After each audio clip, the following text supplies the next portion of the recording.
Hey, if you liked the video, give it a thumbs up and show some love for the series. Every like, comment, and share really helps us keep going. Thanks a ton for watching. Chapter 681. A hunt in the middle of the night for Albaru had a thought as soon as he saw Cal's eye through the crack in the door. He's gone crazy. This punk's gone completely crazy. He's about to cause some kind of incident. Cal going crazy was understandable, as they had no idea what had happened to Duke Deruth. Something big is about to happen. Albaru Crossman was certain without even the smallest amount of doubt in his mind. His heart was beating fast. This anxiety about what Cal might do made him tightly clench onto the rope that was wrapped around the White Star's fire sword. The rope was turning slightly black, but it was not burning because of its durability. Long time no see. I just saw you this morning. The White Star seemed relaxed. Although his body was constricted by tree trunks and his fire sword was tied down by a white rope, he seemed very relaxed. That is true. Cal seemed relaxed as well. Where is my father? You don't think that I killed him? Is this punk crazy? Albaru almost swore after hearing what the White Star said. Nonetheless, this odd stalemate seemed peaceful. White Star, there is no way you would do that. You would lose a card to threaten me with if my father was dead. If anything, you would be hiding my father somewhere I can't find him. You truly do know me quite well. You're not that hard to see through. Krieg. The door opened a little more, and Cal pushed about half of his body inside as he continued to speak. All evil bastards use their brains in similar ways. Gasp. Albaru turned his head after hearing someone gasp. St. Jack's face was a bit pale while he looked up at the sky. It was understandable for this innocent saint to be shocked by Cal Henitus's words. The White Star, who was wearing the face of Deruth Henitus, and Cal, the two of them made eye contact, and their mouths opened. White Star, let me make you a proposal. Cal Henitus, are you willing to listen to my proposal? The corners of both of their lips curled up, and the White Star, who had a twisted smile on his face, continued to speak. Are you willing to cooperate with me? The atmosphere in the room instantly turned odd. Hey, cooperate with you. Who the hell would cooperate with a bastard like you? Sword Master Hannah, who stood up with Jack supporting her, shouted in anger. Shhhhhhhh. However, the tree trunks weakened the vines constricting the White Star. The White Star got out of the vines and released his grip. The fire sword was floating in the air while still tied down by the white rope. Shhhhhh. The White Star fixed his wrinkled clothes as he started to speak again. As you all know, I need to kill the lion dragon and get to the sealed guard's temple. Of course, it seems as if getting to the end of that temple will be quite difficult as well. Peek. He peeked toward Albaru. Tusk. Albaru clicked his tongue. He frowned while releasing the white rope. The White Star, while pretending to be Deruth, heard about how it would be more difficult to get to the end of the temple than to get rid of the lion dragon. My original plan was quite simple. You guys kill the temple guardian on my behalf, and I leisurely infiltrate the temple to get what I want. The White Star shook his head, as if that became much more difficult. That was why I spread the rumors about you, Cal Henitus, and created a situation where you would have no choice but to act. But I realized that I had to change my plans after hearing that the temple is even harder to deal with than the lion dragon. The White Star's forces had received quite the damage from multiple battles until now as well. Furthermore, the White Star did not want to waste his troops now, in case he needed them for things later on. Cal Henitus, you were probably aiming for this when you revealed this information in front of everybody, right? The White Star knew about the issues Cal's side was facing better than ever before. That guardian, no, the lion dragon. You guys need to get rid of that anyway. They needed to return this land to the people of Puzzle City. The citizens of the Roan Kingdom would be scared. You also need to take care of the temple that would appear after the monster, because the citizens of the Roan Kingdom, no, the entire Western continent would shake in fear. The White Star smiled, still with Deruth Henitus's face. Of course, your final goal would be to kill me, and your goal is to become a god. The White Star did not respond to the comment Albaru Crossman made in a low voice. Albaru, who quietly observed the White Star neither agree nor disagree with it, openly frowned in annoyance. The start of all of these problems is the summoning ritual you did, White Star. I think the bastard who created this mess should be the one to take care of it. Albaru Crossman shrugged his shoulders. But realistically speaking, it is difficult. The White Star had no intention of using all of his forces to defeat the monster and the temple, but we need to take care of this as quickly as possible. Unro Man said the following. The lion dragon only reacted to strong individuals for a week after it appeared, but it went into destruction mode after that. This was something that the White Star, disguised as Deruth Henitus, did not know. Only the 4 people who had been inside the stable Cal, Choi Han, Rayon, the 3 of them, plus Albaru Crossman, were the only ones who knew about that. That was something Albaru had heard from Anro Man through Tereng's as connection. How entertaining. So, Albaru Crossman, current owner of Tereng, you are the crown prince, and you need to save the world from the lion dragon. You will be a power player not just in the Roan kingdom, but throughout the whole world, if you can take care of all of this. All right, listen carefully to what I have to tell you. You won't regret it, but it is quite interesting. You seem very similar to me. Are you of an impure bloodline as well? Albaru sighed while recalling the conversation with Anro Man. Yes, cooperation sounds good. I agree with your opinion as well, Your Highness. However, I do have a condition. Krieg.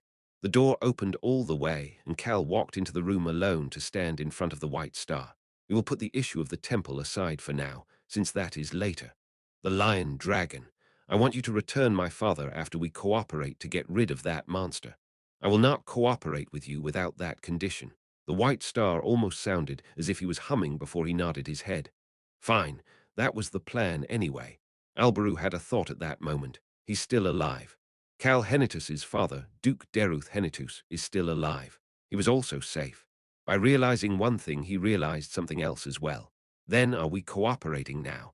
The White Star walked a little closer to Cal Henitus. We will, but there's no trust between us. White Star, I have no reason to trust you, you bastard. The corners of Cal's lips twisted up. I can't betray you in this cooperation because my father and our allies outside are pretty much being held hostage. But that is not the case for you. And how about we make a vow of death? The White Star's pupils shook intensely for a moment. That will not do. Really, I am that serious right now. Cal answered back with an expression that seemed as if he wasn't disappointed at the White Star's response at all. It was as if he had expected the White Star to respond this way. The curse from the god of death, the White Star, was placed under that curse by touching Dragon Lord Sherritt's 2 eggs. A life that continues without an end, a life where he can't cherish anything. There was no way that the White Star would like the god of death. Cal calmly added on, then I just want you to answer one question. What is it? Is my father inside Puzzle City? The White Star heard the question and debated for a moment. He then nodded his head. But I am able to send him elsewhere, even out of this world, at any moment. The meaning behind those words was simple. Deruth Henitus was still inside Puzzle City. However, he could be sent somewhere else at any moment and could be killed in an instant. He has accomplices.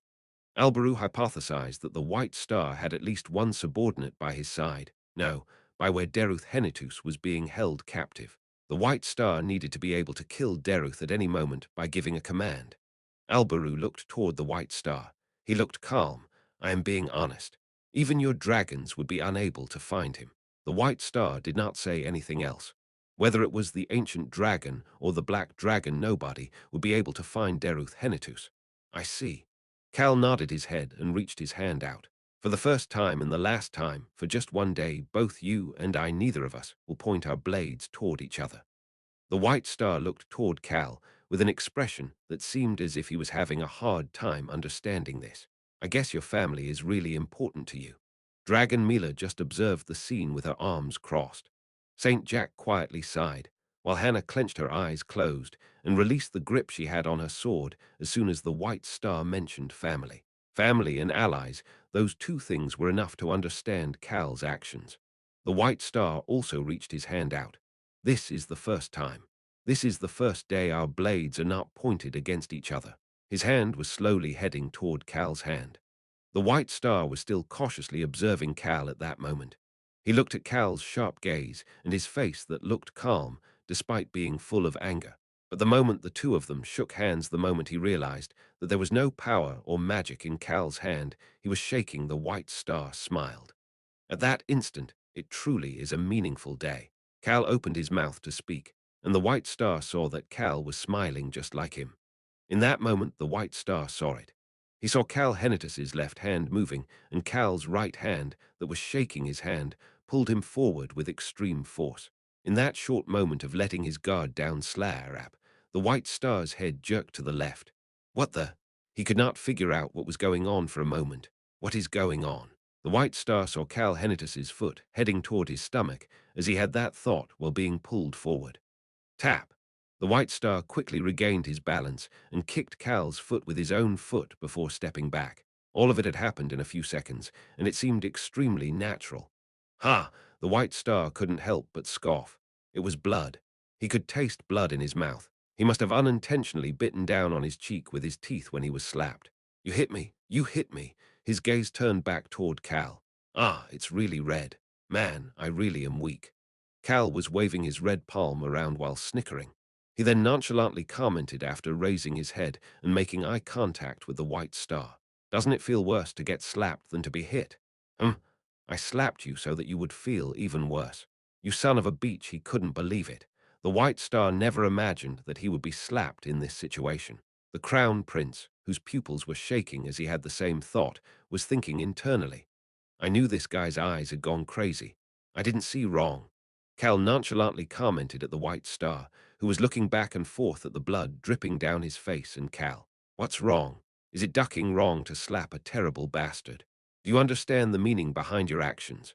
The White Star was full of contempt. The fact that a single moment of letting his guard down led to being slapped in the face was what made him feel the worst. His finger pointed toward the broken window that Choi Han had been sent flying out of earlier.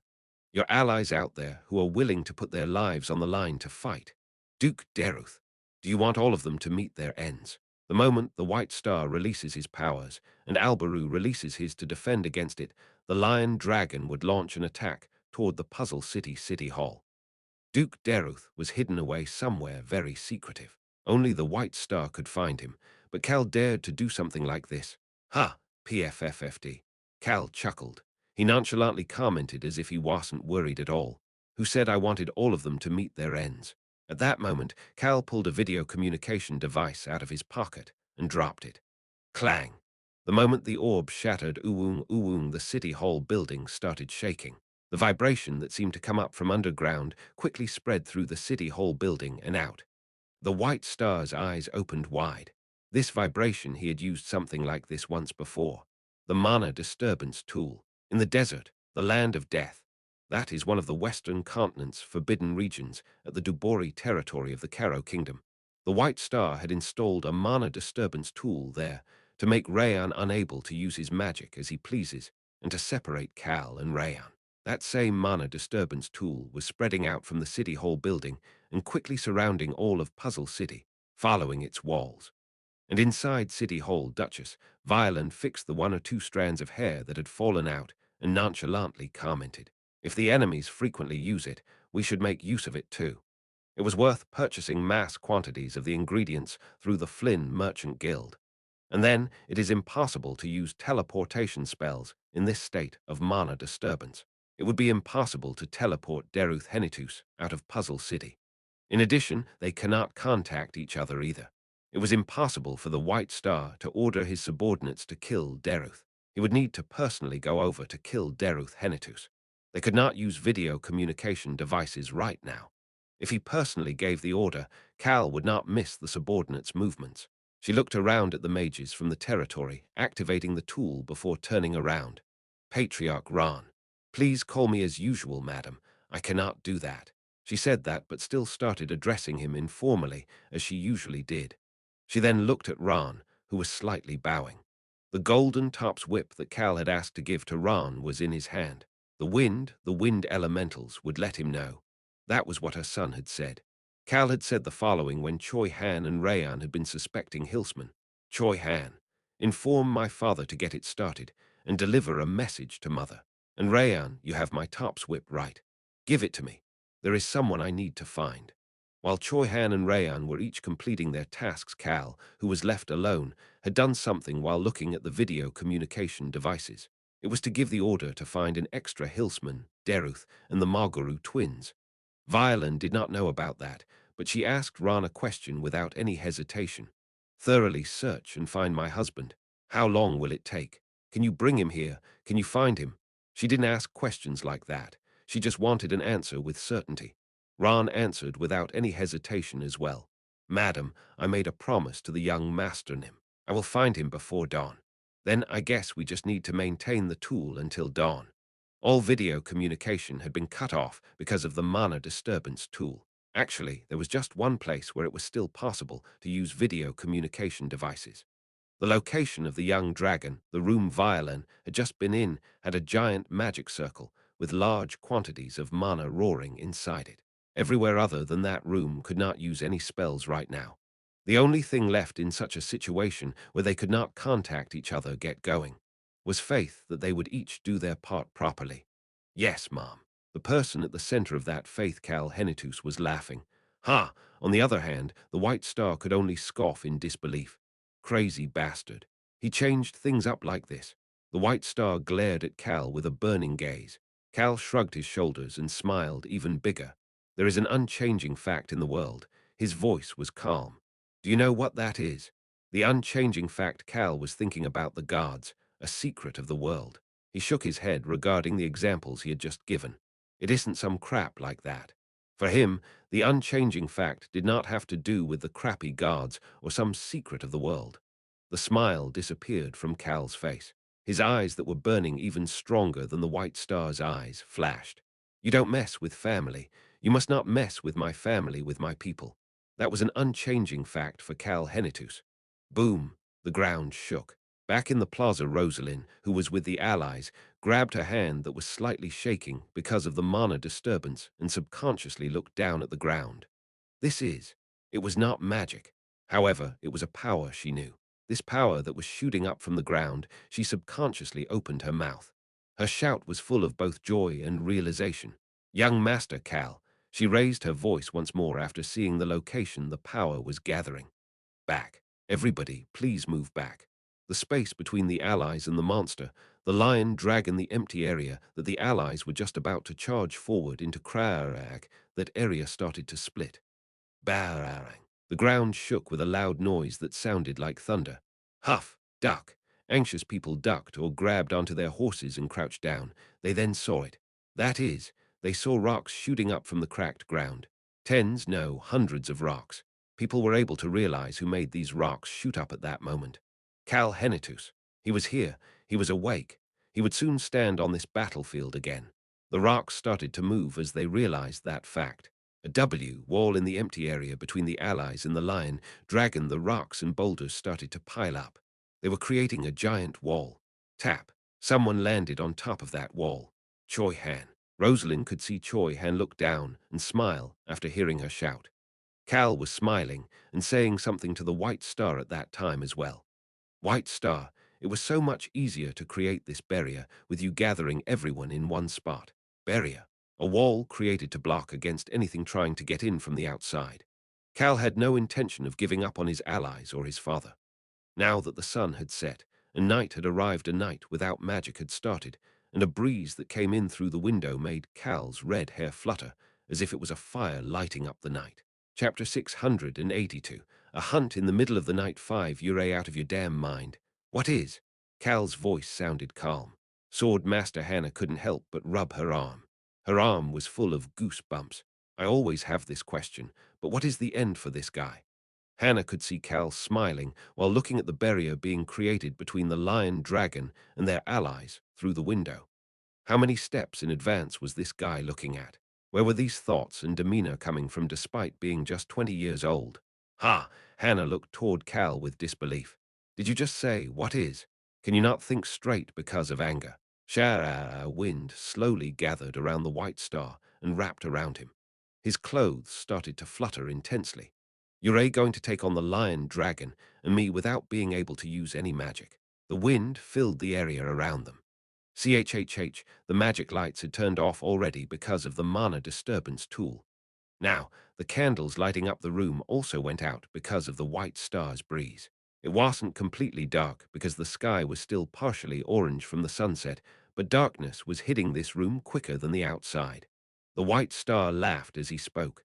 Inside this darkness, they're going to take on the lion dragon and me in this darkness. They now complete me. While I am holding their weakness, Deruth Henitus, you are an idiot, the White Star sighed. Cal Henitus, you truly are different from me. You are foolish. Why was he saying that Cal was foolish? Sword Master Hannah couldn't help but have that thought as she watched. The White Star and Cal Henitus, these two existences were extremely different in Hannah's eyes. So why was the White Star saying that the two of them were very similar but different in the end? Why did he sound disappointed as he said that? Hannah subconsciously turned toward Cal. Cal started to speak at that moment. Why am I doing this? Cal calmly answered inside the room that was dark blue and not completely submerged in darkness yet. There's just two. His calm yet enunciated voice spread throughout the room inside the darkness. There are only two enemies to fight. One bastard is white and so big that it is easy to see. The other bastard is in front of my eyes. A flame crackled in the darkness. Crackle, a flame that was redder than his red hair started to appear around Cal. That much is doable, even if I am out of my mind. Wind and fire, the wind had only put out small candles, and these flames were not burning anything. But the two people, surrounded by wind and fire respectively, were observing each other. The White Star's left hand went into the inner pocket of his shirt. His hand was holding a white mask when it appeared again. From the forehead to the middle of the nose, this white mask that covers half his face was placed on the White Star's face. Click, there was a quiet noise and the White Star's appearance changed. He was no longer Deruth Henitus. He looked his original self now. Of course, half of his face was hidden underneath the mask. This whole process seemed natural yet mystical, but Cal could only see the unchanging core that was the White Star. The White Star's lips twisted up after seeing that Cal had not even blinked. Do you really think that you bastards will be able to take down the lion dragon and me if you split into two? It was at that moment. Yeah, it's definitely enough. Someone else chimed in. The White Star turned toward the person. Albrew Crossman was sitting on the window ledge now. He was still wearing simple pajamas. However, there was a spear in his hand that was glowing white, similar to the lion dragon that could not hide its white scales despite it being night. I received some special grade tutoring. He had heard from On-Ro Man. After defeating the lion dragon, we analyzed the data and used the lion dragon's bones to create an X-grade weapon. There is actually just one meaning behind those words. The lion dragon is now a monster that is capable of being defeated, a monster that can be overcome. On-Ro Man had also said the following. Using the word overcome did not mean that they could simply kill it. It meant that they had completely analyzed this existence and conquered it. With this X-grade weapon, if you have a few strong individuals at the S-grade or higher, it is actually pretty easy. He said it was easy, but the way to do it was quite difficult. However, Albrew happily said the following. I will take care of the lion dragon. It wasn't as much as Cal Henitus, but Albrew had gone quite crazy right now as well. It was because the person that the White Star disguised himself, as in the time he did it, it was at a location that Albrew was responsible for, and he took a commander-grade individual from right in front of Alberus' open eyes. Cal shrugged his shoulders and looked at the White Star again. He was still very calm. Did you hear him? The White Star pursed his lips after seeing Cal's gaze that seemed to be asking what the problem was. How do you plan on getting past the temple? Who knows? Although Cal responded in a relaxed voice, although he responded as if he had no idea he planned on going. Cal planned on taking the White Star and going to the temple. Cal. On-Ro Man told me something. This was something that only Cal, Choi Han, Rayan, and Alberu knew about. There was a reason it took them a year to get to the end of the temple. I have no confidence, but I still plan on doing it. If someone needs to be the first one to step into that place, I must go. The Sealed Guard. The place where the Sealed Guard was currently sleeping, there was one way to get to the end of that temple. Cal planned on taking the White Star down that path with him. It was because he had full intention of completely finishing things this time. That was why Cal calmly responded, "That's a problem I can think about later." What? The White Star looked anxious after hearing this response that did not seem to follow Cal Henitus's usually prepared style. But Cal just reached his hand toward the flames surrounding him. Milanim, go ahead. You can leave this place to me. Barang. A flame with a thunderbolt inside shot out toward the White Star. The flame crashed into the wind wall and let out a loud noise. Alberu was still on the window ledge as he looked up. Someone brushed past him and jumped out the window as he did that. Melanim. Mila removed her polymorph spell. The mana was currently disturbed, but similar to how Rayan was able to maintain the dye magic back in the Karo Kingdom, returning to her original form was easy for an ancient dragon like her. The dragon revealed its large body once again. Where do you? The white star seemed to have realized something as he started to move toward Mila and Albaru, who was on the window ledge. Barang! Cal got in his way. CHHHHH, a swirling water whip was whipping down on the white star nonstop. Ha! The white star sneered and didn't even lift a finger as a wall made of wind and water blocked all of those attacks. Bang! Barang! Bang! Countless explosions slowly turned the inside of the room into a mess. All of the furniture was destroyed, and Hannah stood in front of her brother, Jack, to protect him from the aftershock. Opa, stop moving. Why are you doing that? I need to go. Go where? She was getting flustered, following her brother to protect him as he moved. She still managed to look at Cal Henitus for a moment and then looked confused. What is that? Cal Henitus took a badge out of his pocket. He then undid about 2 buttons, as if it was hot. You made a very bad decision this time. Touching the Dragon Lord's lair, experiencing the curse of reincarnation, the White Star will regret this day more than every other decision he has made in the past. Actually, he won't even have time to regret it anymore. Cal closed his eyes. Anyway, human, don't worry. I will take our human's daddy, the fake Hillsman, and everybody. Grandpa Ran and the wind elementals will find him quickly. They will be able to locate any weird places pretty quickly because the mana is in chaos. The mysterious fake Hillsman was quietly sitting there captured, with his hands and feet tied up. He had mana-restricting chains on him. The fake Hillsman seemed as if he was going to try to run at first, but he then started listening to them. Cal opened his eyes and addressed the hesitating dragon. Melanim, go ahead. See you later, teacher. Although this dragon had appeared again, the people below did not have the time to look with amazement. Mila quickly flapped her wings and headed toward someone. Time to wake up, Iruhaben Nim. Even the large body of the stopped dragon could not cover the body of the individual on the ground. As the dragon above opened its mouth and formed what looked to be a smile at that moment, someone sighed. The individual with a bigger body than Mila the gold dragon slowly opened its closed eyes. Mila looked into those gold eyes and motioned with her eyes. Over there. There is someone waiting for you. Albaru Crossman was standing on the window ledge, looking directly at the gold dragon, Iruhaben. I guess I'm done pretending to be dead. The dragon that had been pretending to be dead slowly moved his large wings. Boom! The dragon raised its body. Just that simple movement shook the nearby buildings and the ground. There was no noise coming from the gold dragon as it flew up, but it felt as if he had gotten a good rest because the dragon's body seemed very light as it flew up. Everybody is headed over. The dragon looked toward the northeast sky once he flew up. Although darkness had already spread through the area, he could see a large gray dragon flapping his wings and quickly heading over. There was a pink-haired boy sitting on the dragon and waving. Iruhaben turned away from the waving boy and started to move. He felt a bit better after getting that rest. He happily offered his back. Thank you very much. It's nothing. Albaru got on Iruhaben's back. Hoo-woo. He took a big breath in and out. The cold winter air spread inside his body and his hot breath came out. Albaru looked at himself.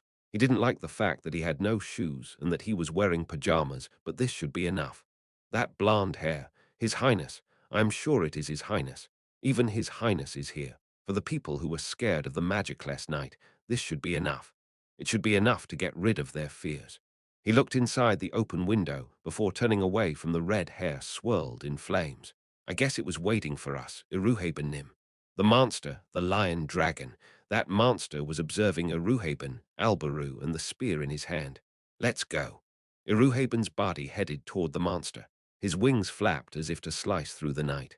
Please wait. It was at that moment. Your Highness, please take me with you. Someone awkwardly jumped off the window. Iruhaben looked shocked before he quickly offered his back. Plop. The person who fell onto Iruhaben's back, hey. Are you crazy? They then heard someone shouting almost like a screech before that person jumped out and gently landed on Iruhaben's back. Saintnam. Albaru looked shocked as he headed over to Jack. Your Highness. Saint Jack quickly got up and clenched the hems of Albarus' pajamas. What is it, Saintnam? An anxious Albaru stuttered a bit, but St. Jack moved on to clench Albarus' left hand. To be more specific, he clenched Albarus' left hand and the spear he was holding. Your Highness, the Sun Guard has given me a message just now. St. Jack had been blankly staring at something. He had been listening to the Sun Guard speak. The Sun Guard had started directly speaking to St. Jack at some point in the past. Saintnam, Jack quietly answered as Albaru looked toward Jack with suspicion. Fortification. Excuse me, it is a fortified weapon. Jack stumbled over his words as he answered. He had no idea what he was saying, but it was important to share the will of the guard. The Sun Guard said that this is different from when it belonged to a Anro man. It has the touch of a guard now. Terang was said to have received external data and been updated. Many changes must have happened to the data and the system, similar to how it referred to the place it came from as Earth 3. Jack blankly looked at the white spear as he continued to speak. Light, Sun Guard said that light will pour out of it. Light. Albarus' expression turned odd. The Sun Guard said that darkness will not be able to stop you, Your Highness. My lord said that you are the only owner of the fortified unbreakable spear. St. Jack looked at the odd expression on Albarus' face. The Sun Guard said that Albaru Crossman is like the sun and must shine. Your Highness, my lord told you to light up the darkness. The Sun Guard apparently gave Jack an incantation as well. Jack was told that Albaru would figure everything out if he recited those words. Albaru recited that incantation in his mind and looked down at the white spear. But as he did that, we need to dodge. We're moving. Hannah and Aruhaben both shouted, and the dragon moved away from the window. Bang! There was a loud noise, and the wall by the window crumbled. It seemed as if the White Star and Cal's battle had started for real. Your Highness, St. Jack called out to Albaru, sounding as if he wanted something. Albaru bit his lips before starting to speak. I order you, as someone who has received Angelina's protection. The incantation that the Sun Guard supposedly gave to Jack Albaru was able to confirm that Angelina was the Sun Guard after reciting the first line. He also realized that, between Choi Yung-gun and Angelina, it was Angelina who inputted the data into Terang. What was the Sun Guard trying to give him with this incantation? Albaru had that thought as he continued to speak. Follow the one who is meant to be. First item in Update 1. 1. He heard Terang's mechanical voice. Additional data. Holy flashlight. This item is for using the Sun Guard's divine power to create light to brighten a nighttime environment. What? A flashlight? Divine power. Albaru frowned. Divine power was a critical poison for dark elves. Revealing information about divine power. Please be advised that the divine power stored within the weapon is only for radiating light and will not threaten the user in any way. Analyzing the user's usual pattern. Using this as foundation to change to the most fitting form, the weapon changed form. Click. A gun was in Albarus' hand again. Beep, beep. The area around the user is currently unstable. Analyzing information. Something called mana is in disarray. However, it is unrelated to divine power. Divine power is still able to be used. Terang then said the following. As a result, releasing immediately. Click. Albaru flinched and his eyes opened wide. He could feel a bullet that was different from the usual mana bullet filling the barrel. 5 seconds. Divine power will release in 5 seconds. It is strongly recommended that you use it somewhere dark, without anybody in the line of fire. It's firing all of a sudden. 5, 4, damn it. Albaru immediately pointed the barrel somewhere. The darkest place without anybody, it was the sky. -2, 1, fire, click. He heard a mechanical click in the gun and the gunshot blared through the night. Tang. Albaru saw it at that moment. St. Jack commented on what Albaru had seen. Light. To describe in more detail the power of the sun, it was light filled with the power of the sun. There was only one thing that could mean: divine power. Although it had no offensive power or healing power, he was sure this was divine power, even though it did not seem to hold any of a divine power's usual abilities. St. Jack subconsciously dropped his jaw. In this night, without magic, the small light that shot out of the sun slowly started getting bigger as it headed for the sky. It looked as if a small sun was rising. That was why everybody on the ground, and not just Albaru, could see this right now. Rosalind, who was in a chaotic state because of the mana disturbance, could hear the night captain mumble while blankly looking up at the sky. The sun. The knight captain seemed shocked at what he just said before he teared up and looked at the others around him. The knights and soldiers of the Roan kingdom all looked at each other as well. They all had the same thought on their minds. The Roan kingdom's Crossman royal family. This family was said to have the blood chosen by the sun god. That legend that they heard every so often since they were little were clear in their minds right now. They were remembering that legend in this darkness, as if they were getting back memories they had lost. Alberu Crossman was thinking about that legend as well. He also remembered the truth. He was thinking about the sun god's curse that was on the Crossman royal family for having the ancient White Star's blood. Furthermore, Alberu was thinking about the sun god's curse toward the dark elf blood flowing through his body. Finally, he was thinking about himself, who was meant to be here, despite all these things. Alberu chuckled and mumbled to himself. This feels like I really became the sun or something. He shook his head. No. Alberu raised his head. It was the night of a new moon. I am the moon. What rose in the sky was not the sun. It was the moon. Others might think this was the sun, but it was different for him. Alberu looked down at Puzzle City. He couldn't see the gazes of the people below, but he could feel it. Cal Henitus might freak out if he saw this, but I might be able to become a legend as well. It might be quite the interesting picture. Unlike Cal Henitus, Alberu was someone who knew how to enjoy and use something like this to his advantage as well. Chapter 683. A hunt in the middle of the night 6, Your Highness. Saint Nim. Alberu put on a reliable smile for Jack, who was looking at him with astonishment. Jack had heard about this from the sun god. She said that Alberu Crossman would shine a light in the darkness. Jack stuttered as he spoke. That was definitely divine power, Saintnim. I must go fight now. The light rising up into the night sky was not small. It was small compared to the sun or the moon, but it was large enough to light up all of Puzzle City. The nearby territories could probably see this light as well. This white light that was the only source of light in the dark sky looked quite holy. It had no offensive power or healing power, but it was still the pure power of the sun. It felt as if the sun god had gathered her godly aura in it without it being tainted by human hands first. And underneath that large light, the calmly smiling crown prince was saying that he needed to go fight now. He needed to fight the lion dragon, the terrifying monster that would be recorded in history forever. St. Jack held back his shock and the question on his mind. Actually, it is not even a question. The sun god. This great existence, whether she was here for good or bad, meant a lot to Jack. That god was currently looking down on this battlefield. The fact that she delivered her will to Jack in a message meant that she was watching, and she had chosen Alberu Crossman. Why? It is because he has the answer. He has a path forward. That meant that there was only one thing for Jack to do. I shall not be in your way. He was useless on this battlefield. Then his role should be to step aside right now. However, there was a lot for him to do in the back of the battlefield. I hope nobody gets hurt, but please don't worry even if they do. I am here. I will heal everyone. Alberu smiled at Jack. The saint's healing power was poison to him. Alberu hid his mother's keepsake, the necklace that was slightly visible in his pajamas. Jack quietly looked at the faint smile on Alberu's face before walking over to Hannah. Hannah, we should get down. I don't want to. Ha! Hannah, who had calmed down, pulled her sword out of the scabbard. There's no magic right now. Her gaze turned toward Alberu. That is why I need to fight. Isn't that right? What do you think, Your Highness? I would be grateful for your assistance. Hannah pointed with her chin, as if to tell Jack that she was right. Jack lowered his head, as if he had no choice, before gently putting his hand on the dragon's back. Could you please let me down? Sure. The gold dragon slowly lowered itself. Alberu kept his eyes on the lion dragon as it happened. The monster was just silently observing the light in the night sky. Its red pupils were growing and shrinking in size over and over, as if it was thinking about something.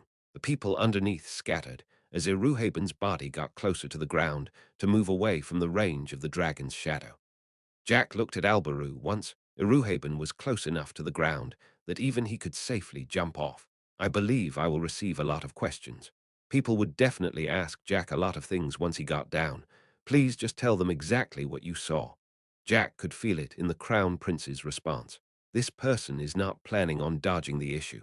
Jack would have no choice but to bring up the sun god if he told people exactly what he saw. Your Highness, will it not be burdensome for you? You don't even have young Master Cal by your side. All of the attention and hope will be placed on you. It would be a different kind of attention and hope than the ones placed on Choi Han and the other dragons. People saw Choi Han, Hannah, Mary, and the dragons as heroes. As for Albaru Crossman, he was a leader. The kind of attention and hope placed on a leader was very different from those placed on heroes. People hoped for victory from heroes, but they hoped for leaders to protect them.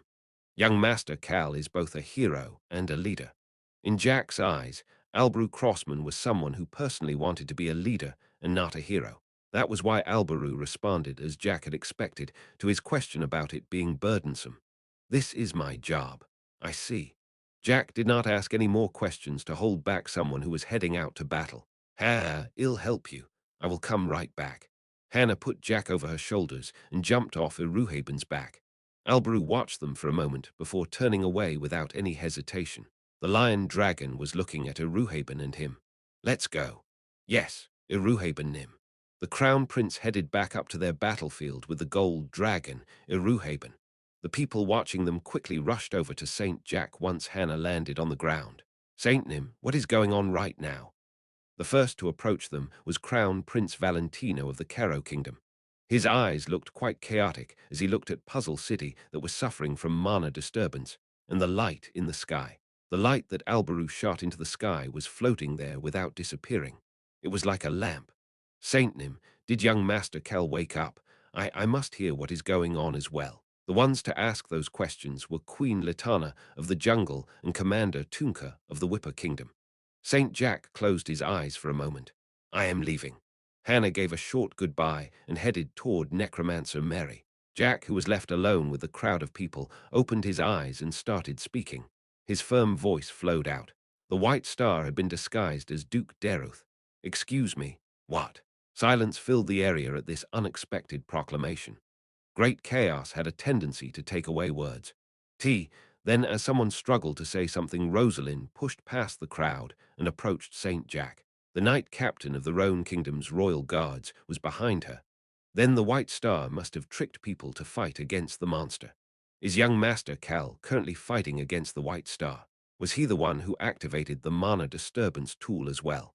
There were a lot of details to explain, but Jack just nodded his head as he didn't have much time. The people around Jack were all representatives of their respective areas and were all silently thinking things through. Of course, Tunka was stomping his feet and swearing at the White Star. That rotten bastard who stinks more than old-ass shoot. How dare he disguise himself as our F-water and trick me? I'm going to crush him and twist him until I drain every drop of blood from that bastard. Saint Nim. It was at that moment. Saint Nim. It was the knight captain. The man who pushed past Rosalind and urgently moved up opened his mouth again with heavy emotions. That thing in the sky, may I ask what that is? St. Jack explained exactly what he had seen, just as Albaru had told him to do, after seeing the anticipation in the knight captain's eyes. It is light with the power of the sun god. Everybody turned toward Jack again. My lord has informed his highness, Crown Prince Albaru Crossman, to light up the darkness. Ah, someone gasped. Nobody knew if it was one of the representatives or their vassals who had gasped, but they all clenched their hands into fists as soon as they heard the knight captain's shaking voice. Puzzle City will not crumble. The knight captain's eyes looked past the wall to observe Albaru, who was headed toward the monster. His Highness Commander Calither are many heroes here. I have a feeling that everything will work out. Rosalind, who was looking at the knight captain, spoke as well. I guess we need to split into three. This was a night where they could not use magic. Rosalind's insides were swirling as if she was going to hurl, but she held it back and addressed the representatives. Rosalind knew that she was the one who knew the most about the situation, with both the Crown Prince and Cal not here. First, we need a squad that will support our allies as they fight against the Lion Dragon. Second, we need a squad to support our allies who caused the mana disturbance. Rosalind had located the starting point of the mana disturbance. It was the basement of City Hall. She had a pretty good idea as to why the mana disturbance had happened and planned on heading over there. Finally, we need a squad to support young Master Cal fight against the White Star. I will go. Tunka stepped forward. I will remain here. Litana chose the battlefield. They each chose where they would fight. Sharara. they heard the sound of the wind once again at that moment. Rosalind quickly tied her fluttering hair up as she looked up at the city walls. She saw a beige-colored dragon. Mila was offering her back to Choi Han. Choi Han stepped onto her back as he looked down. The area that had once been chaotic was calming down, with everybody finding their respective tasks. Choi Han made eye contact with Rosalind, who was standing at the center of the group of people. Nod. She nodded her head at him, as if to tell him not to worry. Choi Han nodded his head back before he chased behind Iruhaben with Mila. Your Highness. Oh, Ure here, instructor. Alberu had a refreshing smile on his face, as if he was not cold despite just being in pajamas. Why don't you put on your armor? I forgot to bring it. That's not something to be proud of. It's not like I had a choice. Alberu laughed as if he was enjoying this situation. I can't take my sweet time when that bastard is waiting for us patiently. The monster, the lion dragon. The monster that had been quietly observing the light in the night sky, now only focused on Alberu. It was just silently standing there, without launching the first attack. However, Choi Han could see the monster's eyes that were glowing even brighter red now. Click. The weapon in Alberus' hand changed form once again. This was the beginning. The two dragons slowly approaching the monster, the humans on top of them, the monster waiting to face them. Choi Han thought to himself that everything will end before dawn. That was why he asked a question before they started the battle. Your Highness, did Cal Nim stay back on his own? He did. I don't know how I feel about that. I agree. Depending on the situation, you head toward Cal. I feel like he is hiding something after visiting the World Tree. Alberu heard Terang's voice in his mind. The environment around you is currently unstable. However, it should not be an issue to change the user's mana. It can be changed based on the will of the user. The gun was a bit smaller from the gun used to shoot the light into the air. Decrease size of weapon, but increase impact of bullet. Click. Alberu observed the lion dragon's red eyes. Tang he then fired. He heard a loud noise behind him at the same time. Bararang. It was so loud that it could drown out every other noise. PFFFD. Alberu didn't even need to turn around to see where the noise was coming from. I guess they're having quite the fierce battle. The room where Alberu had been lying on the bed, the wall by the window, was completely destroyed as flames shot out. Crackle, crack. It was a flame with rose gold thunderbolts inside it.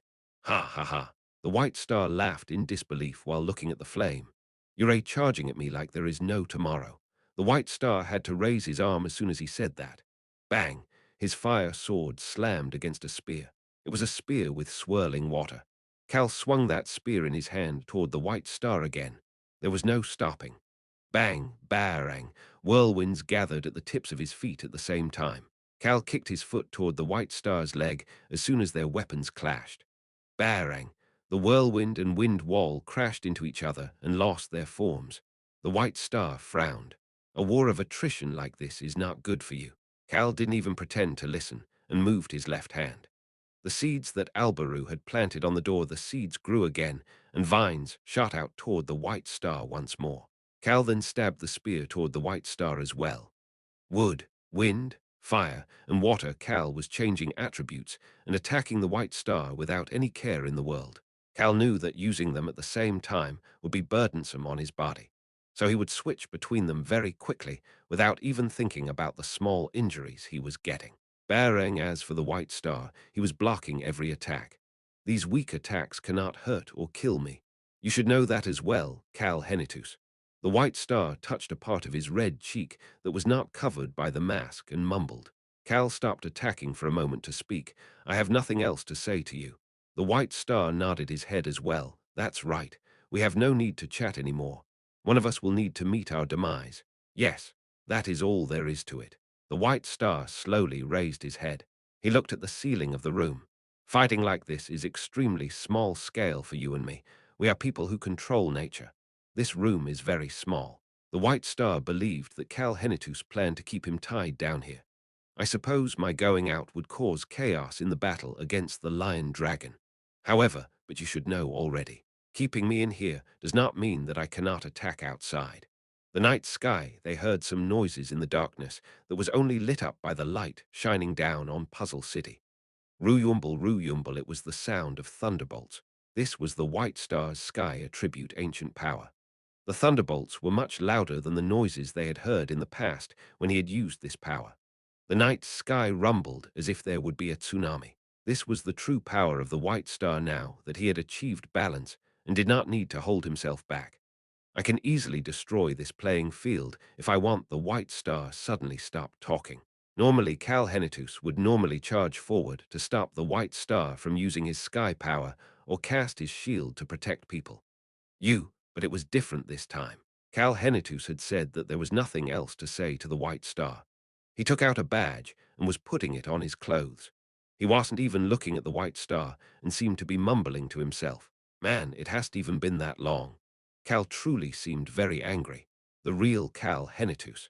It had not been very long since Cal met the guy who was now Kim Rock-Soo and accepted this world and the people in it. But the White Star abducted Duke Deruth and put people in danger. I am so relieved that we were able to remain here alone. After mumbling until there to himself, Cal turned toward the White Star. The White Star subconsciously took a step back. You Cal Henitus seemed different from usual. What are you Cal Henitus looked the same as he had just looked. But something was definitely different. It felt as if his entire body was covered in blood. The stench of blood wasn't there, but it felt as if the stench of blood was spreading out from Cal Henitus. It was as if Cal Henitus was being embraced by blood. The White Star felt just one thing from Cal right now. Essence. Something that was extremely instinctual. This essence was full of fear. It was not regular fear. It was something deeper. It was something that made you think of blood. This was the fear of death. The fear of death, something that any living being would possess, was emanating from Cal Henitus. The White Star subconsciously shouted, "The blood-drenched rock." This could only be one thing. It was the blood-drenched rock, the Earth attribute ancient power that the White Star had originally been searching for. Smirk. The corners of Cal's lips curled up. The super rock had said something when he used embrace on this power that the White Star had been looking for and was about to gain it for himself. Everything is said to die and return to the Earth to turn into dirt. That is why the Earth is a place with a large amount of death. The blood-drenched rock. That is what I call the other Earth attribute ancient power. The White Star used the same blood-drenched word about this power. It's because it is blood. It is because it is the blood-drenched rock. It is the Earth where the dead are buried. It is the weapon that kills humans and other living things. It is normal to be scared. The smile on Cal's face slowly disappeared. Do you know why people feared the ancient White Star? That Earth attribute power used as a weapon makes people feel instinctual fear about death. The ancient White Star used this instinctual fear to instill fear in people and rule over them. Uwu, another change happened in Cal's body at that moment. The Earth attribute ancient power came flowing out of the badge and through Cal's body to be cast. Another power that Cal had possessed for a while was mixed together on top of that power. The super rock had said something else while talking about the blood-drenched rock. Cal, do you know why I took the weak Nellan Barrow with me? Do you know why I tried so hard to keep him alive? Nellan Barrow, the first dragon slayer and the Korean person named Choi Gun. Part of it was that I was protecting him since he was weak. However, that punk had a useless bluffing power. It was a power that was perfect for scamming. But you see, that power is called a bluff, is also called courage at times. The name of that power was the dominating aura. That punk, he was always bluffing, but he had the courage to stand up against fear. And that courage turned into an aura. We were able to fight against this fear when we were with that punk's aura. The aura that was being mixed into this power that held the instinctual fear of death, the power that wouldn't even bow in front of dragon fear.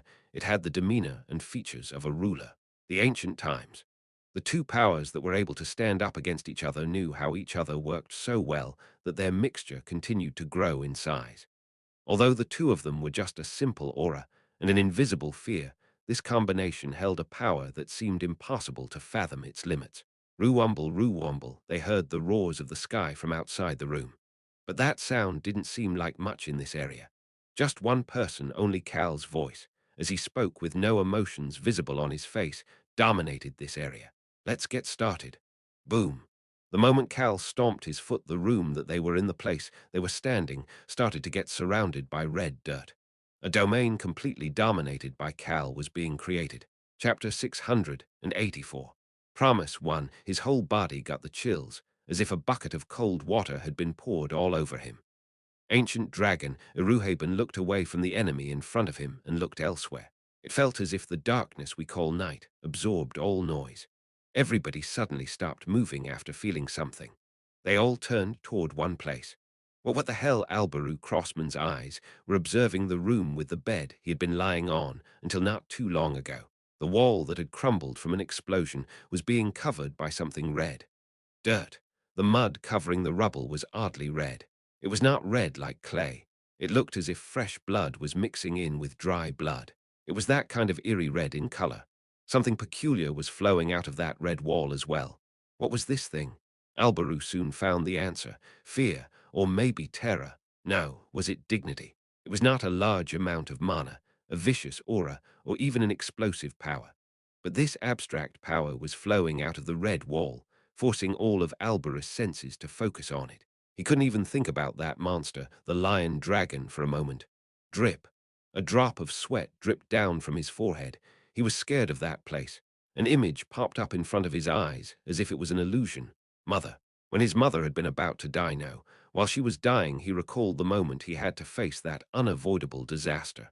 This red dirt, this wall that seemed to be made of blood, made him think of death. His death. Or maybe someone else's death. Rumble, roo-woo-umble, the thunderbolts that were definitely the white stars were still roaring in the sky, but they did not seem like much to Albaru right now. Albaru heard something odd at that moment. Weird situation detected R. Albaru finally remembered about the lion dragon. He remembered that he was on the battlefield. He quickly jerked his head toward the lion dragon. He heard something odd once again. Similar power to Master What? Albaru subconsciously stopped moving again after hearing the lion dragon's words. The only one that this monster would call master was the sealed guard, the guard of despair. But the aura flowing out of this thing was similar to its master's power. He finally thought about something very important.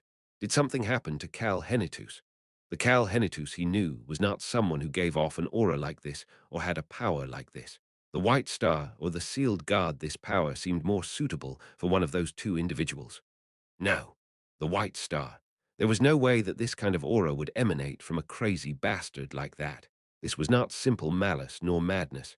This was something of a higher level, something instinctual. It also gave off a pressure that made everybody feel as if they should bow. God. Yes, that word seemed more suitable for this power. Albaru Crossman looked at the lion dragon. The monster looked possessed as it stared at the red wall. The way it was tilting its head from time to time made it seem to be in quite the chaos. Albaru looked toward his ally, the only other individual who was close enough to the monster to hear the lion dragon's words. The ancient dragon and the crown prince, the two of them, could not say anything while looking at each other. However, they had the same thought. Cal Henitus is in danger. Something must have happened in there. This was not something that only the two of them were feeling. Who? Inside one of the many rooms within City Hall, there was a man obediently sitting on a chair with his hands and feet tied up. The mysterious man, who currently looked like Hilsman, opened his eyes with an odd expression on his face. That's quite the terrible stench. He looked around at the three individuals surrounding him. Are you sure you don't need to go check on your guardian? This room was full of magic circles. It was the only place full of mana right now, the only location without mana disturbance. On and Hong stood next to Rayan, who was sweating bullets, and did not even pretend to hear the fake Hilsman's words. They were busy completing their respective tasks. However, there was someone who was so shocked that he couldn't do his assigned task. Plop. Saint Nim. Jack's legs grew weak, and he plopped down on the ground as if he received quite the shock. Such power. The saint subconsciously put his hands together and almost started praying to the sun god after feeling the aura flowing out of the red wall. What kind of enemy is the young master fighting that age? He needs to go up against such a terrible and scary power. His voice was full of disappointment and guilt. St. Jack was feeling upset that the only thing he could do for Cal, who was alone without any allies in that area with such a power, was to pray. There were some individuals who had made up their minds to rush toward Cal as well. This does not look good. Yes, Iruhaben Nim, let's go over there. They were Iruhaben and Albaru. They felt as if they needed to find out the identity of this red wall, not just because they were worried about Cal, but also because of the monster's weird reaction. You don't need to worry. Choi Han came over with a confused Mila at that moment. That power is in Kalnim's possession. What? This is the ancient power he earned a while back in the Stan March. This was the other Earther tribute ancient power the White Star was looking for. Choi Han remembered how Cal had fought against the large red snake to earn this power. However, it seemed a bit different from what he remembered. He has this kind of power. He could understand why Iruhaben was so shocked. It was a power that could increase the fear and terror inside us. However, it was not this strong. The fear mixed in with pressure was even worse than what they had gone up against. Maybe this was that power's original form. That might be what allowed the ancient White Star to rule over the Western continent.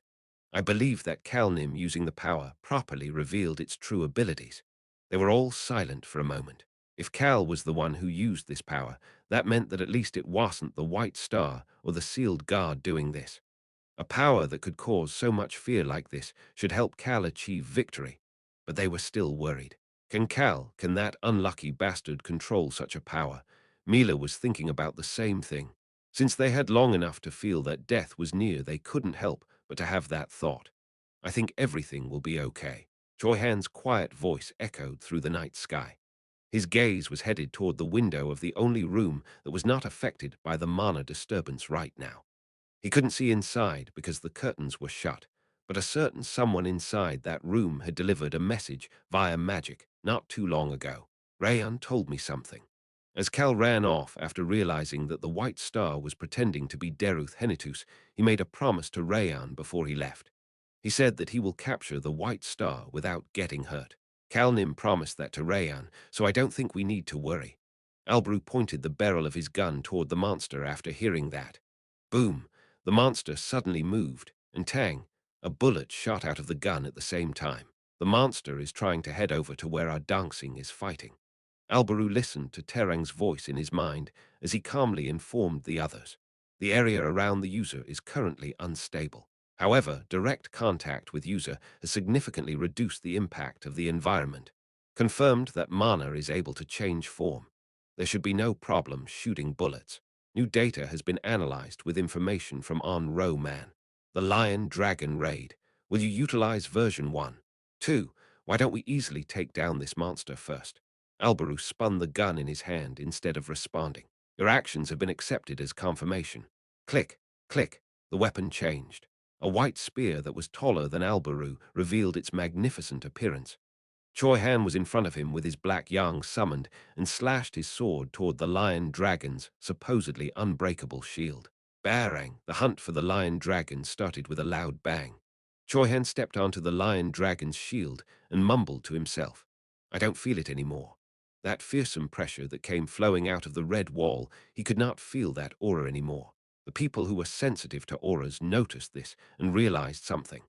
That area, the area within the red walls, was separated from this area now. They could tell that it was confined. There was someone who knew that better than anybody else. It was the person imprisoned inside of it. What the hell are you doing? The White Star slowly looked around. He looked pretty calm, but sweat was dripping down his mask from his forehead. It was dark. The bed with the soft blanket, the luxurious chair that was destroyed in battle, the beautiful candlestick, everything was quickly swallowed up by the red mud. Boom! The White Star stomped his foot. He could feel that the floor was as firm as a boulder. The gooey mud had turned into a sturdy boulder. He had not stomped his foot because he didn't know this. He had to do so, despite knowing this was the case. The terrible and dirty aura of death was relentlessly pressuring him. Hoo-woo! He felt as if he was suffocating even though nothing was there. Crackle! The fire sword crackled in his hand again. Cal Henitus. Cal was the only thing in this dark area that he could see clearly. The White Star started to smile. The power he tried to get the power to rule over people. By suppressing them with fear, he was disappointed that he missed out on such a power. However, there is something you miscalculated. Death. There is nobody in this world who remembers their death like I do. The White Star was already used to that kind of fear. It wasn't that he didn't feel fear. It was a living being's natural instinct to feel fear. However, he was able to overcome that natural instinct. The White Star just saw it as a necessary component for a greater goal, while others would just say that he was crazy. You can't stop me with this kind of Orathi's kind of bluff. I know. Cal calmly admitted it. He could hear the scary giant cobblestone's voice in his mind. In the beginning, humans lacked the power to hunt things with their bare hands. That is why they started to carry weapons. The first weapon was a rock. Boom! There was a short noise, and rocks started to pop out of the red dirt. Slamming down with rocks, throwing rocks, stabbing with rocks, the rocks were of all sorts of shapes and sizes. Ooh-wong, the badge in his hand, seemed to be shouting. The blood-drenched rock was not saying anything unlike last time. All Cal did was tightly clench the badge. The super rock continued to speak. You cannot get drunk on that fear. You can't fall into the delusion that you are ruling over him. This dirty and grimy emotion seemed to be covering Cal's whole body. The blood-drenched rock. Cal naturally found out what it meant to rule with fear the moment he used this power. That was why he was able to naturally threaten the White Star. He felt as if he might even get addicted to this terrible power if he made the wrong move. Rocks do not exist to kill. However, Cal was able to easily brush this feeling aside. The extremely difficult and sad deaths he had seen and felt made it so that he could not get addicted to this power. Smirk. The corners of Cal's lips twisted up. By the way, it looks like you might not have noticed something. The fire sword crackled even brighter in the White Star's hand and lit up the area. Cal pointed toward the White Star. You're sweating right now. He gently opened up his arms. White Star, the ruler that you wanted.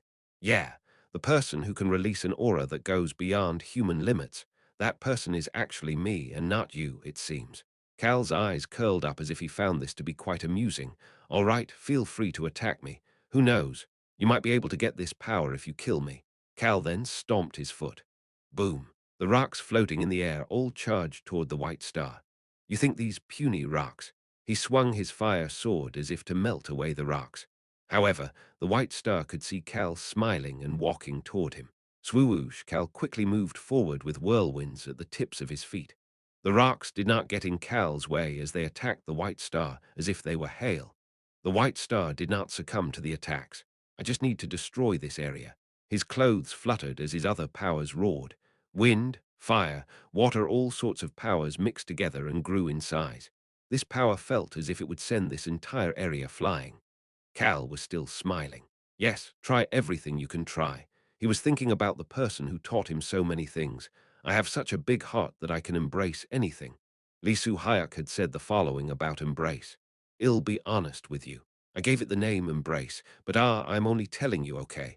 That ability is more of a binding than an embrace. No, is there no better word for it? Right, dominance. That power is like dominance. It dominates the target and binds them into your hand.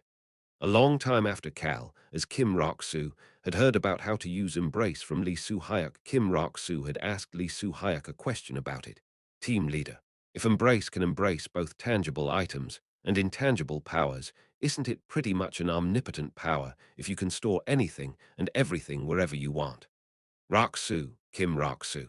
I know I talked it up by mentioning binding or dominance or whatnot, but nothing in the world is omnipotent. Lee Hyuk had shaken his head side to side. You are imprisoning it. It doesn't disappear. Lee Hyuk started there and mentioned some weaknesses or restrictions to this embrace power. There are quite a lot of issues when you use it on a person. Cal recalled those things as he walked toward the White Star, who had a large amount of power gathered at his sword and seemed ready to release it at any moment to destroy this dark area without any hesitation. His low and calm voice was echoing the calmness in his mind. Yes, I can embrace someone like you as much as I want. Cal's gaze headed toward the White Star's arm. I am going to capture him. I am going to capture this bastard. And when only this bastard and I are inside the temple, I will finish things. Cal had no confidence to show his loved ones the sight of him using the root dagger to stab his own heart and bleed out. He didn't want to do that now that he made up his mind to live properly as Cal Henitus.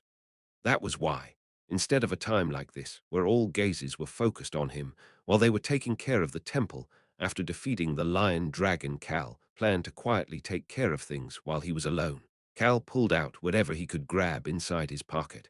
He chuckled after peeking at the item. He wondered why he had to pull something like this out of all things in his pocket. A golden plaque was sparkling in his hand. My crown Prince Hyang-nim would probably faint if he learned that I used this for something like this. Cal smiled brightly. Chapter 685. Promise 2, however, Cal's smile did not seem fitting for the current situation. Bang, bang, bang. The White Star's fire sword was gathering on the White Star's hand as hundreds of red rocks gathered around him. Wind was mixed into this fire that contained the power of a natural disaster and became as sturdy as his wind wall. His water wall also gathered around the fire and wind to block anything that came closer. Cal quickly moved toward the water wall. His gaze was focused on the White Star. Raksu, you have to remember 3 things when trying to use embrace on a person. There are other things to take into consideration as well, but these 3 things are the priority before the others. I'm okay not hearing about it. You were the one who brought it up first, Raksu. Bang, bang. All they could hear was the endless explosions of the water and rocks slamming against each other. Crack. The crumbling rocks mixed with the drops of water blasting out of the water wall, and the combination looked like thick red blood. The rocks did not get in Cal's way. However, the crumbled pieces of the rocks and the water wet Cal's face and body. His body was getting redder and redder, despite not even using his instant ability. Cal Henitus. The White Star could feel Cal Henitus getting closer even while the red rocks covered his view. He could feel that aura that was full of that terrible fear, even though Cal was not visible. A giant presence was moving toward him. Crunch, the White Star was angry at this fact. He heard Cal's voice at that moment. I'm sure you are not afraid of death. Well, even if you are, you could probably overcome it. Would there be anybody else who remembers death as much as the White Star? Watching other people die, sure, but remembering their own death? There was probably nobody. The White Star would have used his madness, patience, or whatever it took to survive. Otherwise, he wouldn't be here in front of Cal right now. But you're scared of something else right now. Cal could clearly see the White Star's face in between the red rocks. There were still beads of sweat on his face. It's hard, isn't it? Cal slowed down. He started moving in a different direction. The red rocks created a path following his movement. Bang, bang. The White Star was still using his wall to destroy the rocks and continuously gathering his power in his sword. He seemed to be trying to gather as much power as possible to destroy this area, rather than to randomly launch attacks. That was how much of a burden this area was to him right now. The White Star could hear Cal's voice. Although Cal was walking slowly, and his voice was calm, this damn bastard's presence was so big that he could feel everything Cal Henitus was doing, despite being unable to see him. You are tired. It's hard to keep reincarnating. Isn't that why you were trying to finish everything in this lifetime? The White Star's eyes and face always looked fatigued. Would someone who truly overcame the fear of death have such an expression? The White Star just persisted. His life repeats endlessly with him carrying his memories. It truly was a curse. It was a terrible curse that Cal would never ever want to experience. You're scared that you will have to live another life, aren't you? Nonsense. The White Star calmly shook his head at Cal Henitus's comments. Really? In that case, however, Cal had seen it. He saw the way the White Star's pupils shook when he used this power. He saw how the White Star had taken steps back. The White Star was afraid. Me. Cal was walking in a circle as he approached the White Star, the guy who is always one step ahead of you, no matter what you do. Cal had always been one step ahead and ruined all of the White Star's plans. Wouldn't the White Star have had the following thoughts after having so many run-ins with Cal until now? You hate me, you want to kill me, and you want to take everything away from me. In addition, you are slowly getting scared of me. Swoosh in front of the sword that had both fire and wind powers combined. Cal stopped walking. He quietly observed the White Star. Am I right? Complete and utter nonsense. The White Star sounded extremely angry. Cal took another step forward, as if he found that to be laughable. The thought of me taking away your goal, your numerous years of life, turning into nothing because of me, you're scared, aren't you? The water wall. Cal put his face right in front of the water wall. It was as if he was not scared of the White Star's attack at all. You know it's true. How I look right now is that beyond human limit appearance that you wanted, isn't it? Cal knew how strong dragon fear could be. That was why he was sure. His current aura was stronger than that of a dragon. The White Star seemed more focused on destroying this area than attacking Cal. It could be seen as the White Star trying to get out of here as quickly as possible. Smirk. The corners of Cal's lips and eyes curled up as he continued to speak. You are now scared of my powers. You are not scared of my allies. What an obvious statement. Lee Hayek had said the following. There were three things to keep in mind when using embrace on a person. The issues that come afterward would be taken care of as long as these three things were not forgotten. First of all, Raksu, the targets needs to fear you. Swoosh, the power gathering at the White Star's sword seemed extremely firm, as if it had reached its limits. The White Star could swing his sword at any moment, but he was waiting for the right time. He was biding for the right time to sweep away this entire area. Raksu, I'm not talking about something trivial, like making them think that they are going to lose. That's not fear. I'm talking about something more instinctual. They need to fear your existence. Cal took another step forward. Splash. Cal's forehead was touching the White Star's wall. Water splashed from the wall. Should I tell you a secret? Cal mischievously asked, while the White Star observed Cal, who was only holding the golden plaque. Cal did not care and just continued speaking. You think that I have been possessing body after body to get in your way, right? You think that is the reason I have been able to hinder your progress. The Caro Kingdom's land of death. When he had tricked the White Star into believing that the Earth attribute ancient power was there, the White Star had believed that Cal had been possessing bodies for hundreds of years to get in his way. A smile appeared on the White Star's face. Yes, I plan on telling all those people about how wicked you are, possessing body after body to get in my way. Who would treat you as a hero after hearing about that? The White Star's voice was quiet as he talked about such an underhanded tactic. Would your precious family, the Henitus household, still care about you then? Wouldn't they try to kill you instead? They will all loathe you for being a monster. They'll do that despite you charging at me like this for abducting Duke Deruth. PFFFD. Cal couldn't help but chuckle. You stupid son of a beach. What? The moment the White Star flinched, all of the red rocks stopped moving. Plop, plop. The rocks weakly fell to the ground. The only thing visible in this area right now was the large amount of power gathered inside the White Star's sword. Cal nonchalantly commented as if he was casually throwing rocks into a lake. Hey, I've only been here for 2 years. What? The White Star eyes subconsciously opened wide. Cal told the shocked White Star the truth. I did all of this in just 2 years. The White Star's jaws subconsciously dropped a bit in response. However, he managed to not say anything. But Cal had taken a good look at all of that. Rock Sue, I think you can stop there, team leader Nim. Listen to all three. Second, they must be in awe of you. They need to be truly shocked at your existence. It's similar. Lisu Hayek had smiled at Cal's reaction. What is similar? Whether they are truly shocked at someone or truly scared of them isn't that similar. If you get shocked about someone too much, you will fear them. And if you fear someone, wouldn't their existence itself surprise you? I knew our Raksu would have a similar thought as me. Please don't say something so disgusting. The White Star could not say anything while looking at Cal. His mind turned into a complicated mess. He had thought that Cal had possessed numerous bodies while preparing to get in his way. Nothing else could explain everything that Cal Henitus had managed to do. But just 2 years. The bastard who was called a hero by the entire continent, the one that continued to get in his way over and over, had done all this in just 2 years. You are lying. No, it is the truth.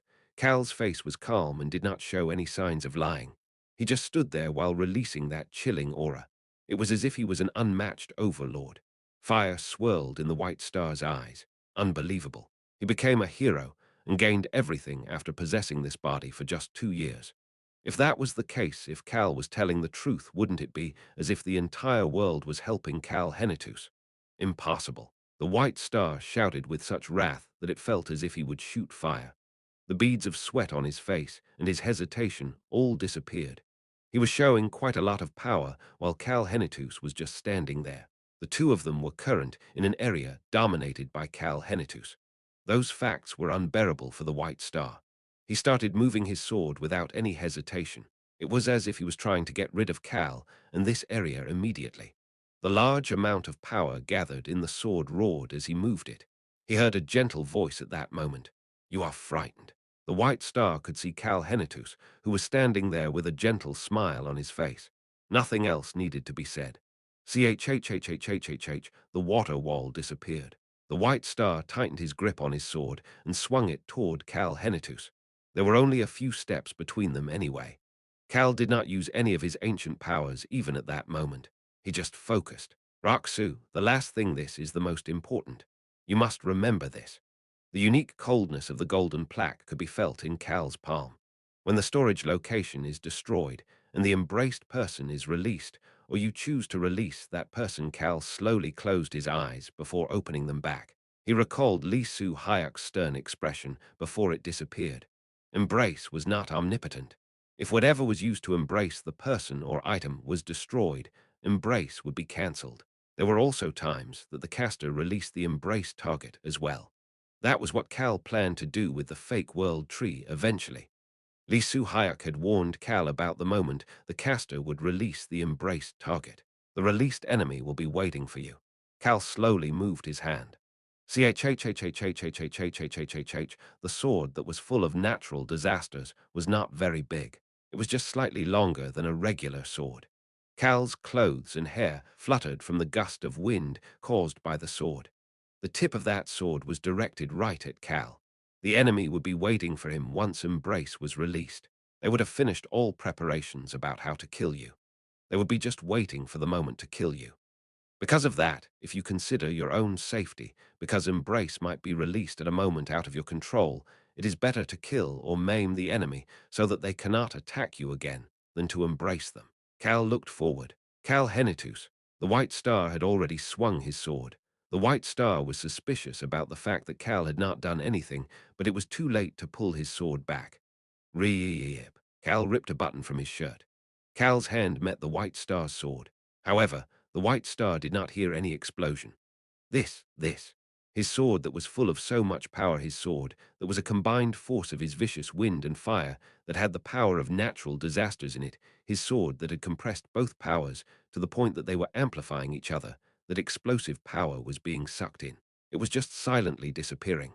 That power was being sucked into the button that was in Cal Henitus's other hand. Team leader, I am guessing you have used it on a person based on what you just said. No, I will never use it on a person. You frequently use it during battle. That's because it is beneficial for us if I embrace extremely dangerous attacks. That is true. That is true. Hey Roxu, that's such a weak response. I make it so easy for all of us to fight by absorbing all extremely dangerous attacks. But don't you need to release that power eventually? Lee Soo-hyuk scratched his cheek as he awkwardly responded. I guess you're right. Oh right, that is an important thing to note as well. I don't need to hear it. Hey, listen. This is the reason Embrace is not omnipotent. If you embrace a large attack that has already been activated, even if the target is afraid of you, and you successfully embrace the attack, you need to release that power within 10 minutes because it is an already activated attack. Otherwise, the embrace will be released on its own. Yes. Hey, are you really not going to pay attention? I will remember all of this. Really. Cal truly did remember everything Lee Soo-hyuk had said. The large amount of power that looked as if it would explode was being embraced and stored inside the button. There was a quiet noise at that moment. Swoosh! The moment the White Star heard that quiet sound of the wind, the moment he recognized it, and his body was about to move back Papat. Cal kicked off the ground with the wind and charged toward the White Star. Cal had beads of sweat on his forehead. He could feel his heart beating wildly. Both his head and body were getting hotter.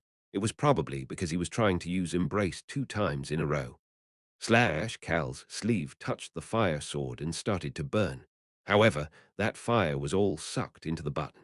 The power of a scared enemy was easy prey for the conqueror. The fire sword has disappeared. There was just one thing left to do now. All of this only took a few seconds. Cal reached his hand out. Got you. His hand that was holding the golden plaque opened and grabbed the White Star's arm. The moment the White Star felt the coldness of the gold on his arm, the moment he noticed the golden plaque he felt a formidable force pulling at his body. He then felt the terrible aura that was full of the fear of death slowly crawling up his body and covering all of him.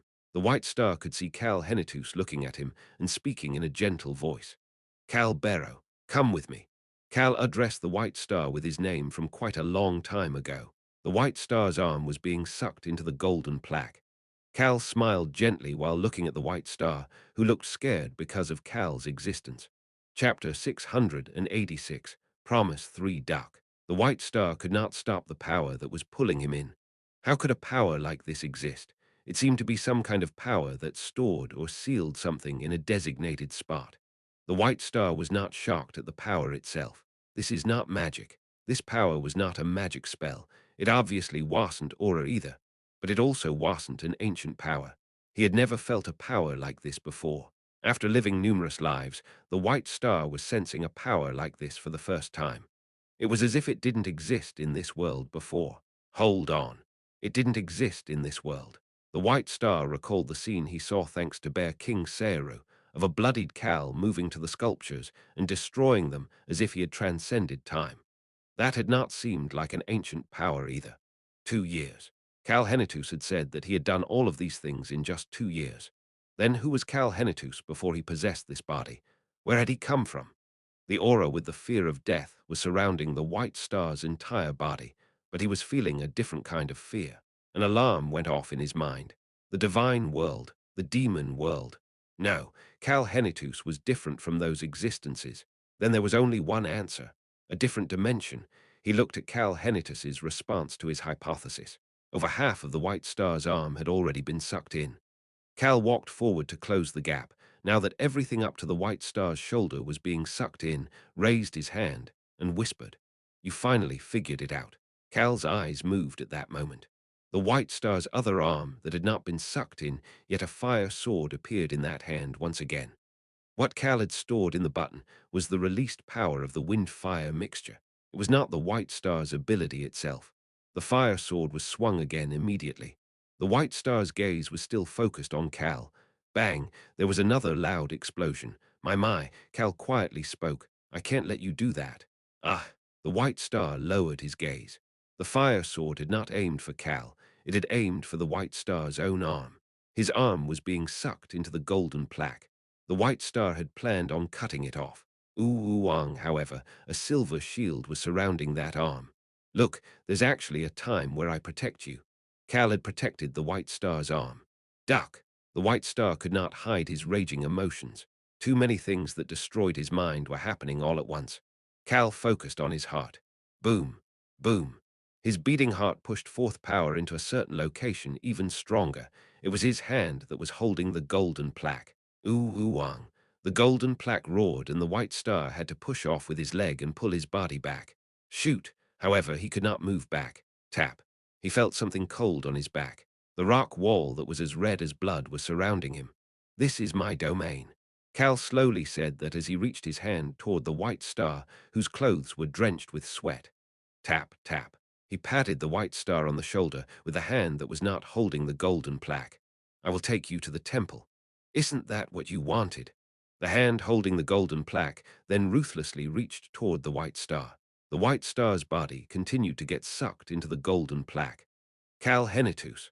The White Star shouted Cal's name, but his mind was in quite the chaotic state unlike before. Cal looked away from the White Star and looked at the ceiling. Boom.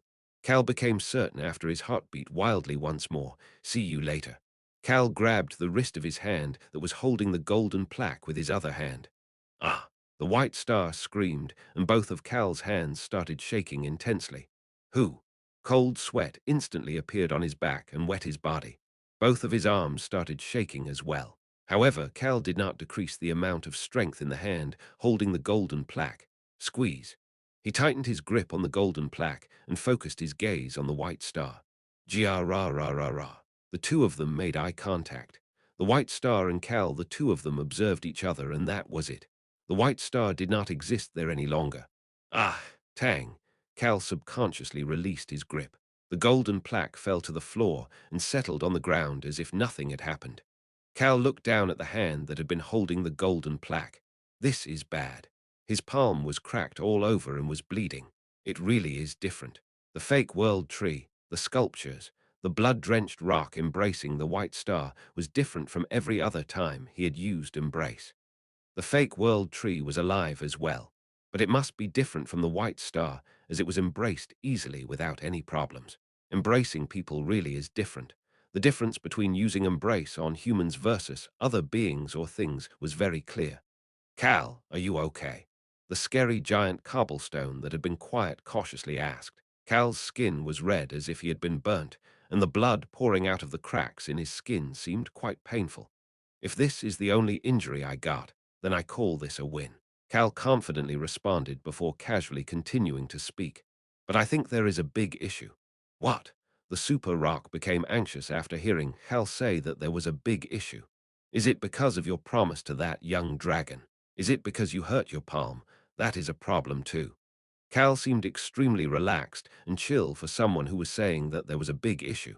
He picked up the golden plaque and inspected it before putting it back in his inner pocket. He then pulled out a handkerchief from his pocket and wrapped his injured hand.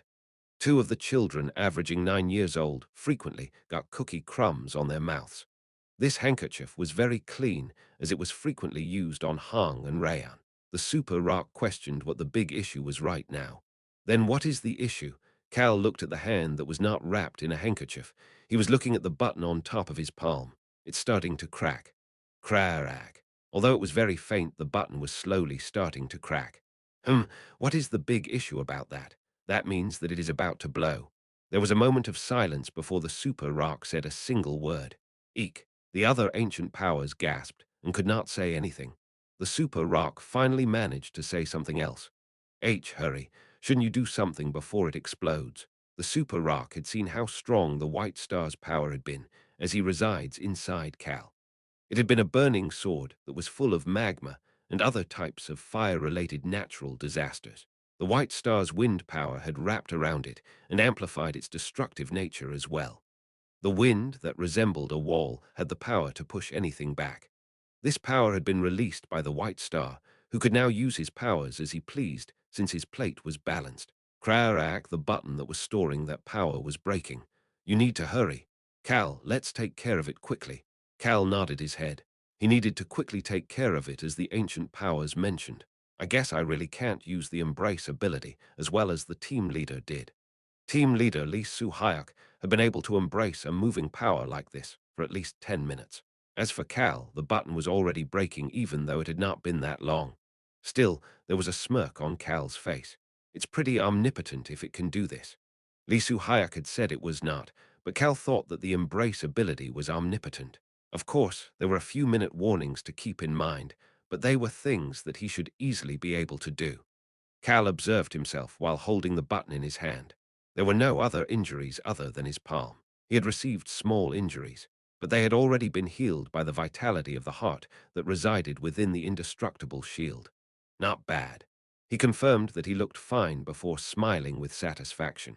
He had pretty much kept his promise to Rayan. Of course, the super rock could not agree with him. The other ancient powers felt the same way. The super rock wanted to ask a question. You are a red right now. How do you think that would look to the others? Cal's current appearance, which was the result of the red rocks breaking and mixing with water, the super rock was getting a headache just thinking about how people would react to that. But he just kept his mouth shut, as he didn't want to say anything to Cal since he was in a rush. It will break in about 2 minutes. Crack, the button was slowly breaking at an unchanging speed, making it possible for Cal to predict how long it would take before it broke completely. Cal put the badge with the blood-drenched rock back in his inner pocket before calmly starting to walk. Step. The red wall surrounding the room slowly turned to mud and washed away with his every step. The aura of fear surrounding Cal slowly subsided as well. It was to be expected, since he put the ability he took out of the badge back into the badge. That's odd. The blood-drenched rock had not said anything when he used it. How dare you do this to a great being like me, nor let's rule the world. It was relaxing since it didn't say things like that this time, but it did feel iffy. Crack. Cal stopped walking and looked down. Huh. His pupils shook slightly. Cal, the button looks like it will break soon. The button suddenly started to break rapidly, as the super rock mentioned. Shoot. Cal frowned. He started walking faster. Cal urgently headed toward the red wall that was crumbling. He could see the window that was destroyed from the battle with the white star. Crack, the button looked ready to break at any moment. Son of a. He could feel the aura of fire and wind through the cracks. It would not surprise him if the button exploded right now. Cal, wouldn't the city hall be in danger if this goes off here? I know. The aura around him was subsiding because he had put the blood-drenched rock away. If the power in this button exploded in his current state, he would need to use the indestructible shield to block it. This city hall building would receive quite the damage if he was even a little late about activating the shield. There were many people, including Duchess Violin, who was in the city hall basement, within the building right now. You need to hurry. I know. Cal's gaze headed toward a spot. He selected the target to use this button against. Why, young Master Cal. Cal moved his body out of the crumbling red wall. Someone called out to him from below, but Cal did not have the time to look. My goodness. The Commander Nim is in critical condition. Call the Saint Nim immediately. Blood. Look at all of the blood. People seemed to be shouting down below, but Cal could not pay any attention to them. Swoosh wind gathered at his ankles. I don't care where you go, but let's go. The sound of the wind urged him on in a husky voice, and Cal flew out of the room and into the night sky. His body was quickly headed somewhere. If I use the button. If he had to use the White Star's power, Cal already knew where he would use it. He had no plans on using his ancient power to defend against this power. Cal Henitus. There was a large gold dragon in the direction he was flying. Iruhaben gasped after turning around and looking at Cal. Damn. The buzzcut dragon Rashiel was shocked at the aura of fear that had yet to completely subside from Cal. This bastard, whom Rashiel couldn't tell whether he was covered in blood or turned dark red, was charging toward them while releasing a scary aura. It was so vicious that Rashiel couldn't help but think of the term Demon King. Tap. Cal's feet then landed on Iruhaben's back. I shouldn't have trusted such a promise. The Crown Prince had a look of disbelief while standing there in his pajamas, but Cal completely ignored him. He was in a rush. Hey, did you get hurt again? The Crown Prince didn't even call him by name and just addressed him with a hey, but Cal still ignored him.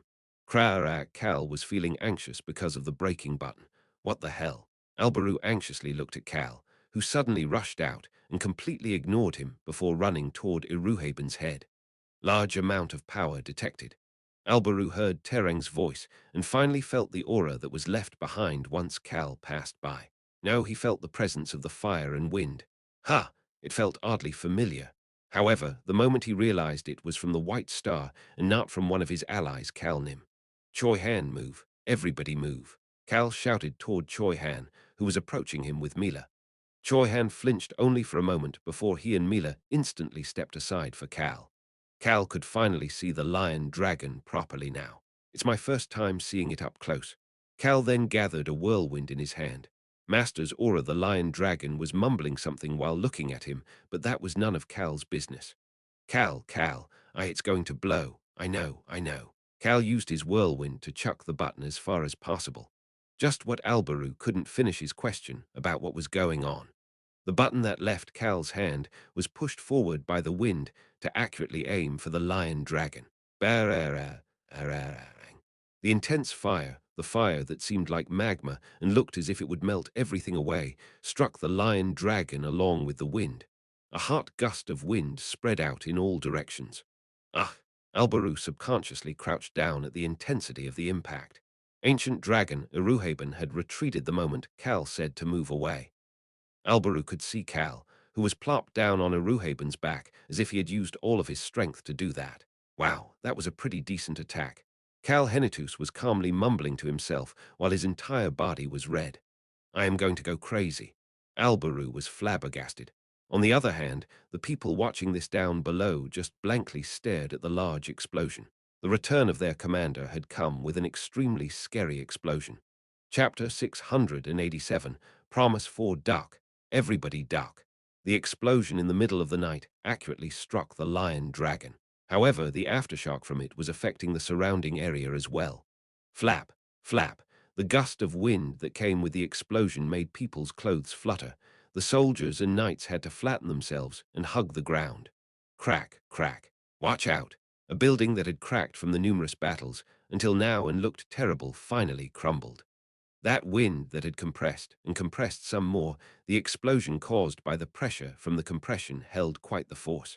Fire, but the people kept their eyes wide open despite the wind, as they couldn't help but stare at the wildly burning fire. This red fire that reminded them of magma, even though it was not in liquid form, covered the lion dragon's entire body as it burned viciously. It's not doing a thing. The monster's scales and shield did not burn at all. Ah, should I have aimed for its face? Cal mumbled to himself, seeming to be disappointed. The lion dragon had covered its face with its shield the moment that the button Cal threw was about to explode. The monster with the lion's face was able to dodge the fire by hiding its mane behind the shield. Its scales are even stronger than dragon scales. The white scales maintained their serene appearance even within the red fire. The white shield didn't seem to have a single scratch on it either. It was quite interesting, as this was the first time Cal was looking at the lion-dragon face to face like this. On the other hand, the lion-dragon, which had been observing Cal for a while, soon turned away without any hesitation. The monster was just waiting for the fire to burn out, as it had nothing left to burn. The fact that it was acting as if nothing had happened was quite painful for people to watch. Cal looked disgusted as well as he got up. It wasn't hard to do, as the aftershock had already passed. Cal Henitus, Your Highness. He smiled and turned around. Albrew Crossman's head was tilted to one side as he stared at Cal. Cal nonchalantly commented, with an extremely satisfied expression on his face. Wasn't that quite a decent attack despite having no effect? Alberus' head tilted even more to the side. That made Alberus' face look quite crooked. Alberus slowly started speaking. Decent. Quite a decent attack. Yes, sir. Are you joking? I'm not joking, Your Highness. Cal wondered why this guy was acting like this after hearing Alberus' extremely low voice. Alberus sighed. This disrespectful bastard didn't even flinch at his low voice. Both this bastard and the lion-dragon Alberu, who had grouped Cal and the lion-dragon together, because neither of them flinched against him, walked over to Cal. Calnim. Choi Han had jumped off Mila's back at some point to walk over as well. Didn't you promise Rayanim that you won't get hurt? Did you get Hura? Both Choi Han and Alberu stopped moving. Iruhaben could not see because this was all happening on his back. But Mila, who was close enough to see, quietly commented as if what she saw was completely unexpected. Teacher, it is not your blood. Milanim, I would die if I bled this much. Didn't you bleed like that before, though? Cal shut his mouth after the dragon called him out for his past actions. He raised both hands instead. Over here. I'm not hurt other than this palm over here. I'm fine and still full of energy. Pat, pat. He brushed his clothes off with his hands. This is all dirt. It is no big deal. That is a relief, Calnim. Choi Han had an innocent smile on his face. Cal was thinking that Choi Han really was as pure as snow before turning toward Alberu. And the White Star. The way Alberu immediately asked about the White Star without talking about how relieved he was seemed right on character as well. Cal had that thought as he patted the left side of his chest, just above his heart. He is over here. Are you crazy? Both Alberu and Cal flinched for a moment at Alberus' immediate response. Alberu was only shocked at the words that subconsciously came out before smiling brightly. He then restructured his question. You haven't gone crazy, right? It still meant the same thing. Cal put on his uniquely relaxed smile as he leisurely put his hand into his inner pocket. He then pulled out the golden plaque. You seriously? Alberu Crossman looked at him, wondering how the hell he could take this thing out in such a situation, and thought that this bastard was quite amazing as he looked at the golden plaque. He is here. I captured the White Star in here. Alberus' expression slowly changed. It started with questioning, turned into understanding, before it ended in utter disbelief. The Crown Prince put on a bright smile after going through those 3 changes of expression. You captured a mother ducking shoothead in a precious item given to you by the Roan royal family. My dear Dancing, did you like this golden plaque? Cal responded with a serious expression. Yes, Your Highness. I needed to quickly grab something, and this ended up right in my hand. It is round and the perfect size to grab with my hand. I see. They then heard cheers from the ground now that the aftershock had passed. Woo woo woo woo woo woo woo. It was obvious who the people were cheering for. Cal Henitus was covered in something red that resembled blood, but he had launched an unbelievable attack as soon as he appeared and was currently standing on a dragon. The Roan Kingdom's soldiers couldn't hold back their cheers for their former commander, the symbol of victory for the Roan Kingdom. Shoot! Mila suddenly shouted, and both she and Iruhaben moved. Cal's gaze moved away from Alberu, and he looked at the white shield. The fire was still burning on the shield. I will be on my way now. Choi Han moved past Cal. Bang! A black yarn crashed into the shield and let out a loud noise. Click! Cal turned his head after hearing a quiet noise. Alberu was taking some deep breaths while touching the barrel of his gun. In this battle without magic, the only things Alberu could rely on were this weapon in his hand, his physical abilities, and his weapon arts. Cal still asked this question, despite knowing that was the case. Your Highness, you don't need me here, right? We were planning to do it without you anyway. That is great, Your Highness. Then I will stay out of it. Alberu nodded his head and closed his eyes. His mind was going through the best strategy for this lion-dragon raid. The White Star is not here. The White Star would not be a variable in this battle. He was much more relaxed at this one fact. Amazing bastard. Alberu opened his eyes again and looked toward Cal, who told them that he had captured the White Star in the golden plaque. The aura that gave him the chills was gone, and he looked like his usual feeble and pale self. Get some rest. Alberu brushed past Cal's side and walked forward. Cal heard Iruhaben's voice at that moment. It feels like I haven't seen you in a long time, you little punk. It does seem that way, Iruhaben Nim. But this is quite surprising. I'm not used to you saying that you are going to sit out, you unlucky bastard. The Cal that Iruhaben knew would not sit out of a battle so easily. Cal had continued to participate in battles until now, despite his allies telling him to sit out and put his life in quite the danger over and over. That was why Iruhaben held his thoughts to himself, thinking that Cal might be injured internally despite not looking injured on the outside or extremely fatigued after the battle. Cal nonchalantly replied back, I finally think that my life is a bit precious. Both Iruhaben and Alberu flinched for a moment. The ancient dragon kept his mouth shut while Cal continued to speak, as if he had no idea about their reaction. I wish to live on this ground for a long time. There are too many things I would be disappointed to leave behind. The jar is completely fixed. The ancient dragon sighed. Iruhaben Nim, you need to live long as well. Hara, you persistent bastard. That is probably why I can keep chugging forward despite being so unlucky. Of course, Cal did not think that he was that unlucky. The slacker life is not far now. Swoosh. Whirlwinds gathered at Cal's ankles. I will make my leave now. Cal jumped off Iruhaben's back without any hesitation and slowly descended to the ground. Iruhaben looked at him for a moment before opening his large wings. I guess I will think about it after taking this guy down. His target was the lion dragon. Iruhaben and Alberu, the only two individuals who managed to get the monster's attention and make it attack in the past, headed toward the monster. The fire was now gone. The monster, that was still completely white to the point it looked holy, took a step forward. Boom! The monster was charging toward Iruhaben and Alberu as well. Bang! Cal could hear the loud noises of the battle behind him, but didn't turn around. He just landed on the ground and looked around. Young Master Cal. Queen Litana walked over to Cal without being able to hide her shock. Her eyes took in Cal, who had dried blood or something that was similarly dark red in color in different spots around his body, as well as his pale and tired face. Ironically, Cal's condition was quite good right now. He had used less of his power than he had expected while going up against the White Star. He smiled as soon as he made eye contact with Litana. Ah, it's been a very long time, Queen Litana. Young Master Calnim. Someone quietly addressed him and moved in front of Latana to walk toward Cal.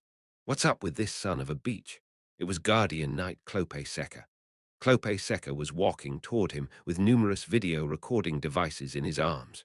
Cal couldn't help but flinch after looking at his eyes. He looks like he's got a few screws loose in his head. He actually looked as if he had quite a lot of screws loose. TL note. In Korean, to say someone is crazy is the same as saying someone has spun around. So the author says that he looks like a bastard who has spun 540 degrees. English doesn't have such a saying, so some changes were made to make the joke work. It was because this moment was so amazing that Clope Seca had no way of remaining sane. Finally, the legend Sir Clope Seca. Squeeze. Cal squeezed Clope's shoulder and quickly stopped him from speaking. He had a feeling that he shouldn't hear what Clope was going to say after that. Sir Clope Seca, I heard that His Highness left the issue of the rumors that were spread throughout the Western continent to you. Cal was speaking respectfully to Clope because Latana, the leaders of other kingdoms, the Roan kingdom's chief executives, and numerous soldiers were surrounding them. Hew. But Cal couldn't help but frown after hearing Clope laugh. He had a bad feeling about this. What is this bastard doing right now? Please don't worry. Young Master Calnim, I will flip everything over. The world will soon see the truth, the great record of what really happened. I guess that means that it is going well. Yes, sir. Of course it is. Cal felt that something was fishy. However, he could not grab Clope and ask what kind of bullshit he was doing in the current situation. He didn't have the time to do that. Cal whispered to him instead. Then let me ask you to take care of one more thing. Would that be okay?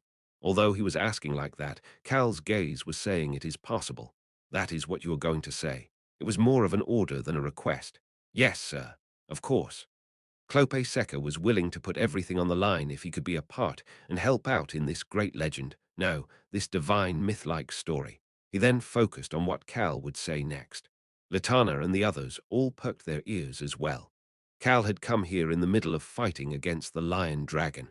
What would someone like that ask for? It would definitely not be something easy. Cal noticed that all gazes were focused on him as he slowly started speaking. I have captured the White Star alive.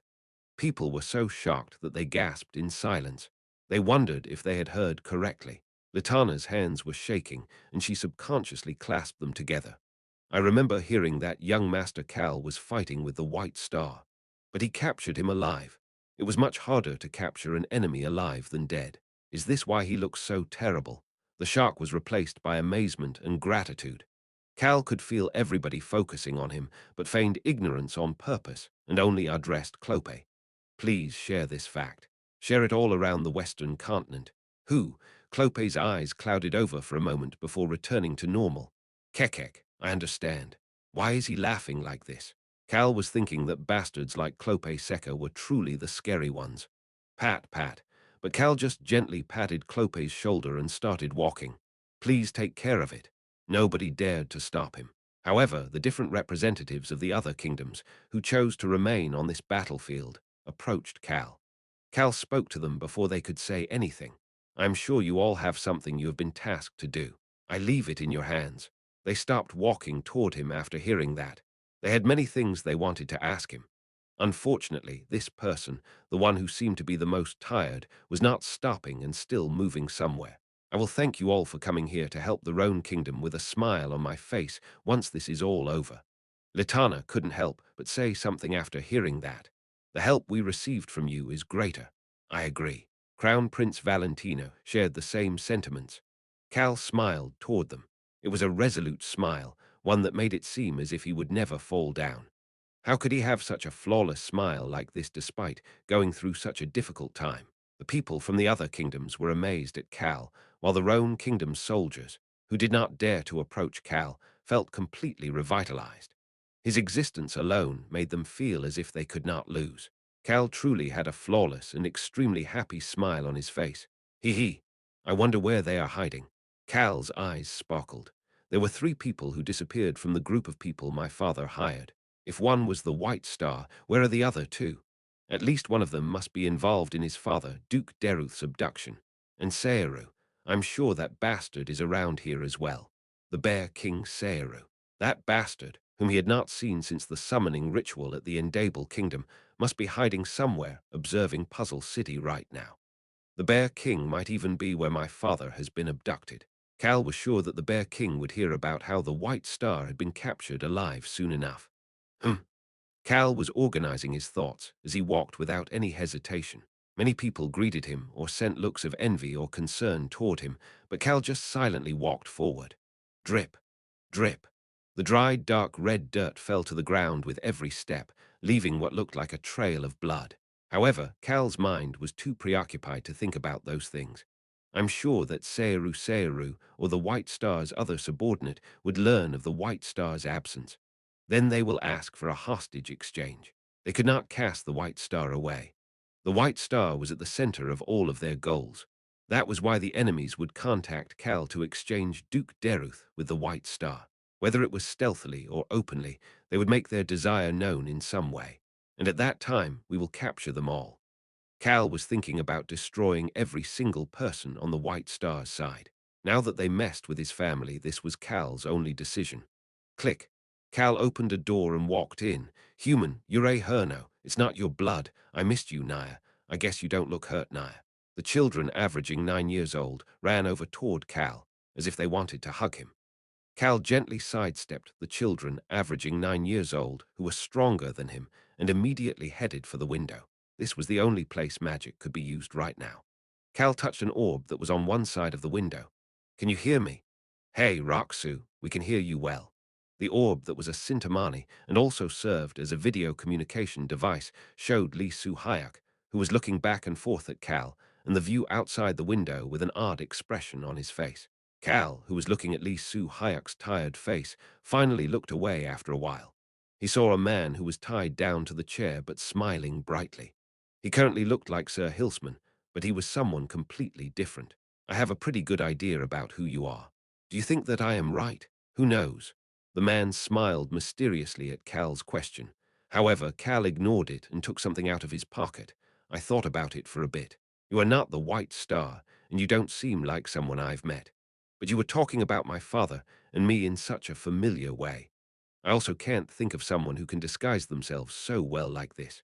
You also got caught so easily and show no signs of attacking. Tap, tap.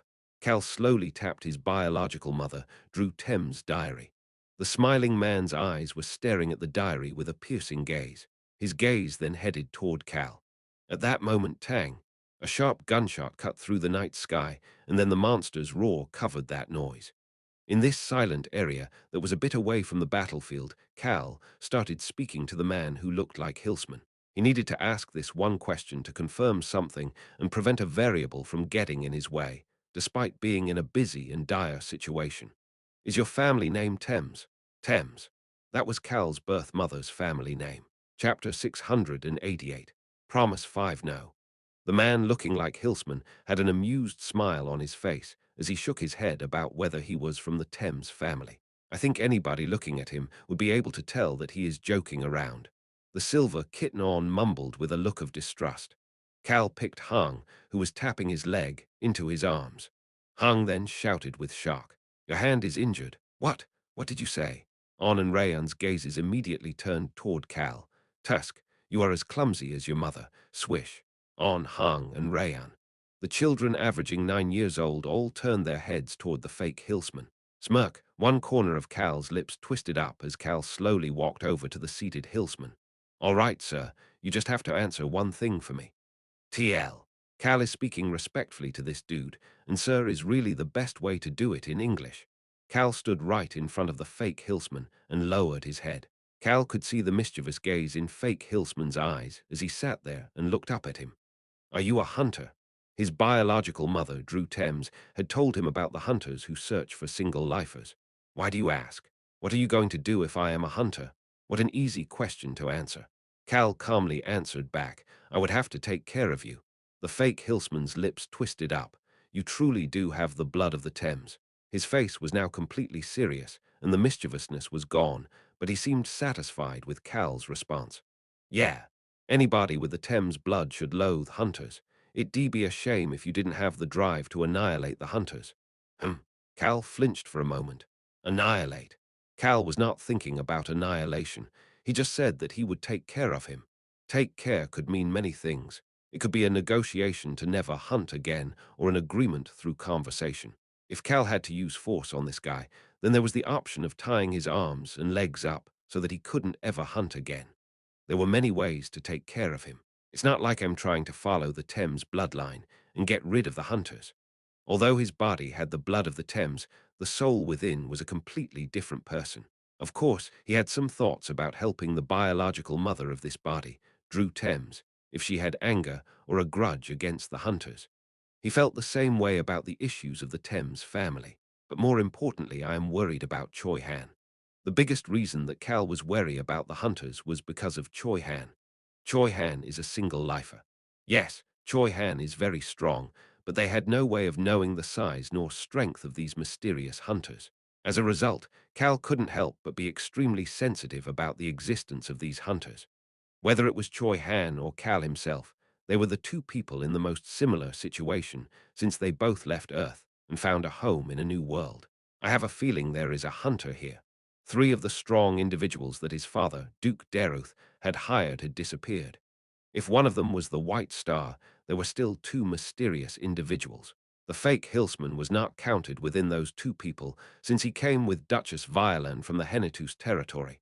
Yes, you do need to take care of all of them. Every single one.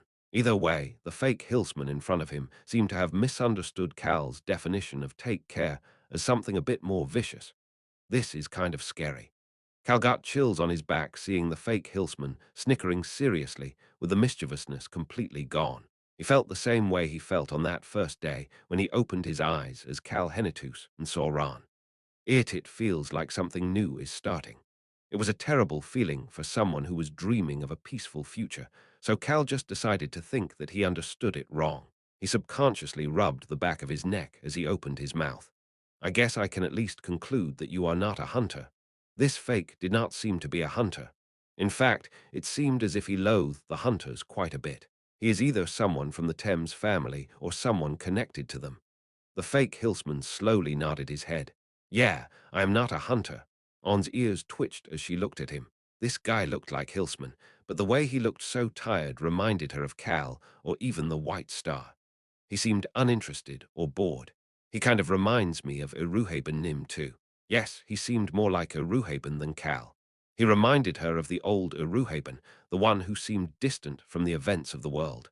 This fake Hillsman seemed disconnected like that, but the anger in his eyes earlier was real. On thought about something two people told her in the past. They each had placed her on their laps and said the following: "From now on, you will hold information in your hands.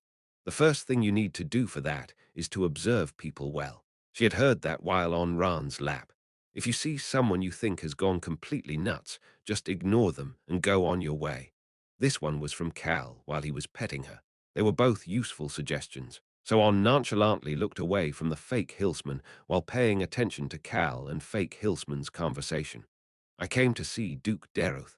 I have something to tell him and something to get from him. From my father, yes." The mischievous smile appeared on fake Hillsman's face again as he continued in a relaxing manner. "You can hear about my identity from Deruth. My father knows who you are. He'll probably figure it out." The fake Hillsman looked up and down at Cal slowly before saying something else. "If not him, then you can ask the king." King? Cal wondered who this guy was talking about. He then thought of someone. Zed Crossman. The old guy who was the current king, but chilling in the back while leaving most of the Roan kingdom's politics to Alberu. He had become king at a very young age. People were thinking that Alberu Crossman could inherit the throne from Zed Crossman whenever he decided to do so. Now that I think about it, Cal had questions about how the Thames family had disappeared. One of the Roan kingdom's noble families had suddenly perished. However, nobody seemed to have cared about it at all. It wasn't that long ago since it happened when Drew Thames was young, but for some odd reason, the Roan kingdom had no information on the Thames household. The meaning changes if the answer to those questions is Zed Crossman. If the Thames household had some connections to Zed Crossman, or if there were some hidden conversations between them, then I can understand to a degree why there is no information about them. Furthermore, Duke Deruth, who had been a student when he met Drew, had said that he knew nothing about how the family had perished. This would make it understandable why he would only know that the Thames family perished. It was not information that someone at Duke Deruth's level would be able to know. This Cal got the chills. I feel like there's some serious secret history in there. Cal felt as if something so big was approaching him that he would even drink lemonade for a whole week to avoid it. Cal had a feeling that this thing would have so much impact on him that it would be like a meteor crashing down. He would live if he managed to avoid impact and die if he couldn't. He felt that something that serious might happen. "I am crazy." Everybody looked at him oddly after hearing him mumble, but he couldn't pay any attention to them. He just shook his head. "I'm crazy. How can I have such a thought? Let's not think terrible thoughts. I will only have good, positive thoughts." Cal put Hung down for a moment and touched the golden plaque in his inner pocket. He naturally started smiling after thinking about how angry the White Star must be while stuck in the plaque. Ah, the mind really can only be at peace when you think good thoughts. Cal smiled brightly after feeling much better. "I didn't realize that your identity would be related to His Majesty as well." "That's right. Aren't you curious about it?" "No, sir." It's not like I need to know, do I?" Cal couldn't help but have a look of disinterest. "It's something I can easily find out if I want to do so." He just didn't want to learn about this gigantic secret history. "Zed Crossman, my sworn brother, will soon be king. I can easily ask him to organize the former king's records. He had an extremely useful worker, no, Hyang Nim, who would grumble but still get them all organized for him. As for the hunters, he could think in simple terms with them as well. They want to mess with me. It'll just make them like the white star in the golden plaque. Smirk. The corners of Cal's lips curled up. This is a very, very easy problem. The fake Hillsman got an eerie feeling while looking at Cal. You are pretty much the same as Drew Thames when she was younger. Great disasters would happen when she smiled viciously like that as he was saying that bararang. There was a loud noise, and a bright red light flashed in through the window. Human. It's the second stage. Cal turned his head and looked outside. The lion dragon's mouth opened, and a dark red light shot out toward Iruhaben and Albaru. It's exactly as the Crown Prince said. The information Albaru Crossman heard from Earth 3's on Roman regarding the information to take down the lion dragon.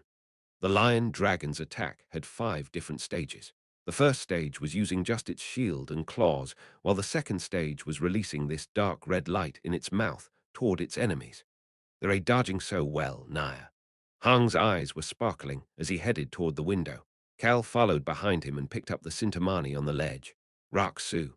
He could hear Li Su Hayek's voice through the Sintamani. This looks like big trouble. Am I wrong? Would Han, the dark tiger, and the UI know have expected such a situation? Flinch. Rayan flinched after hearing that and peeked toward Cal. The fake Hillsman nonchalantly commented, "That ancient dragon and the crown prince are doing a good job leading the monster's attack to shoot into the air or in directions with no people.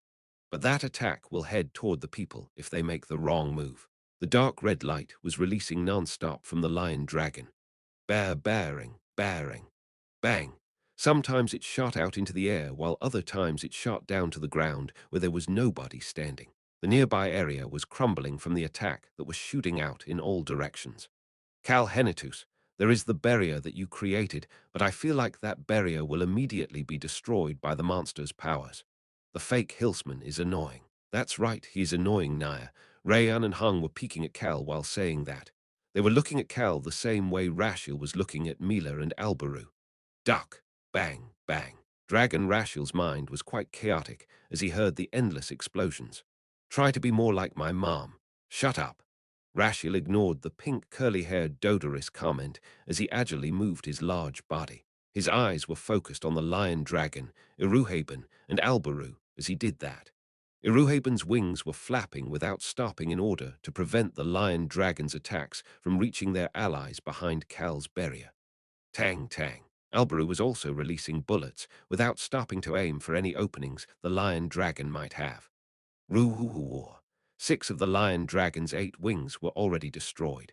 The lion dragon was losing its aerial advantage. Hey, however, Rashil still couldn't hide his anxiety and shouted, "Those weak little humans are going to die if you continue like this. You said that the lion dragon will soon reach the 3rd stage. The 5 stages of taking down the lion dragon, they changed based on the lion dragon's attacking condition. The 2nd stage was launching focused attacks against the threatening enemy. The 3rd stage was attacking anybody in its way. In simple terms, you said it's going to try to kill everyone. Who the hell is going to protect those extremely weak humans?" Rashil raised his voice. "We can't even use magic. Normally, if a mana disturbance tool had not been used like this, mana would have been stable." Rayan, Iruhaben, Dodori, Rashil, and Mila, the 5 dragons had planned on casting a spell together. Once the lion dragon launched the attack on everybody, their spell would have protected the people and Puzzle City from the monster's attack once it reached the 3rd stage. However, they could not use magic right now because of the mana disturbance that started from City Hall. You said that this monster's attack doesn't rely on magic. But since the monster's power was not based in magic, it could launch its attacks as it pleased, unlike the dragons who could not use magic right now. Damn it. If so many people if they die. Rashil looked toward the humans who were trying their best to help them out from behind the barrier and couldn't help but shout, "I won't be able to sleep well at night. It is okay." What?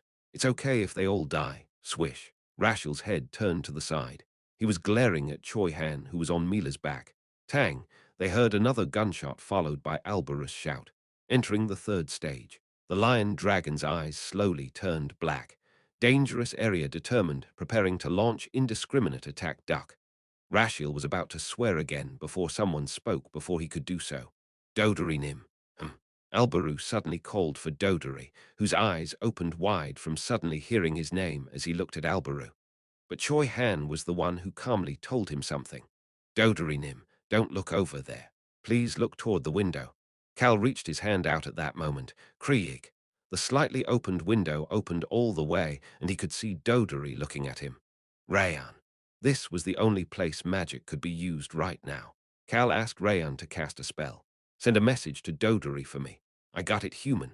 Dodory soon heard Cal's words in his mind via Rayan. We are going to start your lesson.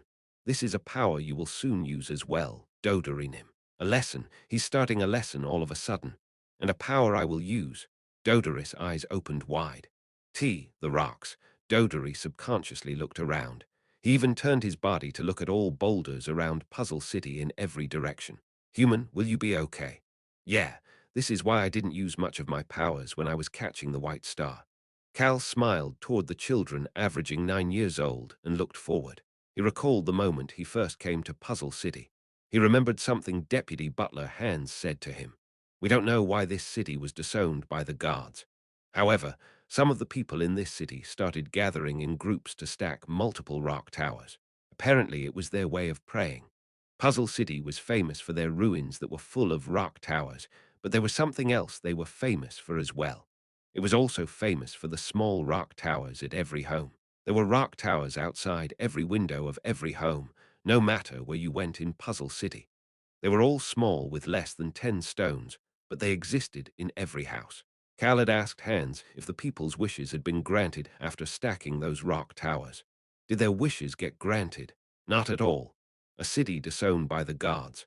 The gods did not grant the wishes of the people in that city. They said that none of the prayers were answered. That is the reason there are no temples in Puzzle City. There's no reason for them to worship a god when they've disowned them. Is that it? That is correct. However, rock towers continued to get stacked in Puzzle City. These rock towers became a sort of promise after that. It was a promise between people, and sometimes even a promise with themselves. What kind of promise? Deputy Butler Hans had told him about a rule that had been passed down in Puzzle City. A human who has achieved his wish will destroy his rock tower. They had to achieve their dreams with their own hands since they were disowned by the gods. Destroying the rock tower symbolized that they overcame the obstacle. The numerous rock towers in Puzzle City were stacked by people who resolved to make their own wishes come true. Cal quietly observed the lion dragon before slowly moving his gaze. He heard the Super Rock's voice. Cal, this is the greatest battlefield for us. Whether they were small or large, numerous rocks of all shapes and sizes started to float up into the air. If Cal's barrier was not enough to protect everyone, he just had to use the rocks that so many people had gathered until now. A guardian protecting a guard, he had to stop that guardian right now. A confident smile appeared on Cal's face. At least I would have a good excuse to tell them. He could tell them that he needed to use their rocks. He could ask them for their understanding.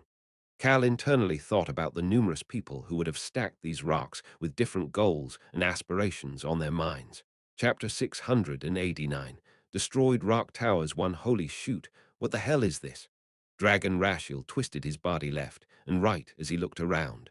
Numerous rocks were floating up and covering the sky above Puzzle City. Why are there so many rocks? No, that's not the issue. These large and small rocks, they were just rocks in the end. No matter how large the rocks were, they would still break if they crashed into Rashiel's large body. Rashiel would usually not pay any attention to these simple rocks, but there's still too many of them. Too many might even be too generous of a term for them. There was an endless number of rocks floating that it made Rashiel question where they could even be coming from. The rocks that didn't look fancy or anything were sparkling because they reflected the light from the ball of light Alberu shot up earlier. Dangerous area determined. Goal is annihilation. The lion dragon's black eyes sparkled, and it started to move. Stage 3. It was time to indiscriminately attack. Please retreat. Rashiel chose to retreat quickly as soon as he heard Crown Prince Alberus' voice. Ah, whatever. I don't care anymore. He would not benefit from his attribute, indomitability, since there was no magic to be used. His power was strongest in a one-on-one setting. It was not very useful in this current situation. Ah, Rashiel frowned at that moment. Hey, you damn pink hair, you let go. Dodory was tightly clenching Rashiel's horns as if he was going to pull them out. He was young but still a dragon, so Rashiel was screaming at Dodory's strength with concern that his horns would be ripped off. Dodory seemed to be blanking out. "Hey," I said, "let go." "Hey, you damn little, ah." Boo-woong. Rashiel saw a large shield fly past right in front of his face. The grey dragon's eyes looked toward the lion dragon. Is that son of a beach crazy? The monster holding the large shield suddenly started actively moving. It was as if it was not going to pay any attention to the few wings it had lost. Boom, boom. The monster descended to the ground and stomped forward as it swung its shield and sharp claws in all directions. Bang, bang. The buildings and everything in the city started to break from this devastating attack. Alberu Crossman quietly mumbled to himself as he watched.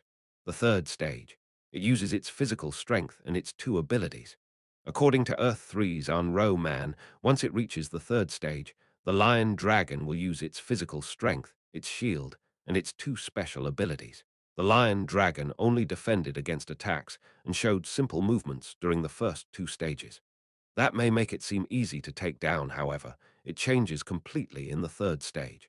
On-Ro Man had said that they had a large number of casualties at this time. The lion dragon that aimed only for the strong individuals it considered a threat tries to kill anything that is alive once it reaches the third stage. The lion dragon was showing extremely smooth and natural movements that were completely different from what it had been doing until now. However, the thing that the monster expressed the most was its monstrous attacking strength. Don't let it get close to people. Sounds good. Shoot. Mila and Rashiel, who had not gotten too far away from the monster, started to distract the monster after hearing Eruhaben's shout. The barrier where the humans were gathered, they had to stop this monster from getting near it. Alberu calmly watched them as he recalled On-Ro Man's words. When it passes the third stage of that is when you become important, Alberu Crossman. Terang, that is the time when you can properly use that weapon. You also need a partner who can help you. The corners of Alberus' lips went up. Stage 4. There were plenty of individuals to help Alberu at that stage. However, it was currently on the third stage. The only person who could safely defeat this monster right now with the disturbed mana was Cal Henitus. I will only get Cal Henitus's help until here. He had said that he didn't need Cal's help, but had no choice but to rely on Cal until here because magic could not be used. Although the extent of his assistance is no joke. Alberu raised his voice. The monster can only maintain this state for about 30 minutes. We just need to get past that. Guardian. This monster was like a machine. It was not a living being like them. That was what On-Ro Man had told him. 30 minutes. Rashiel, who managed to hear Alberus' voice despite the chaos, quickly looked down. He then shouted as loudly as possible because magic was unavailable. "Hey, you puny humans. Do whatever you can to survive for 30 minutes. You got that? Don't die. Y'all just create even more work for us." Ho! Eruhaben scoffed in amusement, but Rashiel was serious. He did not want to have bad dreams. He felt Dodory pulling his horns again at that time. "Hey, you little punk, you dare, watch out." Boo-woong. The moment Rashiel heard something cutting through the air, Rashiel quickly rose diagonally. Bararang. The monster's fist brushed past where Rashiel had just been and slammed into a part of the plaza. Shoot! Rashiel felt his heart sink as soon as he saw that. The opening that was created because he dodged diagonally, the monster immediately started running toward that opening. The lion dragon's now black eyes were focused on the barrier. It was the location with the most living beings. Shoot, why is it so freaking fast? How the hell did it get so fast all of a sudden? Rashiel shouted with frustration while chasing after it. The monster was as swift as if it was using magic in this third stage. Mila and Rashiel chased after the monster. Its appearance brought fear to the people within the barrier. Although the barrier was high, the monster approaching them from past, it was even taller. Boom, boom. They could experience its large body that made the ground roar the closer it came toward them. It was different from watching it fight against the dragons from a distance. They were scared of the monster approaching them under the holy light Alberu cast in the night sky. It was an extremely tall monster. It looked extremely sturdy. It looked extremely strong. This monster with black eyes was destroying everything in its path as it got toward them. They saw all these things. Calm down. The dragons are protecting us. Slowly, slowly retreat. Boom, boom. However, the monster approached them too quickly. That is too fast. It's a monster. It is a monster. Its physical abilities were so great that it allowed them to understand why it was a monster and why it was considered a disaster for the entire Western continent. The people in charge raised their voices. Those of you close to the barrier, move closer to the barrier instead. It's too late to retreat. Retreat. And then scatter, Your Majesty. Litana heard someone calling out for her. This does not seem to be a place for us to battle. The eyes of a warrior who had told her that they should help the Roan kingdom and the crown prince were shaking. Although he was one of the ones who shouted fervently earlier that they should attack the monster to save the crown prince, he had fallen into fear after facing the monster's attack, actually headed toward him. Boom! The monster stomped its foot. Your Majesty, you must retreat. The warrior shouted with desperation while the monster, which had approached instantly as if it had used magic, jumped up into the air with that stomp. The monster, holding its shield with both hands, tried to use its shield to attack the barrier and the humans inside the barrier. Your Majesty. Litana opened her mouth at that moment. There's no need to do that. Excuse me, look over there. There were individuals who were neither running away nor feeling impacted by the chaos. They were just protecting their designated spots. Their hands holding their weapons were shaking in fear, but they were not releasing their grips. They were the reason the battlefield was still maintaining its order. These individuals were the soldiers of the Roan kingdom. They numbered more than the remaining reinforcements. They were biting down on their lips and looking toward their superiors or the Roan kingdom's knights. Their superiors and the knights were all looking at the knight captain. The knight captain was looking at Alberu. The captain started speaking as if nothing was wrong. Maintain your calm. That sentence was enough to make them stand in place. The reason they could do so soon appeared in front of their eyes. Bararang. The monster slammed its shield down at the barrier. Darkness suddenly arrived for the people. The people quickly realized it. They noticed what had caused this darkness. Rocks. The thousands or the hundreds of thousands of rocks that had been covering the night sky, each of those rocks that were nothing much on their own, gathered together to create a kind of shield above their heads. Crack! They heard something break before the darkness disappeared once again. They could see rock powder that was falling like snow in between the scattering rocks. Quite a lot of rocks were destroyed because of the monster's shield. It was to the point that the rocks could not maintain their shape anymore. However, there were still a ton of rocks in the sky and around Puzzle City. The monster retreated 2 steps with its shield in its hands. The people under the barrier looked toward the Roan Kingdom citizens after finally realizing that this rock shield and stopped the monster's shield. Once they saw the faint smiles or looks of relief on the faces of the Roan Kingdom's people, it reminded them of a statement that went around after the Roan Kingdom defeated the Northern Alliance when nobody believed that they had a chance. The shield will not break. They could finally understand the meaning of those words. Tang! A sharp noise cut through the sky and snapped them out of their thoughts. The crown prince of the Roan kingdom was attacking the monster again as it showed some openings retreating from its clash with the rock shield. Barang, a shining black yang, was aiming for the monster's back at the same time. The black-haired swordsman holding that sword had a sharp gaze in his eyes, as if he was aiming for a different opening. The dragons were using their strong physical bodies, which were pretty strong despite not being as strong as the monster's body, instead of using magic. But the monster quickly stopped giving them many openings. The monster opened its mouth to reveal a dark red light. It was the same power that was used when Alberu feigned his death. The power that had destroyed Alberus' shields, the power that Alberu was only able to survive because he uses dead mana, was about to strike again. But it was faster and stronger than the last time. Bah! There was another loud noise, but nobody was running away anymore. They were just standing around looking at rocks, most that were even smaller than their fists, quickly gathering together to create another large shield. The rocks were shining because light was reflecting off of them. It looked as if the stars were gathering together. Bang! There was another loud explosion, and numerous rocks burnt black from the monster's dark red light before they disappeared. But they managed to stop the attack. They heard someone's euphoric voice in the darkness just before the rock shields scattered again. There is a monster, but we have a hero who is pretty much a god. They all turned toward the sound of the voice. As light filtered through between the scattering rocks, that light allowed them to see who had made that comment. That person was Clope Seca. Boom. The monster ignored the dragons and heroes again and aimed for the people inside the barrier. Someone looked to the side and let out a quiet gasp.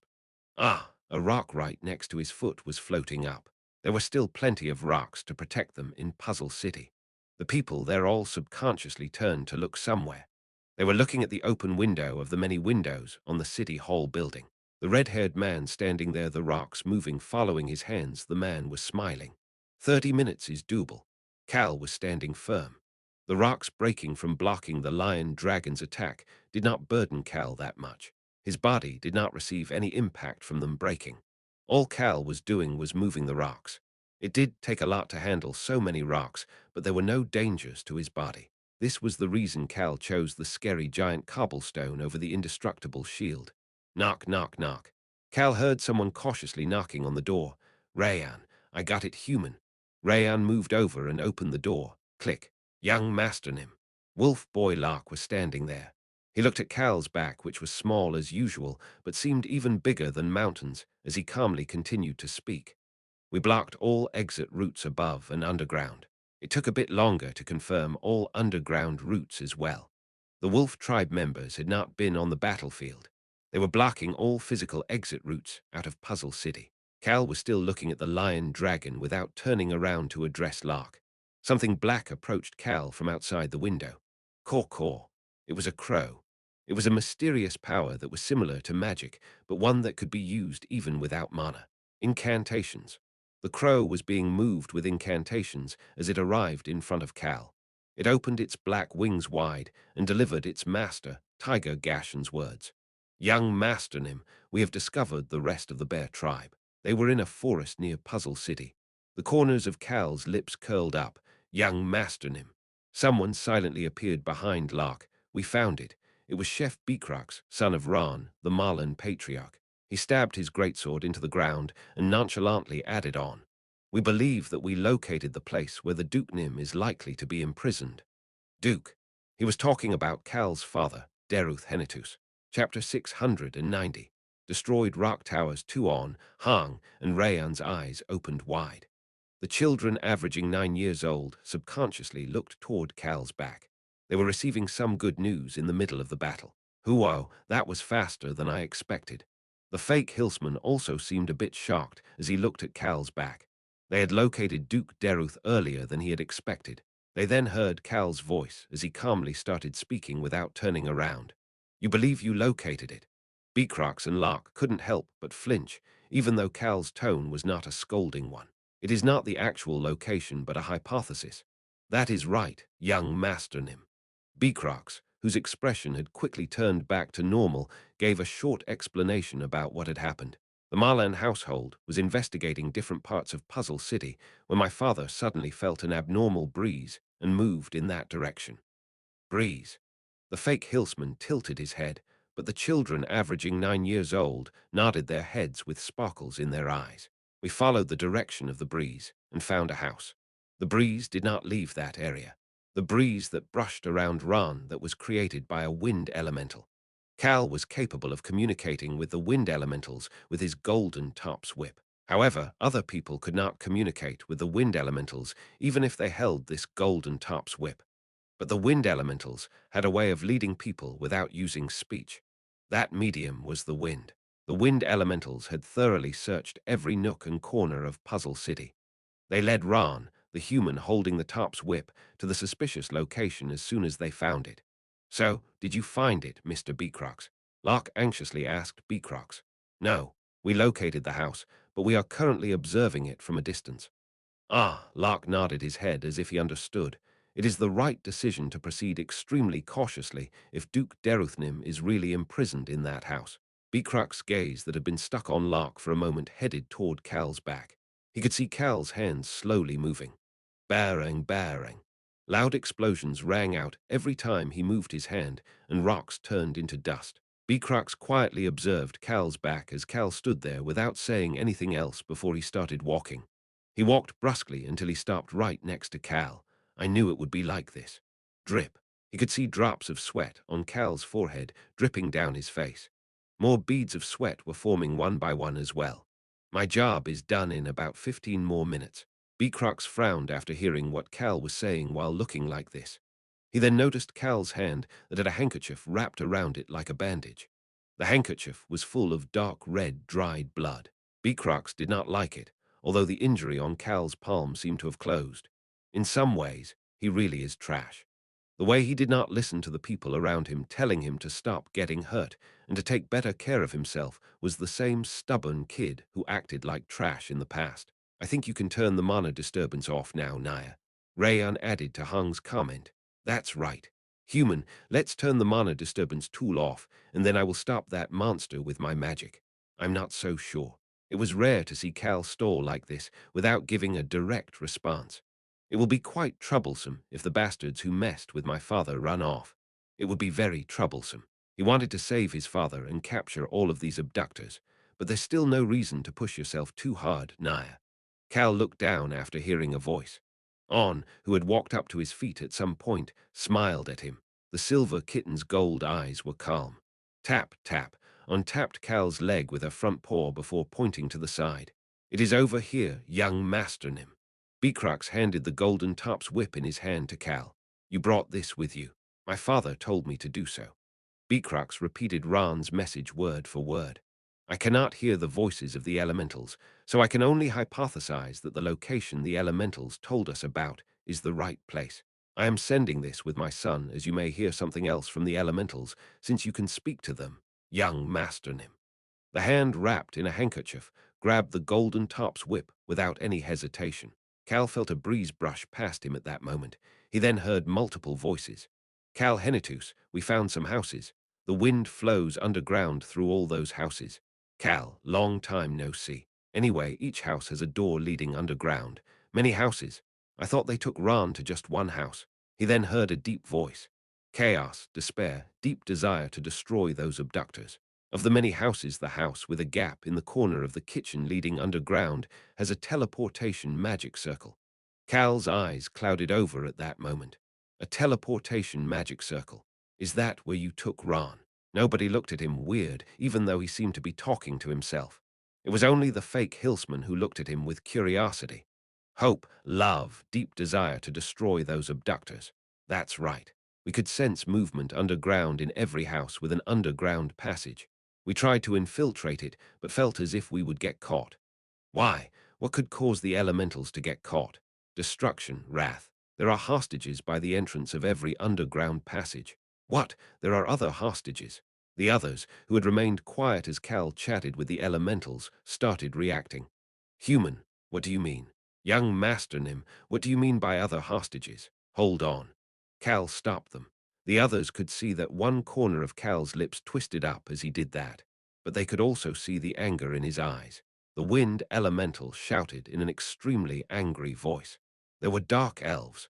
They seemed to be dark elves from the Endable kingdom. They left them to guard the entrances so we could not get any closer. We could not let the dark elves find us. That's right. Oh, I saw some bears too. They peeked out of the underground entrances to look outside for a moment, and they were all in their berserk states. The White Star's subordinate, Bear King Searu, had yet to be caught. Cal thought about him as he remembered something from the past, the summoning ritual for the unranked monsters at the Endable kingdom. Cal had seen dried blood when he was there. That blood must have belonged to the Dark Elves the Bear King had tried to use as sacrifices. They're literally the worst. Searu did not kill some of those Dark Elves and was using them as slaves. The Dark Elves guarding the doors will be the first to die if we locate them and attack. The bears would retreat while we killed the Dark Elves. It was obvious. Cal, the look in the eyes of those Dark Elves, they seemed really tired. Wrath, destruction, ruin. I keep being angry. Destruction. Chaos. Cal's eyes slowly looked out at all of Puzzle City. His left hand moved again. Boom, there was another loud noise as a rock shield blocked the dark red light again. Crumble, numerous rocks crumbled to dust. The people below had quite a lot of dust on their hair and shoulders. More rocks broke than I expected. That's weird. Cal started to frown. Human. The Crown Prince said that the Lion Dragon will use a new power with 5 minutes left. Stage 3. The Lion Dragon would use its physical power along with 2 special abilities. One of them was the dragon breath-like power it used earlier. The other power started from the Lion Dragon's 2 eyes. Tang! Alberus bullet shot out. It was headed toward the lion dragon's now black eyes. Barang. However, the bullet exploded in midair, and the lion dragon just tilted its head to the side to dodge it. It was extremely agile, unlike during stages 1 and 2. Cal noticed that Choi Han was looking at him. Choi Han seemed as if he had something to say. Cal had a pretty good idea about what Choi Han wanted to say. The lion dragon's attacks are stronger than what was in the information we got from On-Ro Man. That meant that things had somehow changed. Beacrox. Yes, young Masternim. Cal turned around. He made eye contact with Beacrox. The wind elementals will go back and tell Ran about a couple of different places. You go back and inform Ran about what is going on and help him out. Yes, sir, I understand. Ran would be able to recognize the breeze caused by the wind elementals even without the top's whip. He had experienced it once already. The locations the wind elementals would tell him about would be the houses with the underground passages where the bears are hiding. Lark, yes, sir. Do you have anybody you can spare from guarding the above and underground entrances? Yes, sir, I do. Cal started to walk. He patted the now calm Lark's shoulders, then lead them to where the tigers are waiting right now. Attack the place Gashan thinks that the rest of the bears are located. And Gashan, yes, sir. The crow poked its head into the room. Gashan should be seeing and hearing everything through the crow. Attack the bears as soon as you are ready, even if the wolves haven't arrived. Also, send the whales to Ran. I understand. Cal headed back toward the window. Swoosh wind gathered at his ankle. On and hung. The kittens looked at the whirlwinds gathering at their feet for a moment before looking at Cal's hand reaching toward them. The two of you come with me. That sounds great, Naya. I think I know what we need to do, Naya. Cal finally looked at the black dragon with the chubby cheeks. And Rayan, human, what do you need me to do? What we originally planned on doing. Rayan's eyes clouded over for a moment. What we originally planned on doing. Yes. Their original plan before Duke Deruth was abducted. Rayan cautiously asked, are you going to release the mana disturbance? Soon. Cal turned toward Beacrox as he answered, I will stop to see Duchess Violin before I go. Okay. Cal immediately stepped onto the window ledge after hearing Beacrox's response. On and Hung followed behind him as Cal addressed the people standing there. The wind elementals will follow all of you. The golden top's whip was sparkling in his hand. The wind elementals will come and let me know when you are all ready. Then I will send all of you a signal. The moment he sends that signal, the tiger tribe and the wolf tribe will suppress the bears waiting in the forest. The mana disturbance tool will also stop for a moment. It would be for about 1 minute. And during that minute, Rayan, smirk. The corners of both Cal and Rayan's lips curled up. This place, the only place where mana was still stable, this place, where mana was gathered together, this room, that was covered in all sorts of magic circles, what Rayan needed to do here was simple. Land one attack. Make it strong enough to topple the lion dragon. Cal said one last thing as he left. See you all later. He then jumped out the window. The wind guided him to where he wanted to go. On and Hung, their movements assisted by the wind as well, quickly followed behind him. Tap, tap. They jumped from roof to move quickly. On, Hung. You can tell us anything, Naya. This is exciting, Naya. Cal asked On, who was next to the excited Hung. What do you think I am going to ask the two of you to do? On said that she had a pretty good idea as to what he would ask them to do. On looked at Cal with an expression that seemed to be wondering why he was asking such an obvious question before she answered him. There is no magic. Yes, it is impossible to use magic right now. Magic was out of the equation until the mana disturbance tool was turned off. Furthermore, the lion dragon attacks anything without a set pattern, Naya, and it is also too fast for our allies to land their attacks, Naya. The only attack that can harm the monster right now is the Crown Prince's attack, Naya. That's right. But his bullets are not hitting the monster, Naya. Hung quickly added on. Hung then looked at Cal and shouted vigorously. That is why we need to either make the lion dragon stop moving or slow it down so that its reckless attacking slows down, and the Crown Prince's attack has a higher chance of hitting the target, Naya. That is why we know very well what we have to do, Naya. Magic, sword art, and even a dragon's large body, if none of those things were a danger to the lion dragon right now, and what would that be? A thick smile appeared on Cal's face. Tap, tap. As Cal and the two cat children ran across roofs toward the barrier, Cal, your body will be burdened if you use any more wind. Cal slightly nodded at the sound of the wind warning him as he looked toward the barrier. Bang, bang, bang. The rocks were still blocking the lion dragon and attacking it over and over. Cal turned away from it and looked at On and Hung. The two cats were looking at him as well. Hung and On smiled brightly as they spoke one after the other. In order to hold the lion dragon down, even for a moment, there is nothing better than poison, Naya. I wonder if poison works on the lion dragon, Naya. Cal thought about the answer to On's question. He had seen the lion dragon through numerous video communication devices. He especially remembered what he had seen when Alberus' attacks destroyed its wings and ripped apart some of its scales. This bastard moves like a machine, but it bleeds. Who? On and Hung's eyes sparkled after hearing that it bleeds. I don't know whether poison works on it or not, but I think it is worth testing it out. SHHH. Cal unbuttoned one more button. The sweat on his body was not because he was using the scary giant cobblestone. The approximate number of remaining rocks is his eyes looked up into the air and calculated the number of remaining rocks. He then looked toward the lion dragon. There were some odd whirlwinds gathering in its now black eyes. It's fast. They were told that the new special ability would come out with 5 minutes to go. There was also a precursor to it using the ability. Unro Man said that it would use the new special ability within 1 minute of the whirlwinds appearing in its black eyes. The lion dragon was showing that precursor even though there were still 10 minutes left. If the lion dragon uses its new special ability and launches an even more destructive attack in the next 10 minutes, especially in their current situation where magic could not be used, there's not enough. He might not have enough rocks. Because of that, do you want to help? Cal asked On and Hung, who immediately nodded their heads. A small rock shield appeared around On and Hung to protect them. Don't move away from my side no matter what. That's very easy, Naya. I didn't plan on moving away from you anyway, Naya. Tap, tap, tap. The moment Cal, On, and Hung stepped onto the barrier, Cal heard people cheering down below. He looked down to see people cheering with looks of relief on their faces after looking at him. They looked terrible while being covered by the dust from the broken rocks, but their eyes were all alive. Ooh, this was a completely different noise from the mana that was shaking uncontrollably because of the mana disturbance tool.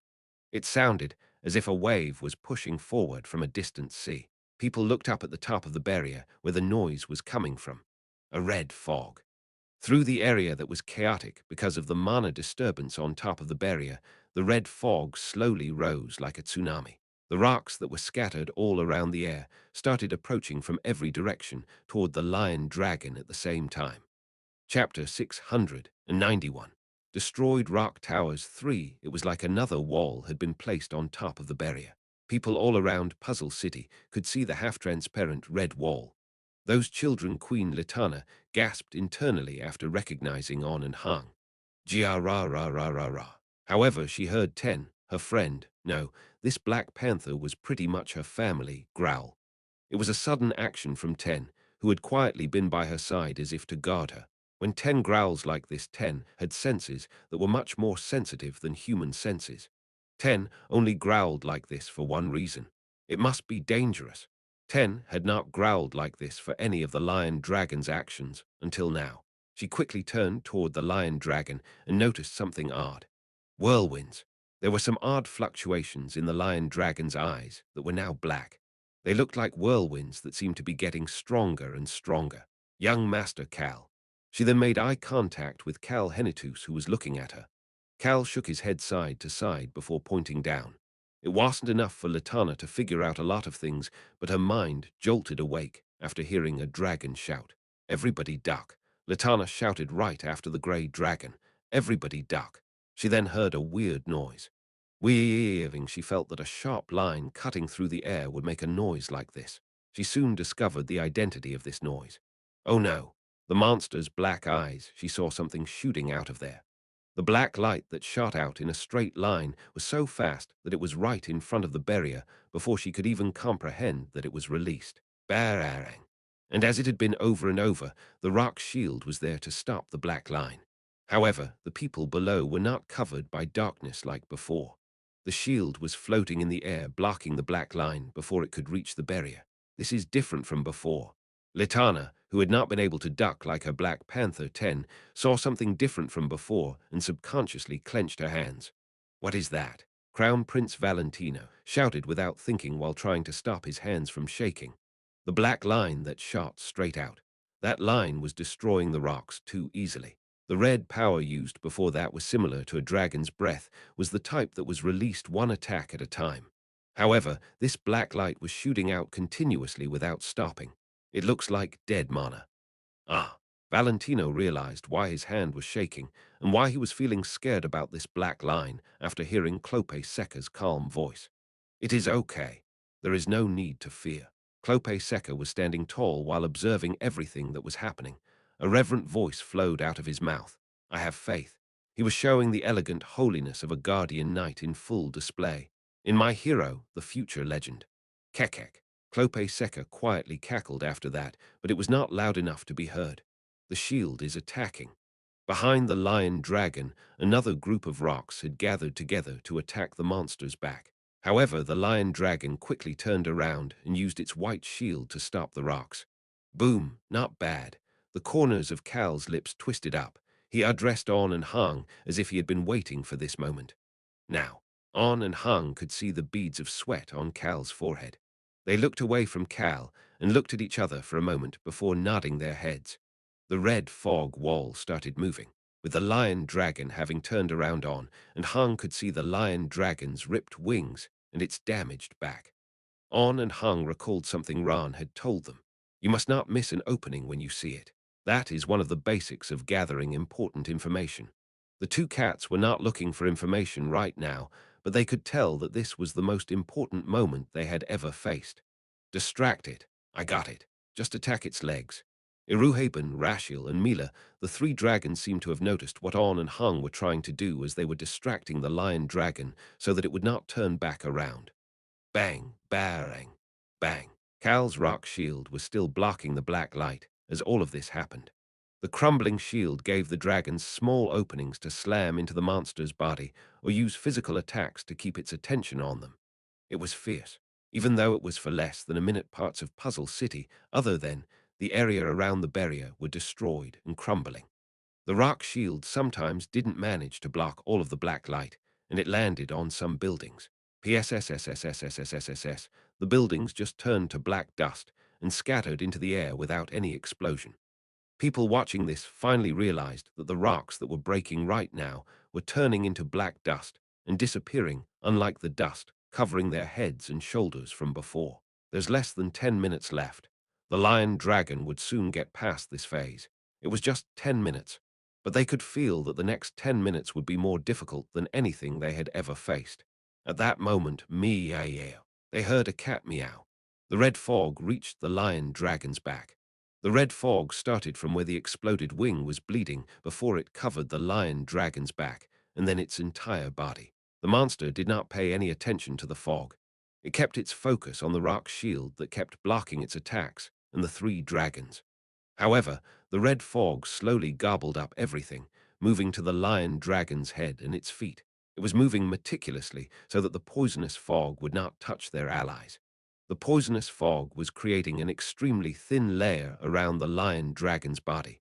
Attack carefully. The three dragons stopped slamming into the lion dragon with tear bodies and moved away while distracting the monster after seeing the red fog covering its body. Drip. On had beads of sweat on her forehead like Cal. Hung had his body right next to his sister as he observed the red fog. Hung was slowly starting to sweat as well. The two of them heard a calm voice at that moment. There is no need to overdo it or do it while experiencing pain. Just give it some effort and then stop. On and Hung didn't even look toward the speaker. It was obviously Cal's voice. They could also tell something even without looking. The person who was saying this to them looked extremely terrible, probably the worst out of anybody here. They also knew that Cal meant what he was saying. That was why On and Hung would give it their best. They were using their powers as best they could.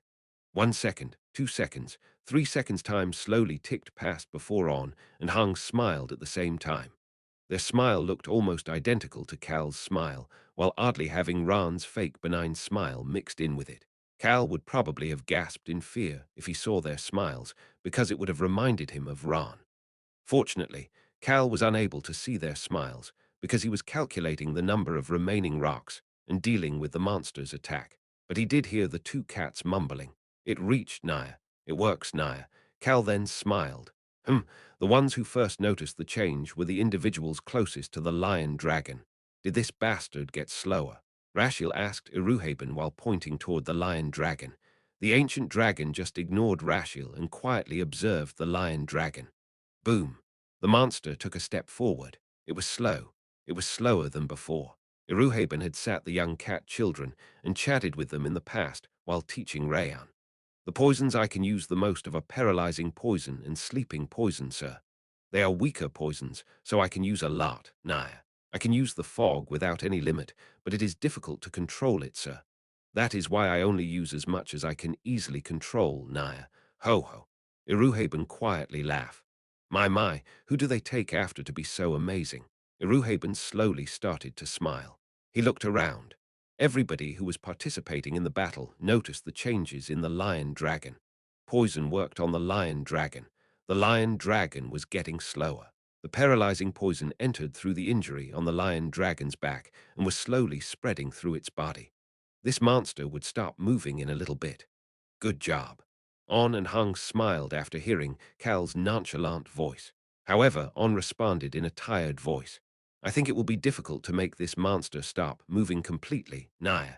It would also take too long. We also can't keep this up for a few minutes, Naya. There were about 4 minutes left now. On, who was speaking in a calm and collected manner, knew that it would be difficult to maintain their red fog like this for the rest of that time. That is a problem, Naya. That is not a problem.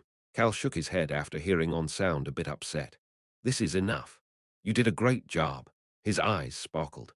Making it so that the lion dragon cannot react properly, making it so that its defending speed is slower, that is exactly what we needed.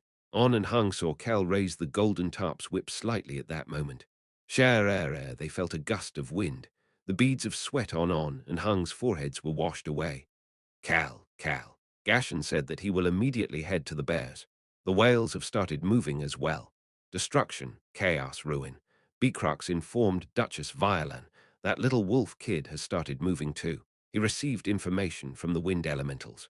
Responses to most of Cal's orders had come back, except one. The remaining order was the Marlan household arriving around the houses that the wind elementals lead them to. The houses are not far from each other. In fact, the wind elementals said that the houses were pretty close to each other. The assassins of the Marlan household should be able to stealthily surround those houses in a few minutes. The question is whether Ran can recognize the wind signals from the wind elementals without the top's whip. However, Cal wasn't that worried about it. That extremely sensitive and vicious Ran was someone who could easily pick up on such changes. Cal Henitus, the last piece of information finally arrived. There are a total of 7 places. They are a few meters away and have surrounded the houses. Ran really did notice it. He noticed it in just a few minutes. Cal opened his mouth to speak. On and Hung, you can get rid of your fog now.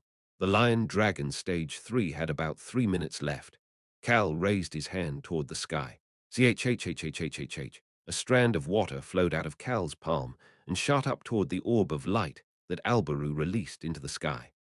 The strand of water rose up into the sky like an arrow trying to pierce through the sky. The people looking at the sky started shouting. It's the young Masternim's signal.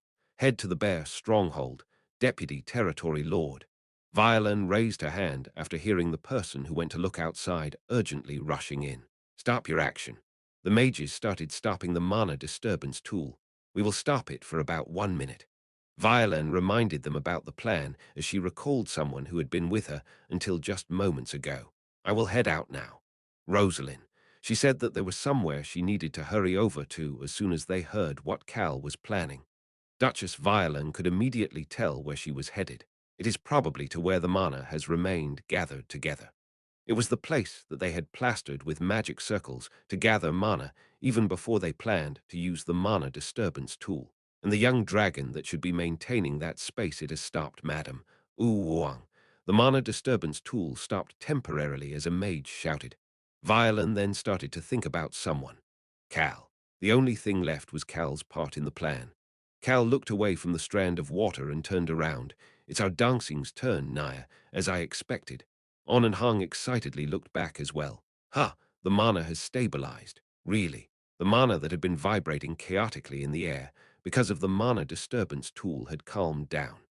As the mages, followed by the others, started to realize that the mana had stabilized, that little punk sure is vicious. Dragon Rashiel had the chills as he subconsciously looked somewhere. Iruhaben could not hide his smile as he looked in the same direction. Cal, On, and Hung were all looking there as well. The window that Cal jumped out of not too long ago, mana, was swirling widely through the open window. They are my disciples. As Iruhaben watched the black mana and red mana mix together to grow in size, Rayan Nim. Thanks, Rosalind. It'll be an even bigger launch thanks to you. The large power of mana swirling around Rosalind and Rayan started to gobble up the mana in the atmosphere. Crack, crumble. The highest grade magic stones around Rosalind's neck and in her hands broke. Ooh, Huang. The room that was full of magic circles started to shake. Young Master Nim. Someone walked underneath the barrier where On, Hung, and Cal were standing. This person, who had been lost for a bit due to the unstable mana because she uses a power similar to it, regained her senses and walked over as the mana had stabilized. Mary, I will hold it down. Thousands of black threads shot out of her robed body, crawled through the ground, climbed up the wall, and floated past toward the lion dragon. The monster that had been slowed down by the poisonous fog black threads started to bind its limbs. The large black and red mana whirlwind was aiming for that monster as well. There were less than a couple thousand rocks left floating in the night sky. Cal looked at the remaining rocks in the sky before shooting another strand of water into the air. Take it down. It was time to take down the monster. Chapter 692, Destroyed Rock Towers for the Mana has stabilized. I know. This underground area seemed to have been created without caring about the aesthetics. Bear King Seru was receiving a report from his subordinate as he looked around this area that was located underneath a regular home in Puzzle City. It stopped. The mana that had been extremely chaotic until just moments ago suddenly returned to normal. Seru did not specialize in aura or magic, but even he could feel the flow of mana as an extremely strong individual. Shoot, he could not stop frowning. His pale face was full of wrath and chaos. What the hell is going on? It was because he could not figure out what was going on. Sure, we did not anticipate a mana disturbance tool, but it is an acceptable variable. The mana disturbance had suddenly struck Puzzle City. Seru could tell that Cal's side had realized that they had abducted Deruth Henitus as soon as he felt the mana go awry. Furthermore, it was understandable that Cal's side was using the mana disturbance tool to prevent Duke Deruth's abductors from teleporting away with him. However, there was something else he did not understand. Figuring out that Duke Deruth is abducted means that they found out that our liege has disguised himself as Duke Deruth. Seru was hiding away underground, but sent his subordinate to stealthily check the situation above ground. Of course, he put the dark elves he kept alive, instead of using them for the summoning ritual at the forefront. He said that they saw our liege's power in the sky. His subordinate had reported that they saw an ancient power with the sky attribute looking ready to be used in the night sky. Furthermore, Seru had been able to feel the white star's power that covered the sky over Puzzle City while remaining underground. He may be underground, but the door heading down was open. Something is weird. However, that sky power was not used and just disappeared. None of the white star's powers showed up after that. Bear King Seru was saying that it was weird while having ominous thoughts on his mind. Perhaps. Was his liege, the White Star, defeated? The White Star was completely balanced now that he got an Earth attribute ancient power. He was so strong to the point that Seru would fear for his life if they fought. But he could still lose. Seru's experiences until now made it impossible for him to ignore the potential that the White Star was defeated by Cal. That is why it is even weirder. According to his subordinate and the Dark Elves, all of Cal's friends were fighting against the monster. The only ones not visible were Cal Henitus and the White Star. That means that my liege fought against Cal Henitus, who had no help. But my liege was defeated without much uproar. Seru had predicted that over half of Puzzle City would have been destroyed, not by the monster, but by the White Star, even if he ended up losing in the end. However, the White Star had disappeared quietly without much happening other than by the monster. Yes, the White Star had quietly disappeared.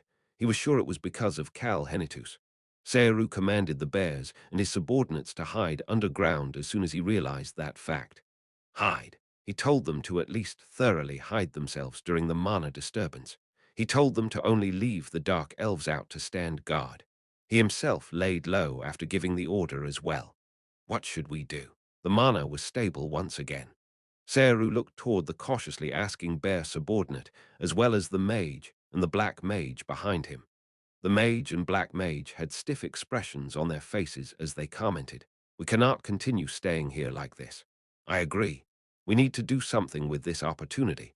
Either that, or we can activate the teleportation magic circle. The mage turned to the side. Deruth Henitus was glaring at them while completely bound. The mage turned back towards Seru and continued speaking. We need to activate the teleportation magic circle and retreat with the hostage. I agree. I believe we can retreat and wait for our liege to contact us at our stronghold. Seru knew that the subordinates spoke more relaxed around him than the Lion King or the White Star.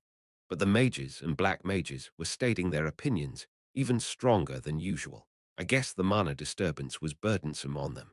Those who were more sensitive about mana would have found the earlier situation much more burdensome. However, he could not blame it all on the mana disturbance, as they weren't wrong about what they should do. We need to do something. They had no idea how long the mana would be stable for. Furthermore, they needed to quickly do something as they had no idea about the White Star's current status. I guess we should do something. Seru mumbled as if to convince himself and stood up. He turned toward Duke Deruth, who was glaring at him. "All right, you will have to come with us." Smirk. Seru smirked and quickly gave orders to his subordinates. Mages and black mages immediately activate the teleportation magic circle. Tell the others to gather here as well. The bears in the other underground passages needed to all come here, as the teleportation magic circle was only in this building. I will go above ground for now. There was a kitchen just outside this underground area, and the living room that was connected to the kitchen was the teleportation magic circle. Seru started moving, and the faces of the subordinates lit up. They became energetic because there were signs of getting out of this burdensome area. "Yes, sir. We will quickly prep." The mages and black mages suddenly flinched and stopped talking. Seru turned toward a direction as well. "Move." Seru pushed his subordinates aside and quickly headed for the exit. "Huff, what the hell? Hurry." The mages and black mages followed behind him. There were large beads of sweat on their foreheads. "Duck." But Seru didn't have time to pay attention to that. How could there be such a power? He suddenly felt the power of a large amount of mana. This was different from the flow of mana that only those with magic, aura, or a special power could feel. Normal people were unable to tell when a typhoon would start. However, they could see and feel a typhoon coming and fall into fear. People had no idea when there would suddenly be a downpour, but they could see the dark clouds in the sky and tell that it would rain soon. That was the case right now. There was such a strong power of mana that even those who did not know much about mana or aura could feel it. It was inevitable that strong individuals like Seru would react sensitively to it. Boom, boom, boom. Seru felt his heart beating wildly. I should have realized it when the mana disturbance tool suddenly stopped. There would have been a reason for the meticulous Cal Henitus to suddenly turn off the mana disturbance tool. Seru was certain that this mysterious gathering of large mana would be that reason. Slam. Seru slammed open the half-open door heading above ground and walked out. Serunim. He ignored his subordinate and the dark elves that were up here and headed for the window. The dark elves were already blankly staring in the direction of the power. Seru turned toward the direction of the large mana as well. He then saw it. Swoosh, a strand of wind blew past him. That was the only sound he could hear. However, Seru definitely saw it. He saw the monster that was covered in red fog.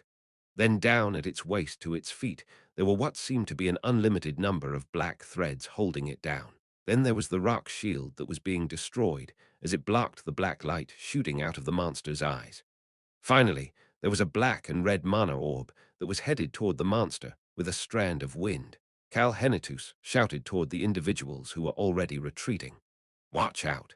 He then gathered the remaining rocks to create a shield that headed toward the lion dragon. The lion dragon moved its body after seeing the black and red mana orb approaching it. Although this monster was slowed down by the red poisonous fog and the black threads, it still raised its shield that was said to be unbreakable, slowly but thoroughly. It was trying to block the black and red mana orb that Rosalind and Rayan had shot out. Cal ordered in a low voice as he watched. Block it. The remaining shield moved quickly and arrived at its destination as he had calculated. Bang! The crude rock shield was in place to stop the monster's white shield. Cal's rock shield pushed down on the rising shield. The lion dragon's gaze moved. The black light shooting out of its eyes followed its trajectory as the monster turned toward Cal. The moment Cal and the monster were about to make eye contact, Barang, the dark red mana orb slammed into the lion dragon and caused a large explosion. Plop, plop. Rocks fell to the ground as Cal leisurely activated his ancient power, the indestructible shield, with a thick smile on his face. Creak, it was falling. The monster's body was slowly falling back. It wasn't actually falling slowly. It just seemed extremely slow in Cal's eyes. The monster was actually not visible because of the explosion from the dark red mana orb, the red poisonous fog, and the black threads surrounding its body. But it is falling. He was sure that the monster's thick skin would not have been damaged greatly by this one attack. The monster still had its fourth and fifth stages. However, that was not the important part. Boom! The monster seemed to almost be flung away after being struck by the large mana orb. This was the first time that the monster had fallen. People who slowly raised their heads opened their eyes in shock as they watched. Cal then moved for the first time in a long while. Human, did Rosalind and I do well? I think we did very well. We are great and mighty. Hee hee. Cal could see Rosalind, who was leaning on the window ledge as if she was tired, and Rayan, who was waving his front paw in excitement. Time for stage 4. The 30 minutes that the lion dragon could maintain stage 3, that time was now over. Stages 4 and 5 that should come now should not be that difficult. A crown prince who will thoroughly rip apart the fallen enemy was Cal's ally. There was someone else who also predicted the monster's defeat at that moment. Hurry! The moment that Bear King Searu saw the monster falling after being struck by the dark red mana orb, he badgered the mages and black mages to hurry up. Uwuang, his urging made the teleportation magic circle slowly start to activate. Searunim, shoot! However, the mages soon looked toward Searu with shock. The mana is starting to go chaotic again. The mana disturbance tool activated throughout Puzzle City again. Duck! Searu couldn't help but swear. I shouldn't have been standing there idly. He should have thought about escaping regardless of whether that dark red mana orb attacked the monster or not. If it keeps going like this, we're done for if they find us. Before they find us, Searu suddenly flinched and stopped moving. Before they find us, his eyes slowly headed toward the window. No way. Searu could see Cal, who moved away from the barrier, quickly moving with the two cats. He was headed toward them. There's no way that we've already been found, right? They figured out where we are. Is that it? As Sarah's eyes subconsciously shook, knock, knock, knock. They hear someone knock on the door, followed by a benign voice. Anybody home? The former assassin Ron had stealthily arrived outside the door to knock. A cold smile was on his wrinkled face, different from his warm voice. I will be coming in since I know you are inside. Along with his benign and extremely polite voice barring, the door was destroyed. Chapter 693. Destroyed rock towers, 5. Then the destroyed door barang blasted into pieces with another explosion, and shards of wood scattered in all directions. The enemies inside could see Beakroc's cold gaze as he glared while holding his greatsword. Bear King Seru turned his body as soon as he saw what was going on. He was heading toward the entrance to the underground area. We've been found. This location had been found. When had they figured it out? How were they able to locate them? He had all sorts of questions on his mind, but they were not important right now. The most effective method to get out of this situation. He needed to figure that out right now, and Seru immediately came up with the answer. Duke Deroth. That method was making sure that Duke Deroth, who was still downstairs, was in his grasp. That was the only solution right now. Swoo Shah. A dagger brushed past Sarah's cheek as he headed toward the door. Where are you going? Ron Marlin had entered the house without making a single noise. He had arrived close to Seru at some point. But instead of slowing down, Ron sped up even more as he threw his daggers. That old bastard. Barang. There was a small explosion as the dagger struck a light orb. Seru had created the light. His light attribute ancient power clashed with the dagger and sent rays of light in all directions. Now, It was difficult to see in the house because of the blinding light. Seru did not miss this opening. He flung his body toward the direction of the door. His body was feeble, but he was still pretty quick. Protect me. He then gave orders to his subordinates. Some of the bears who were in the room flung their bodies in the direction of the voice. Seru believed that these berserk bears would be able to stop Ran Marlin. I don't know. Do you think that is possible? Ran's benign voice flowed out of the light at that moment. Crack. He then heard what sounded like the wall cracking. As Seru flinched for a moment, bang, there was a loud explosion and one wall of the house was destroyed. Chhhhhh, a strand of water pierced through the wall and charged towards Seru. This strand of light was as ferocious as a snake. Kekek, damn bear bastards. Do we just need to beat them up now? An individual who was smaller in size compared to the berserk bears scoffed as he rushed toward them. The interior of the house started to be revealed again, as light only lasts for a moment. They could now clearly see the individuals who had infiltrated this place. The whales. Seru frowned. What the duck are you looking at, you feeble son of a beach? Whale Archie smiled brightly toward Seru before swinging his fist. Ah, kahaha, does it hurt? It hurt me too. Ha ha ha. Archie's fist smashed into the berserk bear's fist. Archie's eyes looked excited as he laughed out loud. The half-blooded whale Pazitan jumped in with a sword in his hand to take on the other bears. I guess I will take care of you. Step, step. Future whale queen whale tribes slowly walked into the house. The water whip shooting out of her arm was already in front of Seru. Goodbye. Ran walked past Seru with a calm expression on his face and headed for the underground entrance. You shoot heads. Seru looked angry, and his entire body looked to writhing with anger, but he did not dare to move. Looking toward the destroyed wall from which the whales had entered, he could see that every house with his subordinates was surrounded. Furthermore, Seru could see the people from the Marlan household dressed in black surrounding this whole area. Krieg. Ran opened the door without any hesitation and started to hear all sorts of noises coming from below. The dark elf guarding the door didn't know what to do once she made eye contact with Ran.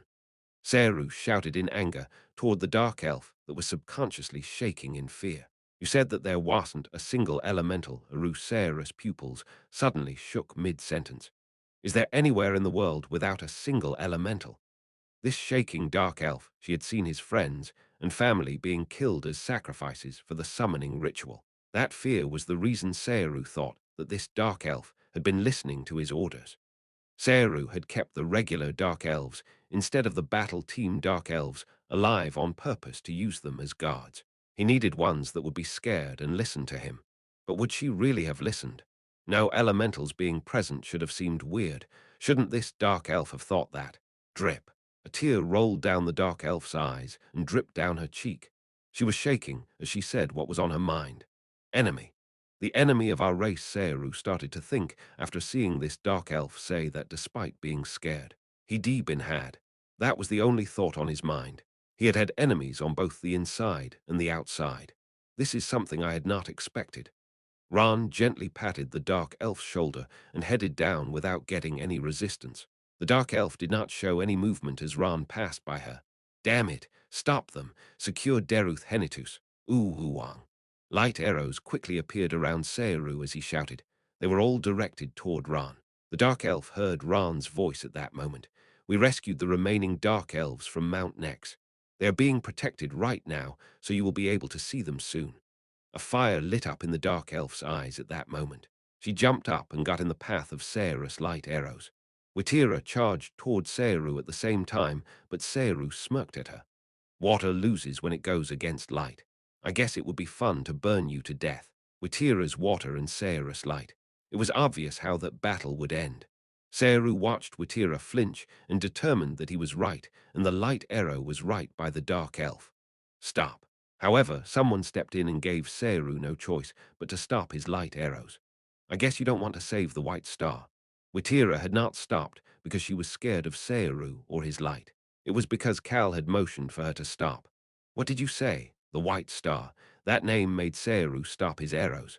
Of course, there was a different reason Seru stopped. My subordinates truly are like me. Seru had a big smile on his face. On the other hand, Ran slightly bowed his head. Duke Nim, I am okay. A bear came up from the basement while holding Duke Deruth Henitus. Other bears were surrounding that bear to prevent anybody from approaching. Duke Deruth looked so small and weak in between the berserk bears.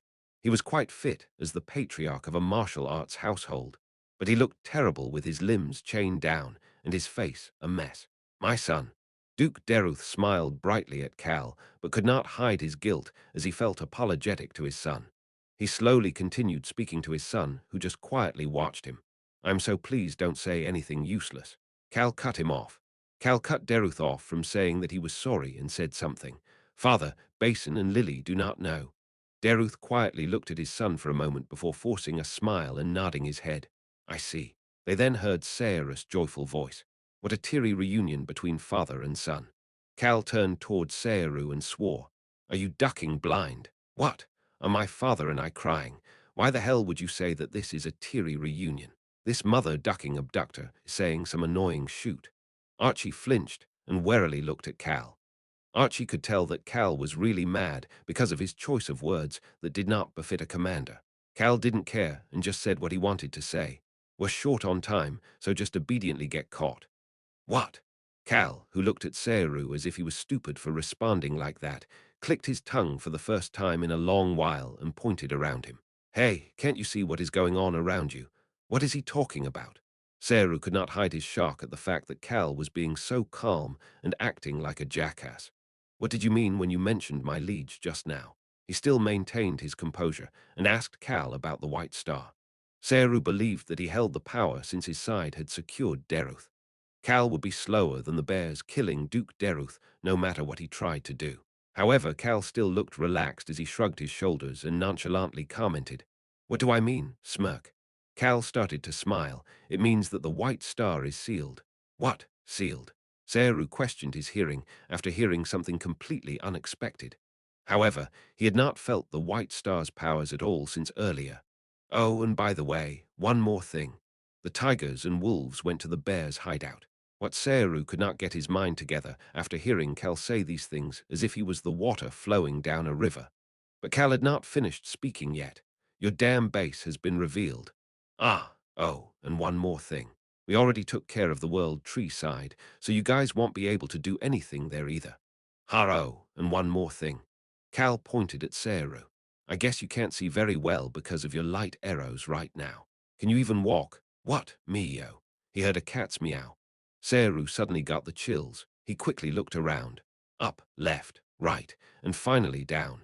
He could not see the area around the underground entrance clearly because the light arrows that stopped right by the dark elf were too bright. There was a faint white smoke-like thing scattered on the ground, quickly filling the underground area. It was fog. He immediately thought of the two cat children. Poison. The bears around Deruth groaned the moment Searu shouted. Ah! The bear standing in the front, his legs suddenly gave out. The next bear had one arm and leg shaking. That was the beginning. The berserk bodies started shaking one by one as if they were dominoes, and Ran was already running through the openings they were showing. Ran looked like a bird flying through a lush forest as he efficiently approached Deruth. Nuwu. The bear holding Duke Deruth's bound arms tried to stop Ran. However, Pook.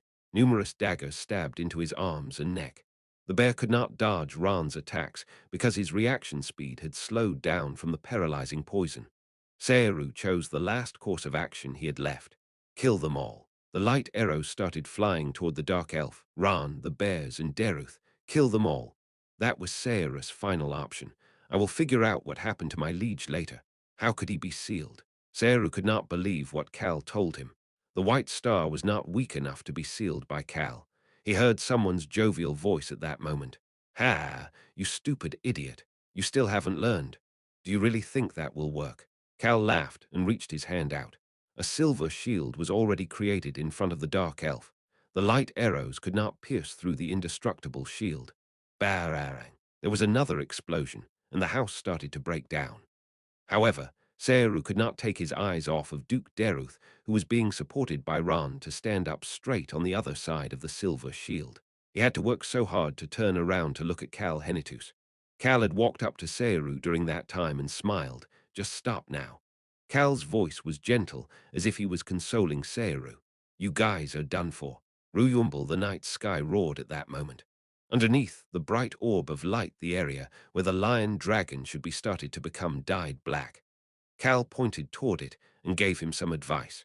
He had something to say to Seru, who was the only enemy left standing. Just like that guy who is about to be finished. You're a done for as well. What ducking bullshit, Seru shouted before starting to move. Light roamed around him as he tried to escape on his own. Cal gave Archie an order. Go catch that abductor. Can I beat him up? Whatever you want. Wow, great. Archie approached Seru with excitement. Cal pointed toward Seru while looking at the large grey dragon Rashil who was coming toward him. Seru was easy to locate because he was surrounded by light. Seru will get caught since both Archie and Rashil were going after him. Well, it doesn't matter if he runs off alone and learns of the White Star's absence. He would not be able to leave Puzzle City anyway. The wolves were blocking every exit. It's not that hard to capture a bastard who is running away. He was not being complacent. He could say this because he planned on making sure not to let these bastards get away this time. CHHHHHHH. Cal released a water spear into the sky. Duchess Violin would completely stop the mana disturbance tool the moment she sees this signal. Then the troops from the Henitus Duchy, as well as the strong individuals from around the western continent that Duke Deruth had hired, will move under her command. Their goal would naturally be Seru, who was currently being chased by Rashil. Ruyumble, the sky was still roaring. The lion dragon reached the fifth and final stage. Cal quietly mumbled to himself while thinking about how Albaru Crossman would soon take this monster's head. It's almost over. The temple would soon appear. Earth 3's Unro man had said that numerous people struggled for a whole year because of the temple. It shouldn't take that long. He believed that they would be able to reach the end of the temple at a faster rate. Cal would finish the White Star off inside the temple while putting an end to the issue with the sealed guard as well. Boom, boom, boom. Cal felt the beating of his heart that would soon be stabbed by the root dagger and fiddled with the golden plaque. It shouldn't hurt that much, right? He was quietly whispering, but there were two individuals who heard what he had said. They were On and Hung, whose stealth techniques were now better than Beecrock's and only slightly worse than Ron. The two cats had stealthily approached Cal and looked at each other after hearing what Cal said. On and Hung, who had been chatting with each other through their gazes, turned toward the golden plaque. Cal had no idea about this. However, On and Hung were thinking about Rayan and a few adults they would share this information with later. On's sharp gaze was glaring at the golden plaque. Who is the hero described by Guardian Knight Clope Secker in the future? The essay has an extremely famous phrase. The great and mighty hero did not die even when his heart was stabbed. But there was an even more famous phrase, and the hero became even stronger.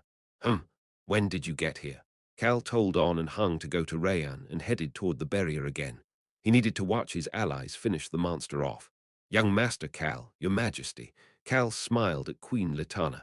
Cal Henitus, long time no see. He then gave short greetings to Tunka and the others. They all seemed as if they wanted to chat with Cal, but kept their mouths shut and looked somewhere. Gia-ra-ra-ra-ra, gia-ra-ra-ra-ra. The lion dragon was bleeding after its scales were pierced by numerous bullets. Choi Han, Albaru, and Aruhaben were approaching that monster. The monster would soon perish. Cal was the only one looking up at the sky, while everybody else was looking at the backs of the three individuals as they headed to finish off the monster. He was thinking about the sealed guard's temple that would soon appear. Chapter 694. How did it get here? The black smoke that was rising up this would normally not have been visible at night, but it was clearly visible under the brightly shining orb. The blood that flowed out of the monster's body rose up as black smoke instead of wetting the ground. Hoo-woo, deep breath after deep breath. Beads of sweat dripped down Albaru Crossman's forehead.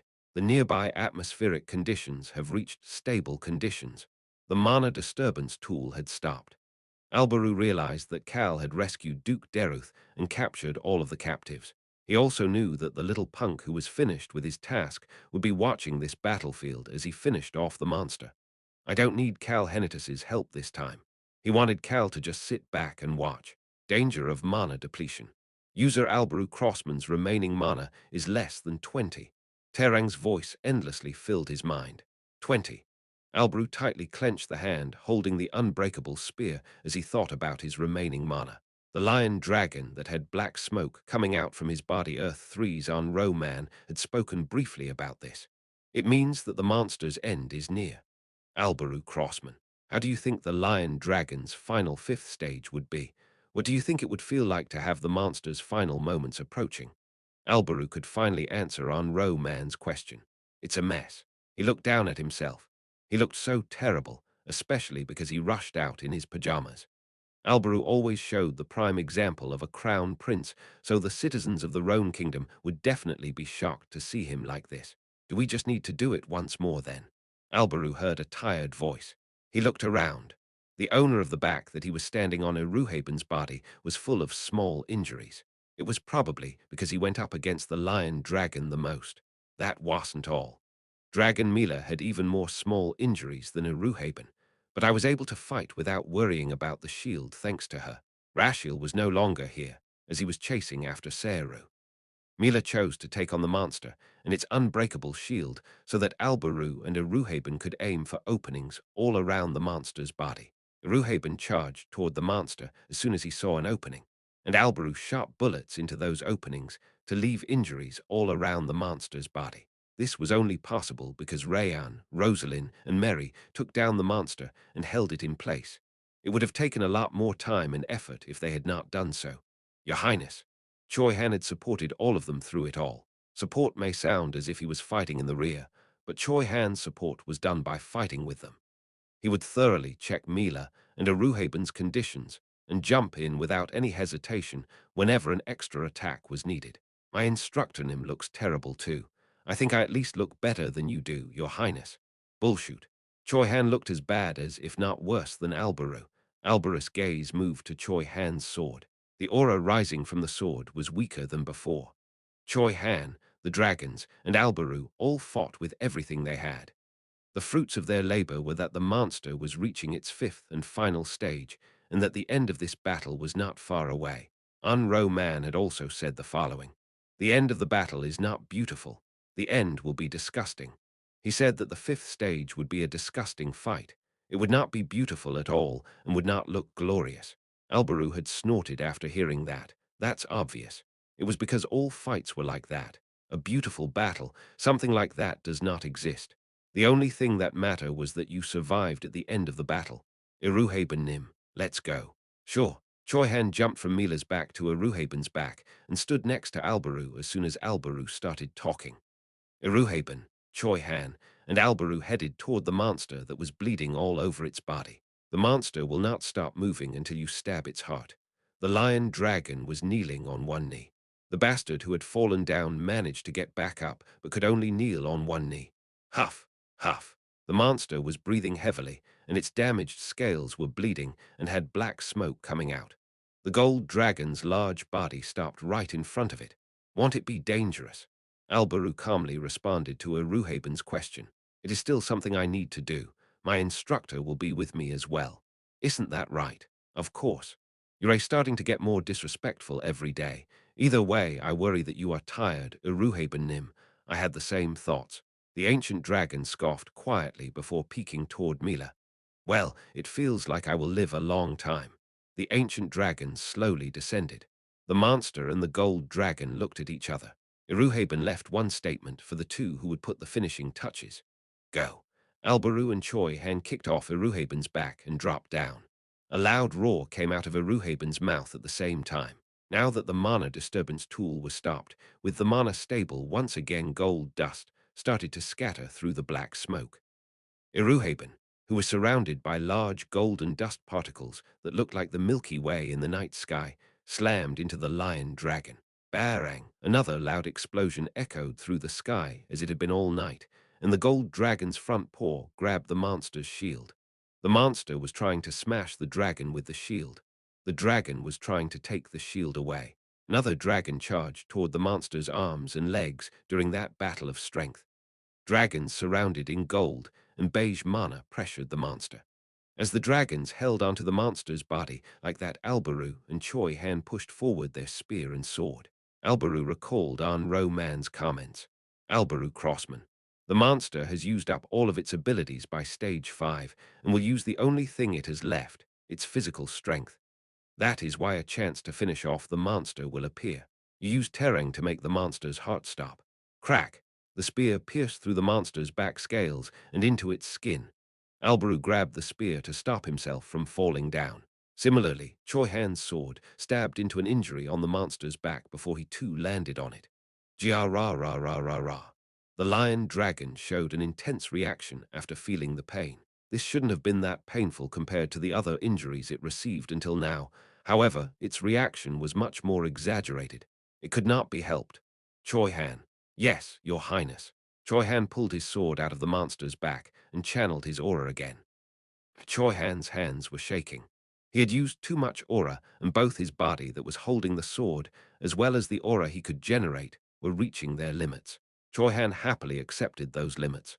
Choi Han, what you need to do from here on is to create a path for my spear to reach its heart. It sounds easy. He was ready to accept the role he was assigned. This power that was created with hope from within despair was special just to Choi Han.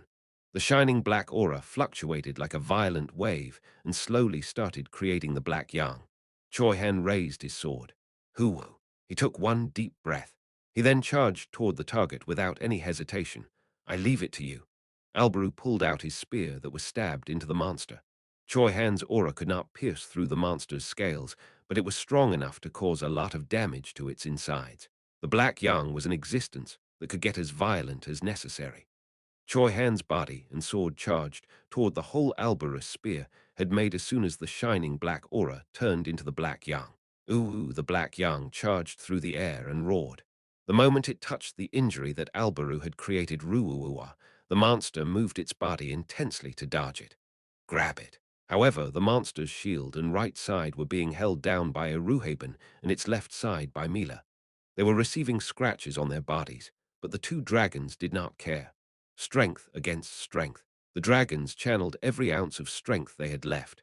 That was why Choi Han's black yang was able to run amok into the injury and stab its fang inside. Bang! The injury caused by Alberu opened some more. The black yang ruthlessly charged forward in a straight line and swallowed the monster's insides. It was doing it in a way that was fitting its despair attribute while pushing forward with hope for their future. The black yang was moving in the direction Choi Han had decided. Choi Han followed behind it as well. His hand holding the sword, his arm, upper body, then his entire body started shaking even more. The lion dragon's insides were weaker than its scales, but still strong. Bones. This was especially true of the lion dragon's bones that were blocking his path to its heart. His black yang could not break them. However, that was okay. Will you use up the rest of your mana? Use all of it except one. As you command. Tang, tang, tang. Gunshots rang through the air as the bullets pierced into the lion dragon's bones and cracked them. The black yang was able to continue on its path thanks to those small openings. Choi Han started to smile. The corners of his lips were shaking as well, but he could finally release his grip on the hand, holding the sword, and step back. This large monster's body was so strong that it took two dragons to hold it down.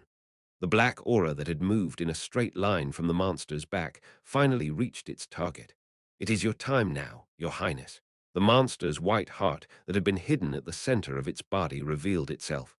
This heart was not beating like a human heart. It just existed there, as if it was a heart-shaped sculpture. The weapon that could destroy this heart was here. The weapon that was in Alberus' hand had changed into the shape of a spear. Ruuua. Whether it was because of the pain from its back reaching its heart, or because it felt that its end was near, the monster flailed more violently than ever before. However, the two dragons were using mana to tie themselves to the ground and hold it down. Ah, quickly, hurry up. The dragons were reaching their limits as well. That was why Alberu was ready to throw his body, his spear, and everything he had toward the monster's heart. Remaining mana, 18. How much mana do I need to use to break that heart? All of them. Use every ounce of mana he had. Alberu nodded his head. He stepped back and said something to Choi Han before charging toward the heart. Choi Han, cover me. Even with his necklace, the spell disguising him might be released until his mana refills if his remaining mana was completely drained. His dye magic might not disappear, but he needed to prepare for the worst as he had never used all of his mana like this before.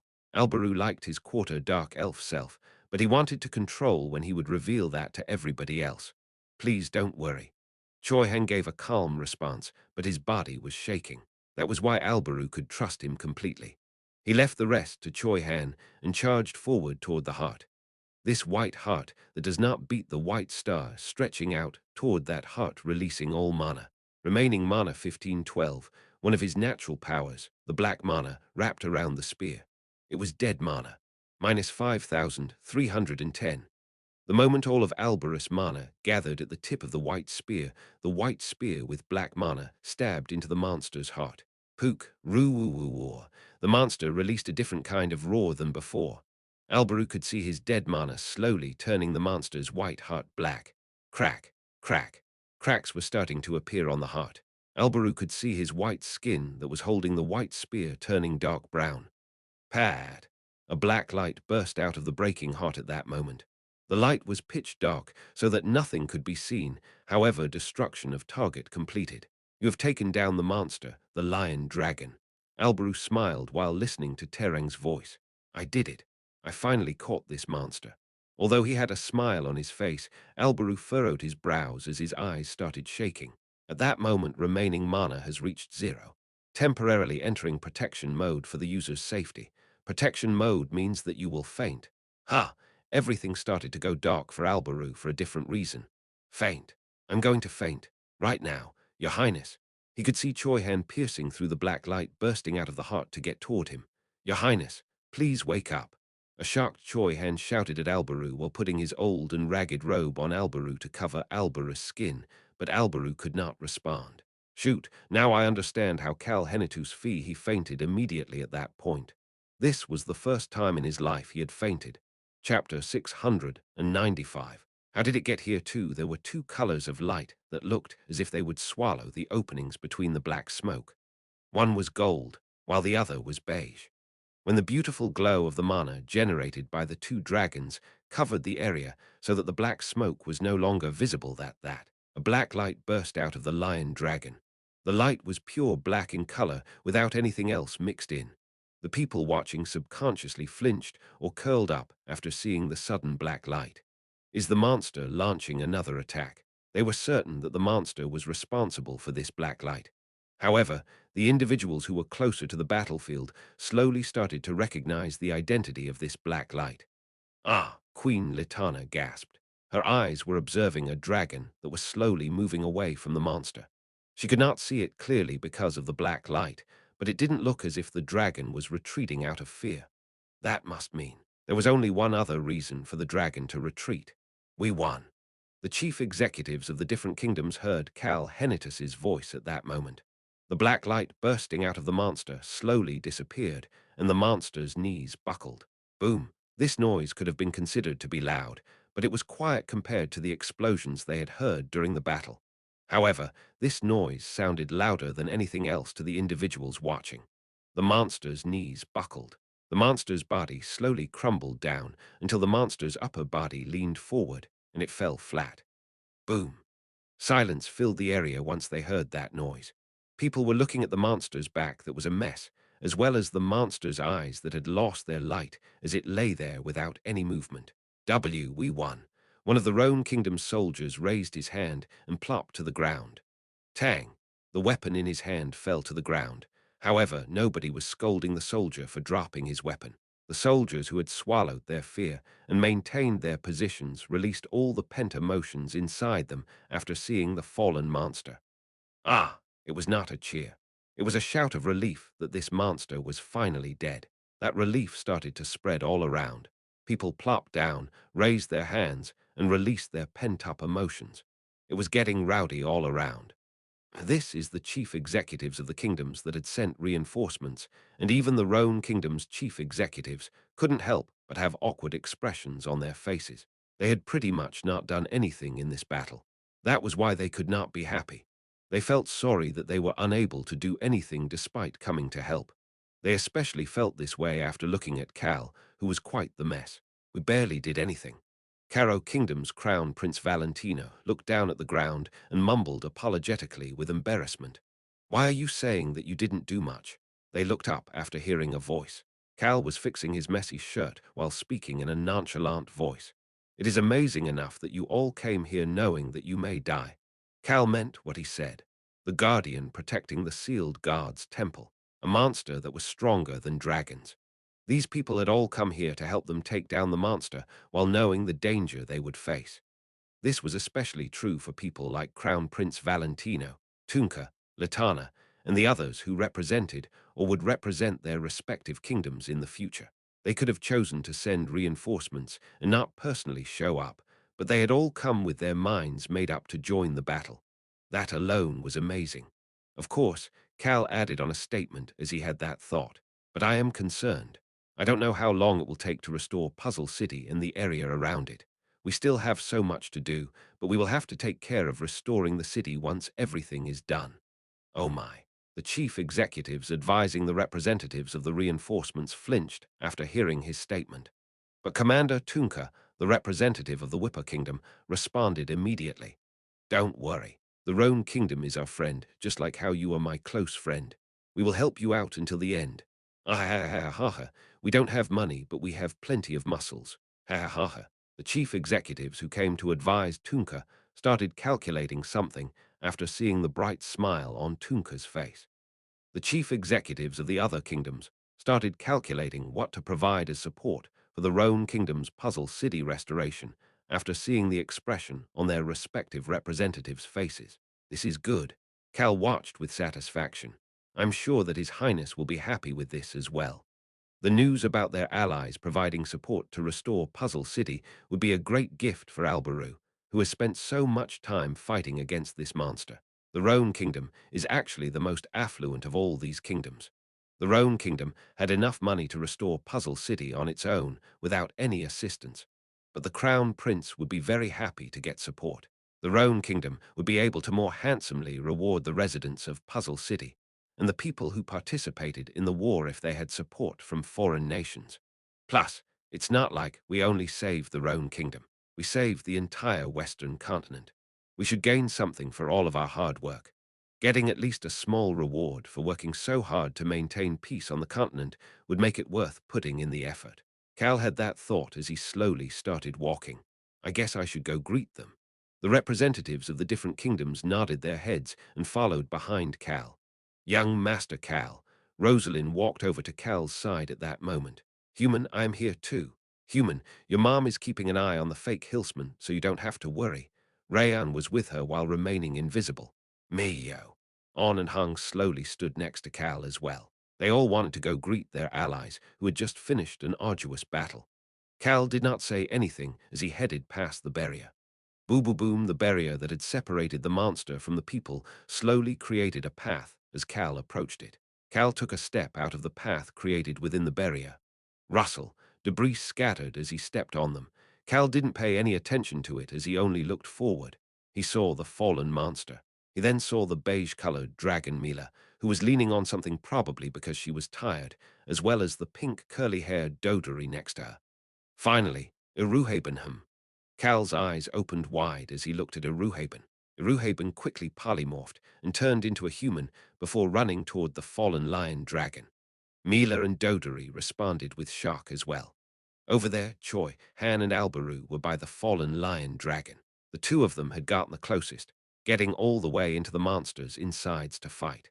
With two dragons looking in that direction and Iruhaben urgently running toward them, there's no way right.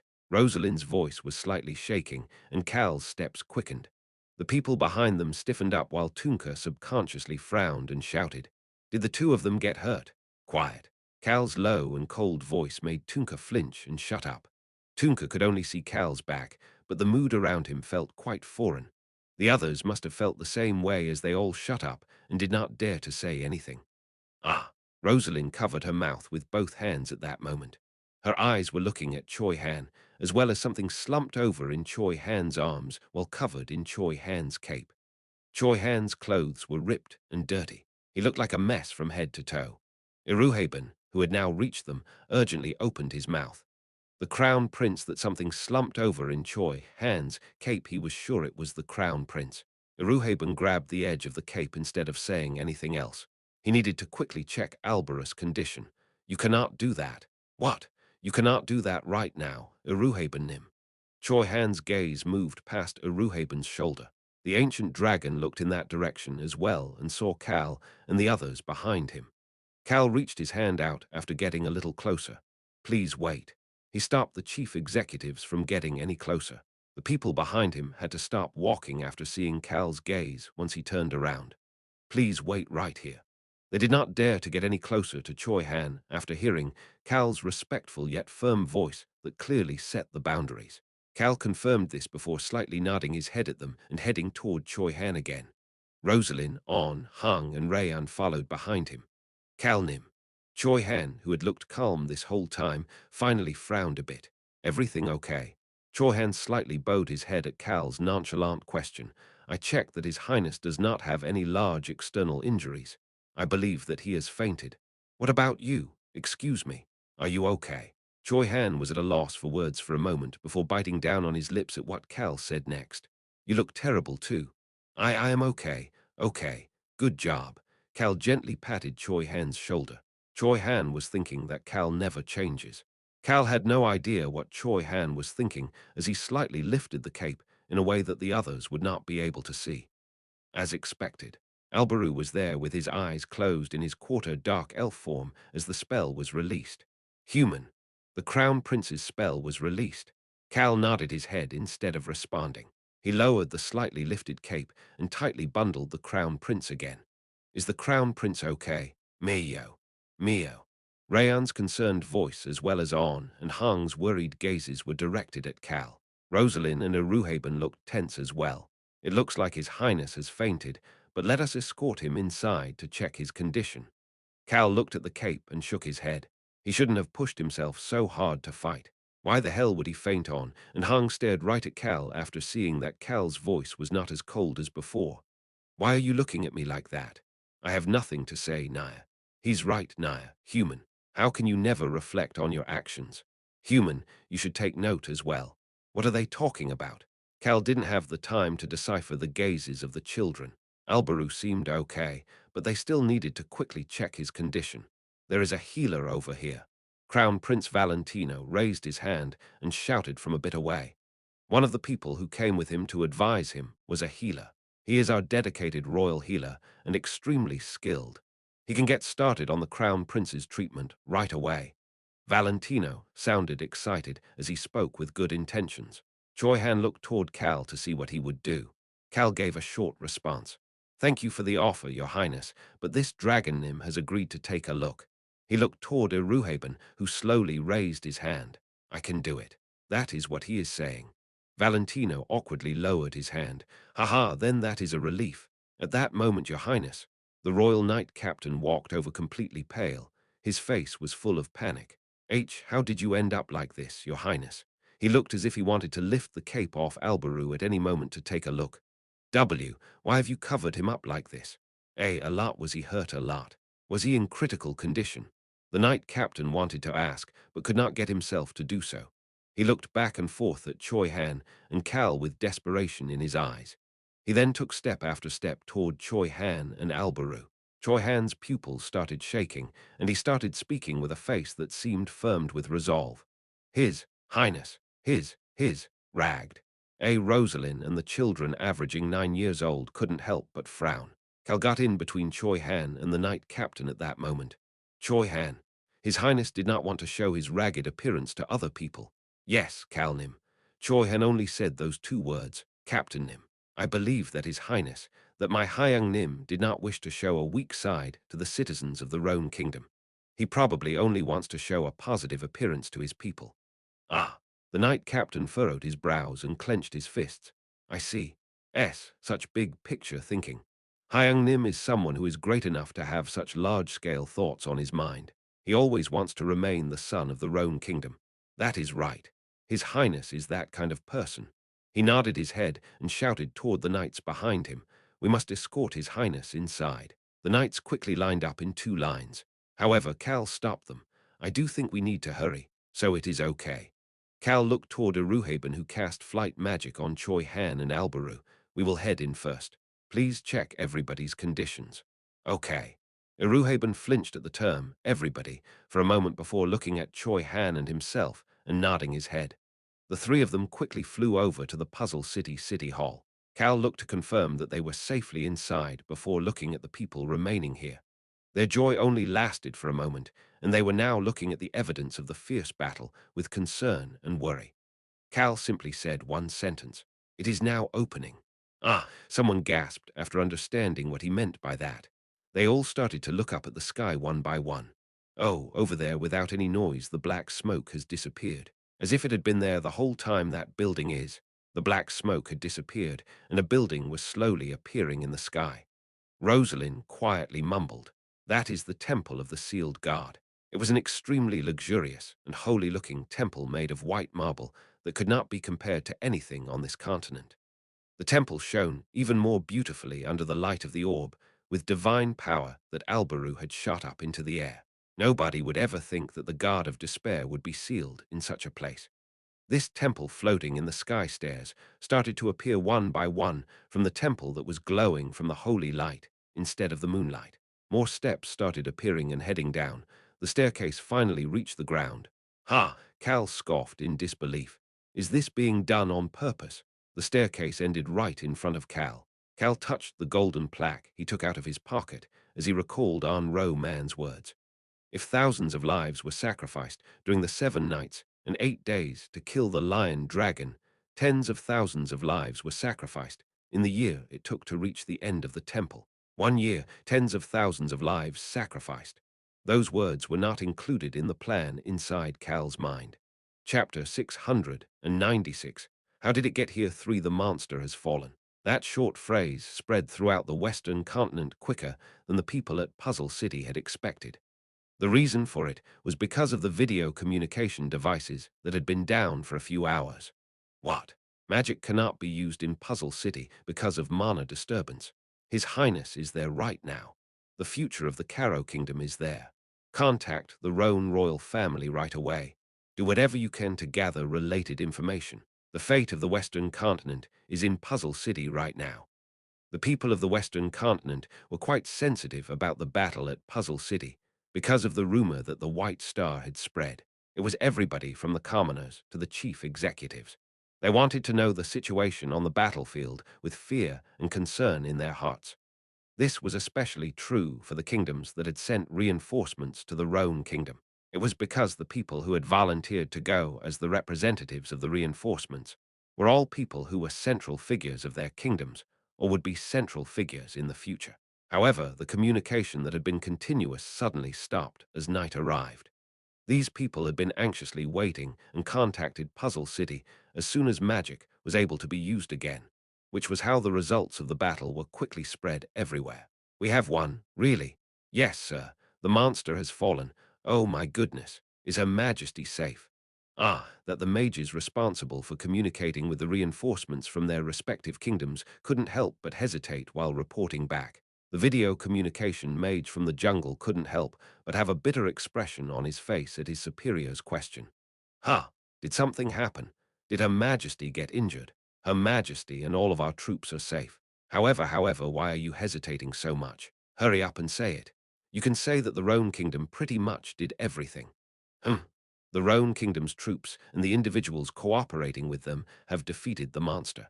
Didn't you say that it was a terrifying monster? The Roan Kingdom is truly more amazing than we expected. However, the Roan Kingdom has taken a lot of damage. What do you mean? The superior thought about Puzzle City and the Roan Kingdom's troops after hearing that it had taken a lot of damage. However, he could not say anything after hearing what the mage had to say next. The mage had a bitter smile on his face as quietly reported. The Roan Kingdom's crown prince took down the monster before he fainted. They are currently assessing his condition. Ah, the superior couldn't help but gasp. In addition, Commander Cal Henitus is covered in blood from head to toe. He has not fainted, but his condition did not seem good either. Who, however, the mage thought about the battle from last night. That commander had fought while drenched in blood. The crown prince had stood in the vanguard and fought against the monster until he fainted. However, there are no significant casualties other than the two of them. We are fine. Buildings were destroyed, and there had been many explosions. Some people got injured from the aftershock of the monster fighting against the dragons. However, none of their injuries could be considered severe. The superior finally responded after a long time. The Roan kingdom, Roan's loss is too great. He then added on it. It truly, truly is an amazing place. The Roan kingdom is amazing. The people who were injured the most were the crown prince and the commander. The reports that followed talked about the dragons and Choi Han as well. He couldn't help but be shocked even more with everything he heard, and an unexplainable emotion filled his heart. He was filled with respect. However, the mood sunk after hearing the final report about the situation. Currently, a temple has opened at Puzzle City. I'm sure that is the problem. Yes, sir. However, there doesn't seem to be a need to go into battle right away, and we are currently discussing our next course of action. Can you even discuss properly with the Roan Crown Prince's current condition? I will report on the related issues once we receive His Highness approval. Okay, there is one more thing. I don't know whether this could be considered a report, however, What is it? The mage clenched his eyes shut. The beautiful light in the middle of the darkness was recreated in his mind as if it was happening again. He opened his eyes and shouted with the emotions he had felt when he saw it happening. That the Roan Kingdom's crown prince has received power from a god and created a son. Huh, what? A son? A god? Yes, sir. The future king of the Roan Kingdom seems to have received the protection of the sun god. Ho. Similar information was being spread everywhere, with two specific things quickly spreading all over the western continent. The first was the fact that the monster had fallen. The second was the information about how the battle had come to an end with the Crown Prince and Cal leading the way. That led to cheers and sighs all over the western continent. However, it wasn't as much as what happened in the Roan Kingdom. Every corner of the Roan Kingdom was going wild. It was less about the monster falling and more about what they heard after that. However, even they could not compare to the Roan Kingdom's citizens who were at Puzzle City right now. Oh no, has His Highness woken up? I don't know. A soldier was unable to hide his frustration and sadness as he almost shouted at his friend. Why not? Aren't you good at gathering information like this? The person who asked raised his voice out of frustration as well. He had no choice but to ask this soldier, who had some informants, for information. Outside Puzzle City's City Hall, the nearby soldiers perked their ears to pay attention to the conversation between two soldiers standing guard near the building. However, the soldier with sources shook his head. I have no way of finding out. Silence filled the area at that moment.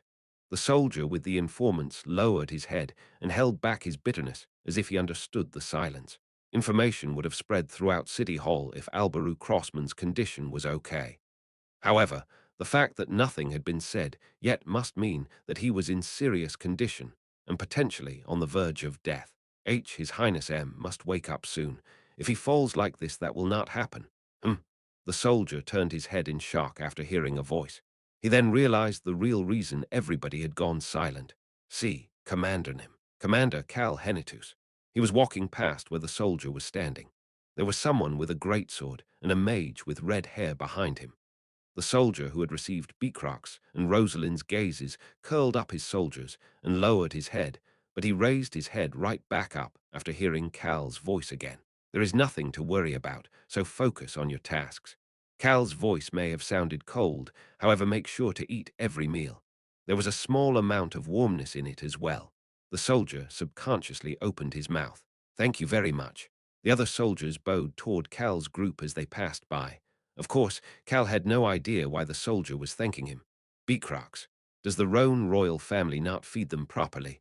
They do, young Master Nim. The royal chef who came with His Highness is currently taking care of all meals within City Hall. Of course, I am better at making steaks. Ah, I see. Cal looked at Beecrocks with a blank expression before walking into City Hall. Krieg. All eyes turned toward them as they entered them, but everybody returned to their tasks after short greetings. Cal observed everything before starting to speed up. Beecrocks. Yes, young Master Nim. You go to Ran. Yes, sir. Ran was currently doing many things with the Bears and the White Star's subordinates imprisoned in the City Hall prison. Beecrocks, who had come to see Cal to report to him about that, headed back to the underground prison. Rosalind Nim, will you head to the Grand Assembly Hall first? The representatives of the Jungle, Whipper Kingdom, and the other kingdoms were all waiting inside the City Hall Grand Assembly Hall. It was to discuss the future restoration of Puzzle City as well as the problematic temple that had appeared. Of course. I will head over first and buy you some time. Rosalind's gaze was reliable as she warmly smiled at him. So please take care of whatever you need to take care of first, young Master Cal. Thank you for your consideration. It is nothing. Rosalind stopped for a moment before heading toward the Grand Assembly Hall and looked toward Cal with a concerned expression on her face. His Highness' condition, can you let me know about it? Rosalind did not dare to say that she wanted to go see the Crown Prince as well. The Crown Prince had fainted. This was an extremely urgent and sensitive issue for the Rhone Kingdom. That was why only a small amount of people were allowed to see Alberu right now. They wouldn't even let the knight captain and his subordinates go to see Alberu, saying that it was his orders before he fainted. Of course, I will let you know as soon as he awakes. Thank you, young Master Cal. Ah, and I am relieved that the Duke Nim returned safely. Rosalind smiled brightly and Cal smiled back. Then hurry up and go. Yes, ma'am. I will see you later, Miss Rosalind. Cal headed toward the top floor of City Hall. There were many knights standing guard in the hallway as soon as he got there. Greetings, Commander Nim. You're working very hard, Sir Knight Captain. It is nothing. The knight captain bowed respectfully as he watched Cal pass by.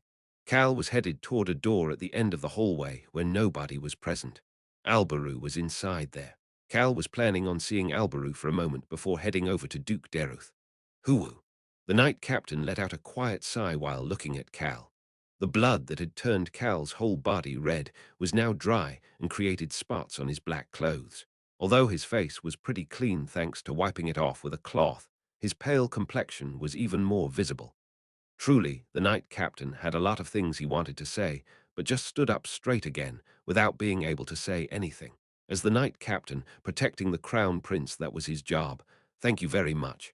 He could only thank Cal in a quiet voice. Cal did not hear any of it as he subconsciously frowned. Human. In this hallway with nobody, Cal was not alone. Can I give your apple pies to the crown prince? The crown prince needs some apple pies too. Sniff. Cal heard Rayan sniffling as he shook his head. You can give His Highness all of the apple pies. That's not okay. Human, you need to eat at least 100 of them. Beecrox is going to cooperate to make you 100 cups of lemon tea as well. What? Cal got the chills so bad that he felt frigid at Rayan's chilling proclamation. The locked door at the end of the hallway opened for Cal at that moment. Cal Nim. Choi Han opened the door just enough for Cal to walk inside.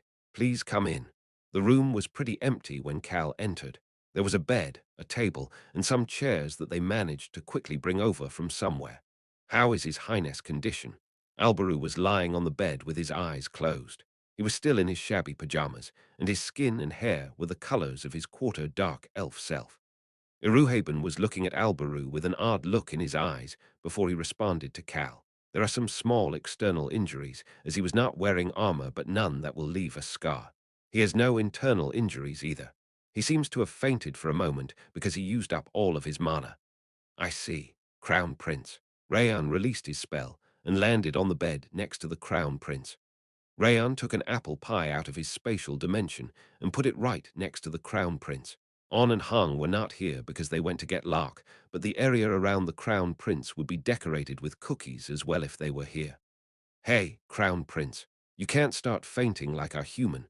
You must wake up soon. He should be fine after getting a good rest. Iruhaben pushed Rayan back by his forehead to get him away from Alberu. Cal sighed while watching the interaction. His Highness seriously needs to get some sleep. He works without getting any rest. That is why he fainted right away, because he ran out of mana. Silence filled the room almost instantly. Choi Han, why are you looking at me like that? The innocent Choi Han looked at Cal with a slightly rebellious gaze. And what's wrong with you? Rayan had crushed an apple pie in his hand as he blankly looked at Cal. Iruhaben Nim? Ho, ha, unbelievable. Iruhaben scoffed in disbelief a few times before shaking his head. He then clicked his tongue over and over while talking about how the unlucky bastard was saying unlucky stuff. Cal frowned while wondering why the three of them were suddenly acting like this, but could only sigh as none of the three responded. Anyway, are you able to tell around when His Highness will wake up, Iruhaben Nim? Yes. Iruhaben nodded his head with a bitter smile on his face. Cal looked at him for a moment before turning toward the window. It was now dawn, and the morning sun was starting to rise. The sealed guard's temple was even more radiant and holy looking after receiving the light of the sun. We need to first take care of this temple. Iruhaben turned toward Cal. Rayan and Choi Han turned toward Cal as well. Twitch. That was why none of them saw that the corners of the Crown Prince's eyes had twitched slightly. It'll be good to wait until His Highness wakes up, however. We need to take care of this temple as quickly as possible as all eyes on the Western continent are focused on us. Are you planning on discussing a strategy with people? Cal slowly shook his head at Iruhaben's question.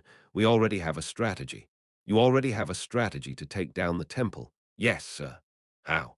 Iruhaben asked, while Choi Han and Rayan focused on Cal as they waited for his response. Flinch.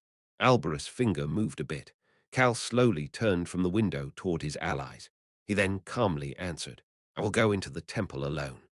In order to take care of the White Star, in order to use the method that the World Tree had told him about, in order to stab the root dagger into his heart, and in order to prevent tens of thousands of lives from being sacrificed, I need to go in alone. Based on the truth about the temple that Anro Man had told him about through Albaru, this was the decision he had made after hearing about why tens of thousands of lives had to be sacrificed for a whole year. Cal's eyes stopped on the others. I will go into the temple and take care of every Cal's eyes suddenly opened wide, and he had to stop talking. Your Highness, you're awake? Yeah. Albrew was slowly opening his eyes on the bed while looking at Cal with disbelief. I'm hearing all sorts of nonsense as soon as I open my eyes. Rayan shouted right after him. The human is definitely plotting something. We must absolutely not let him go in alone. Rayan remembered the promise on Hang, and he had made after the battle had ended. The three of us will go to keep an eye on. No, the three of us are going with you. Clang. Choi Han wiped his sword as he nonchalantly spoke. I will go as well. Cal flinched and then turned toward Iruhaben. Iruhaben gently smiled back. You unlucky bastard. What are you planning to do alone? On told me that you went to see the World Tree. Will the question be answered if I go visit the World Tree? On and Hang, who had realized that something was odd, had told Rayan, Iruhaben, and all of the dragons about how Cal was being weird before they went to get Lark. Something is weird, Naya. On had said that something was weird, and Iruhaben and Rayan trusted her very much. The two dragon could tell that nobody here was as sharp as On. Iruhaben raised his hand. Snap! He snapped his fingers. Click. Gold mana was released, and the room door became locked.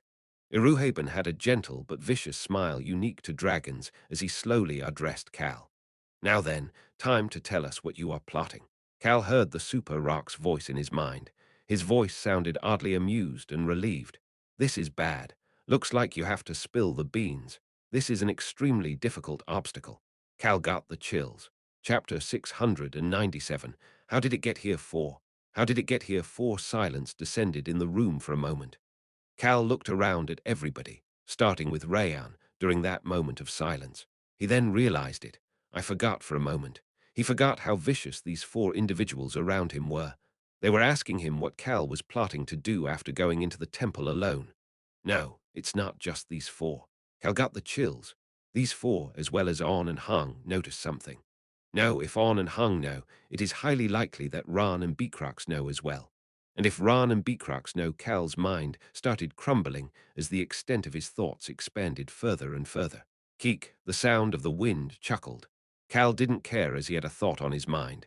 If I tell them the truth, if he told them that he needed to stab his heart with the root dagger the World Tree gave him, and then use that bloodied root dagger to destroy the White Star's annual rings, if he told them that that was the only way to stop the White Star's endless reincarnations, furthermore, if he said that the World Tree claimed that stabbing his heart would be beneficial for him, what would happen if he said all of that? It would go one of two ways. First, they would make it so that he cannot use the root dagger and try to look for a different method. Second, Cal would have to stab himself with the root dagger while all of the people who knew about this watched him. It was obvious how his allies would react in the second situation. Human, I'm going to watch to make sure you really are okay. I will burn the World Tree. Cal Nim, I cannot even trust the World Tree. Oh, this is truly the legend. I have no reason to believe in a god anymore. A god is in front of my eyes. Gasp. Cal got the chills. The last person he had thought about was Clope. Clope Seca would say something like that and urge him to hurry up and stab himself in the heart like a crazy bastard. Cal made up his mind. Let's play dumb. That was his only choice. What do you mean by that? Good. I'll just feign ignorance like this. I'm the only person who has come face to face with the sealed guard. That is why I should be able to react quickly even if some variables occur in the temple because of the sealed guard. Iruhaben frowned. Cal felt as if the dragon's gaze was turning vicious, but did his best to ignore that gaze. Most importantly, getting to the end of the temple is not just a matter of strength. Everybody other than Iruhaben frowned after Cal said that. Iruhaben asked with a confused expression on his face, "Is there something in the temple?" "Yes, Iruhaben Nim. What is it?" Iruhaben's expression instantly turned serious as he asked Cal for details. Heh! They heard someone laugh at that moment. The ancient dragon turned toward the person who laughed and flinched. It was because Choi Han was the one who laughed. He nodded his head as if he accepted something before speaking to Cal. "So this is how you planned on getting out of it, Cal Nim. Flinch." It was Cal's turn to flinch. Rayan immediately shouted as well, "We won't be fooled anymore. Don't try to change the subject. Shoot." Cal did his best to hold back a sigh. Clap, clap, clap. The crown prince leaned against the head of the bed with a slightly fatigued expression on his face as he leisurely clapped. "You're such a good actor. You would be great as a scammer." Cal tilted his head with an innocent look on his face. "What? Who is acting? Okay, feel free to keep it up." The crown prince gently spoke to Cal as if he was enjoying this quite a bit. Cal lightly shrugged his shoulders. "I don't know what you mean by keep it up, your highness." "Yes, yes." Albaru raised his body from the bed with an elegant smile of a crown prince. "Iruhe Nim, I will answer your question about the temple in the Grand Assembly Hall." "Huh, you're not going to rest." Albaru peeked toward the white spear next to the bed before channeling his dead mana. His skin, hair, and eyes, they changed color and slowly turned him into Crown Prince Albaru Crossman's appearance. "My mana has recovered a bit, so this should not be an issue." "Ho!" Iruhaben scoffed in disbelief at Albaru. "Are you trying to be like this unlucky bastard?" The ancient dragon pointed at Cal. "What about me?" "Hara."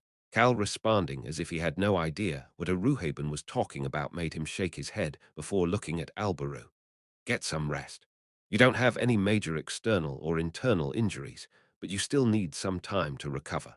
That is why I need to step in now." A bright smile slowly appeared on Albarus' face. "I need to show up with my current condition to make it seem dramatic." The ancient dragon looked confused. Albaru walked up to a mirror and observed himself. He looked satisfied at how shabby and tired he looked as he continued to speak. The crown prince who took down the monster headed to the Grand Assembly Hall to discuss strategy as soon as he woke up from fainting. The eyes of the Albaru reflected in the mirror headed toward Iruhaben. "What do you think, Iruhaben Nim? Wouldn't this make Albaru Crossman as a crown prince and the Roan kingdom in its quest to protect peace on the western continent stand out?" "Ho!" The ancient dragon quietly gasped. Albaru asked Choi Han to get him something to put over himself as he continued to speak.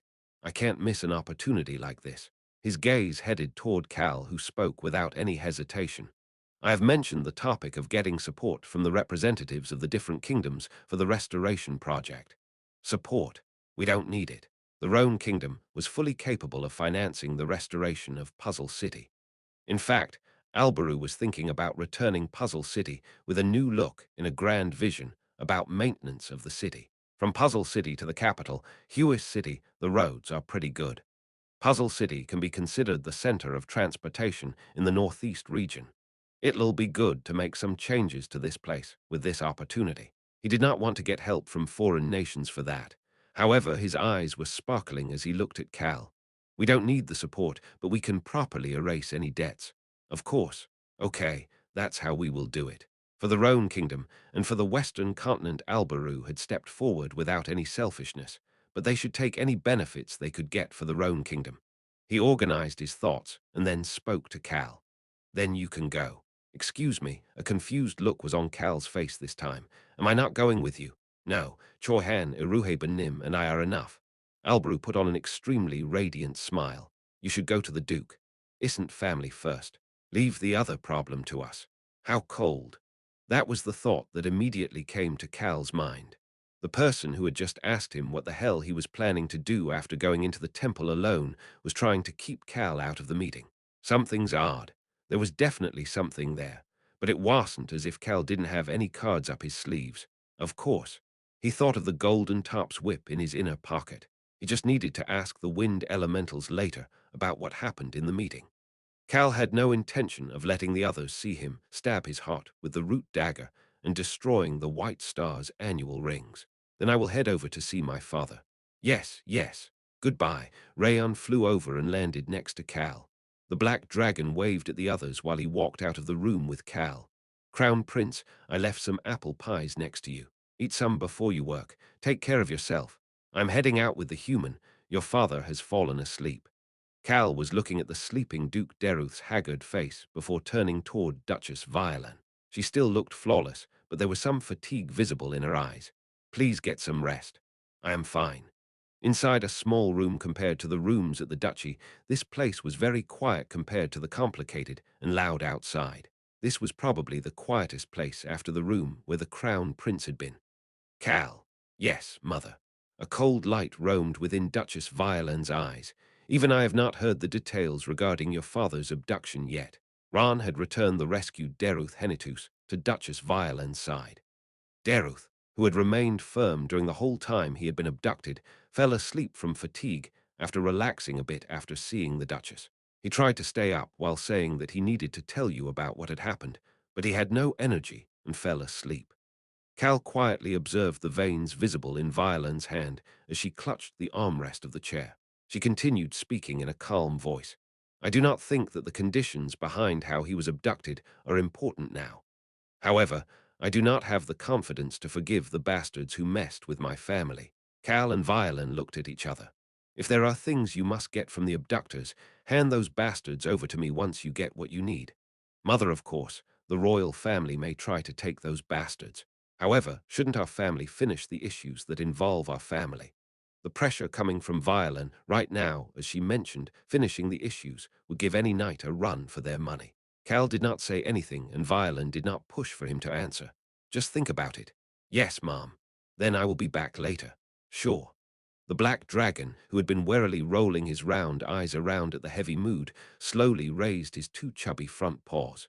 I brought something for our human's papa. He was holding a piece of apple pie in his paws. Thank you very much, Rayan Nim. Violin smiled brightly and patted Rayan's head. Hee hee. Rayan smiled and put the apple pie on the side table next to Deruth's bed. Violin, who had been watching Rayan's cute action, spoke to Cal. Are you heading over to the next room? I am. Cal said goodbye to Violin and headed to the next room with Rayan. Click. He opened the door and entered to see the fake Hilsman who was sitting on the chair with his limbs bound. Duke Deruth has woken. I guess not based on your expression. The fake Hilsman had a sly smile on his face as he greeted Cal. Cal plopped down on the chair across from the fake Hilsman. I'm tired. He saw Alberu, then Violin and Duke Deruth. He had thought about a lot of things he needed to take care of during those meetings, which had made him a bit tired. However, he started speaking as he needed to take care of this fake Hilsman issue as well. Will you meet my father when he wakes up? And the fake Hilsman seemed to debate it for a bit before lowering his body toward Cal. Hey. Cal realized something the moment he heard the fake Hilsman's stealthy voice. No, I have a feeling that this situation. He felt as if he would hear something he shouldn't hear, something that would hinder his slacker life. Cal urgently started speaking. His eyes were full of urgency, as if he had never been tired. And I think a hunter has appeared. Duck, Cal couldn't help but swear. As I expected, you truly do have the blood of the Thames. You can't hide your anger as soon as you hear about a hunter. No, that's not it. Cal felt everything go dark, while thinking that he heard something he didn't need to hear right now. He lowered his head to see Rayan, who was waiting for the fake Hilsman to continue speaking with a sparkle in his eyes. His future seemed quite cloudy. The fake Hilsman looked at Cal, who looked as if he lowered his head because he could not control his anger, with pity as he continued to speak. He had originally not planned on saying something like this to Cal, but decided that he should at least tell Cal a portion of things after seeing Cal in battle. Cal Henitus seemed to have a tight relationship with the Rhone Kingdom and the different kingdoms of the Western continent. The fake Hilsman continued in a warm voice.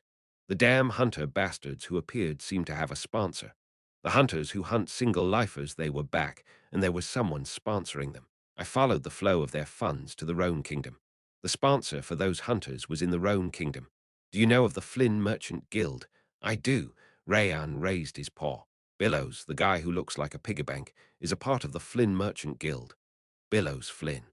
He was the merchant that Cal had met in the Hennitus territory, the bastard of the Flynn Merchant Guild who had been living quietly until he met Cal and ended up achieving many things that helped him rise to the position of a strong candidate for the future leader of the Flynn Merchant Guild. Cal raised his lowered head. His eyes were full of questions. Is the Flynn Merchant Guild that sponsor? There's no way. Billows was not someone who would sponsor an organization like the Hunters. He was someone who was interested in making money and not interested in things like guards or immortality. The funds came from the Flynn Merchant Guild. That information is accurate. Cal subconsciously mumbled at the fake Hillsman's confirmation. There's no way that Billows Flynn would do that. Are you talking about that bastard who will die soon? What? Cal questioned his ears for a moment. Die? Who is going to die? Billows Flynn. Billows Flynn had been a strong candidate to succeed the Merchant Guild the last time Cal heard from him. What are you talking about? Why would Billows die? Rayan shouted in shock. That bastard was pushed back. Pushed back. Billows. Cal found this to be unexpected. Maybe it was because he had expected Billows to plow his way to the top, as he had done in The Birth of a Hero after meeting Choi Han. Yes, the second child of the Flynn family, who has received young Lady Orsina's sponsorship, will soon become the Merchant Guild leader. The succession will happen as soon as things are settled here in Puzzle City. Then Billows Flynn will probably be executed. The Orsina Duchy Cal's expression stiffened up. He had leaned forward at some point and was tapping on the armrest with his index finger. The Orsina Duchy, the Northeast region, Northwest region, Southeast region, and Southwest region. In addition to those four, the Rhone Kingdom had 5 noble factions, with the central region being the fifth. The distribution of power in the different regions had become faint as they had to deal with these recent battles, but there were grand nobles who represented each region. The Orsina Duchy represented the central region. The successor for the duchy was young Lady Karin Orsina. Wait, then Cal's eyes opened wide as he continued to think. The Flynn Merchant Guild's future Merchant Guild leader received sponsorship from the Orsina Duchy, and the funds sponsoring the Hunters came from the Flynn Merchant Guild. Yes, do you see the picture now? The fake Hillsman bluntly commented. The reason I came to see Duke Deruth, no, I'll be honest. There is only one reason I came to the Hennitus Duchy. The look in his eyes was probably the look that someone would have after having had to suppress their wrath for a while. The fake Hillsman's eyes were giving off a vicious glow. He spoke to Cal almost in a whisper. The funds to resist the Flynn Merchant Guild, a household to go up against the Orsina Duchy. The Hennitus Duchy is the only place that meets both conditions right now. The fake Hillsman's hair color slowly started changing. Furthermore, it is the one place I can trust, as it has my bloodline. His hair slowly started to turn red, similar to the color of the sun setting in the sky. At that moment, then, this is the team we will first send into the temple. Albaru was standing at the center of the grand assembly hall with a paper in his hand that listed the individuals who would be the first to enter the temple. Chapter 698. How did it get here 5? Don't you think that this is not enough people? Queen Latana could not help but be anxious after looking at this list of names. However, Albaru responded calmly, without any hesitation. As I explained earlier, there is no need for a lot of people to go into the temple, Your Majesty. Tunka, who had been quietly listening, frowned and mumbled to himself. Emotions, damn it. It's so much easier to fight. Sword Master Hannah, who was next to him, was sighing. My mind is a mess. Me too. Tunka agreed with Hannah, who frowned and looked away. St. Jack patted Hannah's shoulders as he started speaking. To summarize, there is a key to close the temple doors at the end of the temple. However, there are tests that people need to pass in order to get there. That is correct, Saint Nim. According to Anro Man, there would be a white key once they got to the end of the temple. The temple would disappear if they brought that key out and closed the temple door with it. That test changes based on the color of the orb above the temple. Correct. Entry into the temple became possible once a large orb floated above the temple. Furthermore, the contents of the test within the temple changed based on the color of the orb, and the tests show illusions based on emotions. Unro Man had also said the following. Tens of thousands of people had to be sacrificed. That sacrifice did not mean that they were physically injured or that they died.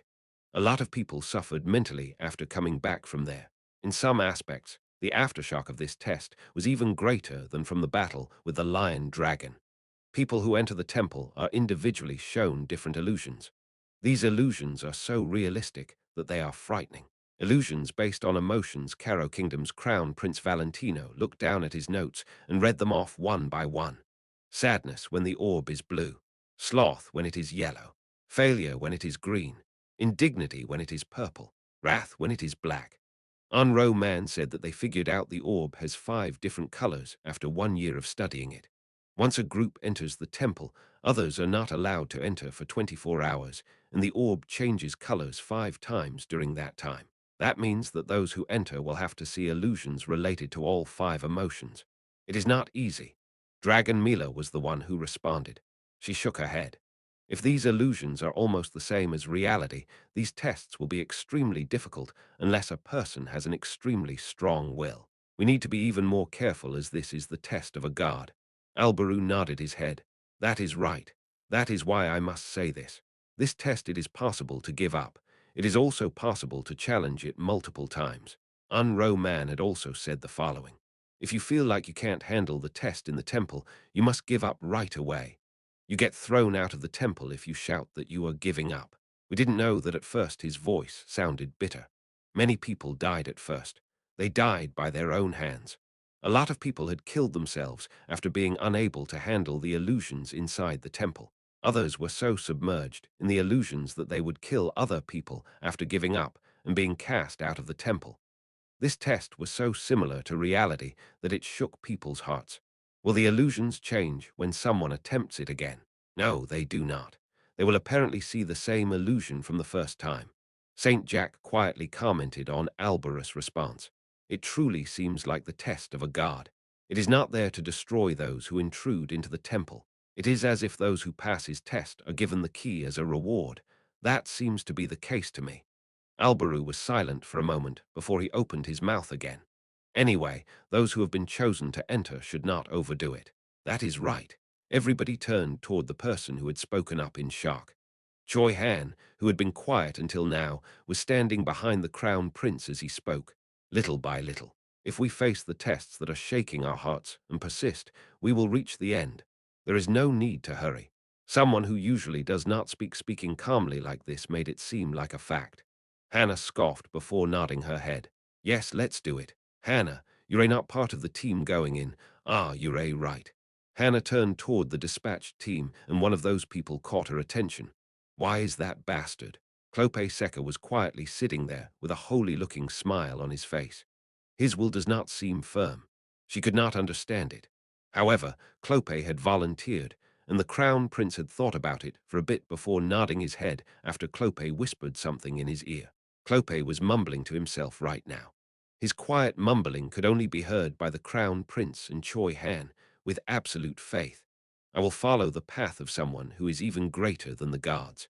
The crown prince could not help but accept Clope after hearing that.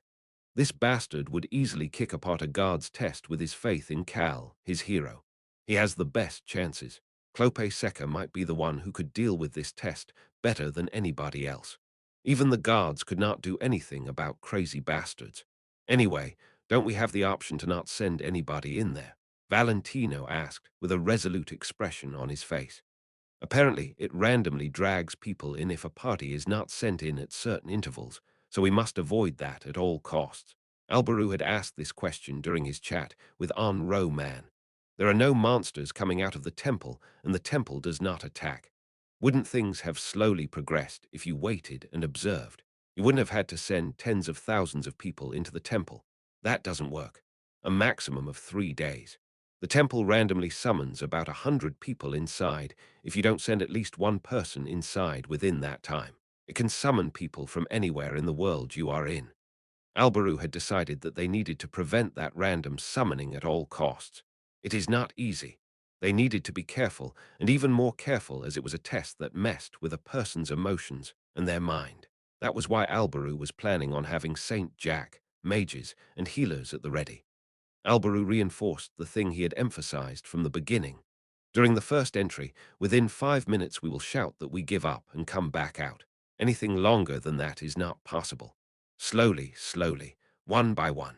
It might be boring, but they needed to do it in that way in order to get the least amount of people hurt as possible.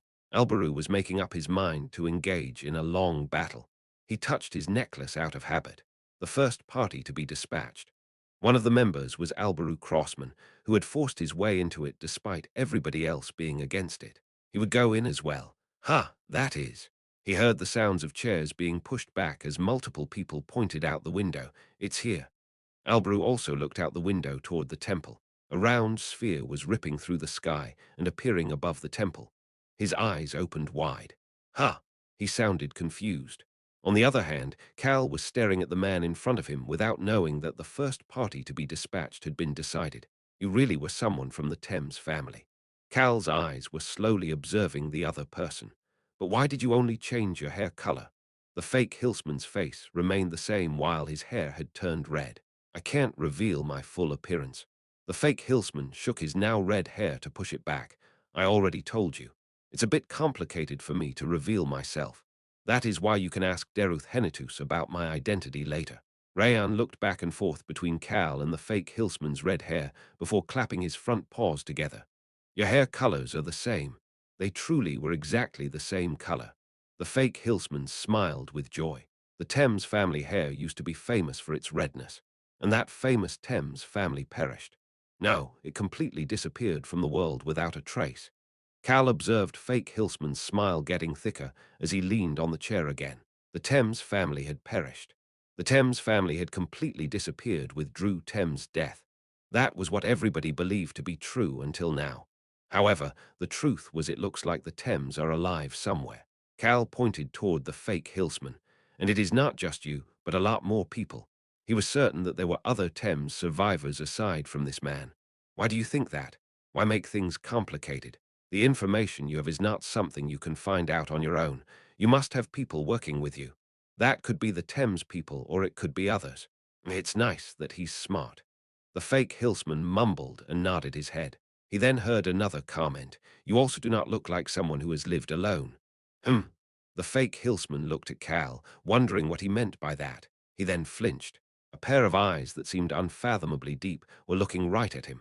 This bastard's gaze is definitely not like those his age. Something is different. Is it because he is Drew's kid? The fake Hillsman thought about Drew Thames for a moment. However, he did not realize that Cal was able to say this because he had lived all alone before. Cal was certain while looking at him. I guess he doesn't know about the transmigration. The person in Cal's body was someone named Kim Rock Soo from a different world. The fake Hillsman did not seem to know about that. That was why he kept talking about his bloodline. At least I can tell what kind of status this man has in the Thames family. He was someone who was able to say Cal's biological mother. Drew Thames' name without any hesitation was someone in a position to hear a lot of information, and was someone who could make the decision to reveal his true appearance. He was also someone who could personally come to see Duke Deruth. He is either one of Drew Thames' siblings or someone of the older generation. He was most likely Drew Thames' older or younger brother. Me, I have a question.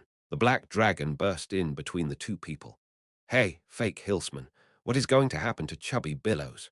I heard that he was imprisoned in an underground prison for revealing information to a competing merchant guild. The fake Hillsman stopped for a moment before continuing on, but then he ran away. Ran away. Yes. The fake Hillsman calmly explained the situation at Cal's question. There was an explosion at the main branch of the Flynn Merchant Guild 2 days ago. There was a fire in the kitchen, but the explosion seems to have started from the underground prison that must have been Billows running away. That's right. Billows wouldn't go down without a fight.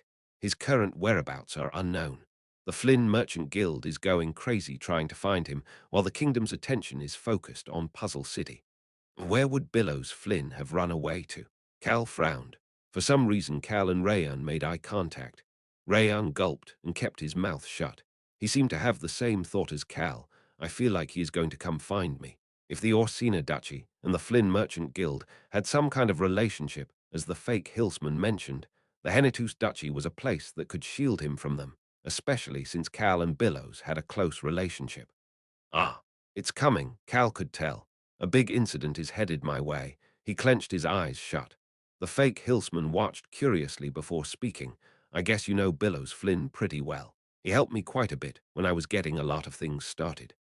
Cal had borrowed numerous magic devices from Billows and received a lot of help when he first ended up in Cal Henitus's body and left the Henitus territory for the capital, Hewis City. The fake hillsman watched Cal, who was closing his eyes as if he was in pain, with a bitter gaze before it quickly disappeared.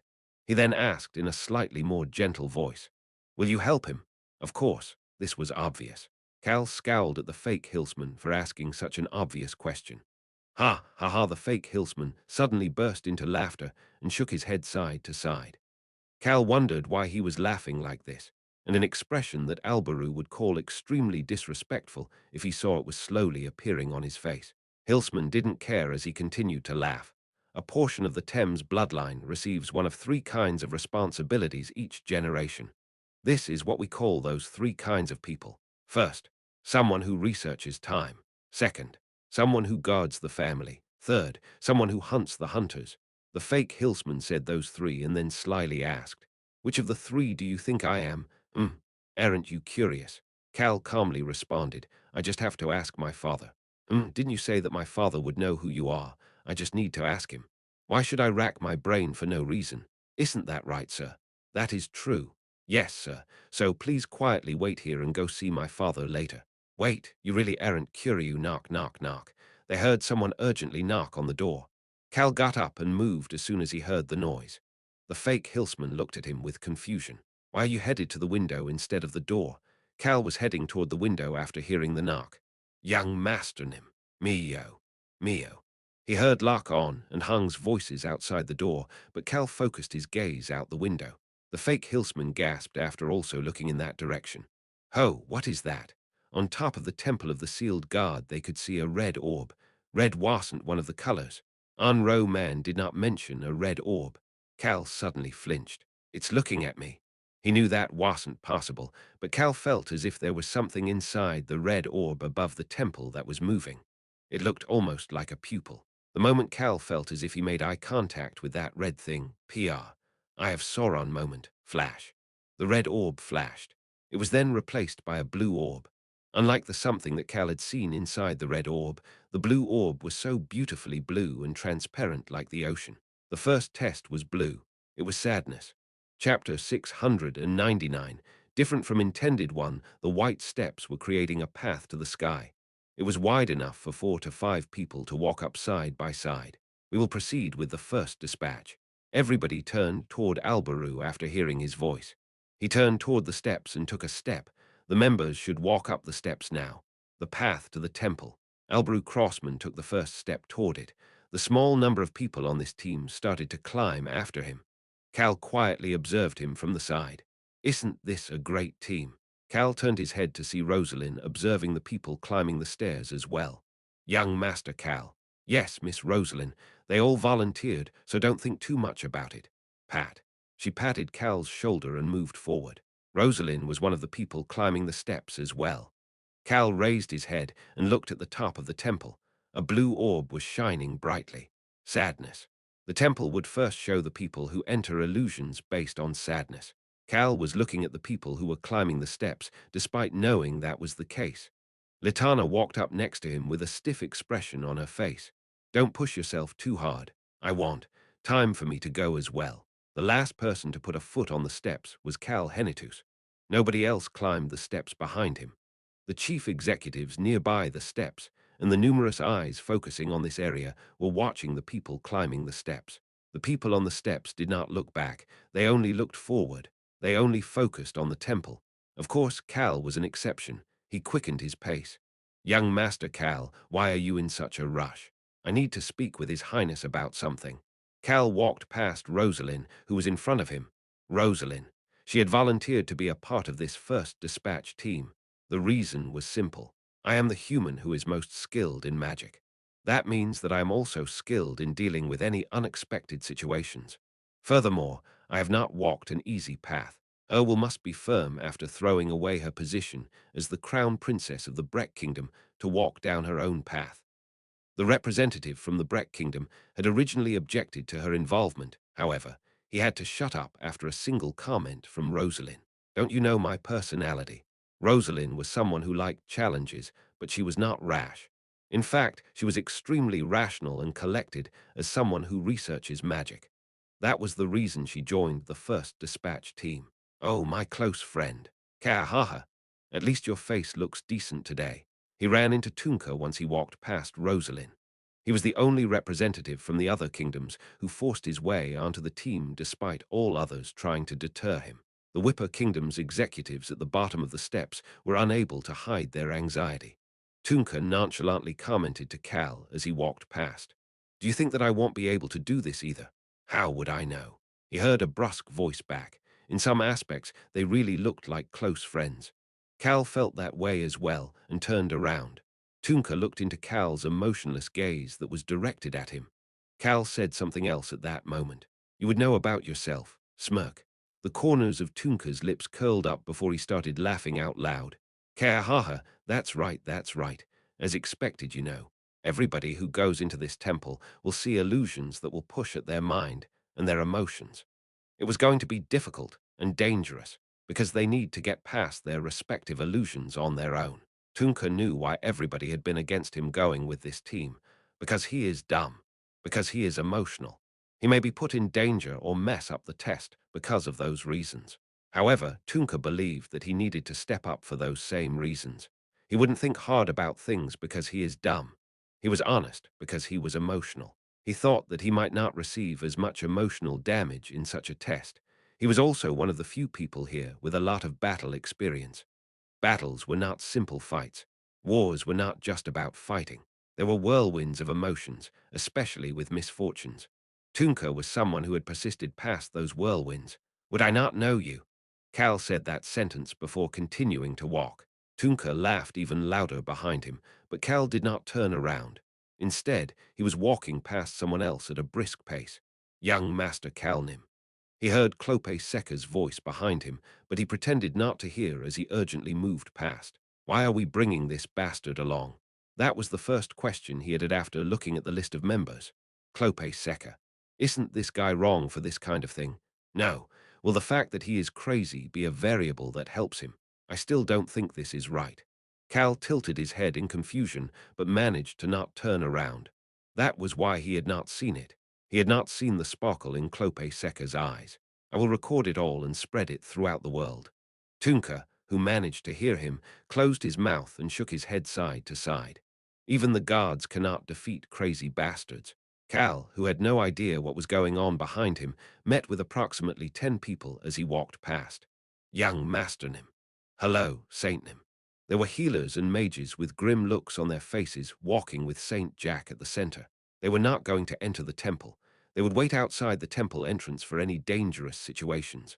Long time no see. Sword Master Hannah was with them as their guard. Cal greeted Hannah with his eyes before approaching two people who were walking a bit farther ahead. Will you be okay? The two people slightly turned after hearing Cal's question.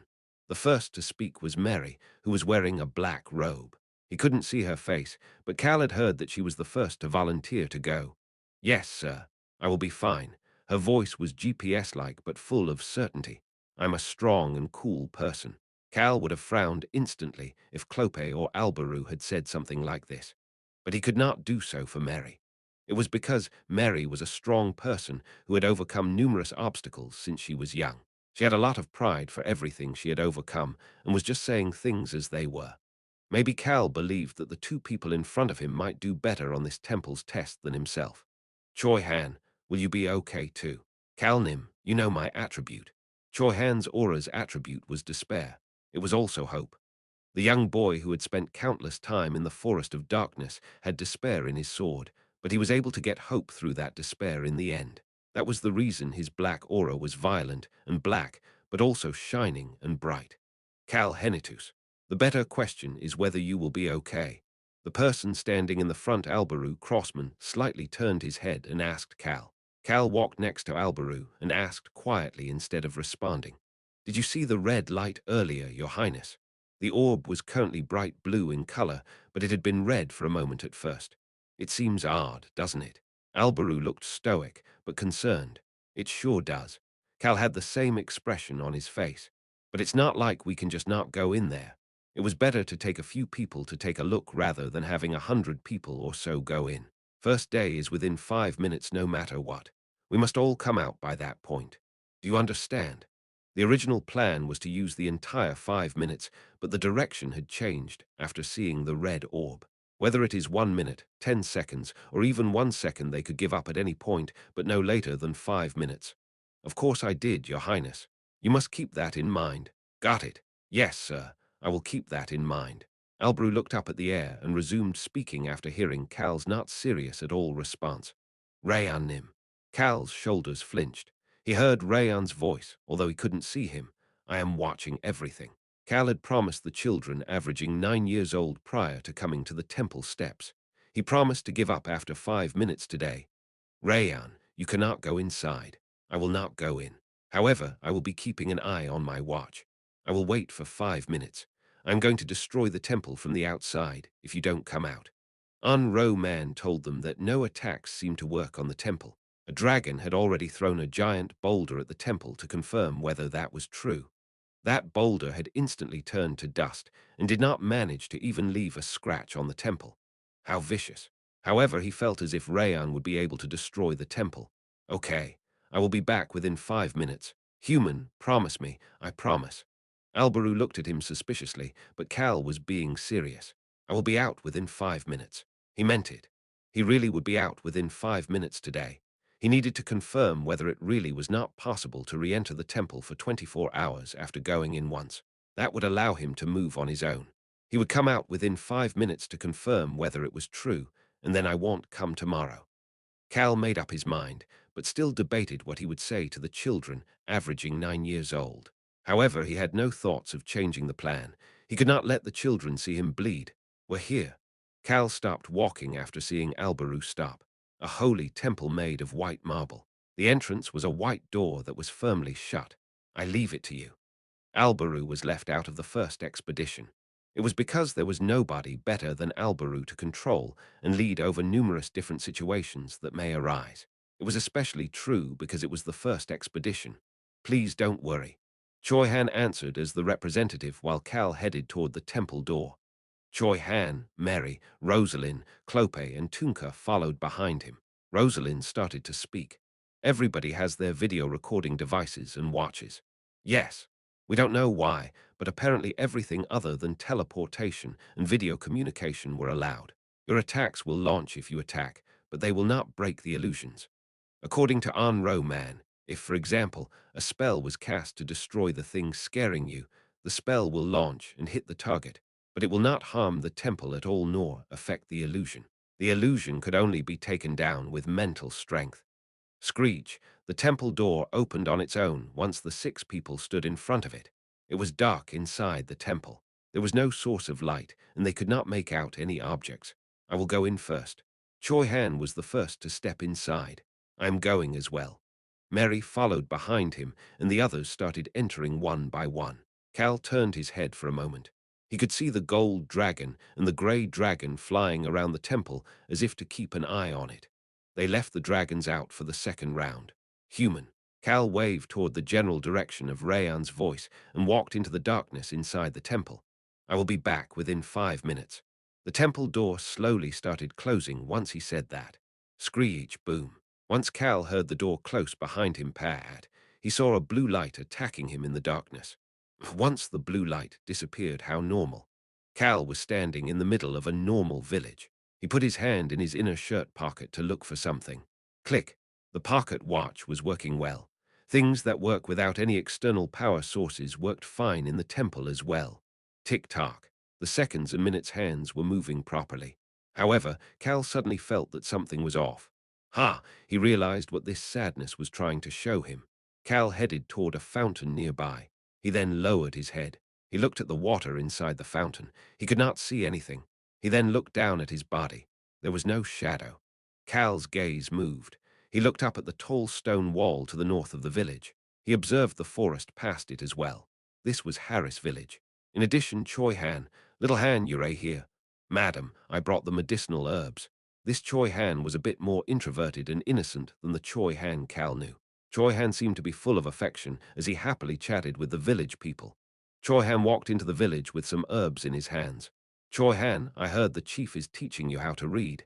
Yes, it's fun. Sure, sure. I'm going to bake some bread later, so come get some. Yes, sir. Ah, Cal gasped. However, nobody noticed him. Choi Han approached Cal. Shhhhh. Cal's arm passed right through him. Cal understood his present situation. I'm a ghost. No, I'm a bystander. This was before Cal met Choi Han. It was when nobody in Harris village had died. It was the time when Choi Han had made it out of the forest of darkness, started to understand human affection, and was slowly starting to become happy. Cal clearly understood the sadness this temple was trying to show him. It wants me to watch the birth of a hero. Watching the story progress as it was supposed to go, that would be sadness for the current Cal. This is going to be a bit difficult. Cal started to think. On and Hung wouldn't appear in the birth of a hero. They would just be running away looking ragged. Originally, Choi Han would be in pain because of what happened at Harris Village for a long time. Mary was highly likely to not appear. As for Rayan, Cal scoffed. It definitely will be difficult for me to just watch. That was why Cal was just a bystander, observing it all in this test. Cal released a sigh-like gasp at this completely unexpected illusion. He then recognized it. It seems more realistic the longer I look. Everything he looked at was so similar to the real things. It didn't even feel like a dream. He couldn't feel anything since he was only observing, but the others would probably be feeling things as well. Tick. Cal looked down at that moment. I should hurry up and get out. It had already been 4 minutes and 50 seconds since he came here. I don't know what the tests for the other emotions will be, but it is quite beneficial to know that this is the test for sadness. Tick. Tock. There were only 3 seconds left until 5 minutes already. Cal recorded everything he could see as he opened his mouth to speak. At that moment, boom. The ground suddenly shook, and he could feel his heart beating abnormally loudly. Cal tilted his head before opening his mouth again. I give up. I give up. Sir, I give up. Why can't I leave? Is this temple's test different from the temple that appeared on Earth 3? Cal frowned. This isn't good. What about the others? Cal's face instantly stiffened while thinking about Choi Han, Mary, and the others. While that was going on 5 minutes, it has been over 5 minutes. What is that? Your Highness, the orb has turned red. Albaru subconsciously shouted, Duck, open the temple door. However, the firmly shut temple door did not even budge. Mary looked around. She was in her old house. The Karo Kingdom's land of death, the dark elf city underneath the desert. A house within that city. Mary mumbled to herself while looking at the calendar. It is before I met young Master Kalnim and Rayan Nim. What will my sadness be? She quietly mumbled as she stood up. She realized it while looking at the date. It won't be that long. This was not an illusion from a long time ago. There was only a short period of time before she would see her other family again. Rosalind looked around before starting to speak. It's the royal palace. Is it the past? Ah, I get it. She looked down at her desk as she continued to speak. This is when I was preparing to go to the Whipper Kingdom's magic tower. Will I be headed to the Roan Kingdom soon? What is my sadness? An odd smile appeared on her face. I give up. Her smile became even thicker. It is not working. There was a sparkle in her intelligent eyes. Something is weird. This is my past, where I was walking down a false path of a legend without knowing the truth path to a legend. Clope Seca mumbled while observing himself in white armor. The time I didn't know the true path. I suppose that is sadness. However, I just need to go find the true hero. His eyes flashed with a weird sense of desire. Do I need to have another boring battle if I can't give up? Tunka sighed as he calculated the number of days. It'll be the time I was at the Roan Kingdom's waters soon. Tunka was silent for a moment before he blurted something out. Should I just head for the Roan Kingdom? I might as well go and see my close friend's face. Kah! Choi Han, who was smiling brightly, quietly mumbled to himself while heading for the chief's house. I didn't expect to see it again. Will I overcome my sadness if I can save them this time? A small bit of sadness was visible in his eyes. Cal's eyes opened wide while watching Choi Han. What did he say? Will I overcome my sadness if I can save them this time? He subconsciously tried to grab Choi Han's shoulder as he headed for the chief's house. Shhhh. However, his hand went right through Choi Han's shoulder. Cal shouted without being able to hold back. Isn't that the real Choi Han? Holy shoot. We were told that we would each see different illusions. The Choi Han in front of Cal mumbled at that moment. I guess I have no choice since I can't give up. I must overcome it. Choi Han had anticipated the contents of the test and shouted that he gave up before entering the village. However, he could not leave. That was why he had no choice but to walk into the village. Ego. Cal brushed his face with both hands. Chapter 700. Different from intended to, something's wrong. Cal realized that something was wrong with the things happening inside the temple right now. There are two possibilities.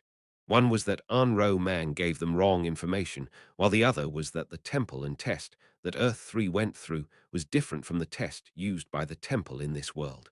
I am going to go crazy. Cal's mind turned a complicated mess. Choi Han cannot see me. Cal seemed to completely be in the role of an observer, and this is the past. To be more specific, this was before Kim Rak-Soo had transmigrated into this world, a time when Harris Village was still peaceful. In some ways, I could be looking at Choi Han's past right now. This could be Choi Han's sadness, since the orb was blue. Cal had originally thought that this test would be watching the birth of a hero from the novel where he did not exist. However, he had to change his perspective because the current Choi Han was involved. And there was something he needed to consider if he changed perspectives. What about the others? Mary, Rosalind, Tunka, and Clope Seca. Choi Han and Cal. These were the 6 people to partake in the test. What happened to them? Is it possible? Are they all here? Cal had a headache. He then recalled a memory in his mind. It was something that had made him feel iffy. The red orb. To be more specific, the red orb that resembled an eye. It had instantly turned blue after appearing on top of the temple, but Cal's memory had recorded that clear red orb. Cal recalled a similar red something from a different memory as well. Is it that thing? Cal had seen red eyes within the darkness. It was during the time he had to go through the sealed guard's test at the Endable Kingdom. The sealed guard. The sealed guard had thrown Cal into the test to make him experience despair to the point where he would have to ask for the sealed guard's help, which allowed Cal to meet Lee Soo-hyuk, Choi Young-soo, and the others while inside 20 years old Kim Rak-soo's body. Lee Soo-hyuk, Choi Young-soo, and the others were different from the people of his past. But Cal was able to create a new future for them that was different from his life. And when I was coming back to this world, the guard of despair had said something to Cal. Do not think that my test ended with this. I will always be watching you. In the moment of despair that is to come, the moment your mind is swayed or changed, I will come and find you. Now that Anro Man's information was useless, Cal had to make numerous hypotheses. He mumbled one of those theories. Is it despair and not sadness? It was a highly possible hypothesis, making Cal's face stiffen. Choi Han will be able to overcome it, whether it is sadness or despair. Choi Han was his ally who had gone through the sealed guard's test with him. Choi Han was smart enough to detect the variables and make good decisions now that he realized giving up was not possible. Cal, who was following behind Choi Han, flinched after hearing Choi Han's quiet voice. Is it 3 days from now? I'll protect them this time. Gulp. Cal realized that the terrible events of Harris Village would take place in 3 days after seeing Choi Han's gaze that was so vicious it was frigid. Ah, he then realized something else. The white star might show up here. Cal had met the real Cal Henitus, the guy now living as Kim Rak-soo, in his dream. He had learned about how the 36 years old Kim Rak-soo was able to possess Cal Henitus's body. Furthermore, the real Cal Henitus had told him about what happened with his biological mother, Drew Thames, and Harris Village. You know how everybody dies in Harris Village, which leads to Choi Han heading out. The White Star would have needed to go to Harris Village at least once to get my mother's power. Isn't it possible that the White Star got my mother's power from Harris Village while Choi Han was out? Then he left his subordinates to take care of the rest. Well, I could be wrong. My suspicions might be completely wrong. It was a situation that both Cal and Kim Rak-soo thought had potential, but might or might not be true. While Choi Han headed to the Forest of Darkness to get medicinal herbs for a sick villager, the White Star brought his subordinates to Harris Village and took the half of the wood attribute ancient power that Drew Thames had left behind. Of course, the White Star had no idea that it belonged to Drew. Once the White Star obtained the power, he would have told his subordinates to take care of everybody in Harris Village. They would have killed everybody and started to leave when they run into Choi Han. And they all die by Choi Han's hands. That is also when the White Star's side discovers the dead mana lake within the Forest of Darkness and shares it with the mermaids to assist in their war against the whales. This is driving me crazy. If Cal and Kim Rak-Su's hypothesis was true, Choi Han will run into the White Star. And in that case, he's at a disadvantage. Would Choi Han, alone with no help, be able to protect the people of Harris Village while taking on the White Star at the same time? No, he cannot. Cal had told Choi Han, Albaru, and Rayan about what he had found at Drew's grave when they were at the stable.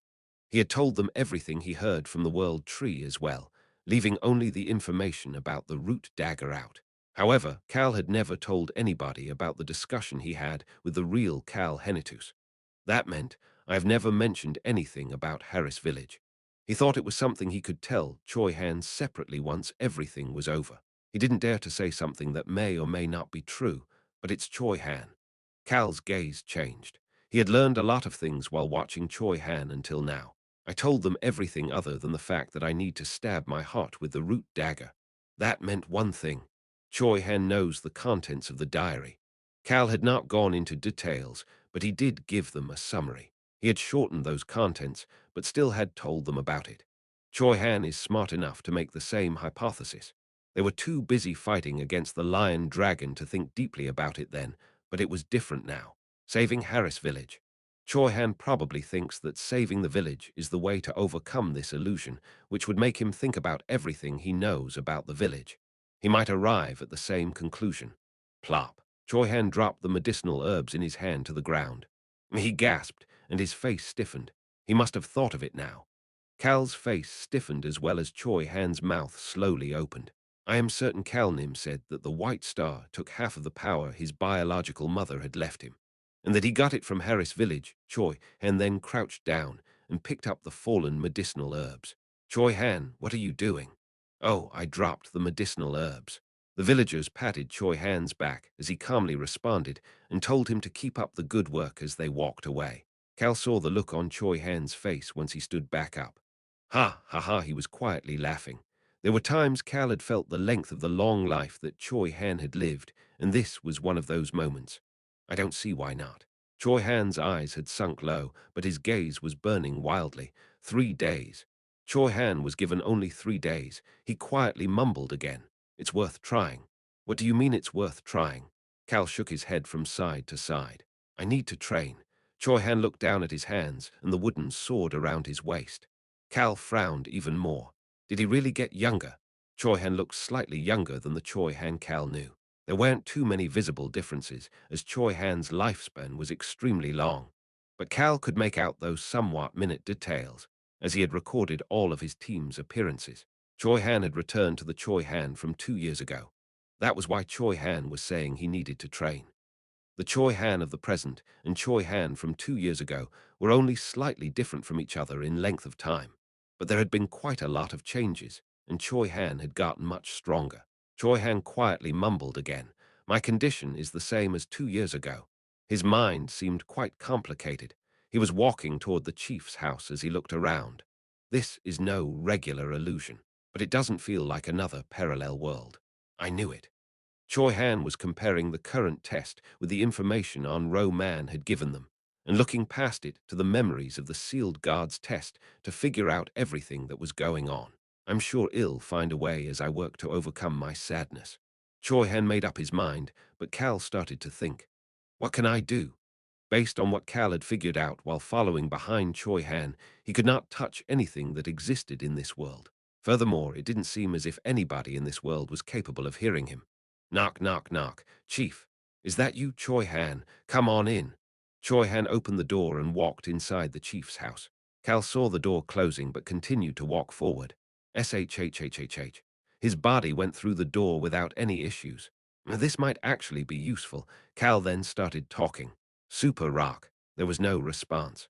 Cheapskate. Still no response. Not only could he not hear the voices of the ancient powers, there were no ancient powers left in his body. Cal slowly started to analyze the powers he could use right now. Oh, I've never seen this medicinal herb before. I think I will be going into the Forest of Darkness a few more times to get a lot of different medicinal herbs. The chief's wrinkled eyes seemed concerned. Won't it be dangerous? Cal could tell why Choi Han had so much love for Harris Village. The chief was treating Choi Han, a foreigner who had come from the forest of darkness, so warmly. It's okay. Choi Han's pupils shook as he looked at the chief. Cal could tell what those emotions were as he watched, longing and sorrow. Choi Han still managed to put on his innocent and bright smile. And I am thinking about going outside the village a few days later. Outside the village? Yes, sir. Shouldn't we go to the Lord's castle to get me an identity plaque? Ah, that's true. I'll write you a statement confirming your identity, so let's go together. Yes, Chiefnim, the Lord's castle. Cal's face turned odd the moment he heard those words. Choi Han was already preparing for the situation where the illusion does not end after he takes care of the issues at Harris Village. However, something else was worrying Cal. The Henitus estate would be there when they go to the Lord's castle, and the Cal Henitus of this illusion would be there as well. Something's iffy. Cal was getting the chills for some reason.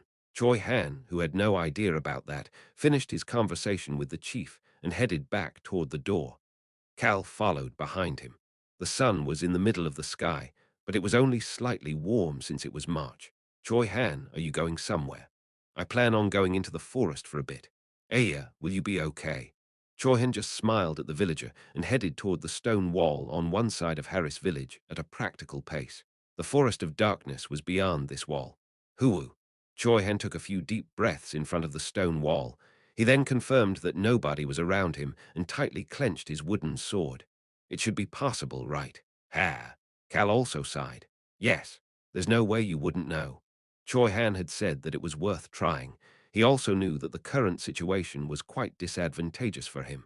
Fighting the White Star and his subordinates, as Choi Han from 2 years ago, he could take care of the subordinates. But he didn't know about the White Star. Furthermore, fighting alone while protecting the village and the villagers seemed so difficult that others would probably say that it was impossible. Tap. Choi Han put his forehead against the stone wall. Should I go see Kalnim? Is the Kalnim here the same Kalnim I know? Choi Han's complicated mind was cooling down from the coldness of the stone wall. Will I be able to bring out my full strength in just 3 days? Will I be able to fight while protecting the village? Cal probably couldn't hear those comments, but he spoke up out of frustration. There is a way for you to do it on your own. Choi Han would be able to find the answer as well if he calmed down a bit.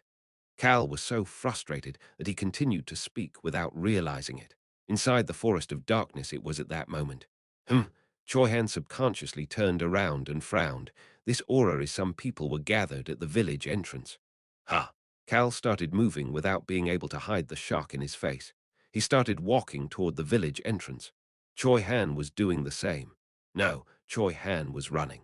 Choi Han could see someone taking off their hood while in between the people who were in charge of guarding the entrance today. The person's outfit did not match with the outfits worn by the villagers at Harris Village. Anybody would be able to tell that she was a foreigner, and they could see the villagers greeting the foreigner. SHHH. Once the foreigner took off their hood, what was visible was beautiful red hair that reminded people of the sun, as well as a rose dabbed by the morning dew. Rosalind, Choi Han subconsciously called out the name of the person who had arrived. Choi Han, is it someone you know? It's someone he knows. The people standing guard were talking to Choi Han, but Choi Han was not in the proper mindset to respond to them as he stood in front of Rosalind. How are you? Rosalind should not be here if this was just Choi Han's past. Rosalind scratched her cheek with a slightly confused expression. I didn't expect Choi Han to recognize me. She looked a bit anxious as she never expected Choi Han to recognize her. Are you the Choi Han I know? I am. How are we in the same test? And how did you end up here? Who?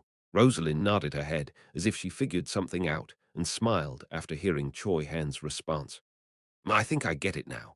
I think I know what happened. Choi Han did not understand Rosalind's reaction properly as he opened his mouth again. He pointed toward outside the village entrance. He took her somewhere without anybody around. The villagers shrugged their shoulders but did not follow him.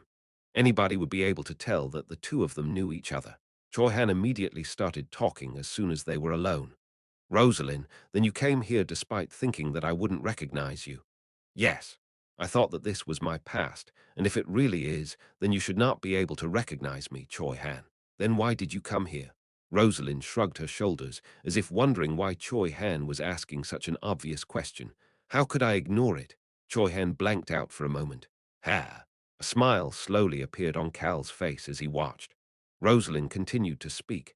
Even if this is the past and you don't know who I am, I couldn't leave your biggest sadness alone. She continued in a stern voice. I couldn't do that as your close friend. A different emotion appeared on Choi Han's face at that moment. Rosalind pretended not to see it as she continued to speak.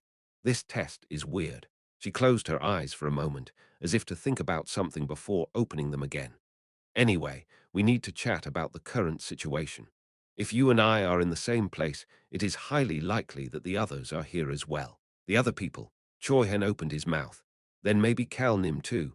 Yes, it is possible. Miss Mary as well. Rosalind suddenly stopped talking. Ah, she then pointed behind Choi Han with a shocked look on her face. Choi Han suddenly felt a terrifying aura and urgently turned around toward where Rosalind was pointing. Ha! He then looked extremely confused. Cal subconsciously commented as well. This is driving me nuts. Harris Village suddenly became rowdy. The villagers pointed to the sky and shouted, it's a monster. It's a wyvern. A large monster covered the sky above the village. It was a white wyvern. Cal, Rosalind, and Choi Han were all familiar with this monster. No way. Rosalind made a short comment when the wyvern slowly started to descend. Boom. It landed right outside the village entrance. It landed exactly where Choi Han and Rosalind were chatting. The wyvern's large body landed extremely gently before it lowered its head. You were here as I expected. A white-haired, green-eyed man was wearing holy-looking armor as he sat nobly on top of the wyvern. Clope Seca looked holy, solemn, and proud. He had arrived at Harris Village. Based on your expressions, the two of you seem to be the two I know as well. I guess we are all in the same test. Clope elegantly got off the wyvern's back. He then approached Choi Han and Rosalind. Rosalind looked at Clope walking toward them and quietly mumbled so that only Choi Han could hear. I didn't expect this guy to come look for us right away. This is unexpected. I know, right? Cal, who was right beside Choi Han and Rosalind, agreed as he looked at Clope. Clope didn't seem to be able to see Cal either, as he only looked at Rosalind and Choi Han. He then started to speak. Young Master Calnim is not in the Henitus territory. Excuse me, Rosalind asked in confusion. Clope willingly said it again. However, his green eyes were glowing oddly. Based on all of the information I have gathered, there is nobody named Cal Henitus, neither in the Henitus territory nor in the Rhone Kingdom's list of nobles. Choi Han's eyes opened wide. Clope looked around as he calmly continued to speak. However, his pupils were slightly shaking. They looked ready to explode, as if he could not accept this situation. It looks like young Master Calnim is not in this world. However, everything else seems exactly the same as my past. Cal sighed as he listened to Clope. I am right here. But there was nobody who could hear him. Author's note SS 700. My goodness, this is your author, who is writing an author's note for chapter 700. Something's wrong. Cal realized that something was wrong with the things happening inside the temple right now. There are two possibilities. One was that Anro Man gave them wrong information, while the other was that the temple and test that Earth 3 went through was different from the test used by the temple in this world. I am going to go crazy. Cal's mind turned a complicated mess. Choi Han cannot see me. Cal seemed to completely be in the role of an observer, and this is the past. To be more specific, this was before Kim Rak-Su had transmigrated into this world, a time when Harris Village was still peaceful. In some ways, I could be looking at Choi Han's past right now. This could be Choi Han's sadness, since the orb was blue. Cal had originally thought that this test would be watching the birth of a hero from the novel where he did not exist. However, he had to change his perspective because the current Choi Han was involved. And there was something he needed to consider if he changed perspectives. What about the others? Mary, Rosalind, Tunka, and Clope Seca, Choi Han and Cal. These were the 6 people to partake in the test. What happened to them? Is it possible are they all here? Cal had a headache. He then recalled a memory in his mind. It was something that had made him feel iffy. The red orb. To be more specific, the red orb that resembled an eye. It had instantly turned blue after appearing on top of the temple, but Cal's memory had recorded that clear red orb. Cal recalled a similar red something from a different memory as well. Is it that thing? Cal had seen red eyes within the darkness. It was during the time he had to go through the sealed guard's test at the Endable Kingdom. The sealed guard. The sealed guard had thrown Cal into the test to make him experience despair to the point where he would have to ask for the sealed guard's help, which allowed Cal to meet Lee Soo-hyuk, Choi Young-soo, and the others while inside 20 years old Kim Rok-soo's body. Lee Soo-hyuk, Choi Young-soo, and the others were different from the people of his past. But Cal was able to create a new future for them that was different from his life. And when I was coming back to this world, the guard of despair had said something to Cal. Do not think that my test ended with this. I will always be watching you. In the moment of despair that is to come, the moment your mind is swayed or changed, I will come and find you. Now that Ro Man's information was useless, Cal had to make numerous hypotheses. He mumbled one of those theories. Is it despair and not sadness? It was a highly possible hypothesis, making Cal's face stiffen. Choi Han will be able to overcome it, whether it is sadness or despair. Choi Han was his ally who had gone through the sealed guard's test with him. Choi Han was smart enough to detect the variables and make good decisions now that he realized giving up was not possible. Cal, who was following behind Choi Han, flinched after hearing Choi Han's quiet voice. Is it 3 days from now? I'll protect them this time. Gulp. Cal realized that the terrible events of Harris Village would take place in 3 days after seeing Choi Han's gaze that was so vicious it was frigid. He then realized something else. The white star might show up here. Cal had met the real Cal Henitus, the guy now living as Kim Rok-soo, in his dream. He had learned about how the 36 years old Kim Rok-soo was able to possess Cal Henitus's body. Furthermore, the real Cal Henitus had told him about what happened with his biological mother, Drew Thames, and Harris Village. You know how everybody dies in Harris Village, which leads to Choi Han heading out.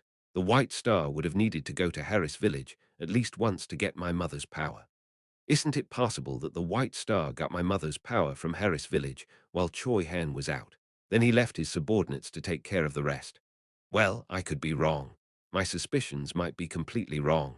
It was a situation that both Cal and Kim Rok-soo thought had potential, but might or might not be true. While Choi Han headed to the Forest of Darkness to get medicinal herbs for a sick villager, the White Star brought his subordinates to Harris Village and took the half of the wood attribute ancient power that Drew Thames had left behind.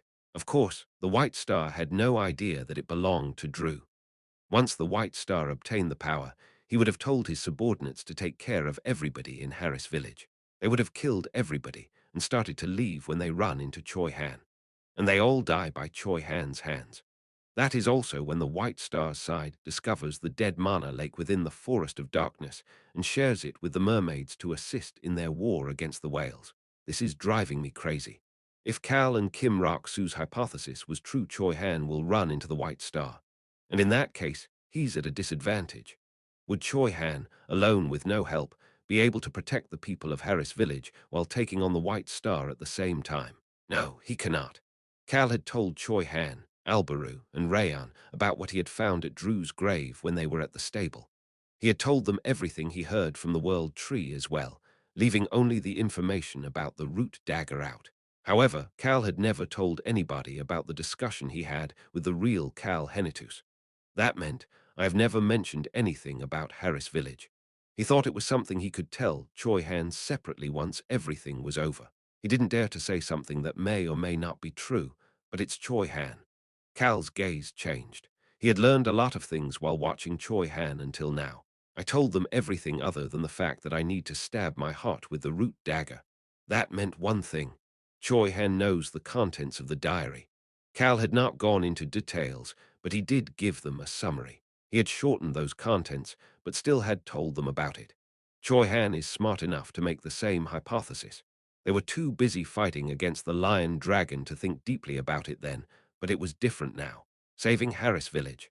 Choi Han probably thinks that saving the village is the way to overcome this illusion, which would make him think about everything he knows about the village. He might arrive at the same conclusion.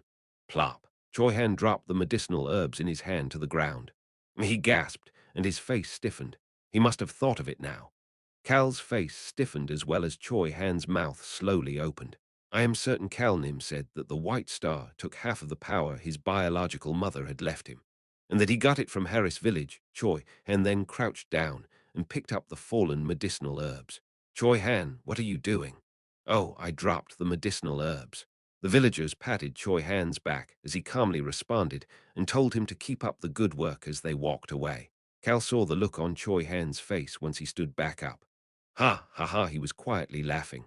There were times Cal had felt the length of the long life that Choi Han had lived, and this was one of those moments. I don't see why not. Choi Han's eyes had sunk low, but his gaze was burning wildly. 3 days. Choi Han was given only 3 days. He quietly mumbled again. It's worth trying. What do you mean it's worth trying? Cal shook his head from side to side. I need to train. Choi Han looked down at his hands and the wooden sword around his waist. Cal frowned even more. Did he really get younger? Choi Han looked slightly younger than the Choi Han Cal knew. There weren't too many visible differences, as Choi Han's lifespan was extremely long. But Cal could make out those somewhat minute details, as he had recorded all of his team's appearances. Choi Han had returned to the Choi Han from 2 years ago. That was why Choi Han was saying he needed to train. The Choi Han of the present and Choi Han from 2 years ago were only slightly different from each other in length of time. But there had been quite a lot of changes, and Choi Han had gotten much stronger. Choi Han quietly mumbled again. My condition is the same as 2 years ago. His mind seemed quite complicated. He was walking toward the chief's house as he looked around. This is no regular illusion, but it doesn't feel like another parallel world. I knew it. Choi Han was comparing the current test with the information on Ro Man had given them, and looking past it to the memories of the sealed guard's test to figure out everything that was going on. I'm sure I'll find a way as I work to overcome my sadness. Choi Han made up his mind, but Cal started to think. What can I do? Based on what Cal had figured out while following behind Choi Han, he could not touch anything that existed in this world. Furthermore, it didn't seem as if anybody in this world was capable of hearing him. Knock, knock, knock. Chief, is that you, Choi Han? Come on in. Choi Han opened the door and walked inside the chief's house. Cal saw the door closing but continued to walk forward. SHHHHH. His body went through the door without any issues. This might actually be useful. Cal then started talking. Super rock. There was no response. Cheapskate. Still no response. Not only could he not hear the voices of the ancient powers, there were no ancient powers left in his body. Cal slowly started to analyze the powers he could use right now. Oh, I've never seen this medicinal herb before. I think I will be going into the Forest of Darkness a few more times to get a lot of different medicinal herbs. The chief's wrinkled eyes seemed concerned. Won't it be dangerous? Cal could tell why Choi Han had so much love for Harris village. The chief was treating Choi Han, a foreigner who had come from the Forest of Darkness, so warmly. It's okay. Choi Han's pupils shook as he looked at the chief. Cal could tell what those emotions were as he watched, longing and sorrow. Choi Han still managed to put on his innocent and bright smile. And I am thinking about going outside the village a few days later. Outside the village? Yes, sir. Shouldn't we go to the Lord's castle to get me an identity plaque? Ah, that's true. I'll write you a statement confirming your identity, so let's go together. Yes, Chiefnim, the Lord's castle. Cal's face turned odd the moment he heard those words. Choi Han was already preparing for the situation where the illusion does not end after he takes care of the issues at Harris village. However, something else was worrying Cal. The Henitus estate would be there when they go to the Lord's castle, and the Cal Henitus of this illusion would be there as well. Something's iffy. Cal was getting the chills for some reason. Choi Han, who had no idea about that, finished his conversation with the chief and headed back toward the door. Cal followed behind him. The sun was in the middle of the sky, but it was only slightly warm since it was March. Choi Han, are you going somewhere? I plan on going into the forest for a bit. Aya, will you be okay? Choi Han just smiled at the villager and headed toward the stone wall on one side of Harris village at a practical pace. The Forest of Darkness was beyond this wall. Hoo. Choi Han took a few deep breaths in front of the stone wall. He then confirmed that nobody was around him and tightly clenched his wooden sword. It should be possible, right? Ha. Cal also sighed. Yes, there's no way you wouldn't know. Choi Han had said that it was worth trying. He also knew that the current situation was quite disadvantageous for him. Fighting the White Star and his subordinates, as Choi Han from 2 years ago, he could take care of the subordinates. But he didn't know about the White Star. Furthermore, fighting alone while protecting the village, and the villagers seemed so difficult that others would probably say that it was impossible. Tap. Choi Han put his forehead against the stone wall. Should I go see Kalnim? Is the Kalnim here the same Kalnim I know? Choi Han's complicated mind was cooling down from the coldness of the stone wall. Will I be able to bring out my full strength in just 3 days? Will I be able to fight while protecting the village? Cal probably couldn't hear those comments, but he spoke up out of frustration. There is a way for you to do it on your own. Choi Han would be able to find the answer as well if he calmed down a bit. Cal was so frustrated that he continued to speak without realizing it. Inside the forest of darkness it was at that moment. Choi Han subconsciously turned around and frowned. This aura is some people were gathered at the village entrance. Ha! Cal started moving without being able to hide the shock in his face. He started walking toward the village entrance. Choi Han was doing the same. No, Choi Han was running. Choi Han could see someone taking off their hood while in between the people who were in charge of guarding the entrance today. The person's outfit did not match with the outfits worn by the villagers at Harris Village. Anybody would be able to tell that she was a foreigner, and they could see the villagers greeting the foreigner. SHHH. Once the foreigner took off their hood, what was visible was beautiful red hair that reminded people of the sun, as well as a rose dabbed by the morning dew. Rosalind. Choi Han subconsciously called out the name of the person who had arrived. Choi Han, is it someone you know? It's someone he knows. The people standing guard were talking to Choi Han, but Choi Han was not in the proper mindset to respond to them as he stood in front of Rosalind. How are you? Rosalind should not be here if this was just Choi Han's past. Rosalind scratched her cheek with a slightly confused expression. I didn't expect Choi Han to recognize me. She looked a bit anxious as she never expected Choi Han to recognize her. Are you the Choi Han I know? I am. How are we in the same test? And how did you end up here? Who? Rosalind nodded her head as if she figured something out and smiled after hearing Choi Han's response. I think I get it now. I think I know what happened. Choi Han did not understand Rosalind's reaction properly as he opened his mouth again. He pointed toward outside the village entrance. He took her somewhere without anybody around. The villagers shrugged their shoulders but did not follow him. Anybody would be able to tell that the two of them knew each other. Choi Han immediately started talking as soon as they were alone. Rosalind, then you came here despite thinking that I wouldn't recognize you. Yes. I thought that this was my past, and if it really is, then you should not be able to recognize me, Choi Han. Then why did you come here? Rosalind shrugged her shoulders, as if wondering why Choi Han was asking such an obvious question. How could I ignore it?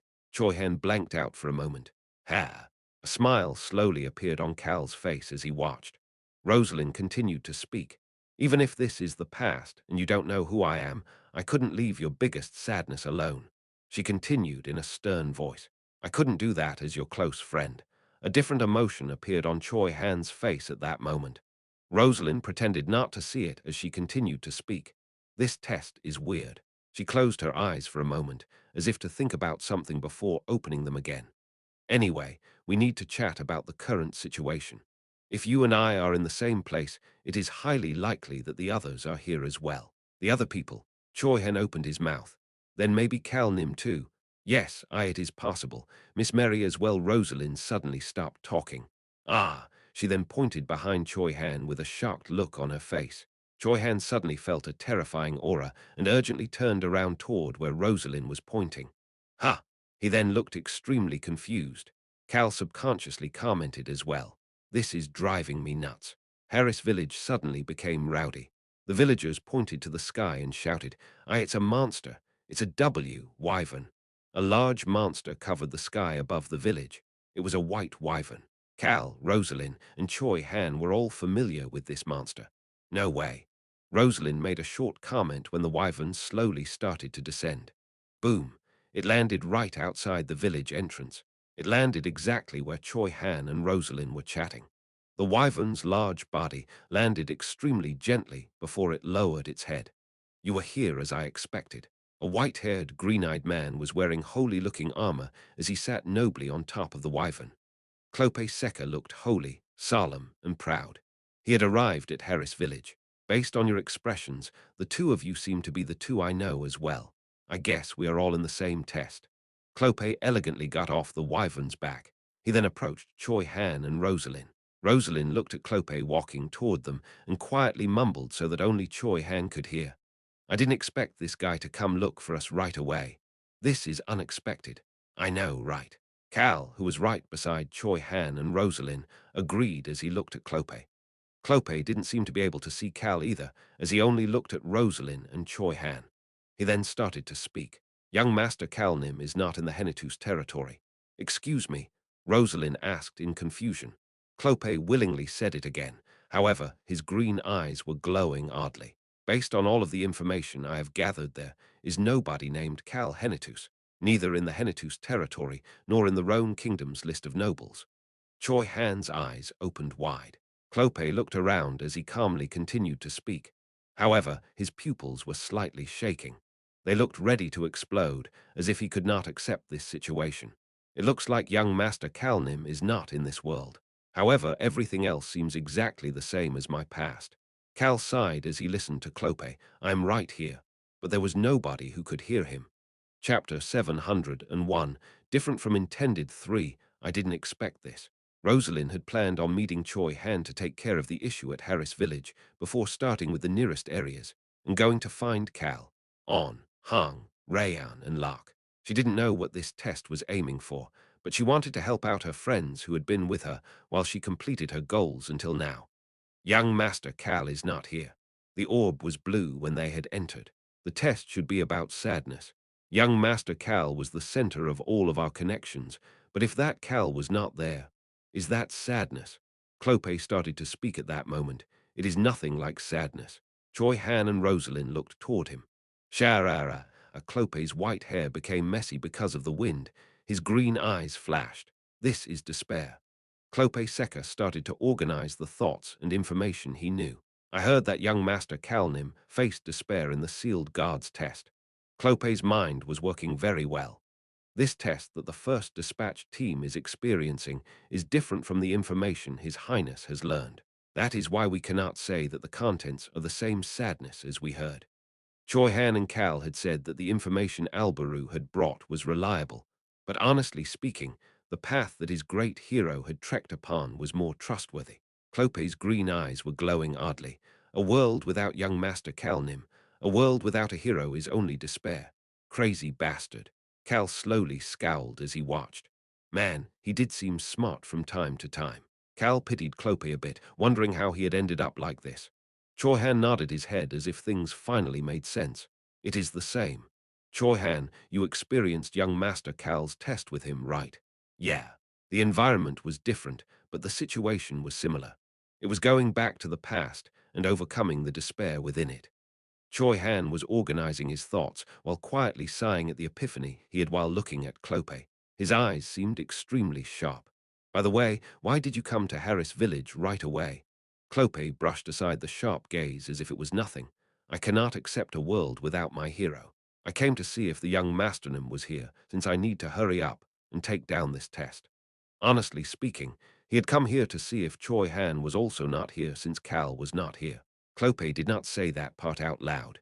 Choi Han looked at Rosalind and Clope before speaking again. The white star might show up here. Rosalind's eyes opened wide. The white star? Was it like that originally? Hoo-hoo. A stupid villain is running wild as expected since the hero is not here. Rosalind looked at Clope with a cold gaze. So Clope, isn't this the time you were getting the Indomitable Alliance ready? The Indomitable Alliance of Northern Kingdoms.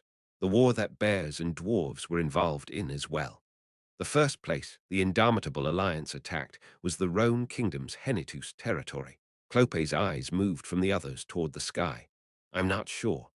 Timeline-wise, that is correct, but the fact that he was leading this wyvern around meant that the Indomitable Alliance had been created.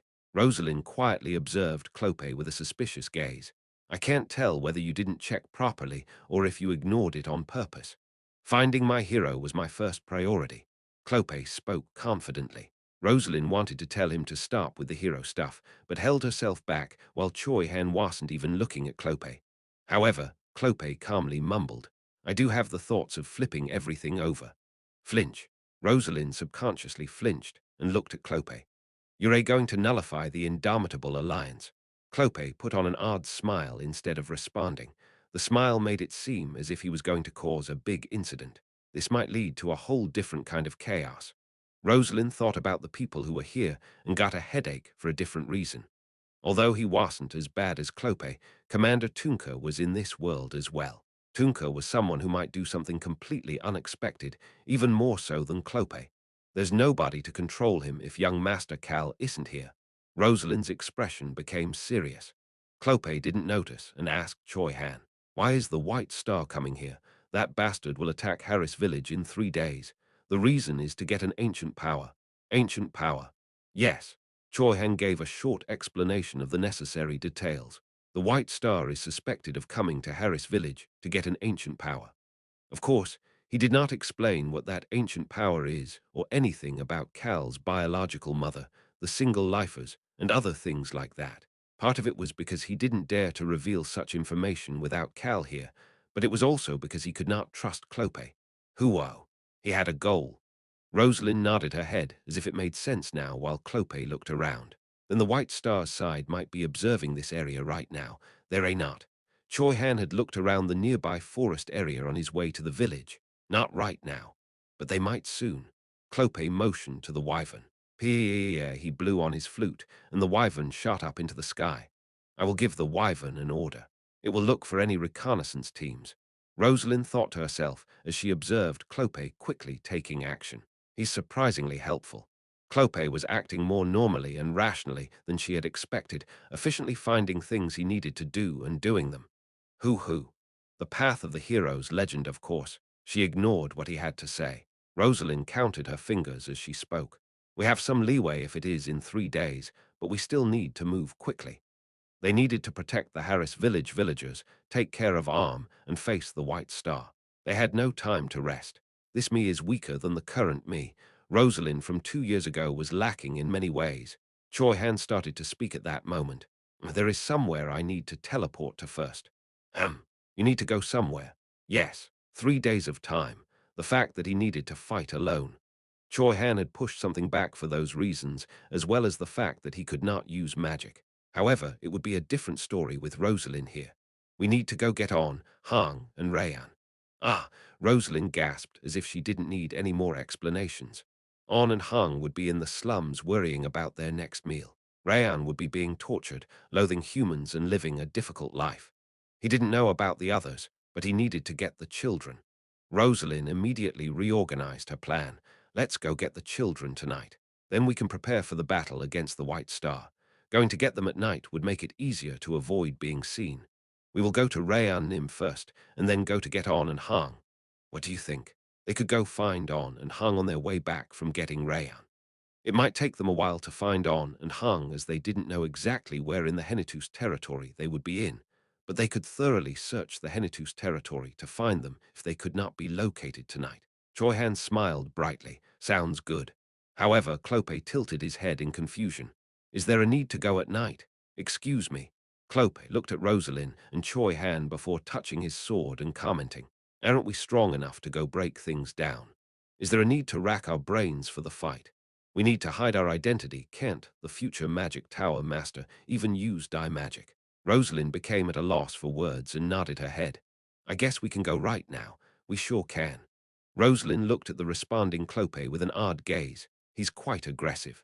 Clope was quite aggressive in rescuing Rayan, On, and Hang. It was odd since this world was an illusion, and he wasn't that close to Rayan, On, and Hang.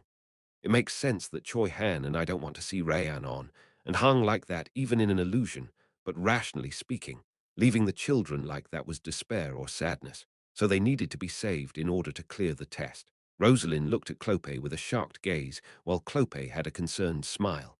I'm sure that young Master Calnim would have tried to go right away. Ah, Rosalind decided not to think very hard about this guy. Choi Han was already ignoring about 80 of what Clope was saying. Then let's just change our hair and eye colors and go. Choi Han pointed toward the village as Rosalind finished speaking. I'll be back after letting them know. Choi Han walked over toward the people at the entrance who were looking at them. Choi Han, do you know them? They had been wary of Choi Han at first, but these people had accepted him as their own and let him feel warm affection once again. The people of Harris Village were extremely pure and warm people. It was hard to imagine that they lived next to a dangerous place like the Forest of Darkness. Yes, sir. One of them is my friend, while the other is just someone I know. Really? The village people were thinking it was a bit odd that Choi Han, someone they thought was alone, suddenly had two people he knew and that they came to the village. However, they remembered the medicinal herbs that had been in Choi Han's hands when he returned from the forest not too long ago.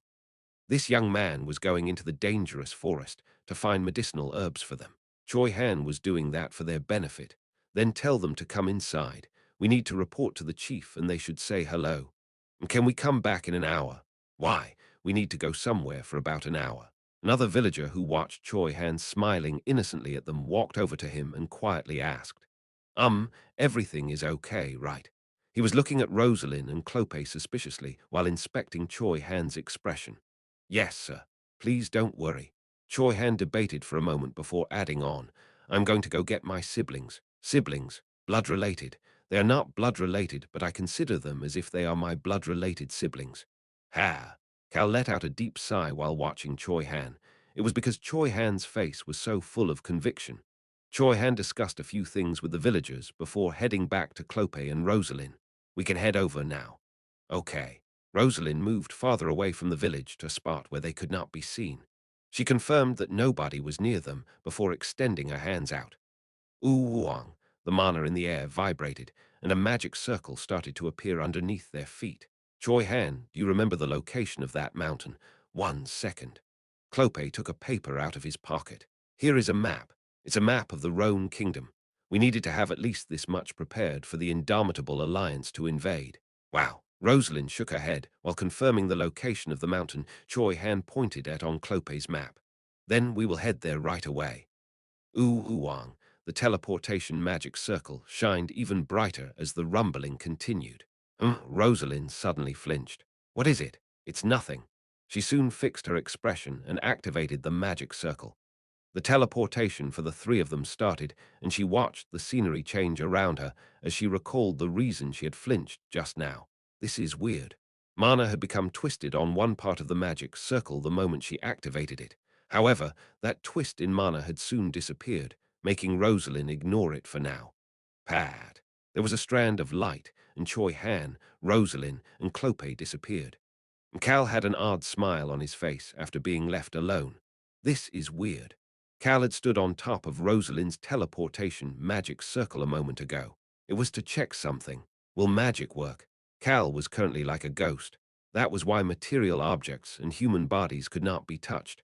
But magic is a bit different. Cal had felt Mana brushing past him while standing on the teleportation magic circle.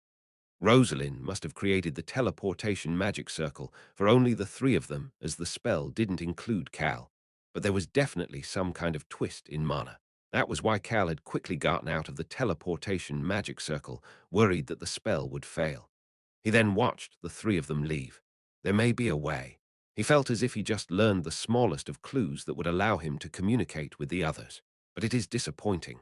He was disappointed that he could not see them rescue Rayan, On, and Hang, but he was not worried. Choi Han and Rosalind would take care of it without any problems. Cal had an odd smile on his face as he started walking. He was headed toward the Forest of Darkness. I should try something too. Now that he got this clue, Cal was headed into the Forest of Darkness. To be more specific, he was headed toward the Super Rock Villa. Pad. In the middle of the day, on a mountain that was giving off the vibe of spring in March, a strand of light, and three people appeared in the middle of this mountain. Rosalind, Choi Han, and Clope. They appeared in the mountain with Viscount Tull's villa. It was the place with the cave where Cal had rescued Rayan. Choi Han opened his eyes now that they arrived at the place where they once had rescued Rayan in the middle of the night. It was the first place he had ever rescued something. Choi Han's pupils were shaking as he looked. Oh, Choi Han, Rosalind, and Clope all showed different reactions. However, they all looked anxious. Clack, clack. Rosalind subconsciously started speaking while seeing something white moving. Bones. This place was a mess. It was a mess with people and skeleton monsters. At the center of that chaos, someone whose body was completely covered in a black robe turned toward them. Mary's voice sounded anxious, unlike her usual self. Chapter 702, different from intended, 4, Miss Mary. Rosalind was the first to run toward her. She was headed toward Mary with shock and joy at seeing her. Rosalind Nim. Mary was blankly staring at Rosalind when an arrow was shot toward her. SHT, Choi Han urgently pulled out his sword. Barang, however, a large fire gobbled up the arrow. It's a mage. That level of magic must be a high-grade mage. Why the hell did another mage appear? Protect the cave entrance. Rosalind easily destroyed the arrow aiming for Mary, and her fire blasted forward until the cave entrance. Ugh, she is higher than high grade. Everything other than a few knights at the cave entrance was done for. We can't waste time on the minions. Amazing. Choi Han walked past Rosalind, who was speaking calmly. He was headed toward the knights at the entrance. Of course, he didn't forget to greet Mary with an innocent smile first. Mary waved her hand at that moment. Her hand, that was covered in black spider webs, moved as if she was conducting an orchestra. That monster is doing something again. The enemies screamed and looked somewhere after seeing her action. Clack, clack. Skeleton monsters were headed toward the enemies. The cursed necromancer has reappeared. We must inform the temple. The regular soldiers who must have come from the villa were unable to look at Mary as if they thought she was disgusting and sought out their guards. Rosalind could not hide her bitterness as she watched. She felt as if she could understand Mary's sadness and despair a bit despite this just being an illusion of the past. We must go. Her stiff but warm voice made Rosalind follow behind Choi Han with Mary. You came to rescue Rayan Nim. Yes, Mom. We must save him. Rosalind felt many emotions after realizing that the first person who came to rescue Rayan was Mary. It's a monster. Get rid of that disgusting thing in the name of the sun. People's voices painfully stabbed at Rosalind's back. However, she could not let it show as Mary was walking forward without any hesitation, but it seems as if everybody is in the same illusion. The moment Mary said that bang, bang, two knights were sent flying by Choi Han's sword. Choi Han easily took the enemies down without even using his aura. Did the young Masternum send you here, Miss Mary? Yes, young Master Cal is not here. Excuse me. Mary stopped walking. Rosalind could see Mary's purple eyes as Mary raised her head. Her eyes were shaking. Cal Henitus does not exist in this world. It must be a test. Mary thought for a moment before mumbling to herself again. That is why this may be a test. She lowered her head again. I will ask questions after we first rescue Rayan Nim. I have a lot of questions as well, but I agree about saving Rayan Nim first. The last knight was easily taken down with Choi Han's sword, and the three of them immediately entered the cave. Clack, clack. The skeleton monsters moved according to Mary's hand movement to not allow anybody else from entering the cave. Clope had an odd smile on his face as he stood outside without being able to go in. Did they forget about me? Clope shrugged his shoulders and headed toward someone who was shaking and running somewhere. We must hurry up and contact. The temple, no, we need to contact the Marquis Nim. A sword was stabbed into the man as he ran. He turned his head. The white-haired, green-eyed knight was smiling brightly. I guess I can at least take care of the back end. SHHHHH. Clope pulled out his sword and headed toward the villa that was known as Viscount Neo Tull's villa, but was actually a secret villa used by Marquis Stan's family. The people who entered the cave quickly arrived at the end. Outside the metal bars of a cage, a man was shaking while walking backward. It was the bastard who had tortured and beaten Rayan. Rosalind became overwhelmed with emotions the moment she saw Rayan inside the cage. Her red mana gathered around her, and she looked ready to kill the man in front of her at any moment. The bomb inside his body will explode if he dies. Choi Han quickly moved and hit the man behind the neck to knock him out. It was like this. Rosalind clenched her eyes shut. On the other hand, Mary wasn't even shaking as she looked inside the cage. Good little Mary. The night sky is extremely beautiful. It is black like me, but it sparkles. I still can't forget the first time I saw the night sky. The human was with me at that time. Little Mary, this is an apple pie I just bought. Let's eat it together. The human eats everything well, so I don't know what to give him. She could hear Rayan's voice in her memories. In front of her was Rayan, who was warily glaring at her. Slash. An ore-infused sword easily sliced the metal bars. Hi. Choi Han crouched down in front of Rayan. The black dragon had mana-restricting chains on his neck and 4 paws, and was looking at Choi Han with distrust and loathing. Choi Han did not smile. He simply hugged the black dragon in his arms. The dragon flinched, but Choi Han only said one thing. I will give you your freedom, the same way someone had done that for you in the past. Choi Han did not remember exactly what Cal had said to Rayan when he hung, and Cal went to rescue Rayan. However, Cal would have acted nonchalantly without being dramatic. Let's go. Choi Han headed toward one of the cave walls and looked for the spot he had punched in the past. He then kicked it with similar strength. Is that the exit? Yeah. The emergency escape route that Venian Stan had prepared appeared. Choi Han had quickly walked through this place as if he was running away last time, but he was relaxed this time. He just intermittently patted the back of this stiff black dragon in his arms. The black dragon was looking around confused while peeking at Choi Han, Rosalind, and Mary. It seemed as if he was judging their strengths while also looking as if he had reached a state of nirvana where nothing mattered. However, he was unable to hide his wrath and loathing. Choi Han quietly whispered at that moment, "Don't you smell the scent of the outside air?" March. As the sun shone down on the mountain during this springtime, it would be day instead of night time when they go out of the cave right now. Unlike when he first met Rayan, it's going to be a bit bright. The black dragon's nose was twitching after hearing Choi Han's whisper. He was cautiously sniffing. CHH.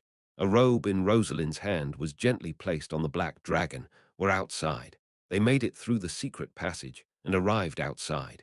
The black dragon was experiencing a spring day this time.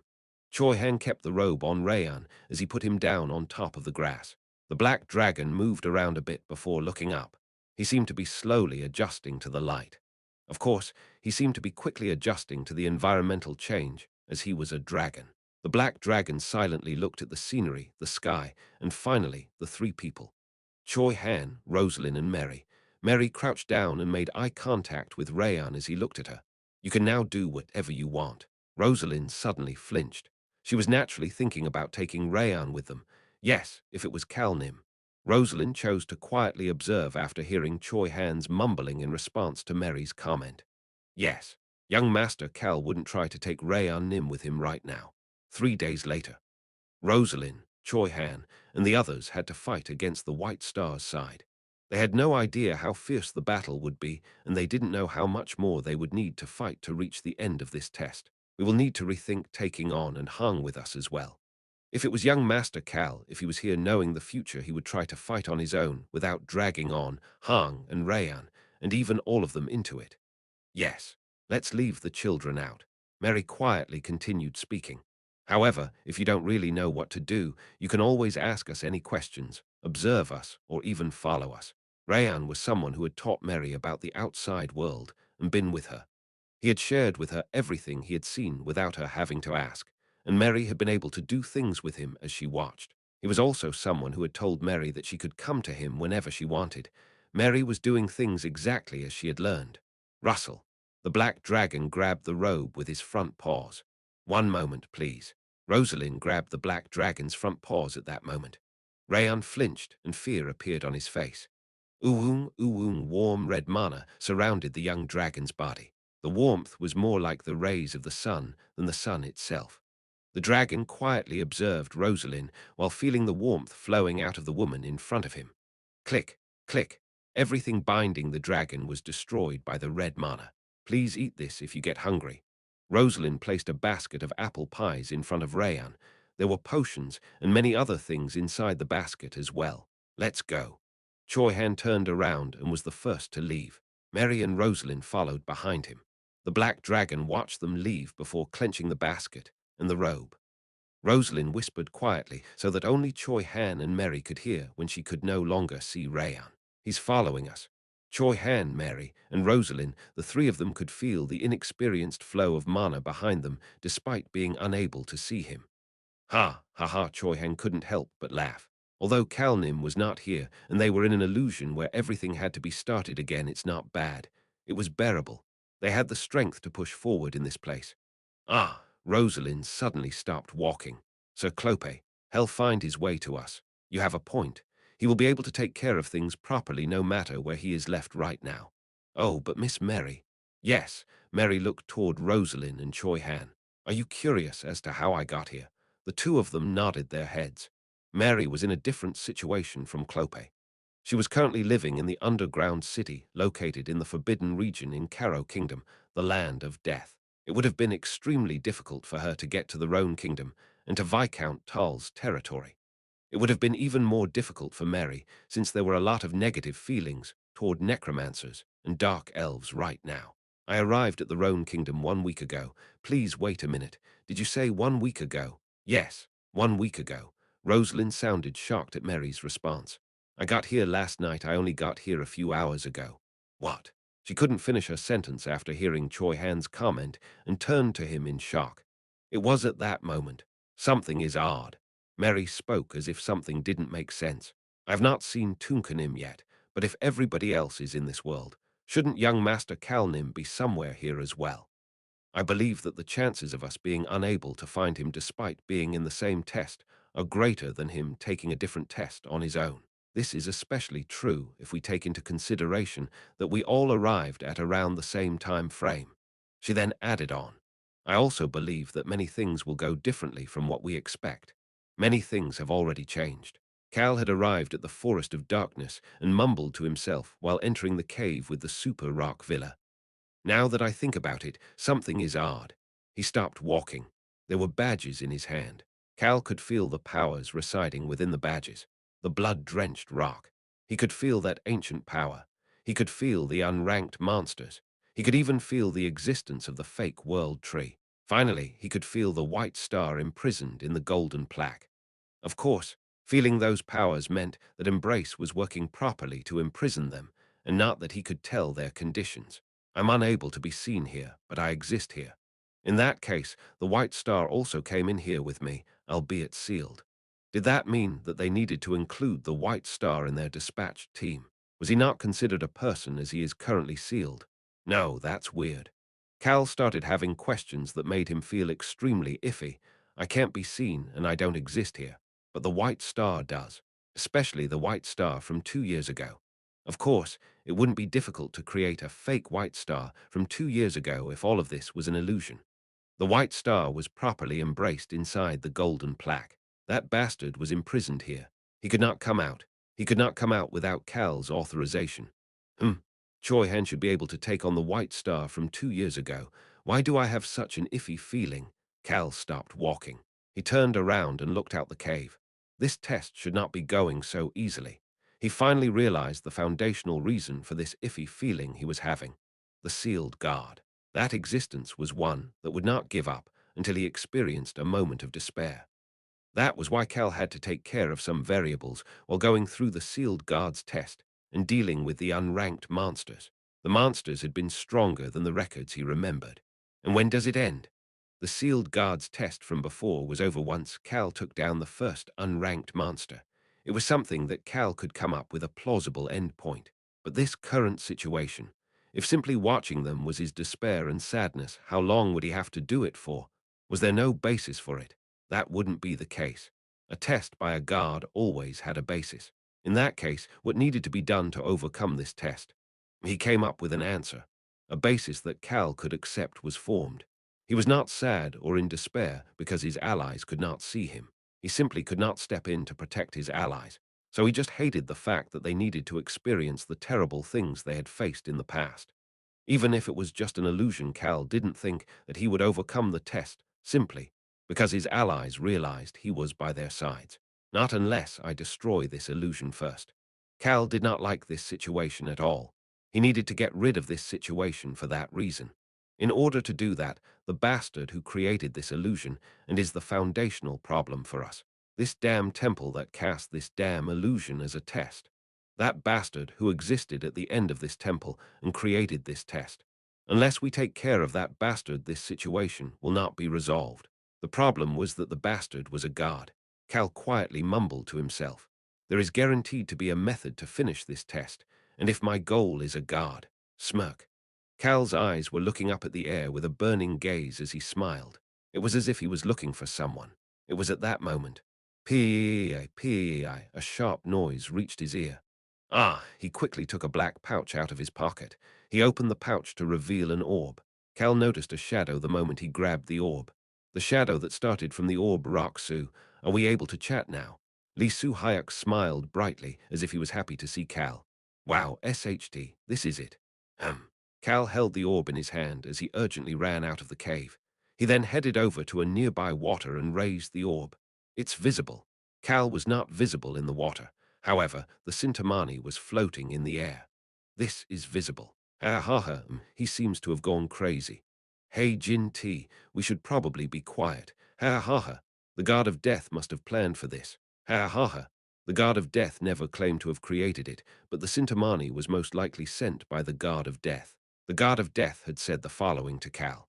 Human, do not think that this is the end. You never know when you might be reconnected with people you know. Fate is something even the laws of the world cannot fathom.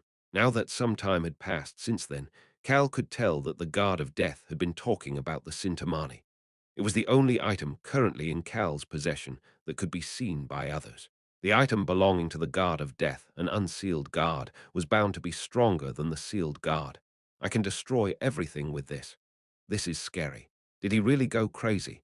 Hey, Jin T, let's not say such mean things. Chapter 703. Only one answer. 1. Chaos had descended upon Puzzle City. Your Highness, the door will not open. Move. Albrew rushed past the mages moving back and charged toward the temple door. His arms were up as he slashed down with the white spear in his hands. Bang! There was a loud noise, but neither the white spear in Alberus' hand nor the firmly shut temple door had taken any damage. Duck! The mages and healers around him flinched after hearing him swear, but they were feeling the same way.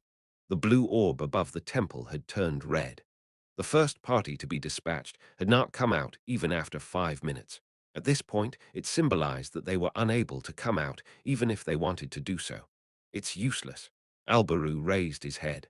The gold dragon was moving its large body as it roamed around the temple. The door won't open with magic either. The dragon had long since used magic and physical force to open the temple door. Sadly, they were useless. It's not like we can just destroy the temple. They had no idea what was going on inside the temple, so they could not launch strong attacks against the temple. But we can't just stand here and wait. Sword Master Hannah raised her voice with her sword in her hand. She attacked the temple door but could not get it to open. Opar, she looked towards Saint Jack. Opar, can you do something with divine power, Opar? Hannah rushed toward Jack in shock. Huff, plop. Jack was kneeling on the ground with his hands clasped together. He looked pale while his lips were blue. Saint him.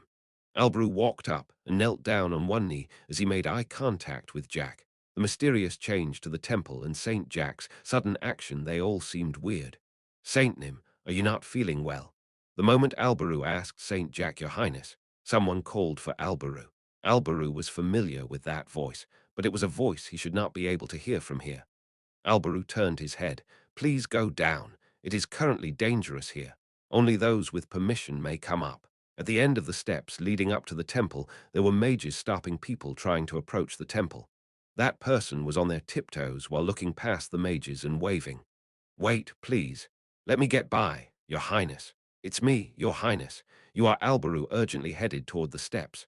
The mages finally stepped back. Alberu could now see the person who had been hidden. The person was wearing a loose priest robe. However, the sleeves of this priest robe with no designs on it were shaking. You are a priestess of the god of death. Yes, Your Highness. My name is Cage. I remember. Why are you Taylor Stan, the patriarch of the Stan March? Excommunicated priestess Cage, his best friend. I am here as I have a message for you, Your Highness. Albrew felt an unknown sense of uncertainty at her sudden appearance. He then turned towards Saint Jack. Huff, huff. Saint Jack was gasping for breath. Then there was Cage, a priestess of the god of death of all gods. She was excommunicated by the church, but the god of death still reached out to her. What is your message? Alberu quietly observed the slowly approaching Cage. She thoroughly looked around. She frowned after seeing Saint Jack, but her expression soon returned to normal. The red orb is the gaze of the bound god. Cage quietly observed the red orb. Do not stop the god's game. The things that the god of death had appeared in Cage's dream to say, they were all delivered to Alberu. Even gods cannot stop fate. Saint Jack caught his breath before he started praying. Warm divine power surrounded the people around the temple. Cage then said the last thing. People who can win against fate definitely exist. Gods could not win against fate. However, people who can win against fate definitely existed. Iruhaben, who had polymorphed into his human form, walked up to Cage. I guess we have to watch for now then. Iruhaben pointed to the steps heading down. We should make everybody withdraw to the ground. Albaru, the other dragons, and I will take turns protecting this place. Albaru did not move. Iruhaben, who was looking at Albaru with a gaze to urge him to move, saw Albarus' mouth open. Cal Henitus's test was experiencing despair. Albaru recalled the world that he had seen as the Dark Tiger. The test seemed to be going well, but unexpected things happened, making things difficult for the people taking the test in both body and mind.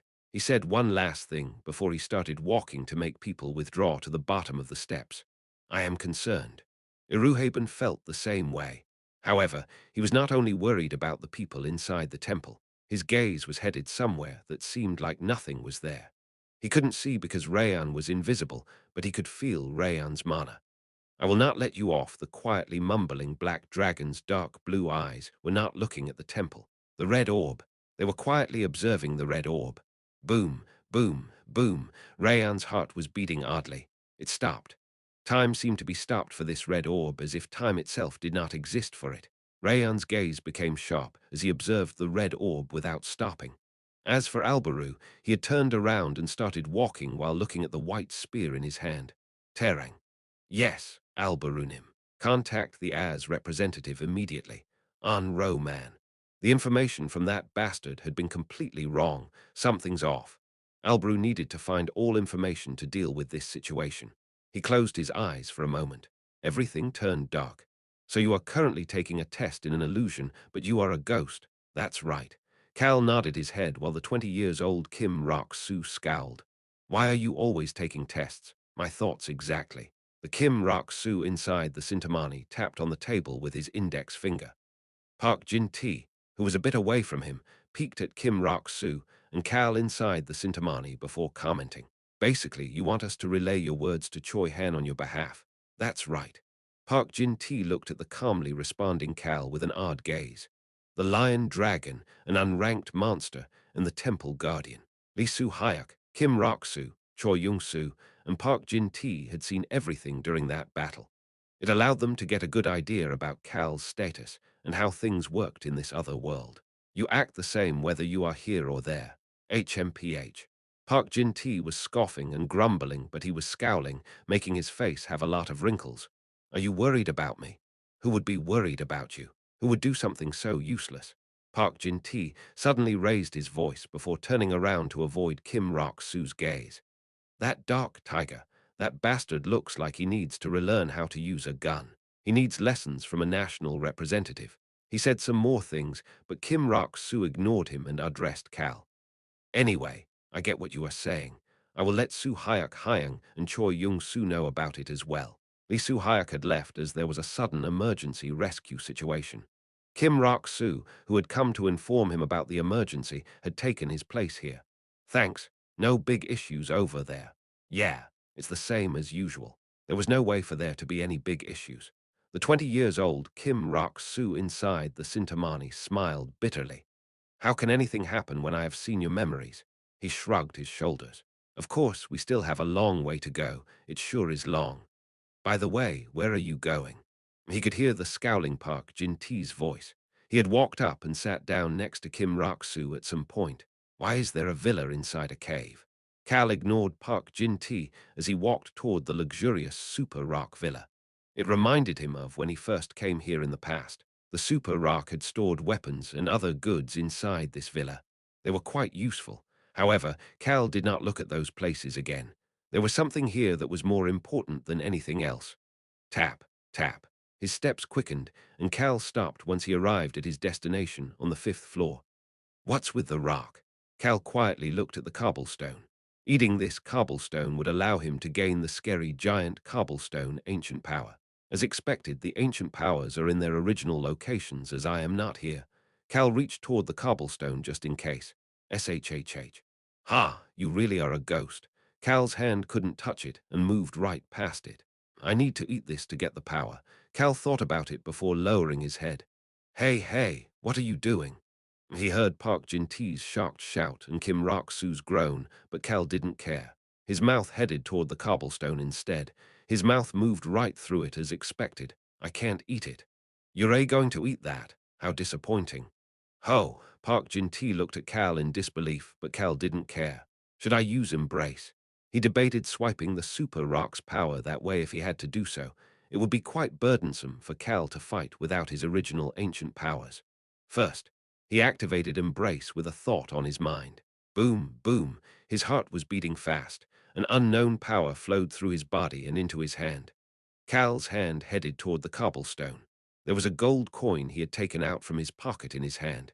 It doesn't work. He came to a swift conclusion. I can't seal the super rock. Hey, why are you smiling?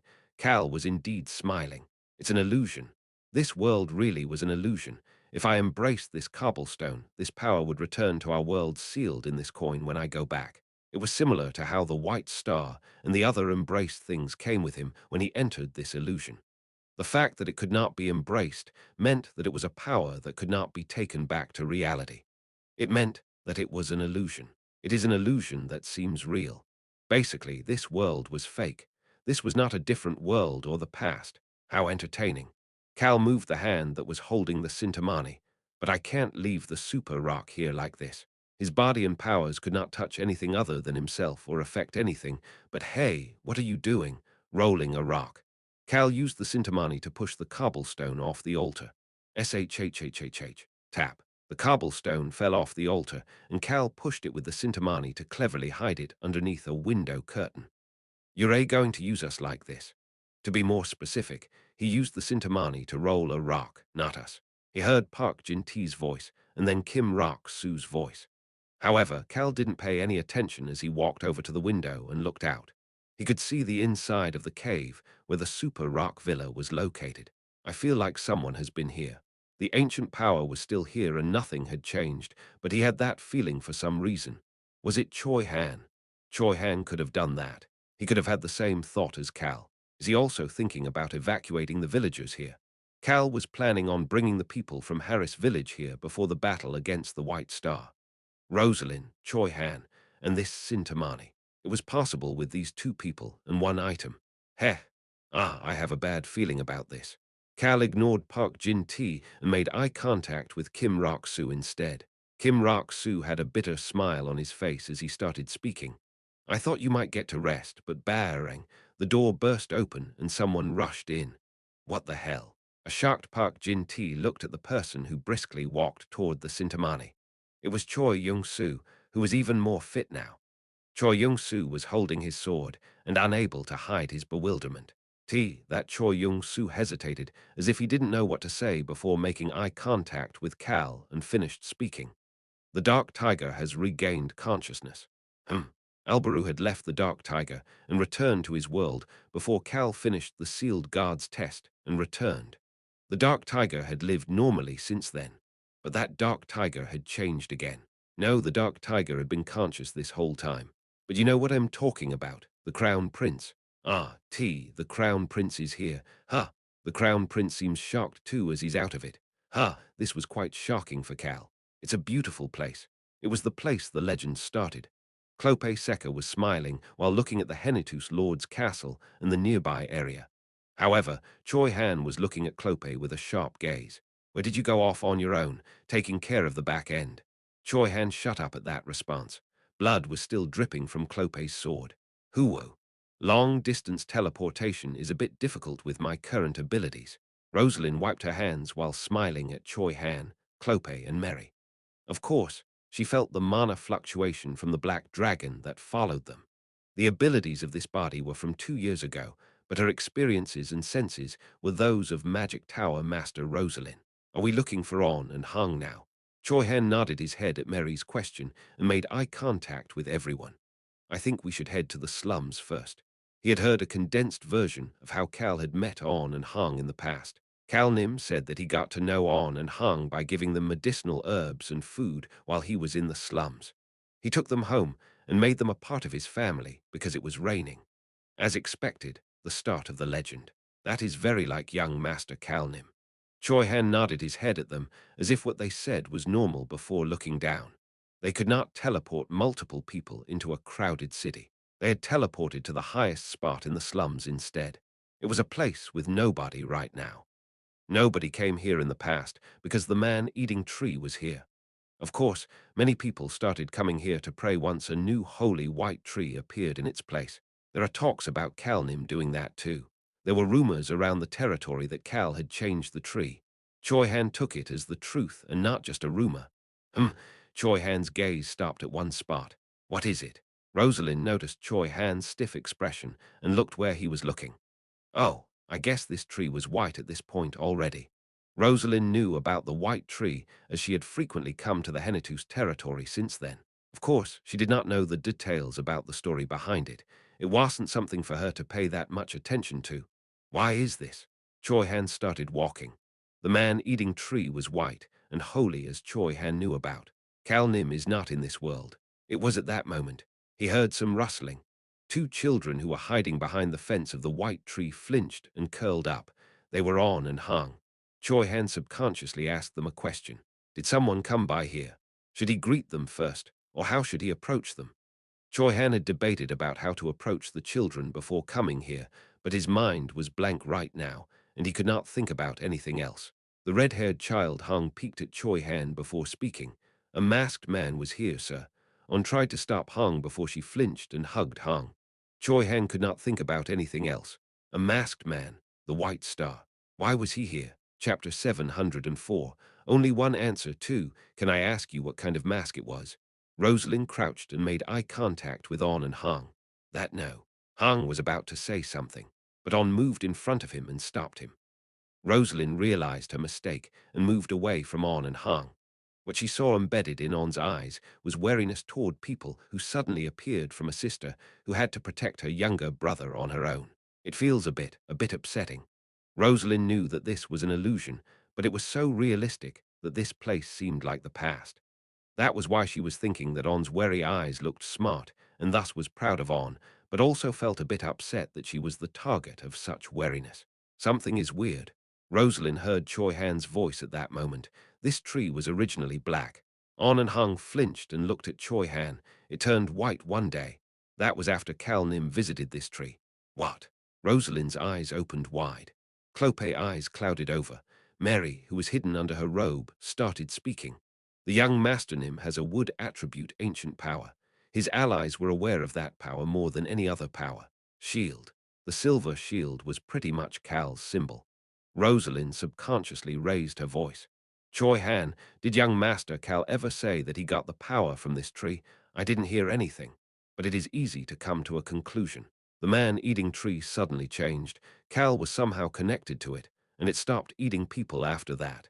Cal used his wood attribute ancient power at the capital. It is highly likely. The chances of young Master Cal getting his shield here was extremely high. However, there was something Rosalind could not understand. Then how did the White Star take that power instead? The White Star of the past should not be aware that the shield was here. That was how Cal was able to get his hands on it. And isn't the White Star supposed to get the wood attribute ancient power from Harris Village? Choi Han could not respond to Rosalind's question.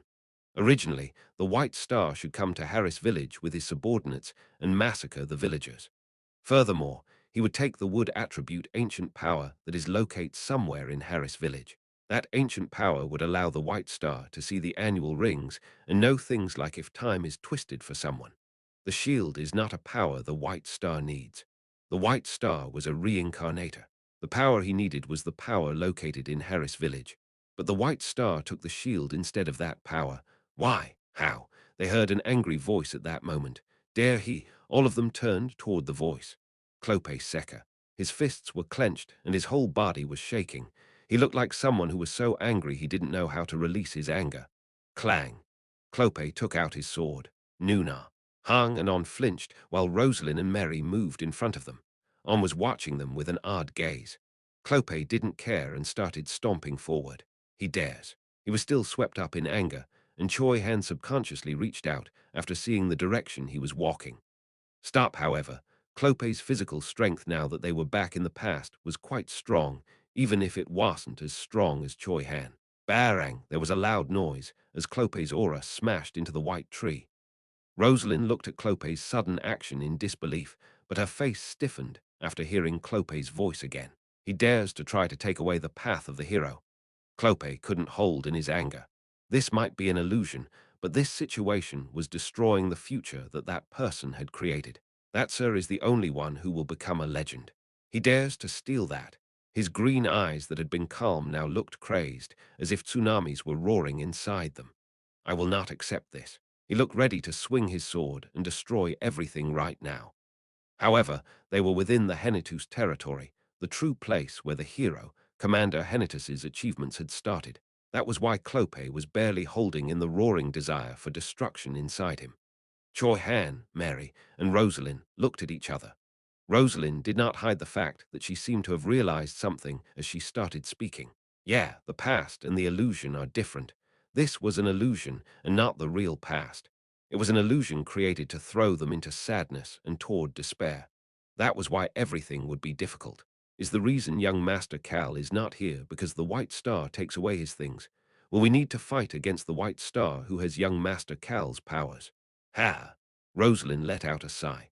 Choi Han brushed his face with his hand. Whether the contents of the test is sadness or despair, if the White Star takes Kalnim's things and fulfills his desires, if I need to see it happen with my own eyes, after Choi Han's hands brushed past them, his eyes were glowing. I cannot accept that. Such a situation cannot exist. He took a deep breath. He then smiled. It is dangerous here, so I think it is best if you go down. He crouched and made eye contact with On and Hong. The two of them were hiding behind Rosalind and Mary and flinched when Choi Han came closer. But Choi Han looked at the children with a warm gaze as if it didn't affect him. Choi Han recalled when he first met Cal. On and Hung had been there for sure. They were the kittens that made him miss a step as he jumped over the wall. Choi Han learned a few days later that their names were On and Hung. Do you have somewhere to go? He called what Cal had said. Hey kids, do you have somewhere to go? He did not hear a response. He had done the same back then. Do you have somewhere to sleep? Do you have somewhere to sleep? On was sharp and was extremely sensitive after living on the run. That was why she quietly observed Choi Han. Are you hungry? Are you hungry? The children were observing him as he had done with Cal. Are you not going to respond? Will you please respond? At that moment, growl. Hung clutched his stomach in shock.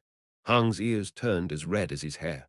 Choi Han looked at Hung and clenched his eyes shut before opening them back. Seeing Rayan and the children's pasts was extremely difficult for Choi Han. On looked at him for a moment before responding. We're hungry. A bright smile appeared on Choi Han's face. I know a great restaurant. Cal's voice echoed in his ear. Hey, come with me. I'll feed you. After seeing the dead bodies of the Harris village people and committing murder for the first time, killing the bastards who attacked the village, he had run like crazy to the Lord's castle. This had been the first act of goodwill he experienced. It was also the moment he was shown a path to continue his life in a different direction than for revenge. The memory of his true past filled his mind. Do you want to go with us? Choi Han was simply doing exactly as he had experienced. And where did you go just now? Choi Han, who was walking out of an alley and was about to head back to the restaurant whereon Hang and the others were, stopped after seeing someone at the end of the alley. Clope Seka. He had a twisted smile on his face while looking at Choi Han. I wonder where you ran off to so stealthily after leaving everybody else at the restaurant you claimed was great. Choi Han said he had something to do and left the others with On and Hung to eat while he stepped out. Clope started speaking after looking at Choi Han's stoic face. You didn't believe me. The alley Choi Han was walking down that was one of the paths toward the Lord's castle and the Henitus estate. Choi Han sighed and responded to Clope. I cannot trust your words. Good. That is very like you, Choi Han. Clope had said that Cal was not in this world, but Choi Han needed to confirm whether that was the truth. Choi Han could not trust Clope yet. He had no intentions of trusting him. Clope Seka was too dangerous of a bastard to trust. Choi Han started to speak. Did you kill Siram? Clope started to smile. Siram, the fake dragon slayer. He was one of the White Star's subordinates who appeared during the war between the Indomitable Alliance and the Henitus territory. The White Star had given him 3 ancient powers. Choi Han eventually ended up taking Siram's 3 powers and made up his mind to become a dragon slayer. Choi Han had seen Choi Yung-su's memories after getting those powers to learn about Cal. One of those 3 ancient powers was the power to control wyverns. Clope shrugged his shoulders. That must be how I am controlling this wyvern now. He seemed calm, as if he was reading a book. Choi Han, I didn't want to use a wyvern I got from you in this place as well. Clope's green eyes were shaking, unlike his calm demeanor. Don't worry. I killed Sarum instantly, and so stealthily that he himself didn't realize he had died. The White Star's side shouldn't know for a while that Sarum is dead. Choi Han looked at him for a moment before speaking as he walked. There are 3 powers, I noticed. Your body would not be able to handle ancient powers if your plate is weak. It doesn't matter. This is an illusion. Choi Han stopped walking and stood in front of Clope. People learned things about ancient powers when they earned them. There is a power for abandoning your life. I believe so. It seemed to be extremely strong. This is an illusion, but don't use it. One of the 3 ancient powers was abandoning your life. Choi Han swore that he would lose someone important if he used this ancient power. Clope silently observed Choi Han. Choi Han had such a stern face, as if he would not allow any openings. Choi Han showed no emotions whatsoever as he looked at Clope before he chuckled. He then spoke in a stern voice. Cal Nim will not accept you using that power even if it is inside an illusion. Clope's expression became odd. He soon nodded his head. You're right. It was a full understanding. Choi Han and Clope walked to the restaurant side by side. This was an inn with a restaurant, and Rosalind was sitting alone when they walked in. She didn't ask them about them coming in together, as if she had expected them to do so. Miss Mary went up to get the kids a room. The first floor was the restaurant, while the second floor and higher were the inn. Neither of them shows any signs of wanting to go with us. On didn't even want to accept this room, but she decided to accept the goodwill after seeing Hong. Of course, Rosalind knew On's personality and said that it was not just an act of goodwill and that they needed the kids to do something for them. Of course, the thing she would ask them to do was something easy and safe. Screech. Choi Han and Clope sat down while listening to her. But you see, this might be just my hypothesis. But the smile disappeared from Rosalind's face as she addressed the 2 of them. I believe that young Master Cal is somewhere in this world with us, but he isn't. Choi Han was about to drink water as he looked at Rosalind, but the White Star took young Master Cal's powers. She awkwardly smiled after both sets of eyes were focused on her. What if young Master Cal became the White Star? The corners of her lips were slightly shaking. What if we don't realize that and attack the White Star based on his outer appearance and hurt young Master Cal in the process? What will we do then? Tap. Choi Han put down his cup. Let's go back to Harris Village and talk. The black tiger inside the Sintamani was shaking its voluptuous mane in disbelief. You're a ghost. Yes, Your Highness. It's been a while since I've seen you in your tiger form. Your mane has become quite majestic. But you said that the guard said, do not stop the guard's game. Yes, that's what Priestess Cage told me. But you are a ghost. Yes, Your Highness. I really am. But Your Highness, are you sure she said game? It wasn't observation.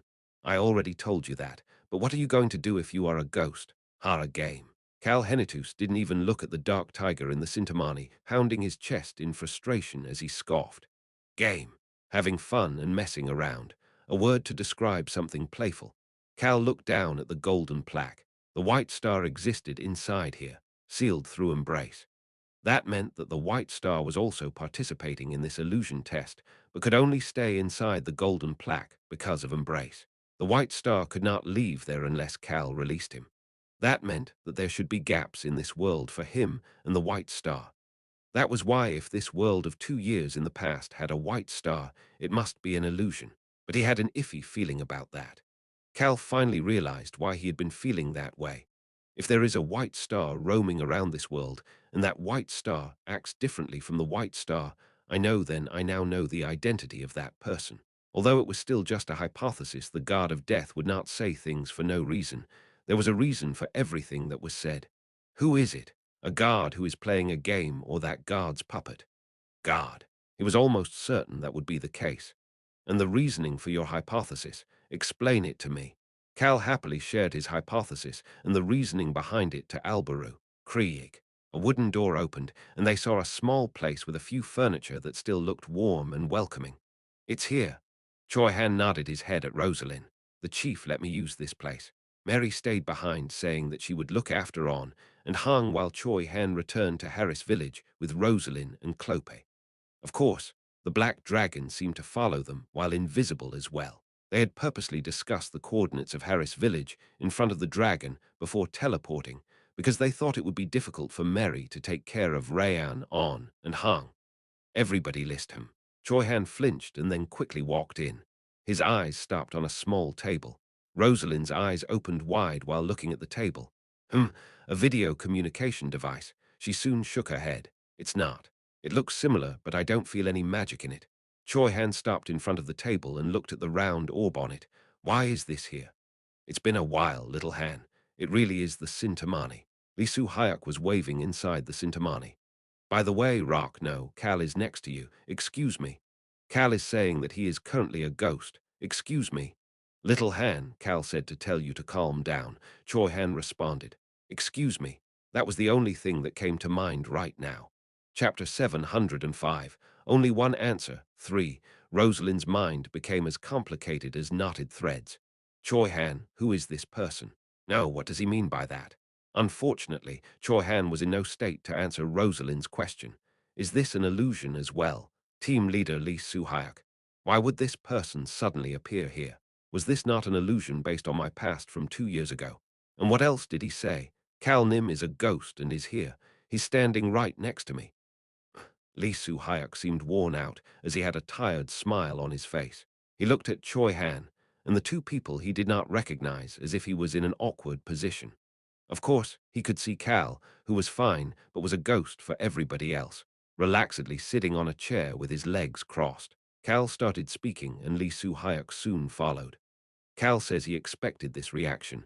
He doesn't like to drag things out, so he wants you to listen carefully.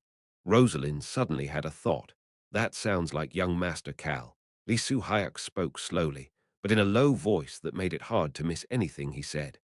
I planned on keeping my promise with the children and leave after 5 minutes the first time I entered the temple. Lee Soo-hyuk was looking at what seemed to be nothing with a disgruntled expression before he shook his head and continued.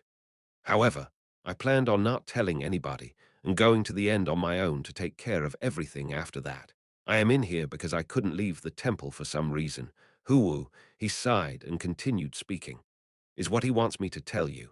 Rosalind subconsciously made a comment. It sounds too much like one of young Master Cal's plan. He is nodding his head while saying, as expected of Miss Rosalind. Oh, and little Han, he is telling you not to bring the children here. Choi Han looked toward the empty space, to be more specific, toward the chair by the table that Lee Soo-hyuk kept looking at every so often. Cal Nim is here. Little Han, Cal is currently smiling with one corner of his lips twisted up. SHHHHH.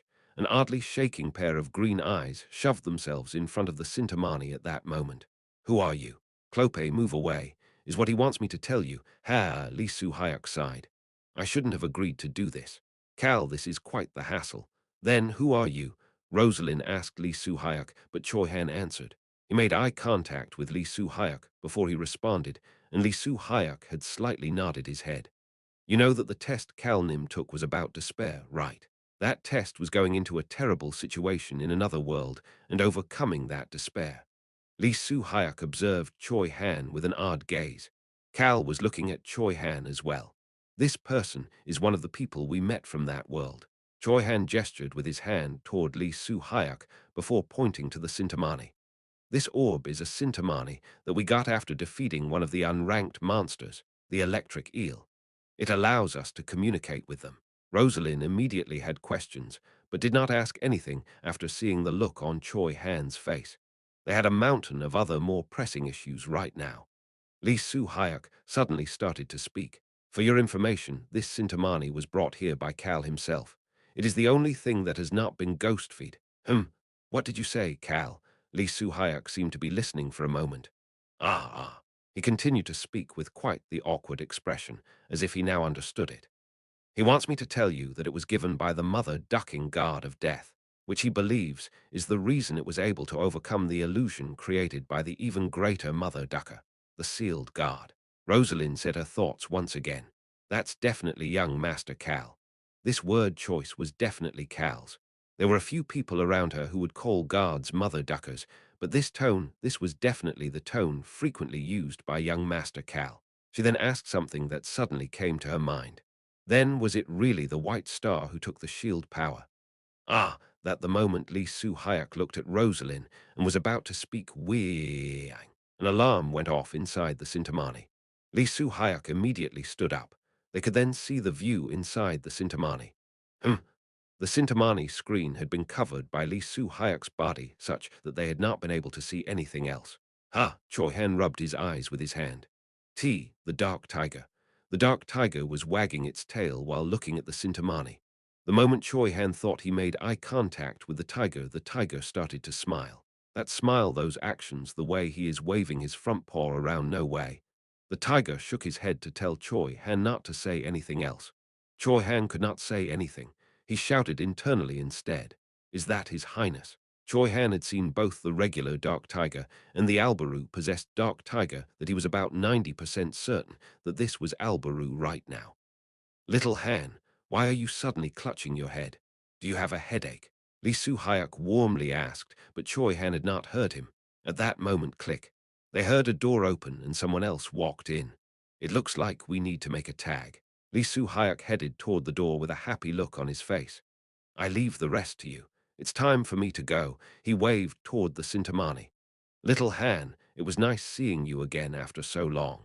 Nice to meet the two of you as well. Cal, see you later. Although he was saying goodbye in a relaxed manner, he had already pulled out his sword. Clope and Rosalind's eyes clouded over after seeing the sword. The blade was clean and looked sharp, but there were lots of dents on the handle. The mood around the man they were looking at changed the moment he pulled out his sword. It felt so sharp that even getting around him would give them cuts, but they could not look at him for a long time. The person who sat down where Lee Soo-hyuk had been sitting started speaking. Kim Rok-soo, tagged in. I am 20 years old.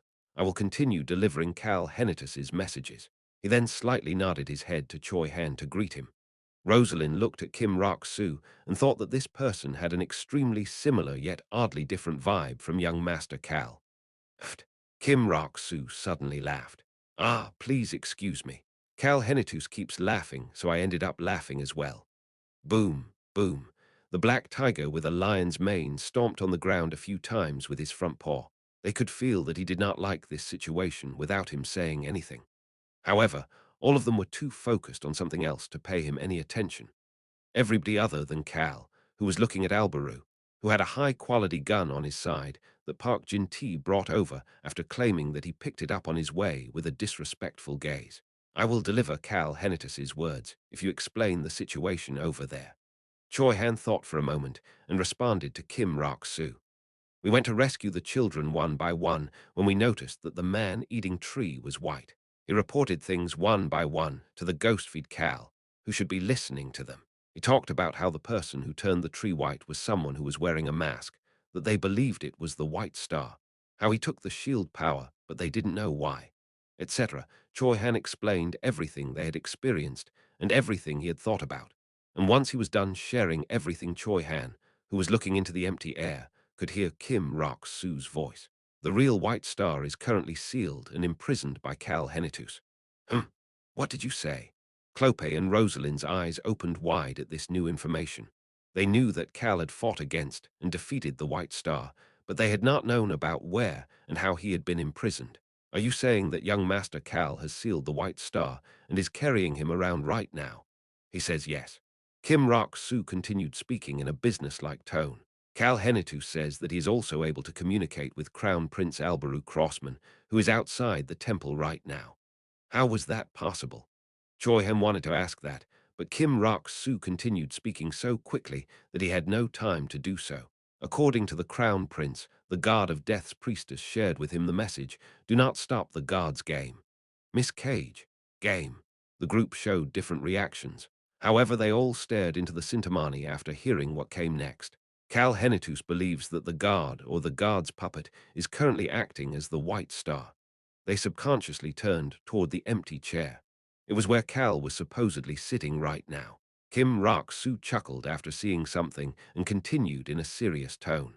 On that point, Choi Han should know this already, but in this test, there is a starting point to overcome the despair or sadness.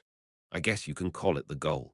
In the sealed guards test that Cal had experienced, the goal was to overcome his despair and continue moving forward. And the starting point of that, the goal was to take down the first unranked monster. The electric eel. That means. Choi Han quietly mumbled almost as if he was gasping. My goal, no, our goal is. We would not be in the same illusion if it was based on each person's despair or sadness. However, we are all in the same illusion. That means that the goal has to be something that every person who is participating in the test wishes for. A goal that we all might have. That was simple. Everybody wants to get rid of the illusion, and in order to do that, the existence that created the illusion, you need to get rid of the temple or the sealed guard, the owner of the temple. Kim Rak-Soo asked a question. No, it was a question from Cal Henitus. Getting out of this place, out of this despair, and stopping the sealed guard. Although the reason for it may be different, isn't that all of our goals? All of them showed their agreement through silence. Cal, Choi Han, Rosalind, and even Clope. They had experienced different sadness and despair in their lives. However, with all of them taking this test together, although the reasons for it were different, their goals were the same. According to Cal Henitus, when taking a test and overcoming it, there is a law that prevents even the guards from meddling in the test. The moment Cal defeated the despair the sealed guard brought down on him, the guard of despair had to let Cal go without being able to hold him back. That was a law of the test. This should be similar to that. Because of that, Rosalind started speaking. Our fundamental shared goal could be the sealed guard. We need to catch that guard. In order to do that, either the guard or something that would allow us to reach the guard needs to be in here. If their goal, the foundation that is causing this despair, is not here, then it could not be called a test. This all meant that the sealed guard or this temple existed somewhere in this illusion. That's right. Kim Rak-Soo seemed to be looking at nothing as he continued speaking. For your reference, Cal Henitus believes that the chances of this hypothesis being correct are high because the White Star came in here sealed. He and the White Star, although the directions of their goals are different, it all comes back to meeting or defeating the sealed guard. The White Star's goal was to meet the sealed guard and to do whatever he could to become a guard. Cal needed to meet the sealed guard to seal him forever. Basically, both wanted to meet and go against the sealed guard. They were both scared or worried that their despair would become reality if they didn't. Cal and the White Star. They both needed to take care of the sealed guard in order to overcome the despair or sadness in their hearts and to make sure it does not come to fruition. I guess we should see the person acting differently from the past and against our expectations to be a guard or a guard's puppet. That's right. Rosalind nodded her head a few times as if she was organizing her thoughts as she made herself accept the situation. It was similar for Choi Han. But you see, however, one person Clope Secker shoved his face toward the Sintamani again. Does the fact that young Master Kalnim passed the test in your world mean that he was able to overcome your despair? Kim Rak-Soo blankly stared at Clope's face that was shoved in front of the Sintamani and nodded his head. That's right. Is young Master Kalnim a hero? Kim Rak-Soo flinched at this next question that came almost immediately and gently responded. That is correct. Cal Henitus is a hero, as I expected. Kim Rak-Soo looked confused, but Clope tightly clenched his hand that was holding the table. As expected, the true legend can surpass time and space. Even the guards cannot do anything about it. His green eyes were sparkling. Kim Rak-Soo slowly moved away from the Sintamani, feeling iffy. Clope did not seem to care about it at all. Hoo-hoo. Even a guard will not be able to take away what belongs to a hero. We must block it. The 20 years old Kim Rak-Soo spoke almost in a sigh while looking at the mumbling Clope. He's even worse than Mr. Ju Hoshik. Ahem. Rosalind gently pushed Clope back and stood in front of Kim Rak-Soo. Can you tell us what direction young Master Cal is thinking of doing things? I don't know whether it is the sealed guard or something else, but it sounds like the White Star in this illusion is trying to take young Master Cal's powers. This is what Cal said. Kim Rak-Soo flinched while looking at one corner of Cal's mouth going up. Cal's eyes were sparkling for a different reason than Clope. Yes, please tell us. To say it exactly as he said it will be difficult for Miss Rosalind as a mage, and I'm not sure about Mary. The other two. Kim Rak-Soo pointed at Choi Han and Clope. You two take my ancient powers. Excuse me. As Choi Han's eyes opened in shock, Clope's body started shaking. You want me to tell them exactly as you said it? Kim Rak-Soo looked at Cal and Clope back and forth, as if he saw something odd before continuing to speak. Choi Han, you'll be able to do it easily.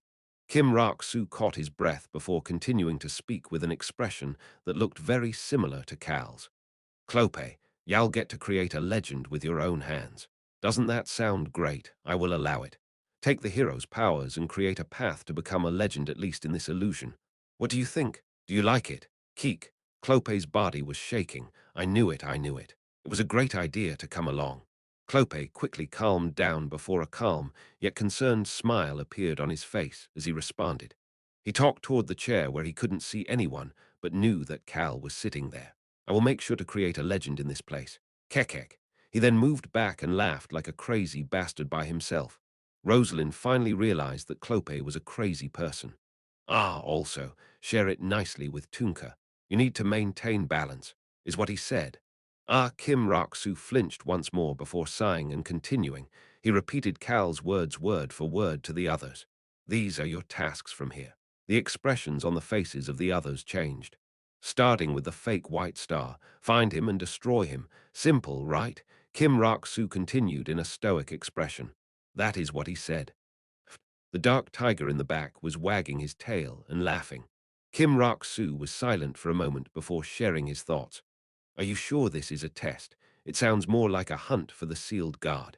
Kim Rak-Soo tapped on the table with his index finger as he spoke. I don't think this is the picture the sealed guard had on his mind.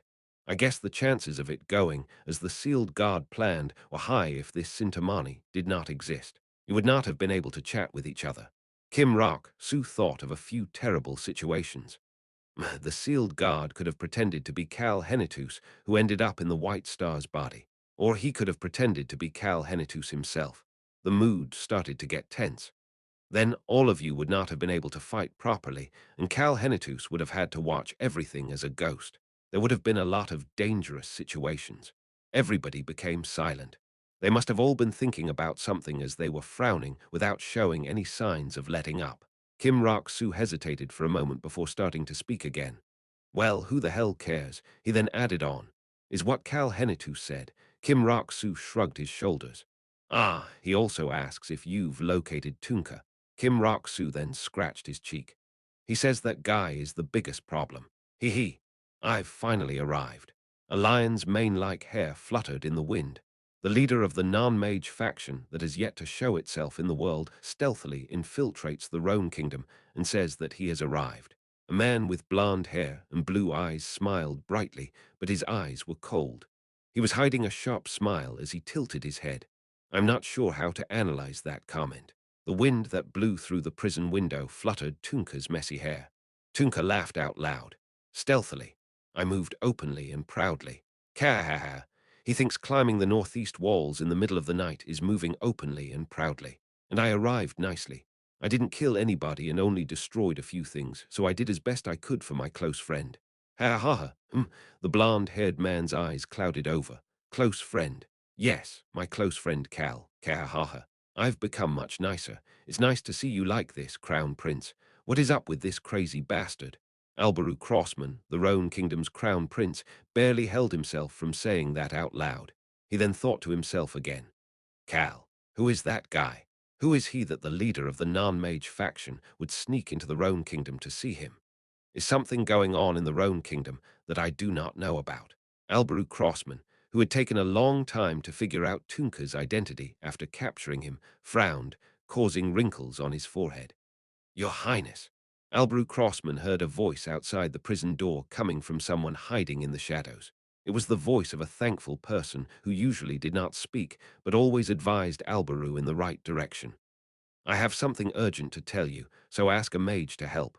The dark elf, Tasha. His aunt's voice echoed in his mind.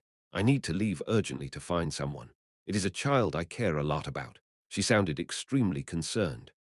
That child apparently left to find someone named Cal. Is it okay if I leave for a bit? Albarus' mouth opened. Cal again. Who is that person? Chapter 706. Only one answer. 4. Ka-ha-ha. Tunka was laughing so hard his shoulders were moving up and down. He briskly walked over and grabbed the iron bars of the cell as if he couldn't hide his joy. Bang! There was a loud noise as Tunka looked at Albaru on the other side of the bars with a glimmer in his eyes. Who? Who else is looking for Cal? Crack. The iron bars bent in Tunka's hands. Alberu stopped frowning and smiled after looking at what Tunka had done. He's terribly strong. Tunka was able to destroy the thick iron bars of the prison at the palace with just his physical strength without aura or mana. What a terrifying bastard. However, he seemed simple-minded enough that Alberu thought he might be able to get information out of Tunka if he said the right things. Alberu Crossman finished thinking about how to treat Tunka before slowly starting to speak. Who is looking, however, he could not finish his statement. Although it was an illusion, the excited Tunka was unable to hold his emotions in and started shouting. Alberus' voice was naturally drowned out by Tunka's loud voice. That bastard has already started moving. Ha ha ha. He truly is someone who will change the world. What? Alberu questioned ears for a moment. Change? Yeah, that bastard is someone who walks down paths that nobody else has been on and makes everybody else marvel at him. That bastard is my close friend. Ha ha ha.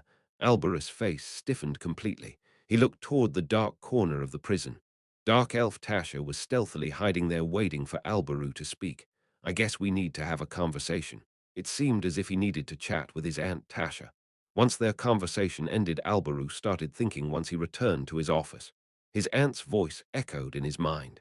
Actually, that child Mary is a necromancer. She ended up a necromancer while finding a way to survive after being poisoned by dead mana. She is a smart and good girl who is more amazing than anybody else. That is why both the mayor Nim and I cherish that child. But that necromancer named Mary created a flying skeleton monster and ran away to the Rhone Kingdom. The only reason they knew that she was headed for the Rhone Kingdom was because she had left them a letter. The letter said that she was headed toward the Rhone Kingdom and would meet Tasha there. She said that she was headed to the Rhone Kingdom to meet someone named Cal Henitus, who was her savior. She also told them that she would contact them via video communication device or other means as soon as she got settled. Not there. Alberu shook his head. There is nobody named Cal in the Henitus County. However, both Tunka, someone who had surpassed the limits of human physical strength, and Necromancer Mary came to the Rhone Kingdom to find this Cal. Tunka's voice echoed in Alberus' ears. No, it was stabbed into Alberus' mind like a dagger that he could not forget. He truly is someone who will change the world. Change the world. Someone like that is in the Rhone Kingdom. I can't sit back and watch it happen. Alberus' true face only appeared when he was alone. He walked toward the desk in his office with the smile gone from his face.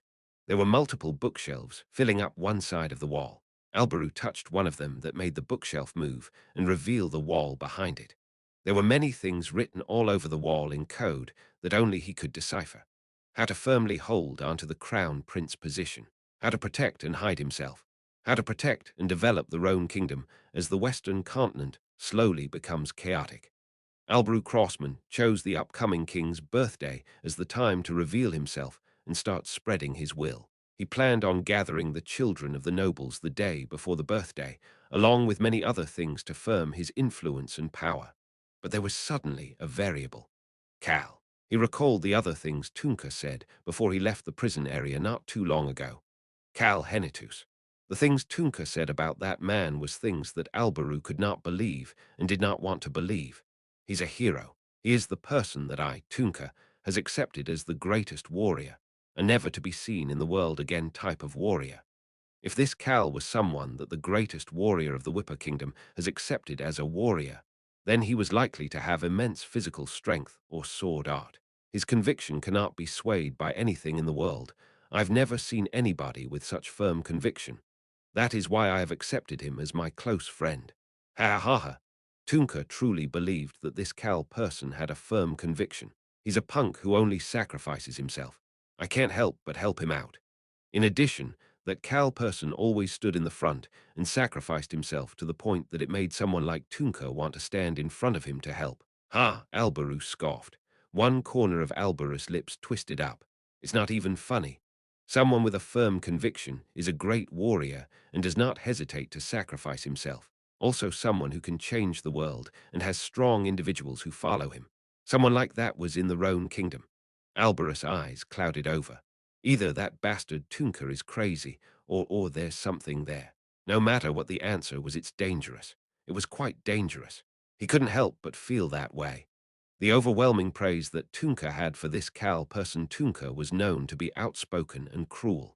Of course, Alberu decided that the information he had about Tunka must have been lies after meeting him in person. He was very outspoken, but he was not cruel. Tunka was doing his best to follow his own code to cause the least amount of damage as possible. That was something Alberu knew as well. It was the reason they had put Tunka in the cell without tying him down. Tunka was easier to talk to than he had expected, and even though he was rough in the way he did things, he had charisma as a leader. He wasn't illogical. That was why Alberu couldn't help but be so concerned. What should I do? Knock, knock, knock. He heard someone urgently knocking on the door. Your Highness. He heard an anxious voice outside the door. Alberu had a bad feeling about this. Come in. He subconsciously raised his voice.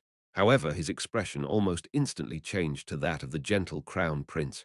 He stood up and headed for the door. Click. The door opened and the admin walked in. Your Highness, Your Highness. Yes, calm down. What is it? Alberu was completely giving off the look of a relaxed and warm superior. The admin shouted without even being able to catch his breath. T, the prison has been destroyed. W, what? His gentle expression cracked a bit. Tunka. He said the name that subconsciously popped into his mind, and the admin nodded his head with a teary expression. H, he destroyed the cell and escaped. Ha! Alberu clutched his head with his hands. While that was going on, Kahaha, Tunka was running toward the northeast region with the Roan Kingdom's capital behind him.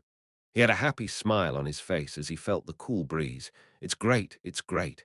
He was truly happy. Nobody got hurt. I just destroyed a few things and a little bit of the building. No blood was shed during my conversation with Alberu Crossman. I would say this was resolved quite well. Tunka smiled with satisfaction at himself as he headed toward the Henitus territory in a light-hearted manner. In Cal's point of view, Tunka was a bomb headed toward him. Cal was moving around as his body was stiff from sitting on an old chair for too long as he started speaking. Anyway, we can't just sit here and wait for the White Star to come to Harris Village in 3 days. Kim Rock-Soo inside the Sintamani nodded his head and delivered the message to the others. PFFFD. Cal sighed at him before getting up.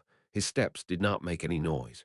We will prepare for his attack on Harris Village while chasing after him as well. It may be difficult to do both at the same time, but he was now standing behind the others. He was looking at the back of his allies, who were not looking at him, and continued speaking. The people we have are more than enough for it. Isn't that right, Miss Rosalind? Rosalind chuckled after hearing the message through Kim Rock-Soo and nodded her head. Cal immediately continued speaking. The sun was setting. They would only have 2 days left once the day came to a close. The defense of Harris Village will be the foundation, and I will personally go to the Henitus territory to look at the man-eating tree. We will also go to Puzzle City. Cal planned on following the route he had followed in the past. The thing pretending to be the White Star will have to do that if it tries to take away the things I got in the past. That was probably why for the Forest of Darkness right by the Henitus territory, the ancient power, the scary giant cobblestone, was still there. He then turned toward Choi Han. Choi Han, was it you who went to the Super Rock Villa? Choi Han looked toward the Sintamani and responded, Yes, Cal Nim. It had been Choi Han who entered the Super Rock Villa, as Cal had expected.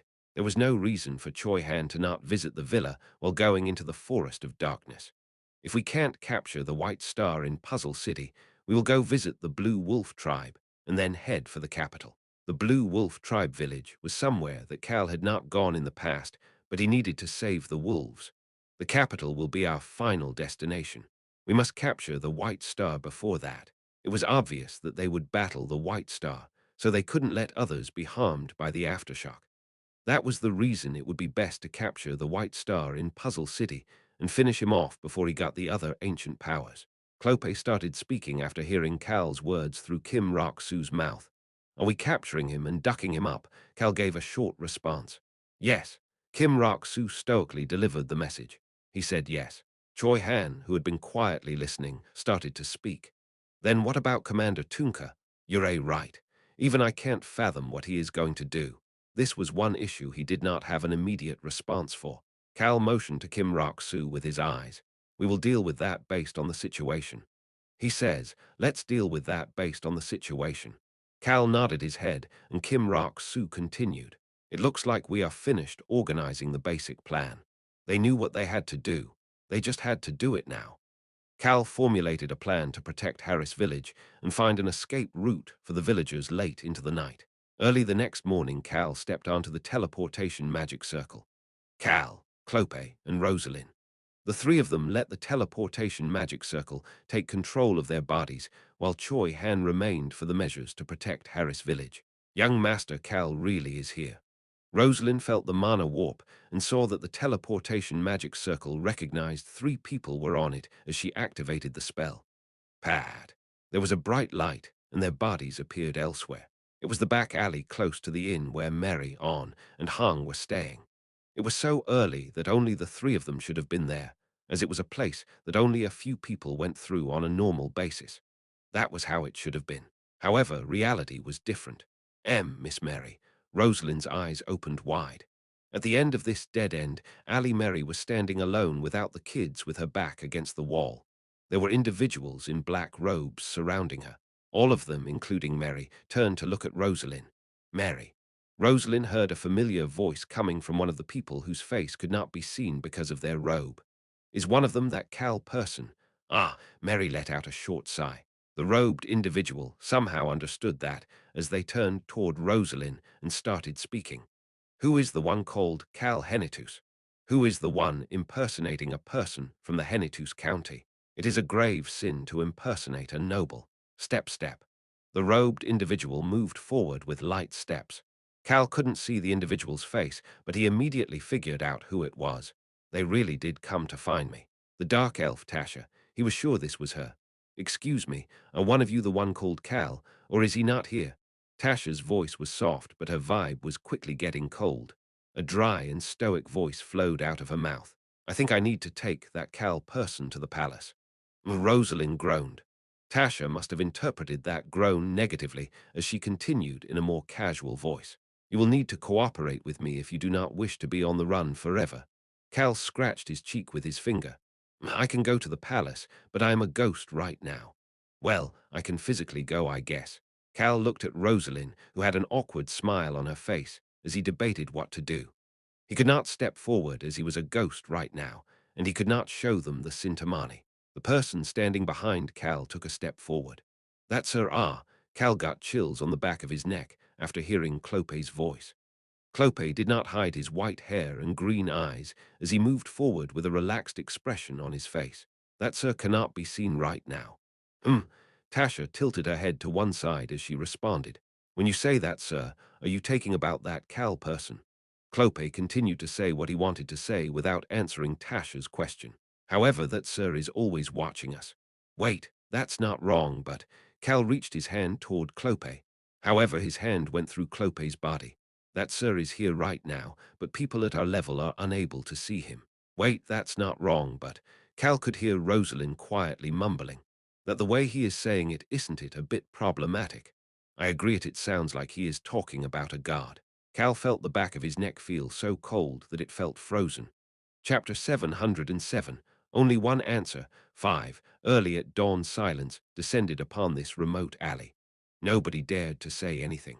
Clope Seca had a calm smile on his face as he looked up at the sky while Tasha and the other robed individuals, who they believed were dark elves, seemed to be at a loss for words. PFFFD. Rosalind seemed to find something to be funny as she had her head down and was trying her hardest to not laugh. Mary was simply standing there. The silence was finally broken after a long time where Cal felt as if each second was as long as a minute. Tasha was the one to speak. Are you talking about a religion, Egu? Cal brushed his face with both hands. Is that Cal a term for a god? A god? Clope shook his head. That, sir, is not a god. He is considered marvelous and can be called a legend because he is human. If, hypothetically speaking, Clope had raised his voice and shouted with passion, that would have been better. However, Clope was as calm as possible. He was wearing a robe, but his white armor and his face were visible, and his voice was so full of conviction that he really seems like a crazy bastard. Cal truly thought Clope seemed like a crazy bastard. No, he was indeed a crazy bastard. Step, step. Cal got chills and subconsciously stepped back and stood behind Rosalind. The robed Tasha's head turned from Clope to Mary. Mary, do you know this guy? I do. Ha. Tasha sighed deeply as if she was feeling despair. How did such a good kid? I know what you must be thinking. But he isn't that kind of person. Cal's mouth opened and closed a few times, but he could not say anything as nobody would be able to hear anyway. He could only close his eyes in frustration.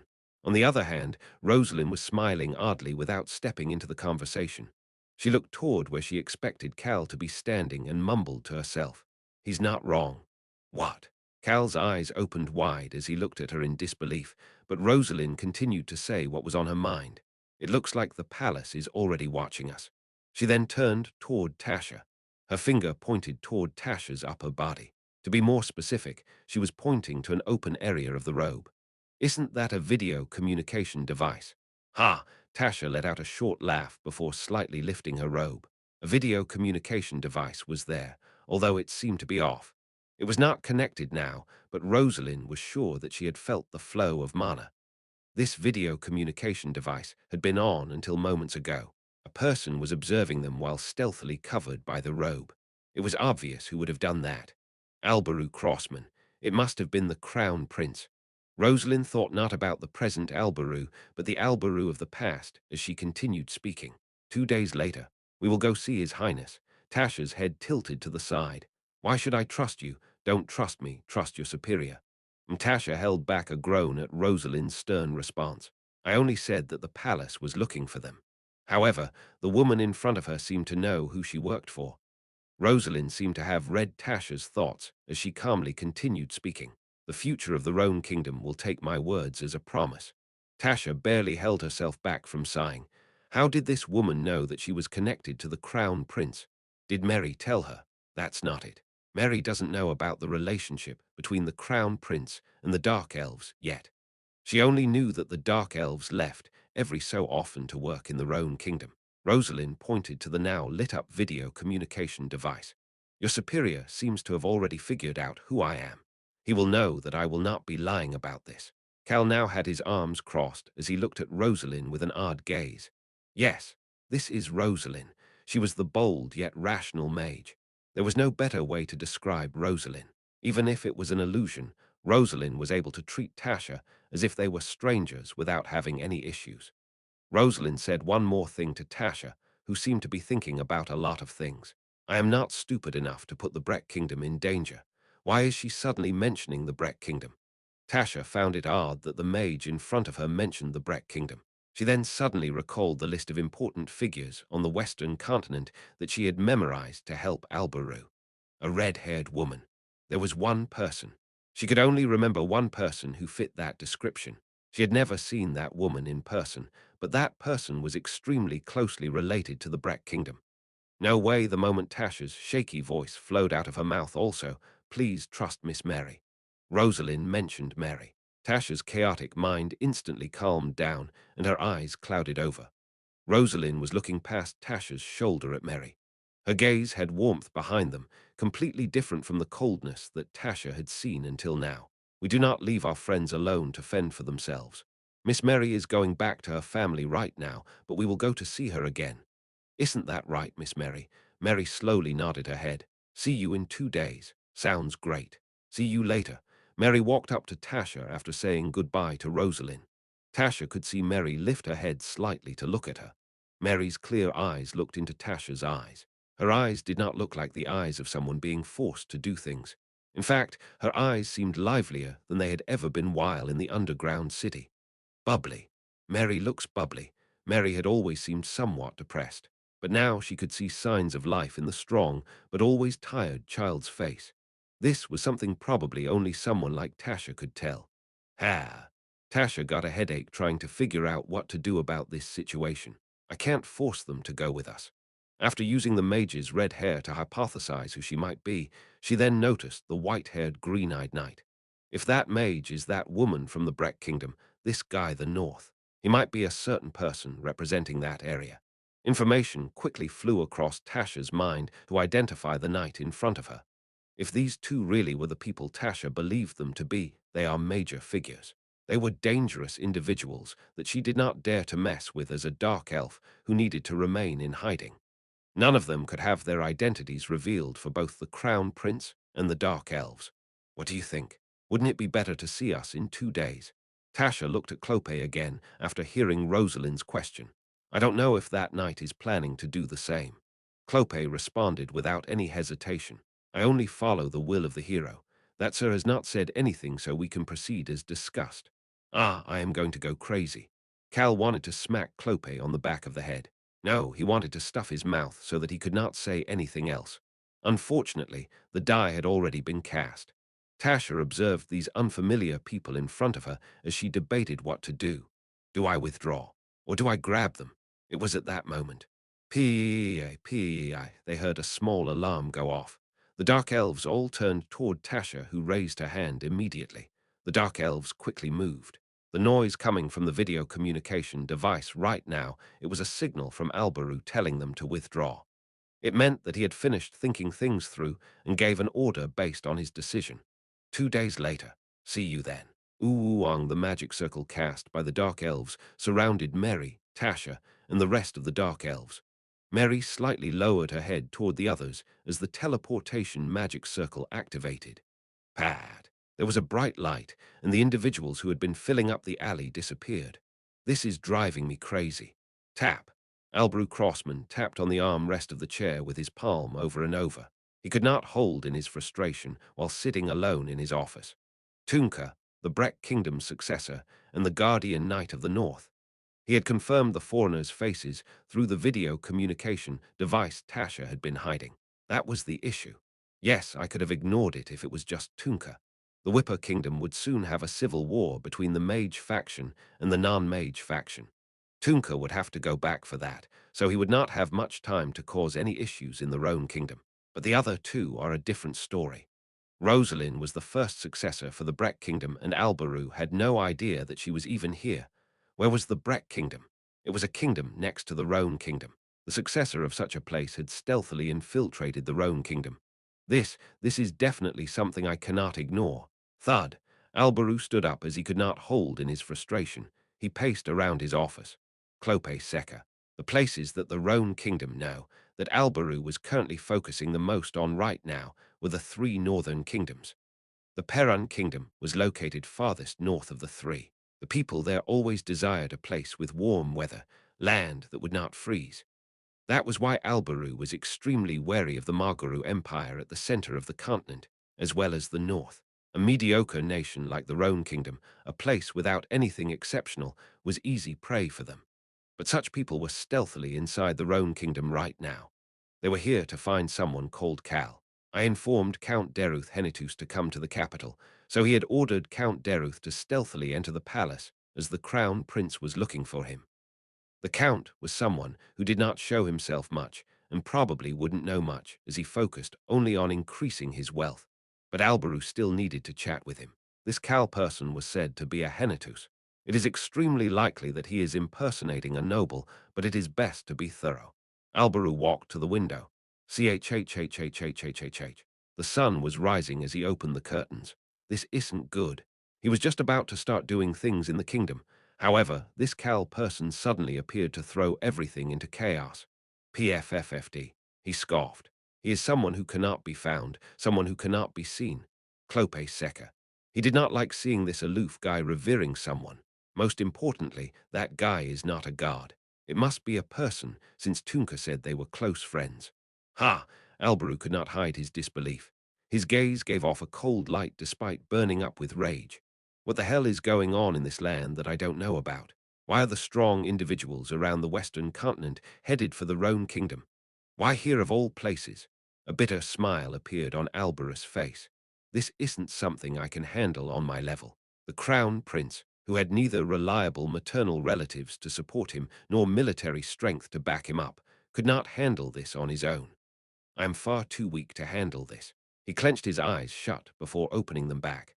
I must go see royal father. The powerless crown prince, the only thing he could do for the Roan Kingdom right now was to share this information with his majesty, Zed Crossman.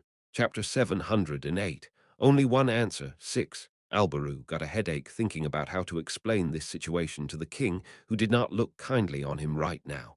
I want to handle this incident. Cal. Now that he was the one who found information on this person, Albaru wanted to see through it until the end. However, Alberu may play no role in it once the information was handed to the king. I need to explain it well. Alberu ignored his tired body as he debated and debated some more about what he needed to say.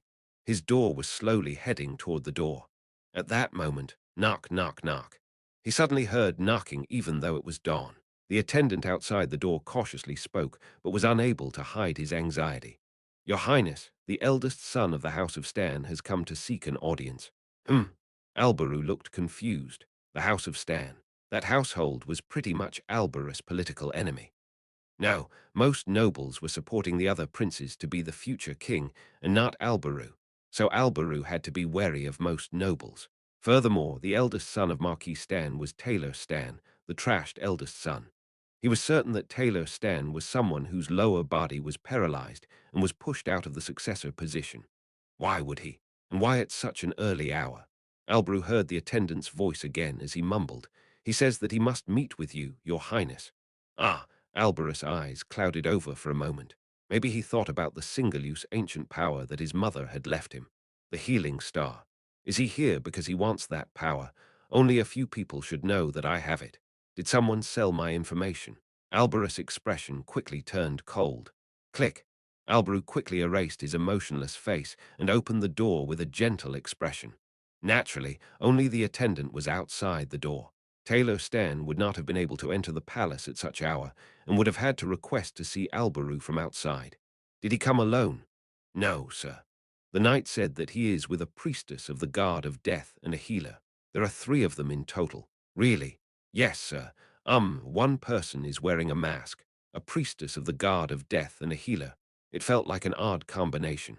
Alberu held back this unknown sense of iffiness and gave the attendant an order. Tell them to wait. I must go see royal father first. That, your highness, what's wrong?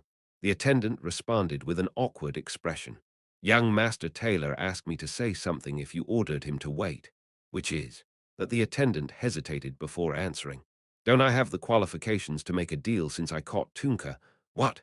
That is what he wished for me to tell you, your highness.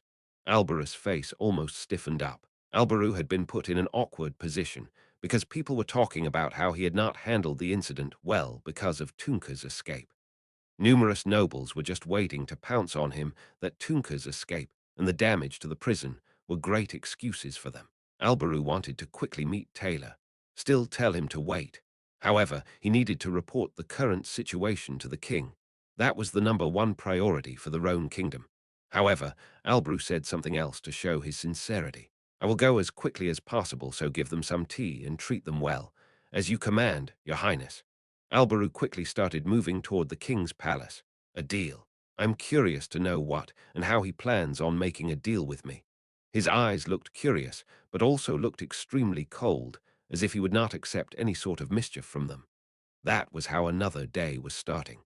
It is crumbled. Yes, it is. Clope and Rosalind looked at each other before looking up into the air. The Sintamani was floating there. That meant that Cal was there. Kim Rock-Soo sighed from inside the Sintamani as he spoke. You are one step too late for the vitality of the heart. At a mountain located on the outskirts of Puzzle City, the cave where Cal had gotten the vitality of the heart, ancient power, had been destroyed by something artificial. And that artificial power, it looks like he may have taken the fiery thunderbolt. Cal's fire attribute ancient power as well. The cave entrance was burnt at multiple places as if it had been struck by the fiery thunderbolt. Rosalind started to speak. Was he not supposed to get the powers in the order that young Master Cal got them? Yes, Mom. It seems as if our hypothesis was incorrect. Cal looked around before he spoke. Based on how the cave is destroyed, it looks like he got the vitality of the heart before the shield. That also means that he got the fiery thunderbolt before that. Rosalind and Clope looked deep in thought after hearing those comments through Kim Rock-Soo while Cal continued to speak. It is not based on time but distance. Clope's eyes clouded over. Cal looked at Kim Rock-Soo as he continued to speak. Anyway, the White Star's base would have been the Endable Kingdom on the eastern continent in the past. Starting from there and heading toward the Forest of Darkness while stopping by these places one by one. Are you saying the fake White Star is coming? Cal responded to Clope, who heard these things from Kim Rock-Soo. Yes. He says yes. Rosalind let out a sigh. I guess we can say that all powers except the Earth attribute ancient power have been taken. No, he says not all. What do you mean?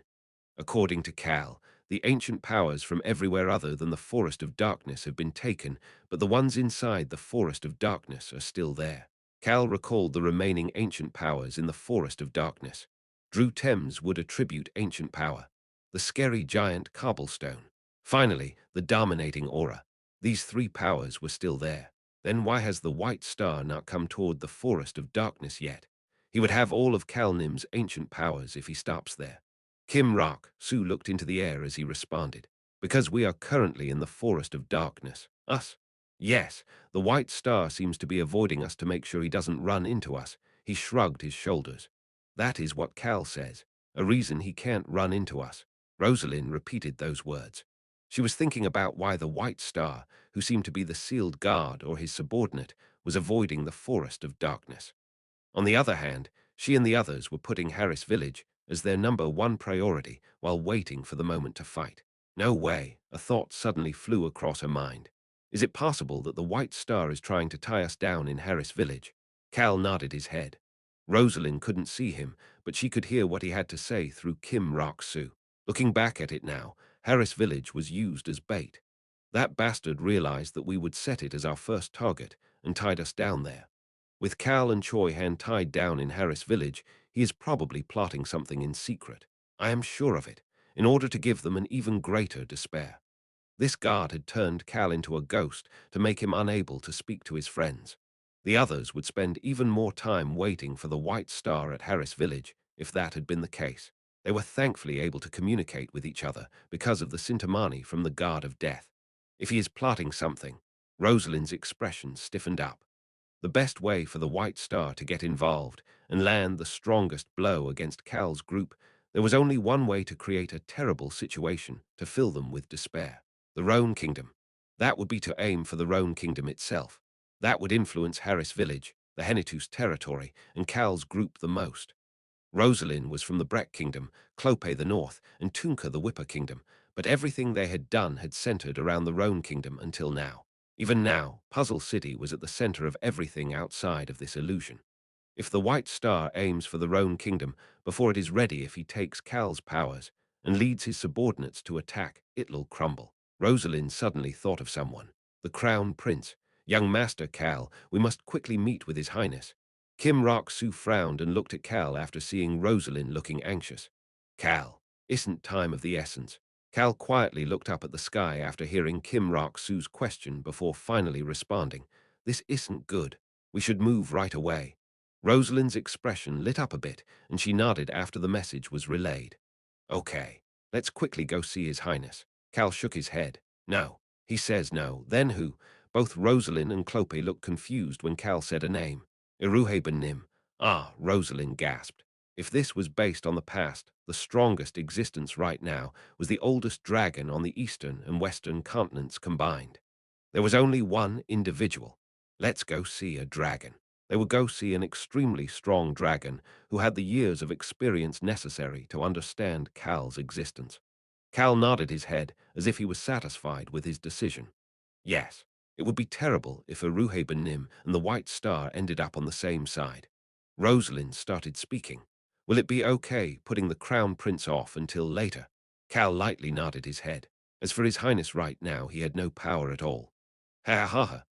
Although Albaru Crossman was smiling externally while sharpening a dagger internally, he was quite lacking compared to the relaxed and feisty Albaru of 2 years later. Albaru became honest enough to the point he believed in himself, and that faith ended up the basis for his abilities. In fact, the current Albaru was much easier to predict. Based on what we know so far, everybody other than the White Star is moving as they did in the past. Basically, the sealed guard is unable to force the people in the illusion to move as he pleases. That was probably one of the rules of this illusion test that even the guards could not mess with. It was similar to how the sealed guard was unable to forcibly modify the contents of the test when he controlled the body of 20-year-old Kim Rock-Soo to fight. That's why let's get the strongest dragon on our side first before heading to the capital. If they could do that, no matter what happens, it would be very reliable having the self-proclaimed selfish Aruhaben, who was actually extremely affectionate and nosy by their side. And based on his highness' current personality, he would probably trust a dragon more than whatever the White Star has to say to him. It was because a dragon was stronger and more helpful for his gathering of power and for the Roan kingdom. It had taken Cal quite a bit of time to get close to the crown prince as well. Albaru Crossman had a lot of distrust in others. Even the sealed guard would not be able to easily make Albaru Crossman do what he wants. He's not the kind of person who would easily be scammed. Cal looked into the Sintamani as he continued to speak. Kim Rock-Soo, what is it? You're going to have to be a well-oiled tongue starting today. What? Hee hee. Only Kim Rock-Soo was looking at Cal's extremely wicked and sly smile. Heh, whether you are a guard or an ant, or whatever ill make you want to give up on this test. Kim Rock-Soo mumbled internally. Crazy bastard. Chapter 709. Our friend is not here. 1. Albaru looked toward Taylor Stan with an elegant smile on his face. You will take control of the House of Stan and help me out if I give you the healing star. That is correct, Your Highness. Taylor gave a short response, slightly bowed, and then observed Albaru. He had quite the upright and firm gaze. Albarus' evaluation of Taylor Stan, the man known as the trashed eldest son, was quickly modified. If Taylor Stan becomes the Marquis, his support would be quite useful for me. The healing star. It was a single-use power that would be helpful to Albaru sometime in the future if his life was in danger. But I don't need that power right now. What Albaru needed right now was to solidify his crown prince position that was slowly getting out of his grasp, and his goal was to become the son of the Roan kingdom to brighten its future. It's not a bad deal if there is a certainty that Taylor Stan would become the Marquis, as Albaru did not have support from any nobles right now. Getting Taylor's loyalty would mean that he would not only get the House of Stan behind him, he would get the entire northwest region of the Roan kingdom. However, he still couldn't help but think it over. My mother gave me this power. This ancient power was something left behind for him by his mother. His rationality and his emotions were clashing underneath his calmly smiling face. I understand your offer, young Master Taylor, but I need time to think it over. Of course, Your Highness, I completely understand. Taylor did not show any impatience. Instead, he pointed toward Cage, who was standing behind his wheelchair. If you are worried that I would go back on my word, I do not believe you need to worry, as I plan on making a vow of death, Your Highness. Cage smiled once she made eye contact with Albaru. Albaru gave a benevolent smile back before looking elsewhere. You're the one who told young Master Taylor Stan that I had this power. That is correct, Your Highness. A man whose face was covered from the nose up with a white mask respectfully bowed. His actions were following the proper etiquettes while looking full of elegance. Albarus' eyes clouded over, and he had a gaze of suspicion that quickly disappeared as he looked down at the bowing person. Albaru addressed the man in the white mask with a gentle gaze once he raised his head. You dare to step foot in here? Taylor and Cage flinched. Albaru had a warm expression on his face, but the aura around him was cold. Gulp. Cage subconsciously gulped. The man in the white mask started speaking. Your Highness, I understand that you are wary of a person who knows about something you have hidden, coming to see you so openly. However, would you please give me a chance to chat with you? He was not being servile, but not going overboard either. Albrew quietly observed the reddish-brown eyes of the man in the white mask. You want to chat alone? Yes, Your Highness. Taylor and Cage quickly got ready to excuse themselves.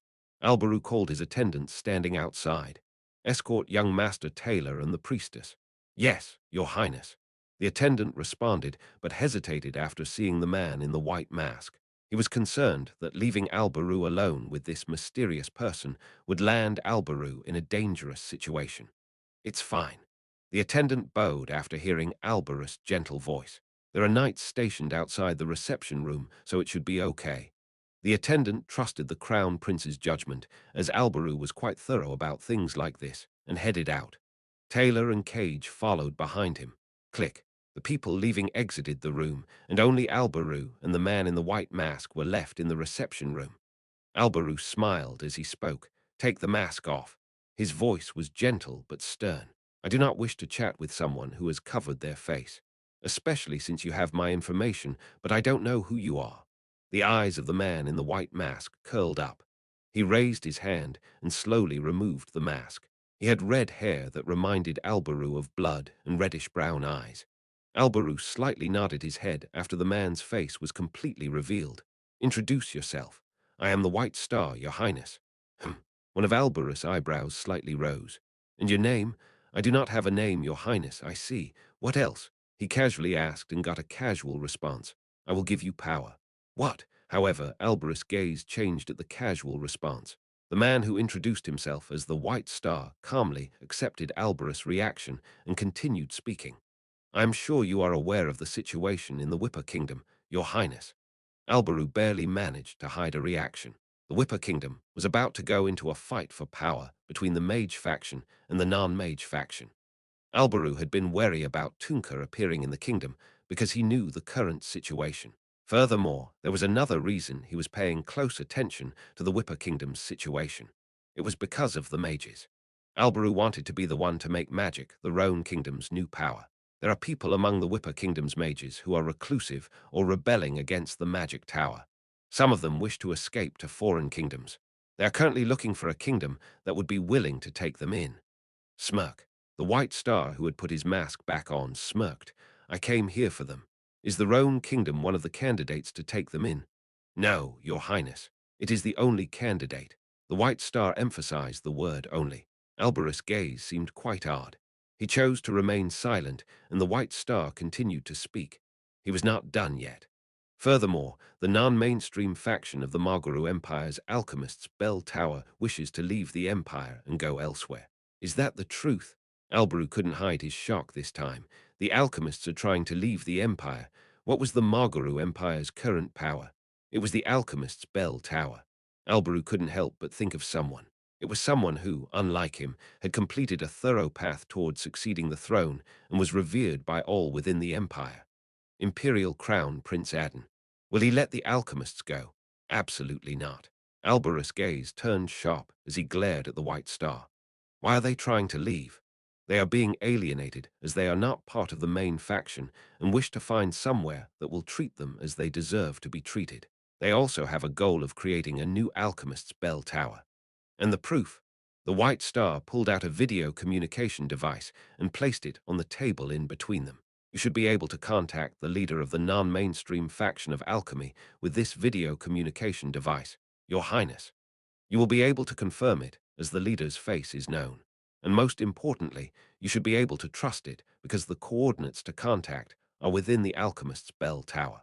The White Star continued to speak. It is also possible to communicate with the mages as well.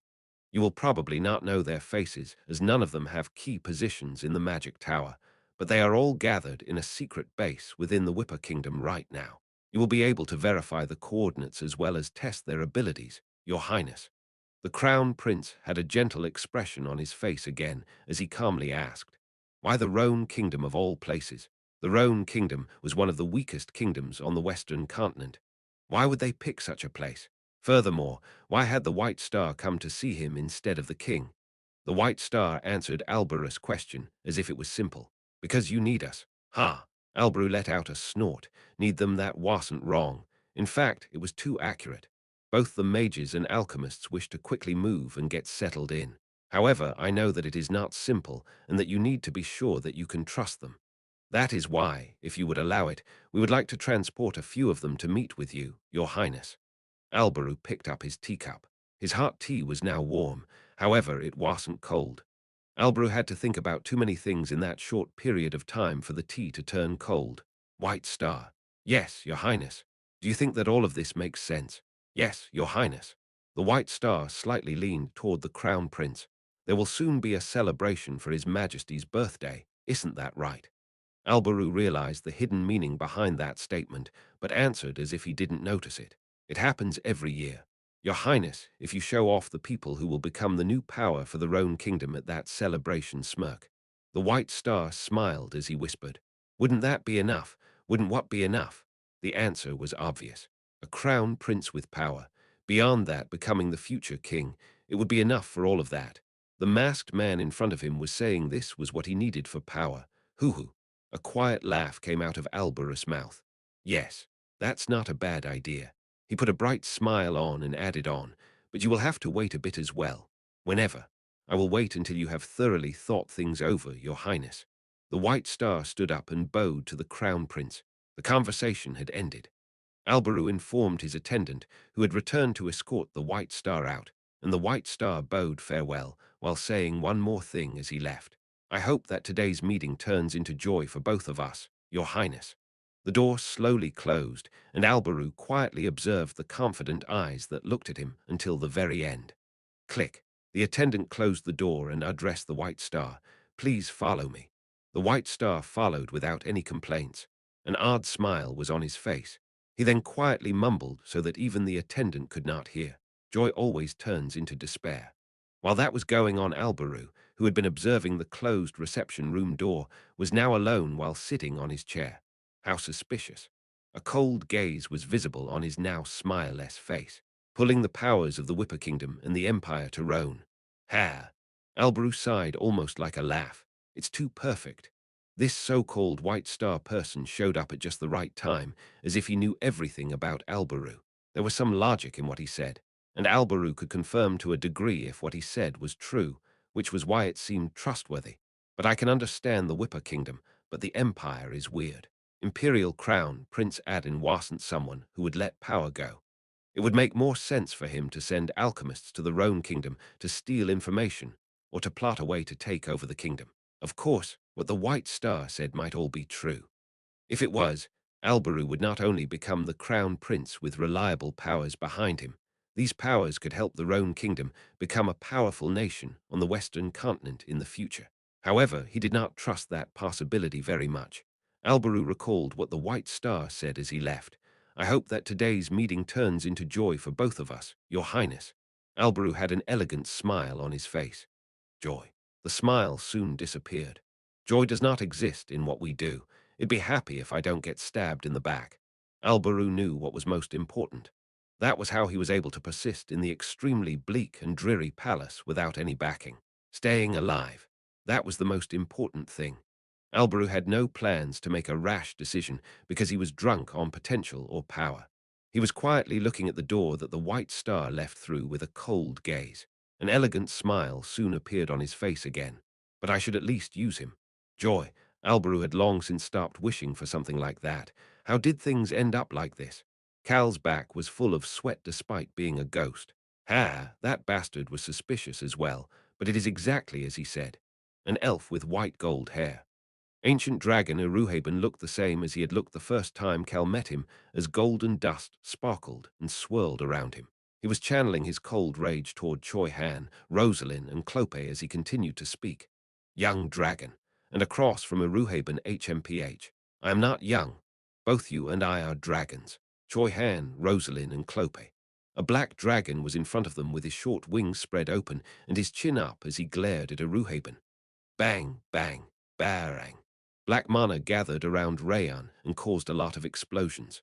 The black mana was faint compared to the gold mana, but it was almost just as explosive. Ah! Rosalind, who was weaker because this was 2 years ago, curled her body as she tried to breathe normally. The swirling of formidable amounts of mana was burdensome on a mage like Rosalind. Rosalind. Choi Han quickly supported Rosalind. The corners of Eruhaben's lips curled up as he watched. His gaze was quite cold. Foolish dragon, free yourself from their brainwashing.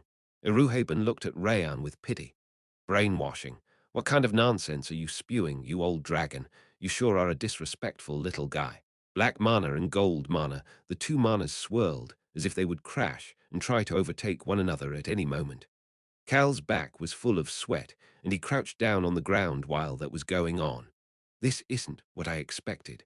As Rayan and Eruhaben's manas were about to crash into each other, Cal was right in the middle, sitting down and curled into a ball.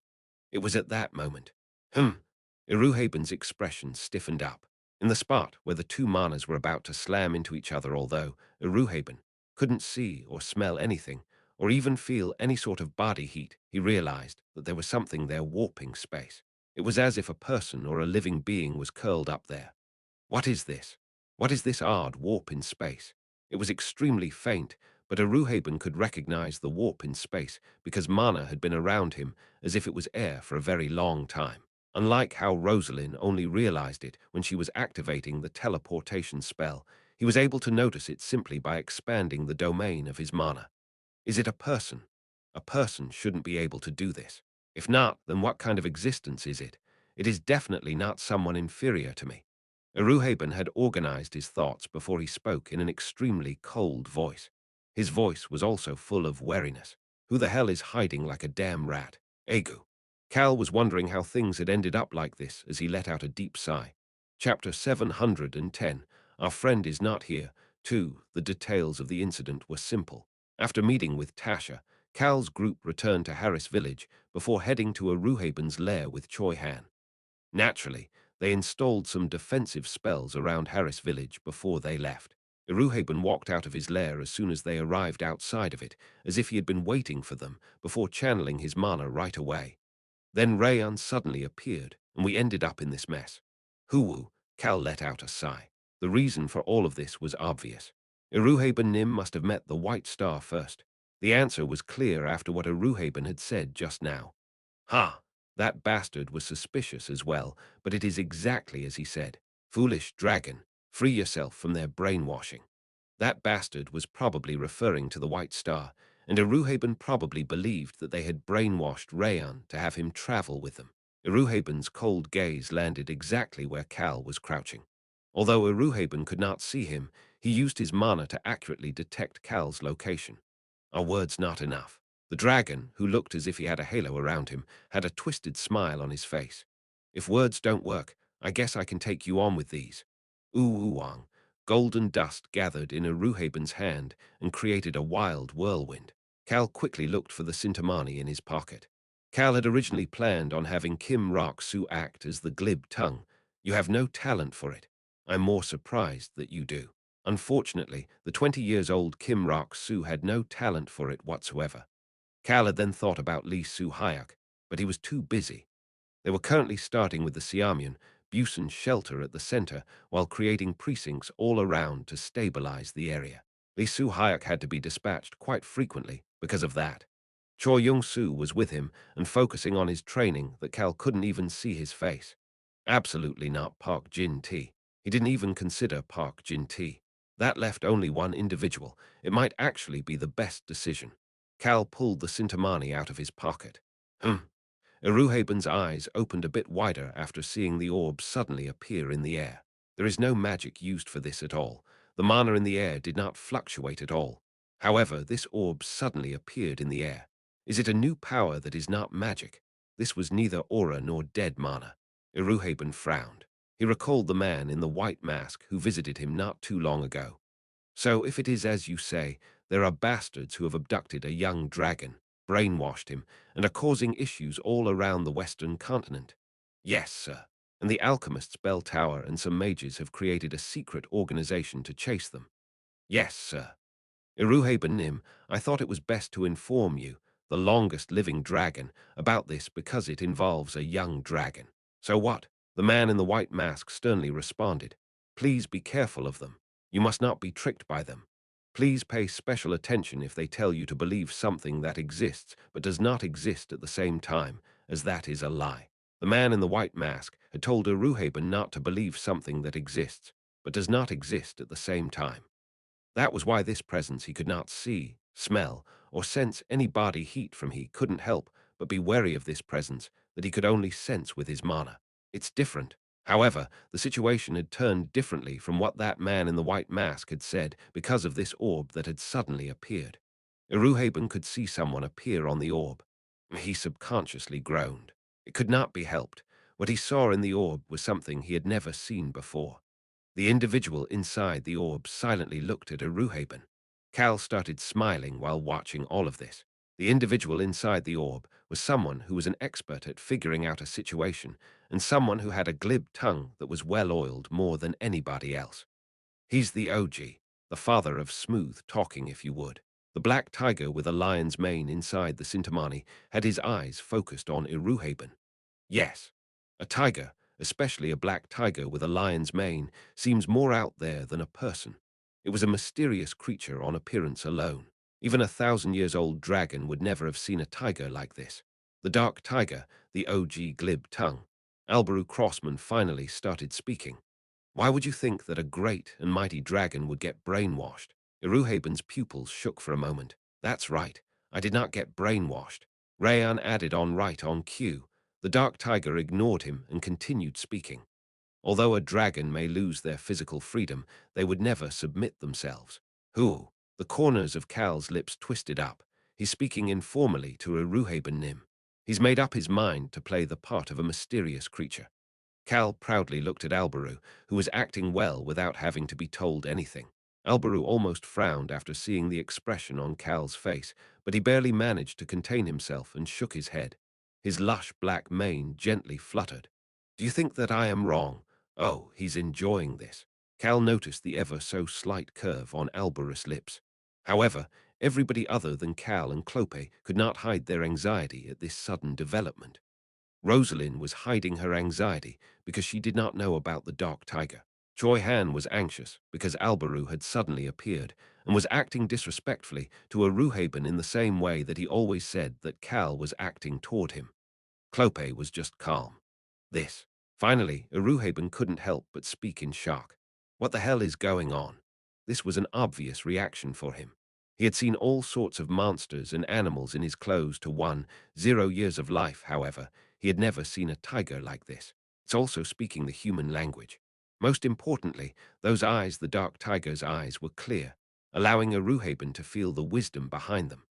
Furthermore, although he looked smaller than an average face because he was in this orb, the aura emanating from this tiger as it sat there was the aura of a liege, someone who has led others before. What the hell is going on, you ask? Alberu stealthily peeked toward Cal. He was asking how he should respond to a Ruhaben's question. Cal immediately started to speak. Tehum, he could not say it. Test. Please tell him it is a test. Please also say that we can explain in detail. That was what he wanted to say. However, he could not say the word test. What the? Cal opened his mouth again. The sealed guard's test. He tried to say that, but that didn't work either. Alberus' eyes clouded over as he looked at Cal as if he was acting bizarre. Cal tried to say the sealed guard's name and that this world is a test multiple times. He tried saying everything except that this was an illusion. Your Highness, it is not working. However, he could not say anything. What is going on all of a sudden? He had been able to talk about it all this time, so why wasn't it working now? Is it because Eruhaben Nim is not one of the people taking the test? That shouldn't be it, because they had been chatting in front of Rayan, who had turned invisible and followed them to Choi Han's house. Why can we talk about it in front of Rayan but not Eruhaben Nim? What is the difference? Ah, there was one difference. The White Star. Eruhaben had met the White Star, the one they presumed to be the sealed guard, before he met Cal. Currently, Cal could not mention the test to Eruhaben. I understand why the White Star rushed so much. The dark tiger made eye contact with Cal before starting to speak. Alberu couldn't say it either. He understood it right away as he had seen Cal attempt it. I guess this doesn't work. He instantly figured out the situation as Cal had done. Eruhaben, who had been quietly watching, resumed speaking. Are you the warp in the mana? Smirk, the dark tiger started to smile. No, my dancing, someone who cannot be seen, is with you. Eruhaben closed his mouth. He looked at Alberu and the spot Cal should be at for a long time before barely managing to ask. You and your dancing who cannot be seen, are you guards? Cal flinched. Why is he suddenly talking about guards? Cal naturally turned toward Alberu, who leisurely shook his head. No, I am not a guard. Then are you not an existence of this world? That is true. Alberu thought that there was some sort of misperception, but decided to answer honestly. He pretended not to see Cal's shaking pupils. Eruhaben continued to ask. His face slowly stiffened. Then are you part of the demonic race? No, I may look like this, but it is bad if you think I am part of the demonic race. Ha! Eruhaben looked to the sky and sighed. The golden dust surrounding him dissipated a bit. Then there is the answer. The ancient dragon used his years of experience and the knowledge he had gained through his long life to come to a conclusion. If you are neither a god nor part of the demonic race, there is only one other option. An existence that is not of this world, but another. Someone that uses something that is not magic or aura, an existence that uses a method that even he couldn't fathom to suddenly appear. If they were neither gods nor part of the demonic race, that only left one answer, the divine race. You look different from what I have learned, but it's not like I've been there. I guess there could be many different types of unique appearances. Albaru debated for a bit before not saying anything. Cal frowned and addressed Albaru. It looks like he has mistaken us to be a part of the divine race, Your Highness. Why don't you tell him? Tell him that we are from another W. It doesn't work. Cal could not say that they were from another world. Is it because it is a term associated with the test? Albaru seemed to be facing the same issue as he slightly shook his head toward Cal. Cal peeked toward the others who were standing behind him.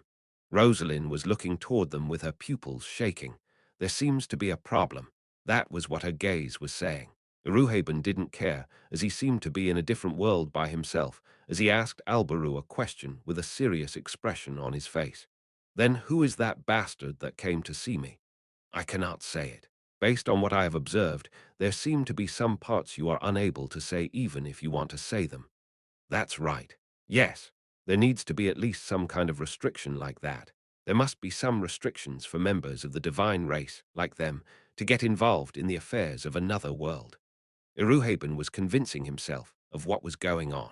Albaru observed him for a moment before he thought of something and sternly started speaking. What I can tell you about that bastard is that we are certain that he is trying to cause chaos in this place. We are trying to stop him. The dark tiger's mane elegantly fluttered as he continued speaking.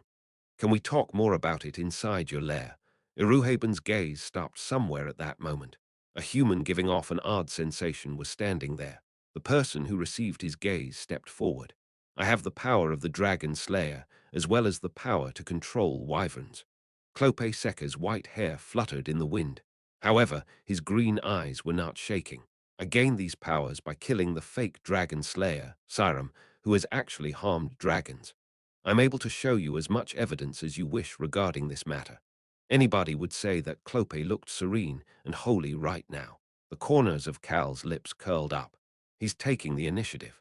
Clope taking the initiative to thoroughly explain these things would allow Iruhaben to get rid of his suspicions, and for them to have an even deeper discussion. Clope slightly bowed his head to greet Iruhaben. My name is Clope Seca, and I am the guardian knight of the Perun kingdom. I'm here to calm the chaos in this world following Cal Nim's will. Cal's expression instantly turned stoic. At that moment Iruhaben's expression suddenly changed. Yes, sir. Following Cal Nim's will that bastard in the white mask's name was Cal. Excuse me. Clope's eyes opened wide.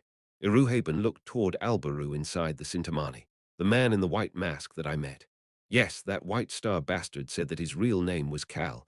What is going on? Cal and Albaru looked at each other. The White Star's real name was indeed Cal Barrow, but something seemed off. Albaru immediately responded.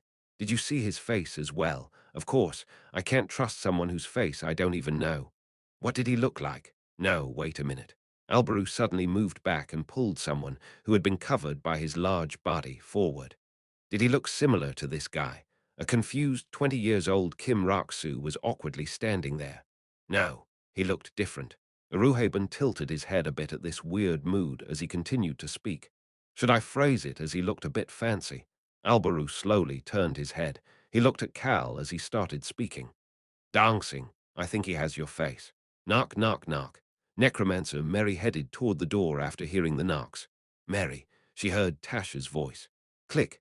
Mary opened the door a crack. Tasha had a slightly awkward smile on her face as she pointed behind her. This is a guest of His Highness. He said that he knew you and wished to have a short chat with you. Mary's eyes opened wide. A man in a white mask was standing at the end of the hallway Tasha was pointing toward. Mary was about to channel her powers as she thought it was the White Star before she froze like a statue. Why? He was wearing a mask, but his physique, hairstyle, skin, and the face visible from the nose down the eyes, and hair color, everything was the same as someone she was familiar with. The person standing at the end of the hallway slowly walked over and put on his unique tired smile as he started speaking. Mary, where are the others? Ah, Mary let out a gasp. Mary had stayed behind alone in the Henitus Lord's castle to look after On and Hung. Unlike how Rosalind, Choi Han, and Clope knew about Cal because they went back to Harris village and heard through the Sintamani, Mary had not met Cal yet. Cal, Rosalind, and Clope had gone to the Henitus Lord's castle early the next morning to find Mary, On, and Hung. But Tasha made it so that they had to separate without being able to chat. Mary was currently waiting for Rosalind to come to see her in the capital. Young Masternim. The man who had now walked past Tasha and was standing in front of Mary lifted his white mask a bit. A man who looked the same as Cal Henitus was smiling like Cal Henitus underneath the mask. Despair was slowly approaching. At a table at the center of Aruhaben's, Lair Cal was seated on one of the chairs as he spoke almost as if he was sighing. Whether it is a guard or the guard's puppet, it is doing all sorts of things. Is it not tired? Cal was shaking his head with an annoyed, no, extremely disgruntled expression on his face. Iruhaben, who had just finished his conversation with Albaru, spoke with a bewildered expression. You want to infiltrate the royal palace? Yes, I know all of the secret passages. You just need to infiltrate it with my dancing. It'll be easy. You want us to sneak in to meet the crown prince? That's right. The dark tiger started to smile, and his fangs were revealed. His eyes were sparkling coldly. I cannot watch the crown prince do anything stupid. His gaze turned toward Cal. Cal was undoing the top button of his shirt. Cal had said something to Albaru moments ago. I will look through the records a bit, Your Highness. That is where the answers will be. So please take care of things from here on, as we have planned. Although he was grumbling with a disgruntled look on his face, Cal looked like someone who had already found the answer. Chapter 711. Our friend is not here. 3. The ones with the most complicated expressions on their faces were Aruhaben and Clope. Aruhaben was pushing his temples as he spoke. So the bastard who stole your dancing's face and name is trying to cause chaos on the western continent. That's right. Numerous life forms may die in the process. That's correct. Iruhaben debated who he should trust. He looked at the dark tiger again. This guy seems a bit more trustworthy. The black dragon showed no signs of being brainwashed when he had inspected him inside the lair. Although the brainwashing could have been done with a superior ability that was beyond his level, but they're unskilled. Their so-called allies, Choi Han the swordsman, Rosalind the mage, and that one night they were strong for humans, but they were unskilled and had many lacking traits compared to Iruhaben. That little punk named Choi Han is an exception, though. Either way, he could not easily trust anybody. The White Star who had introduced himself as Cal, and this Black Tiger, which side should he choose? There's no need to choose one side. Iruhaben looked toward the Black Tiger again, after hearing a comment that sounded as if he knew what Iruhaben was thinking. You won't find an answer no matter how long you contemplate it. Don't you agree? That is true. Follow us to keep an eye on us. You'll be able to tell which side is telling the truth if you keep observing us. Tap. Iruhaben's finger that had been pushing at his temple gently tapped the table. He had his answer. Fine. I will keep an eye on you guys for the time being. Iruhaben's eyes observed each person who came to find him. How dare he steal the hero's face and try to take the esteemed hero's achievements as his own?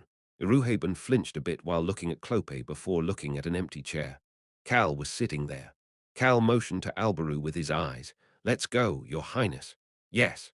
Albaru nodded his head as he responded. Let's go to the palace. Invisibility and soundproof barrier magic. Are those the only two that are needed? Yes. Iruhaben was looking at the Sintamani in his hand while not looking convinced. He let out a short sigh and cast his spells. The invisibility and soundproof barrier magic were targeted at two individuals. Iruhaben and the Sintamani. Does your dancing not need it? As you are already aware, you cannot see or hear him. That is true.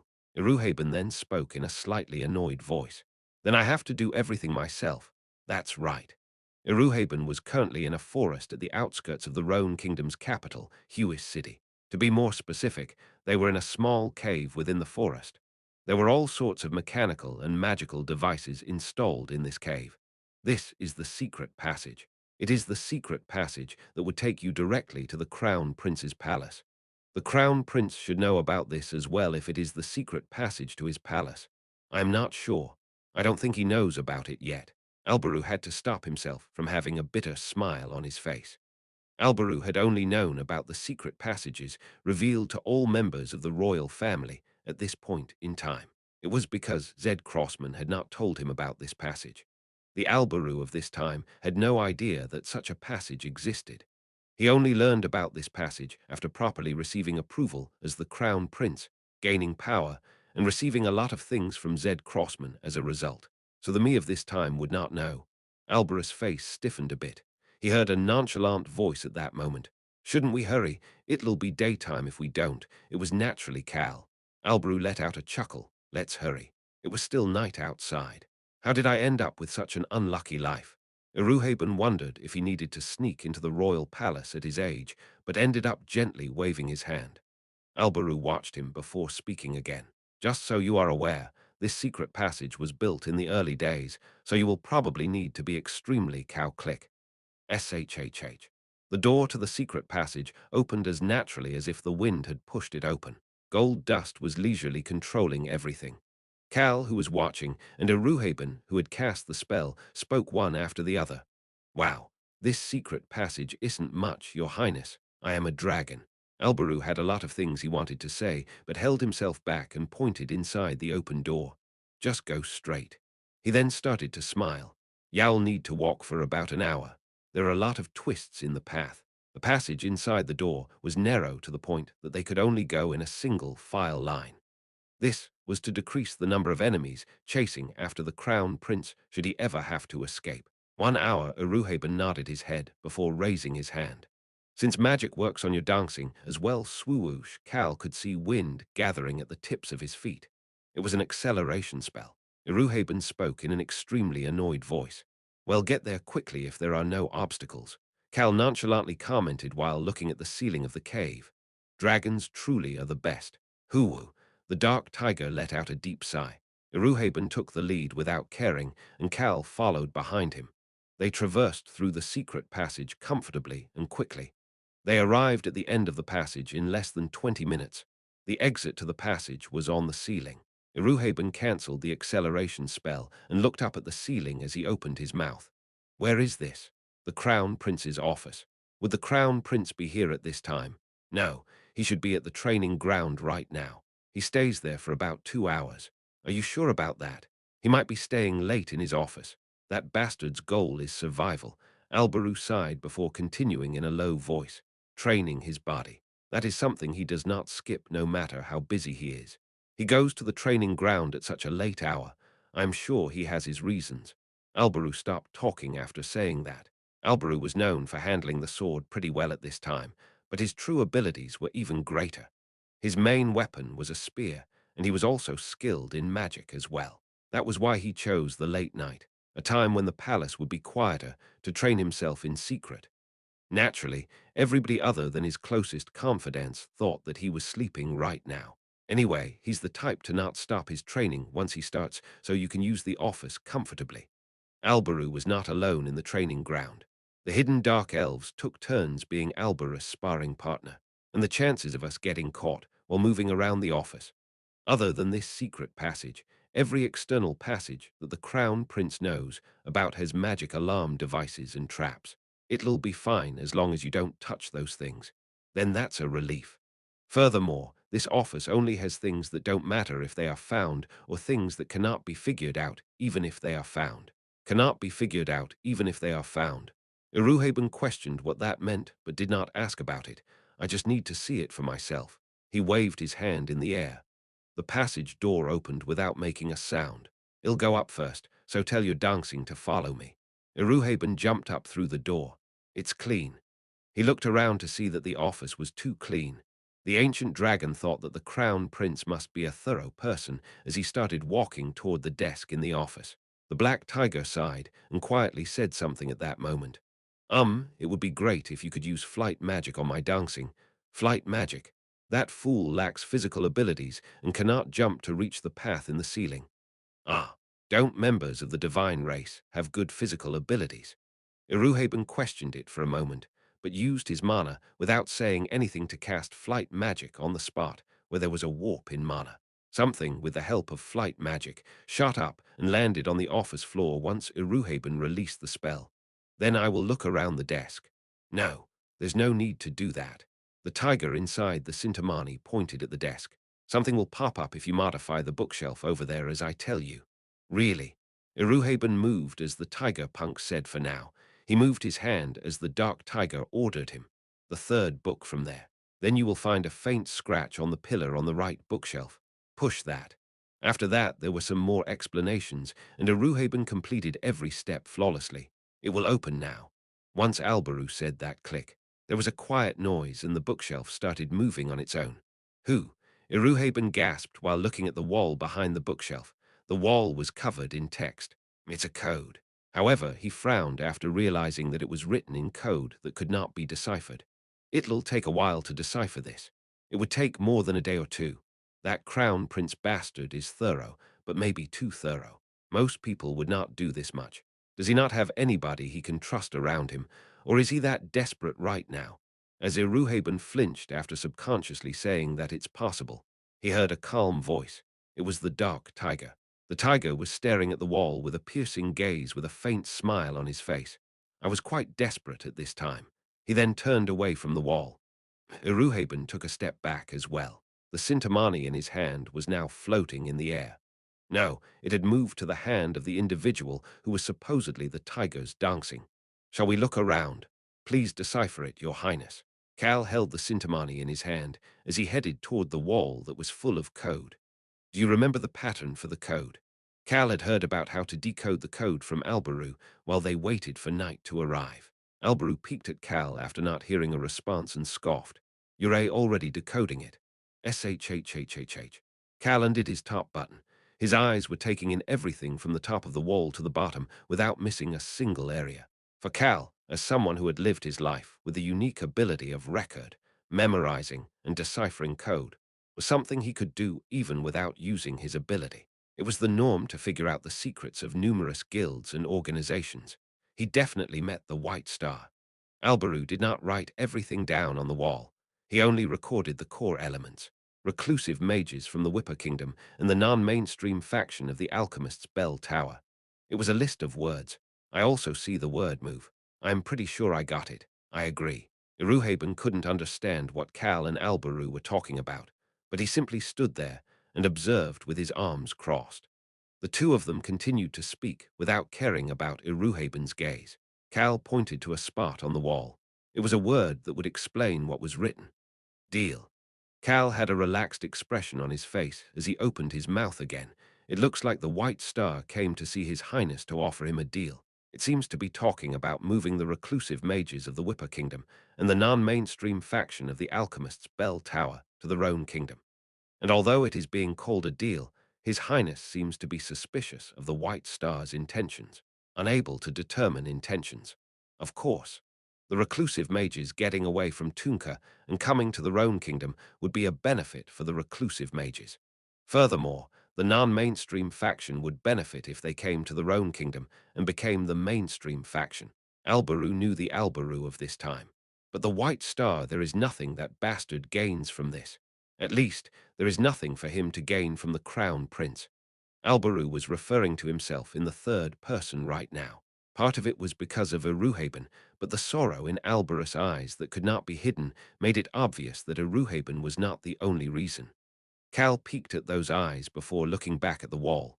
The answer is obvious. I agree. The reclusive mages of the Whipper Kingdom are surely the mages in arm working for the White Star. That's right. And although they are called the non-mainstream faction, the alchemists coming from the Empire are almost likely black mages. Black mages. Iruhaben's eyes opened wide after hearing that word. Albaru and Cal continued chatting without caring.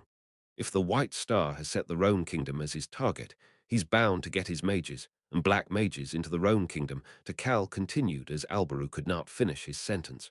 There may be a battle or even a war. Yes, it is highly likely, especially since His Majesty's birthday celebration is coming up. Birthday celebration. Cal and Albaru stared at the code that was used for it. A person who looked like Cal but was wearing a white mask. That individual had introduced himself as both the White Star and Cal. That person was currently trying to bring black mages and mages into the Roan Kingdom's capital. He would plot to get them deep into the capital, all the way in the palace, in order to do something. All grudges and responsibility would fall on the Crown Prince once the incident happens. He would be responsible as the person who brought them to the kingdom. More importantly, it might injure a lot of people, Your Highness.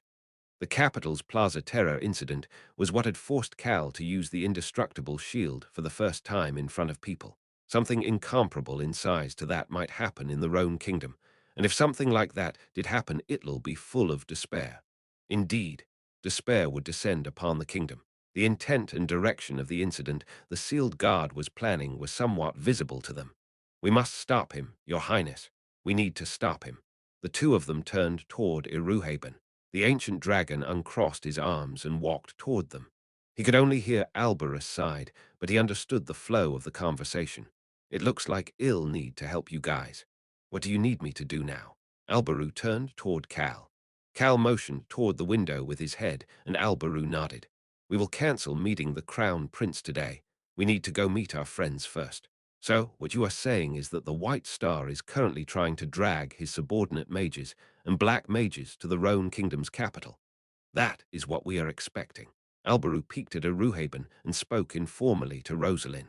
That is why my dancing says that he has something to request of all of you. We will do it right away as soon as you tell us, Your Highness. TL. Korean has a way of speaking formally that English doesn't, so Korean doesn't actually have Your Highness in it. However, that is the best way to write it in English, as Choi Han speaks to Alberu the way he always speaks. That's why Iruhaben isn't sus about why they are calling him Highness, while it mentions above that Alberu is speaking informally to Rosalind. Choi Han answered immediately without a pause. Alberu looked toward Cal, who closed his eyes and started speaking. Numerous pieces of information were running through his mind right now. First, we are strong, but not many. The alchemy side being involved must mean that Imperial Crown Prince Adden is a part of this, so it is highly likely that there will be a lot of enemies. The Empire, even the Bear Tribe and the Lion Tribe might work together to aim for the Roan Kingdom, but we cannot bring in the forces of the Northern Alliance and the Brek Kingdom to the Roan Kingdom. Although Rosalind and Clope were people who represented those two places, even if it is for the White Star, the Alliance, Brek Kingdom, and the Roan Kingdom would all think that the troops are coming to invade. At the same time, it would take too long for us to convince the king to negotiate with the two other parties to let the troops in. Rosalind, who was listening to what Cal had to say through Alberu, chimed in. Doesn't that mean that there are not a lot of people we can bring in for our side? The current them had much fewer allies and cooperators than them of 2 years later. The only troops they had with them right now were Clope's Wyvern Knights Brigade. However, Cal put on a faint smile at Rosalind's question. We do. We have troops we can bring in. A map appeared in Cal's mind. We will procure an unrelated third party. A third party. As everybody listening looked confused, we have some legal external forces. The corners of Cal's lips slowly curled up. He then turned toward Choi Han. Choi Han, take Miss Rosalind and go to the coast in Section 1 of the jungle. Go to the hill I tell you to go, and you will be able to dig up a large number of highest-grade magic stones. Cal had gone to Section 1 of the jungle with Queen Litana in the past to put out the fire that Imperial Crown Prince Adin had stealthily caused. Cal had received a portion of the land by the coast of Section 1 for a villa. Cal had wanted that land because of the numerous highest-grade magic stones buried in a large box underground. Take those and go to the eastern continent. Choi Han flinched. The eastern continent. Ah, Rosalind gasped. Cal observed them as he continued to speak. Go to the eastern continent, meet the mercenary king, and hire him and about 200 members of the Ranger Brigade. Ah, Choi Han's eyes opened wide. Cal continued to explain the plan. We will need an extremely large teleportation magic circle because we need to move 200 or so people. But the highest grade magic stones should make it possible. The cost of hiring the mercenary king and the rangers brigade the magic stones and money necessary to create an extremely large teleportation magic circle, the highest grade magic stones should take care of all of that. The mercenary king should happily let you hire the ranger brigade if Miss Rosalind reveals her identity and says that we will help the Mercenaries Guild set foot on the Western continent. It's not all of them, just 200 or so. And with the remaining highest-grade magic stones, Cal turned toward Rosalind. She was looking at where Cal should be standing as well. The remaining highest-grade magic stones, there should still be a large quantity left even after all of that. Please pull forward time with them. 2 years of time, Rosalind's experiences and knowledge should allow her to close the gap. As for Choi Han and Clope, the two of you will go get ancient powers as we discussed. Choi Han looked shocked as he asked, will there be any ancient powers left to get? The White Star had already gathered most of Cal's powers. Cal knew this as well, but that was not all of the information that Cal had. Clope, is your plate still okay? There is still plenty of room. Clope already had 3 ancient powers, but there were no ancient powers to clash inside him because he did not have any of the 5 natural attribute ancient powers. That was why he could at least get one more ancient power if his plate could handle it. Sword Master Clope Seca. He had a sturdier plate than Cal. Although it is not one of my powers, it should be quite helpful for you. Cal closed his eyes for a moment. Numerous words were filling his mind. Cal had seen the Mercenaries Guild's directory at some point. The directory had records of the strong individuals the Mercenaries Guild members had seen. People who possessed ancient powers were on that list, and that information was all stored in Cal's mind. You will go to the Eastern Continent as well. Go to where I tell you and get the power there. Clope looked at where Cal would be as well and nodded his head. I will make sure to procure it, sir. Okay, Choi Han. Cal now looked at Choi Han. You go get the dominating aura. Also get the scary giant cobblestone. The Forest of Darkness. The 2 ancient powers still left there they were for Choi Han. Cal did not stop there and asked Choi Han a question. Choi Han, if a battle starts, you may have to take my place. Is it possible? Smirk. Choi Han started to smile. I will always stand in the front as the center of everything. Cal nodded his head. Good. Then everybody go do your parts. You're going to sit here? Yes, Your Highness. I've always wanted to sit here. Is it not okay? Ha, do whatever you want. Cal sat down on a chair, crossed his legs, and looked forward. He was currently back at the Crown Prince's palace with Aruhaben and the Sintamani. They were in the Crown Prince's office again, and Cal was sitting on the Crown Prince's desk chair as he observed the door.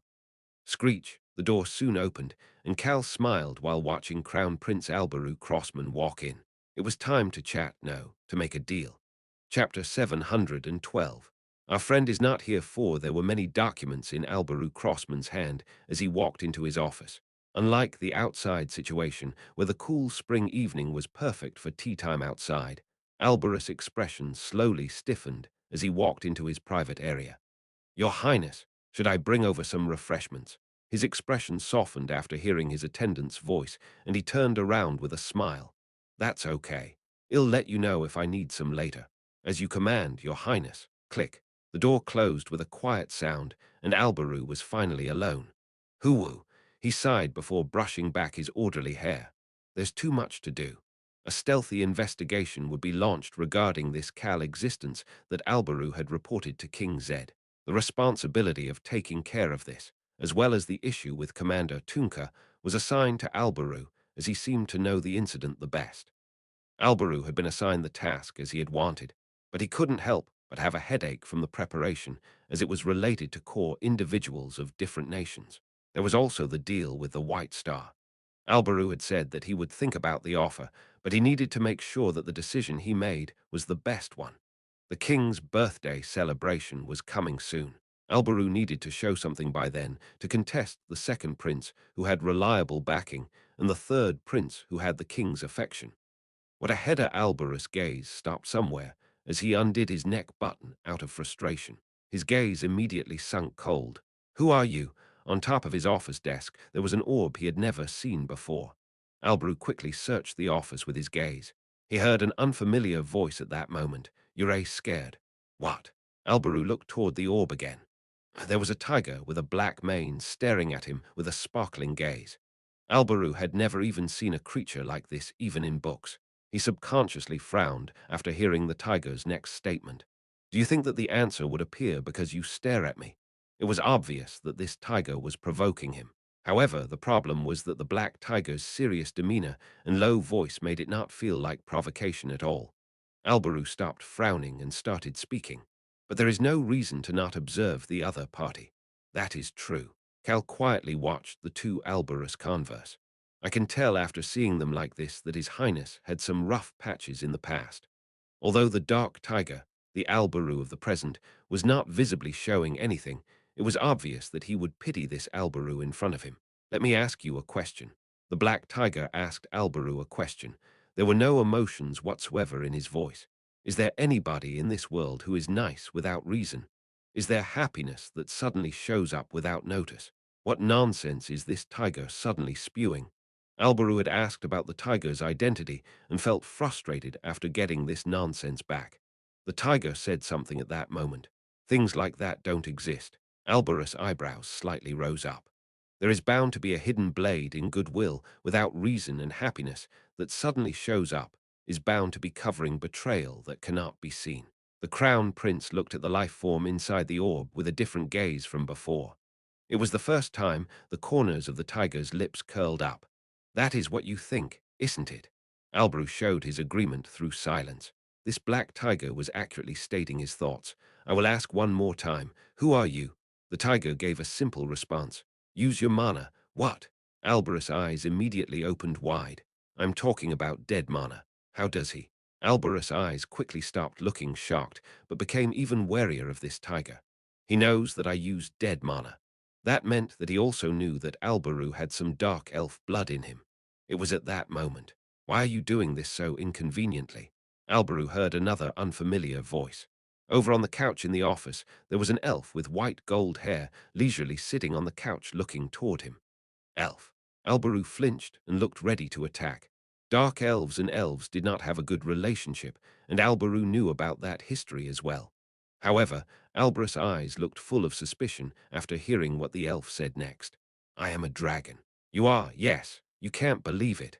Albaru couldn't help but not believe it. It was a dragon of all things. An existence that was difficult to see even once in a person's life had come to his office. It was better to believe that it was a lie. You look unconvinced. The elf realized Albarus' thoughts and smiled. A cold gaze appeared on his face. His voice sank low. I loathe those shoot-heads who question my identity. Iruhaben's pupils extended vertically as they glowed. Ah! Albaru groaned and clutched his shirt. An invisible presence suddenly suppressed him. The source of that presence was this elf, no, it was this dragon. Albarus' body was shaking, and he was barely standing as he bowed. I greet an esteemed dragon. The presence suppressing him instantly disappeared. A bead of sweat dropped from Albarus' forehead. That power just now was definitely dragon fear. Even if he was only a quarter dark elf, he still had dark elf blood flowing through him. He fixed his clothes that were now a bit messy and quickly started thinking. One of them is a dragon, but what about the other? Iruhaben chuckled and motioned toward the black tiger with his chin, as if he realized what Albaru was thinking. Just so you know, even I don't know that punk's identity. He suddenly came to see me, and we are temporarily working together. Isn't it a similar situation to what you're going through right now? That was right. It was indeed similar to Albarus' situation if the dragon was telling the truth. However, there is something I can tell you. These punks are not from this world, and even I can't fathom what they are. Sir, did you say punks? Ah, yeah. There are two of them. One cannot be seen. Also, the ancient dragon nonchalantly commented to the crown prince, who had some rough edges, but gave off a confident demeanor and looked quite talented. Also, the punk you cannot see is the real Cal that you are looking for. Albarus' eyes opened wide. It was out of pure shock this time. The dragon just said that they are not from this world, and that even he cannot fathom what they are. That meant that they were as strong, if not stronger, than dragons, and there were only a few existences at that level.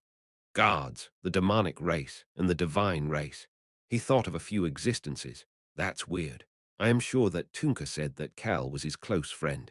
His chaotic eyes turned toward the black tiger. A god. A god. The tiger was looking at Albaru as if he was looking at a child. The crown prince found this gaze to be oddly unpleasant. You don't believe in things like that. Yes, this tiger knew Albarus' inner thoughts too well.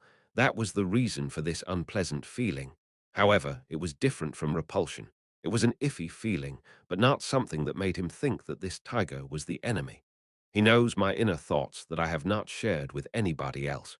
Is he really an existence I cannot fathom? These information were things that even his enemies would not know. Albarus' mind turned into even more of a complicated mess. There is no need to complicate things. I will tell you the reason I came to see you. Listen to it and decide for yourself. However, the black tiger did not give Albaru any time to think. I just need to capture and duck up one bastard. Cal flinched at Albarus' coarse choice of words before staring at Albaru inside the Sintamani. He seems very angry. It made sense, since even he was angry at what the sealed guard was doing to this world's Albaru as the White Star. If he was angry, how angry would Albaru be when it was being done to himself? One bastard. Yes, the White Star. You received an offer from that bastard, right? Albarus' eyes clouded over. The White Star. That person was someone who was already giving Albaru quite the concern. The White Star had made Albaru an offer. The alchemists and mages would be Albarus backing if he would give them a place in the Rhone kingdom. But there is nothing for the White Star to benefit from that deal. That was the reason the Crown Prince was contemplating it so much. But a new mysterious individual had now appeared saying that he needed to kill that bastard. Sir, are you and the White Star enemies? Ah, feel free to speak informally. There is no reason for you to speak so formally to me. The Black Tiger shuddered as if he hated it, before scoffing as if it was funny. Enemies. The Dark Tiger thought about the White Star's identity, the sealed guard. A guard as my enemy, that bastard, is someone who threatens my position. The position that Tiger Albaru was talking about was not a position of power. His position. He was talking about the Rhone kingdom, the relationships he had built, and the home he had created. The sealed guard was currently messing with his home and his precious friends. The dark tiger saw Albarus' eyes cloud over at his comment and held back the bitterness in his heart. He seems to have understood the position I mentioned as a position of power. The dark tiger did not correct the illusion Albarus mistake. I am the type who cannot sleep if I can't get rid of something that is getting in the way of my survival. Albaru had a thought after hearing the tiger until there. I like him. Yes, it should be like this. Unlike the White Star, this tiger in front of him was clearly showing what he wanted from the deal. There was something for him to benefit from in making this deal. Albaru now had something to say as well.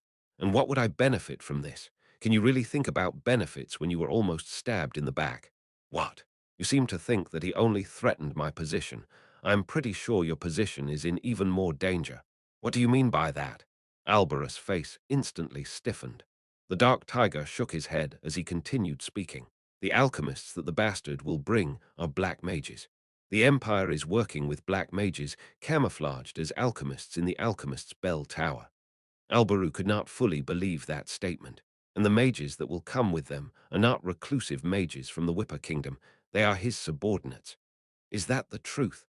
The dragon next to you is going to infiltrate the Empire and record some footage from inside the alchemist's bell tower, while I will tell you the location of the reclusive mages.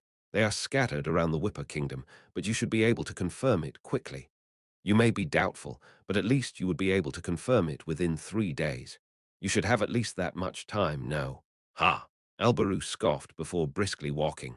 He then picked up the Sintamani and walked over to the couch where Iruhaben was seated. Tap.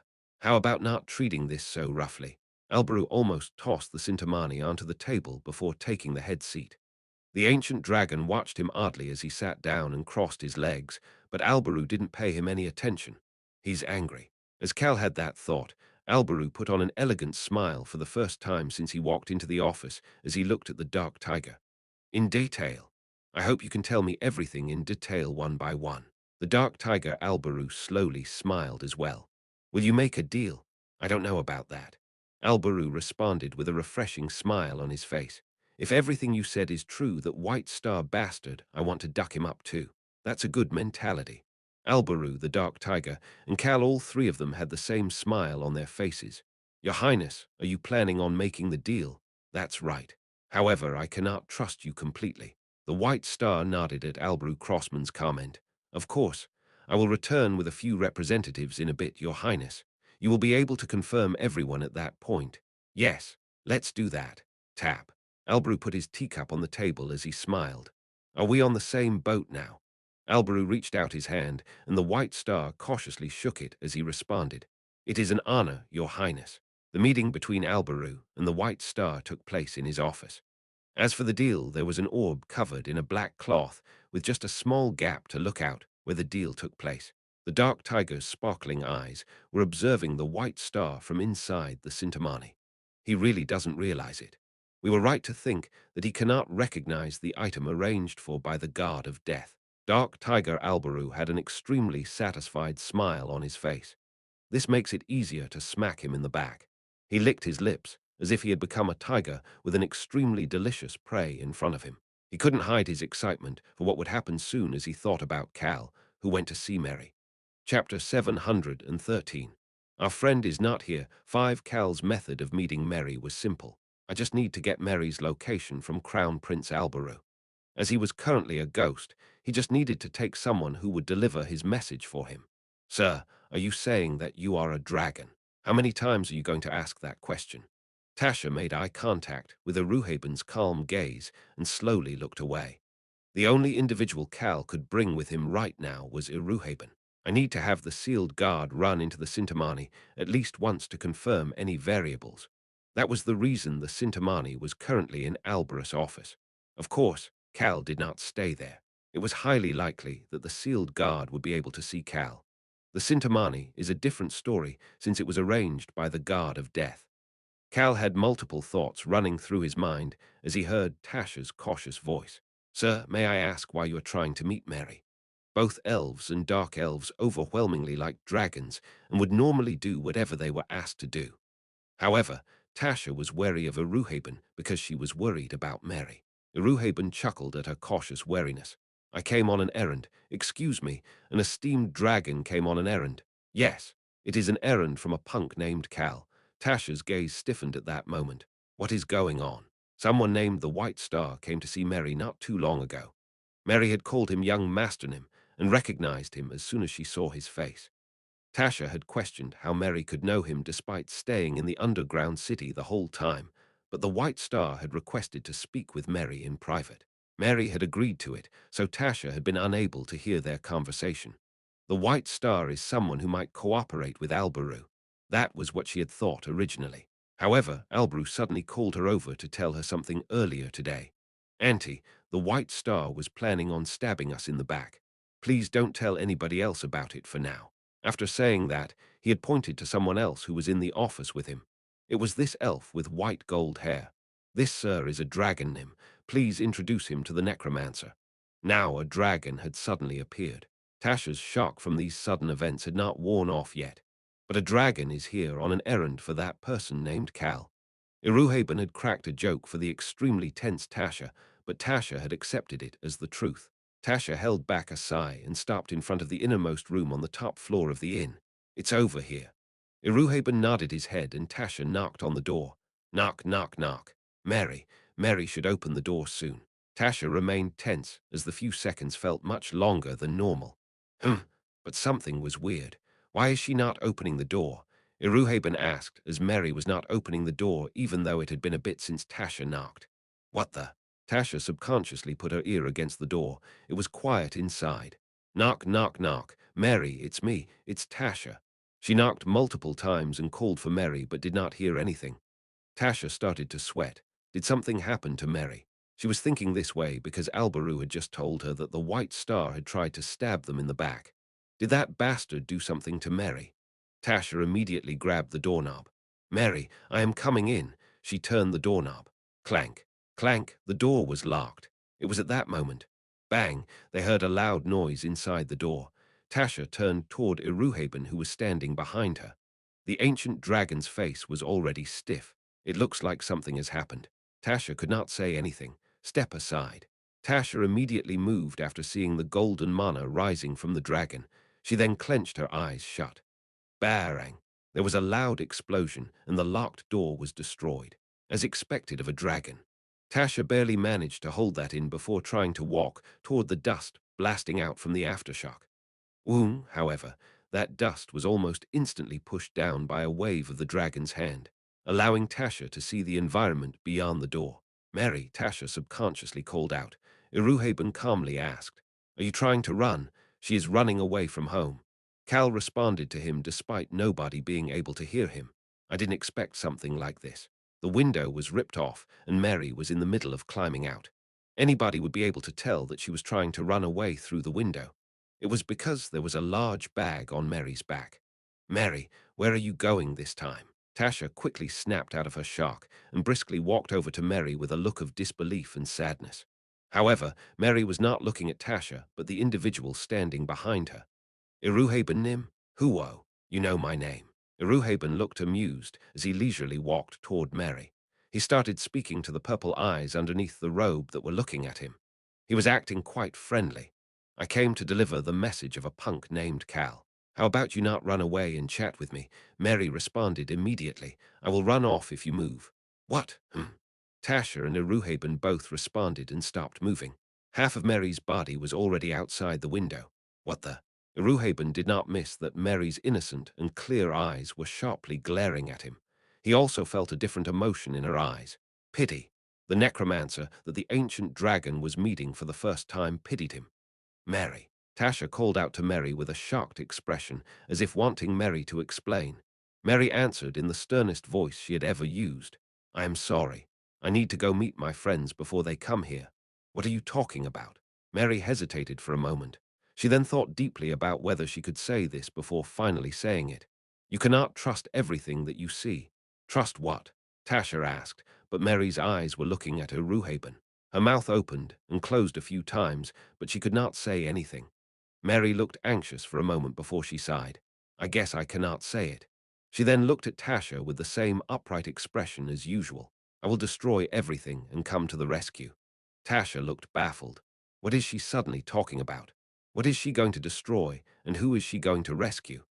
However, Mary's expression was too stern, and most importantly, Mary looked as if she would run off at any moment that Tasha could not ask about it. Cal, who had watched all of this, rubbed the sides of his eyes with his hands.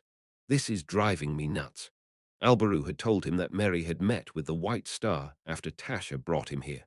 There's only one reason the White Star would come to see Mary. He definitely took off his mask to trick Mary that he was Cal. He was probably planning on starting with Mary and getting Cal's friends, who were in this test, to come under his influence. That was the reason Cal had come here with Aruhaben as soon as he learned about it. Of course, I'm sure that Mary didn't immediately believe that the sealed guard is me. He had no way of knowing what the sealed guard must have said to Mary. However, the Mary that Cal knew would not be tricked by the White Star so easily. That was why I thought she would be questioning it right now. Cal's thoughts were that he would quickly come here before the suspicions turned into belief, but she is already certain that the White Star is fake. Otherwise, why would she try to run away from Aruhaben, who said that he was here to deliver a message from Cal? It was because she believed that the Cal that Aruhaben was talking about was the fake Cal. It was only normal that she wouldn't want to hear about it and run off. Cal was debating what to do about this. Iruhaben started speaking with a confused expression at that moment. I don't know what is going on, but I will deliver the message he gave me. It is okay. Mary lowered her head as if she was about to jump out. Iruhaben started speaking to her back. Let's smack him in the back before he smacks us in the back. Mary suddenly flinched and stopped moving. She slowly turned around and looked at Iruhaben. What kind of look did he have on his face? Mary asked, and Iruhaben thought of the dark tiger. He remembered how the dark tiger had grumbled while delivering Cal's message. According to his associate who delivered the message, he had a disrespectful expression. Mary slowly pulled one leg in from the window ledge. She then asked with an odd expression on her face. The White Star. Iruhaben finally seemed to realize something as he chuckled and responded. Not the White Star, but the real Cal. I met the White Star as well, but he is different from that punk. Mary's eyes clouded over. By the way, he said one other thing. Tasha's eyes sparkled as well. What would this real Cal have said? She hoped that she would be able to resolve some of the questions she had about this mysterious individual and waited for Aruhaben to speak. The ancient dragon looked quite baffled as he said this. Let's quickly take care of things and get out. Tasha's head tilted to the side. I'm tired and I want to rest. Mary was completely inside now as she calmly fixed her clothes. She then said the following. I'm fully prepared to speak now. Oh, Iruhaben wondered what would have caused her to change her demeanor so quickly like this, but sat down on a chair by a table as he had many things he was curious about as well. Mary sat across from him. Iruhaben took a brief glance at Tasha, who was saying, he wants to rest. He's tired. What the heck is his true identity? Before he started speaking. The White Star is currently trying to bring black mages and his subordinates into the Roan kingdom to cause chaos. Cal is planning on stopping this. What do you think? Should I keep going? Yes, sir, please do. But before that, where is young Master Calnim? Iruhaben has a mischievous smile on his face as he pointed around the room. Over here. Cal, that punk, is somewhere in here. He's currently invisible. Tasha flinched and stealthily looked around. Her eyes, ears, and nose, none of her senses were able to detect another life form inside here. She debated whether she should call an elemental to ask when she heard Mary's voice. As I expected, Sir Clope was telling the truth. Cal tilted his head to the side. Clope, why is she saying his name right now? He then recalled Mary's last meeting with Clope. The things Clope said at that time automatically popped into his mind. That sir cannot be seen right now. However, that sir is always watching us. That sir is here right now, but people at our level are unable to see him. Ah, Cal gasped. Mary was speaking without any hesitation as if she was a machine. Sir Clope is someone who does not say any lies about young Master Calnim. Although it wasn't as detailed or accurate as Cal, Tasha was able to remember some of what Clope had said and looked at Mary with a look of uncertainty as she sighed. Mary didn't care as she continued in a slightly excited voice. That was why I was able to not be tricked. This is good, right? Cal didn't know whether he should smile or not at Mary's comment. Anyway, that Cal Punk said that he needs your help with something. Please tell me, the Forest of Darkness. Mary and Tasha focused on Uruhaben's voice. Choi Han is currently taking care of the Black Lake in there. You take the things he gains from there. The Black Lake. A dead dragon's dead mana and bones were there. And in a few days, on the day when Crown Prince Alberu and the White Star make contact, infiltrate the alchemist's bell tower that night, steal all of the dead mana, and Aruhaben looked toward Tasha. Deliver it to the Dark Elves. This is a part of the deal with the Crown Prince in order to strengthen the Crown Prince and the Dark Elves as our allies. It will help us sweep away the enemy who is caught off guard with one blow. Tasha's eyes opened wide. Mary lightly nodded her head without any hesitation. It is easy to loot. I learned from Rayon Nim and young Master Cal Nim. She learned how to loot from them. Tasha frowned again while Cal sighed and avoided looking at her. Alberu and the White Star were still chatting in Alberus' office at that time. Their conversation was amicable and it was coming to an end. White Star. Yes, Your Highness. I want to be certain of everything prior to His Majesty's birthday celebration. So I wish to quickly proceed with things even if it feels like I am rushing a bit. The White Star had a gentle smile on his face as he nodded. I understand how you must be feeling, Your Highness. I see. In that case, is it possible to communicate with the core members of the alchemists and the mages tomorrow? The White Star nodded his head without hesitation as if he had been waiting for this. Of course. We wish to quickly settle in the Rhone Kingdom as well so we can come whenever it is convenient for you, Your Highness. Ah, not to the palace. Alberu smirked. We can't have anybody finding out about our meeting. You are right, Your Highness. I had not considered that part. Don't worry about it. Somewhere quiet will be good, so I will decide on a place and let you know soon. As you command, Your Highness.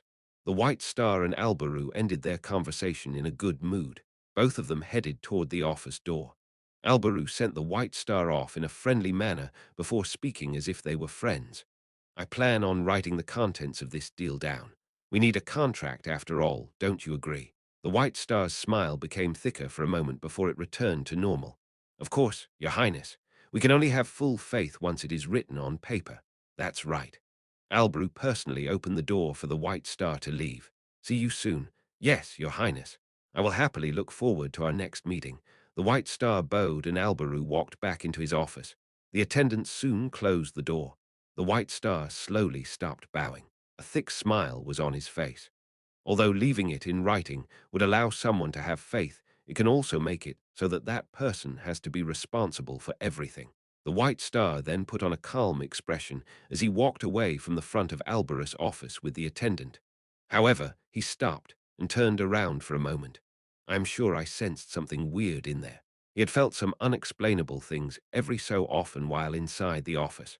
However, the White Star soon dropped the subject. This is my world. Since this illusion was his, there was nothing here that could stop him as long as he played by the rules of the test. Click. Alberu looked at the closed door before pulling off the black cloth. The Sintamani was now visible. Will you have people tail them when you meet? Of course. The Dark Tiger responded while smiling as if things were going in an entertaining manner. Iruhe Nim and one other ally will follow the alchemist representative. Then they will be able to get the evidence against the Empire's alchemist's bell tower, as well as a lot of other benefits. And after that, we have to completely loot the White Star. The Dark Tiger added on. Everything will be over before the birthday celebration in the capital. Cal and the Dark Tiger had the same thoughts as the Albaru of this world. The Capital Plaza Terror incident was where Cal had first shown his power in the past. On that day, and that incident, which was basically the start of Cal's adventures, they would finish everything before that. Should they manage to do so, then the story of this world would change completely, being rewritten differently. The Dark Tiger mumbled as if affirming something to himself. Don't worry. Everything is planned to change and be new.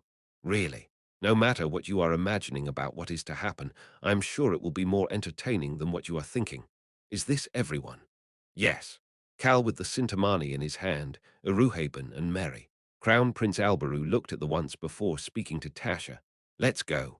Pad. The light from the teleportation magic circle surrounded them. They were starting to move for the stealthy conversation with the White Star's side tonight. Cal was planning on exponentially increasing the strength of his allies tonight. Furthermore, he planned on taking away the ugly future of the alchemist's bell tower. Chapter 714. Are you sure that you're a god? One inside a typical two-story house surrounded by a forest, a few people were sitting around a table in the basement. Albaru nonchalantly threw the document in his hand. It's definitely it. Tap. The document that landed on the table had an insignia on the first page. I thought that the ranking would be low because you said it was a non-mainstream faction, but it is still an elder grade insignia. We need some clout to settle in properly in a new location. Don't you believe so, Your Highness? An old woman sitting across from Albaru smiled warmly at him. She was the leader of the non-mainstream faction of alchemists and had stealthily come here to negotiate with the Crown Prince. The Crown Prince looked at the old woman and middle-aged man sitting on either side of the White Star before leaning his body forward. The middle-aged man had introduced himself as the representative of the reclusive mages of the Whipper Kingdom. Albaru smiled elegantly. It's good to settle in well at a new location, but doing that is the hardest thing. That is why we are trying to get on the good side of the owner of that new place. Albaru's smile became thicker. Don't get the wrong idea. However, the words coming out of his mouth were cold. It was so cold that the people who came to support the old woman and the middle-aged man flinched. I am not the owner of this place. The White Star smiled brightly. But won't you soon become the owner? With the slightest of help from us, of course. The White Star turned to look at Tasha and some camouflaged dark elves standing behind Albaru. The owner does not have to do anything except open up the place to us. We, as the owner's hands and feet, will make the place beautiful and plentiful. Yes, that would be wonderful. Albaru did not deny what the White Star said. However, he said one more thing. I just need to confirm that those hands and feet are truly my own hands and feet. The old woman who came as the representative of the non-mainstream faction tilted her head to the side. Your Highness, I'm not sure what else we need to show you. This is putting us in quite an awkward position. I, as the representative, personally came to a place like this at your request. Is that not enough? Yes. I recognize you as the leader of the non-mainstream faction. This insignia on the document, it is indeed an elder grade insignia. It is as I have seen. Albaru pointed at the insignia. So bring the insignia. The old woman frowned. It will put me in a difficult position if it is revealed that I removed the insignia from the alchemist's bell tower, Your Highness. That's the reason I want you to do it. Excuse me. A relaxed smile appeared on Albarus' face. Shouldn't I hold on to some sort of weakness for both of us until you all properly settle down here? He then turned toward the middle-aged man. The Whipper Kingdom's side has no way to prove it, but I can easily suppress them by contacting the Whipper Kingdom if they do anything funny. Tap. Albarus' index finger tapped on the table. He smiled brightly. So go and bring it. Immediately. Not a stamp on a piece of paper, but the real thing. The White Star's gaze turned odd as he listened. The old woman realized that there were no changes on the faces of anybody on Albarus' side and responded almost as a sigh. You're quite formidable, Your Highness. Shouldn't that have been expected? That the old woman could not say anything and subconsciously peeked at the White Star sitting next to her. At that moment, why are you looking that way? Oops. The old woman flinched and looked forward again. Albaru Crossman was looking at the old woman with cold eyes that did not match his elegant face.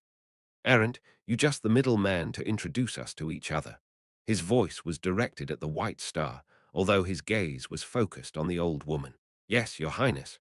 My job is to simply introduce you to each other. Albaru then spoke quite warmly to the old woman. That's what he says. All right, now it is time for you to decide. The old woman frowned before standing up. I suppose we must properly show our desire to change our home. A wise decision. I will be back soon, Your Highness. It will not take long. SHHH. The White Star pushed back on his chair and stood up. I will escort her to the front of the residence. This two-story building and its basement had defensive spells that made it impossible to teleport in or out of here. They needed to go to the backyard to teleport away. Alberus' excuse was that it was for his safety, and the others had accepted it without any questions. In return, Alberu agreed to only bring a few of his subordinates. He had only brought a few dark elves using dye magic. No, you must stay here. Wave, wave. Alberu waved his hand up and down to tell the White Star to sit back down. He then said something in a cold voice. Otherwise, I may suspect that you and the Elder are conspiring against me at that time. Smirk, the White Star started to smile. I can't have such suspicions. That's right. I'm glad you know. Alberu leisurely added on. I hate the bastards who try to stab me in the back the most. The old woman stoically bowed and left the basement after receiving his gaze. She immediately headed toward the backyard. There was a teleportation magic circle there. Some mages stationed there stood up straight after seeing her. Eldernim, I need to go to the tower for a moment. Did something go wrong? One corner of the elder's lips curled up as she sighed. Huwu, he has a lot of suspicions. The mage frowned and looked around before whispering in a quiet voice.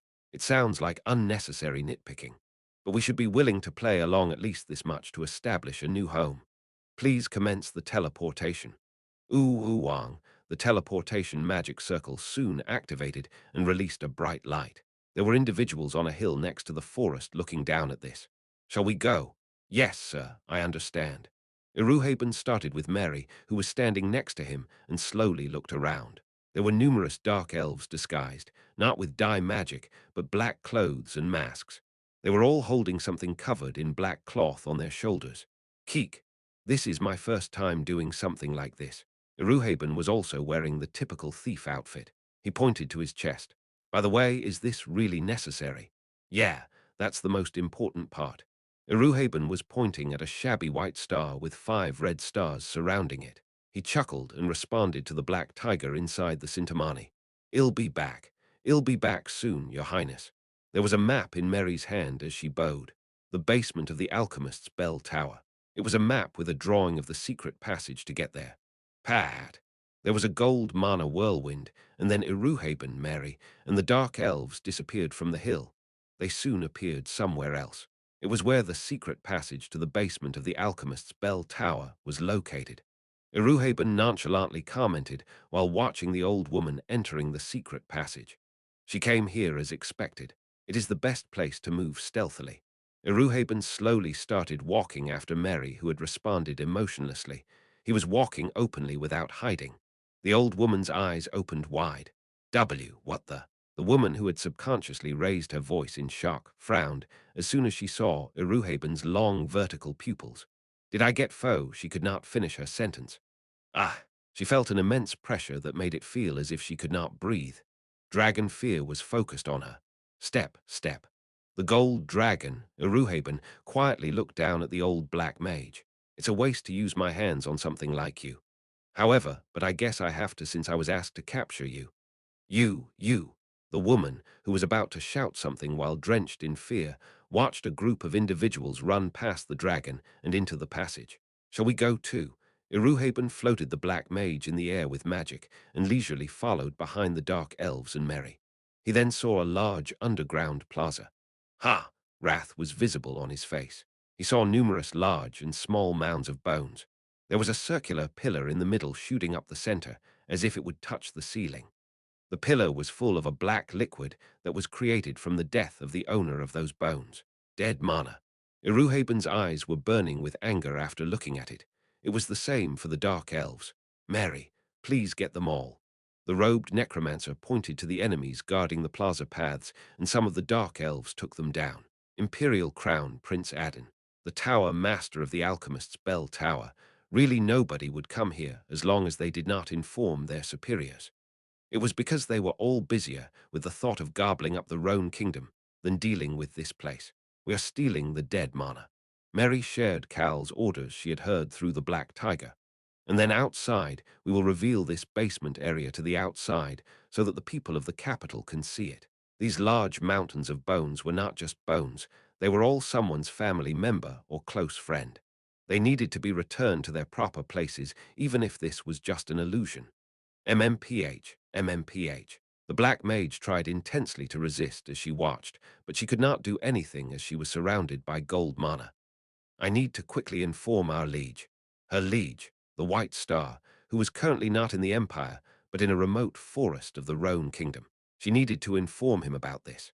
However, she had no way to do so. The dragon's gold dust was covering the entire underground plaza. On the other hand, in the basement of the normal two-story building, where the leech that the Black Mage was desperately looking for was currently at Albaru, did not hide his dislike of the situation.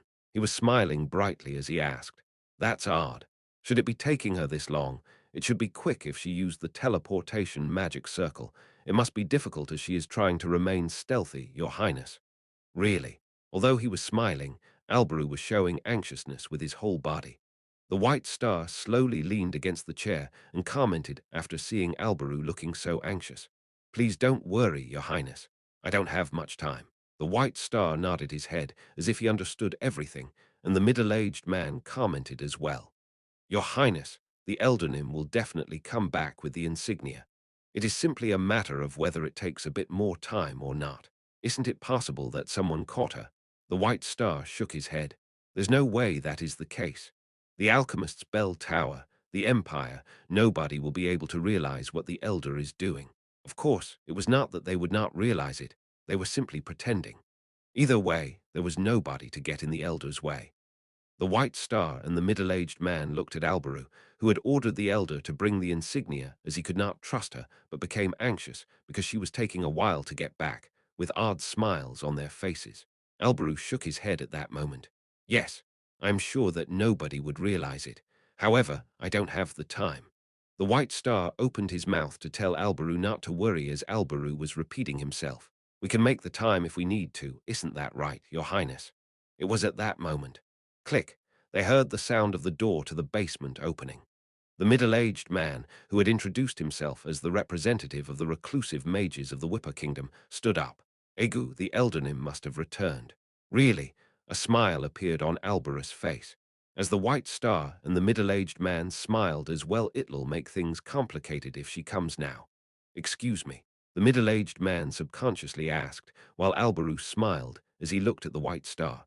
"I won't get the time to capture you like this very often." "What?"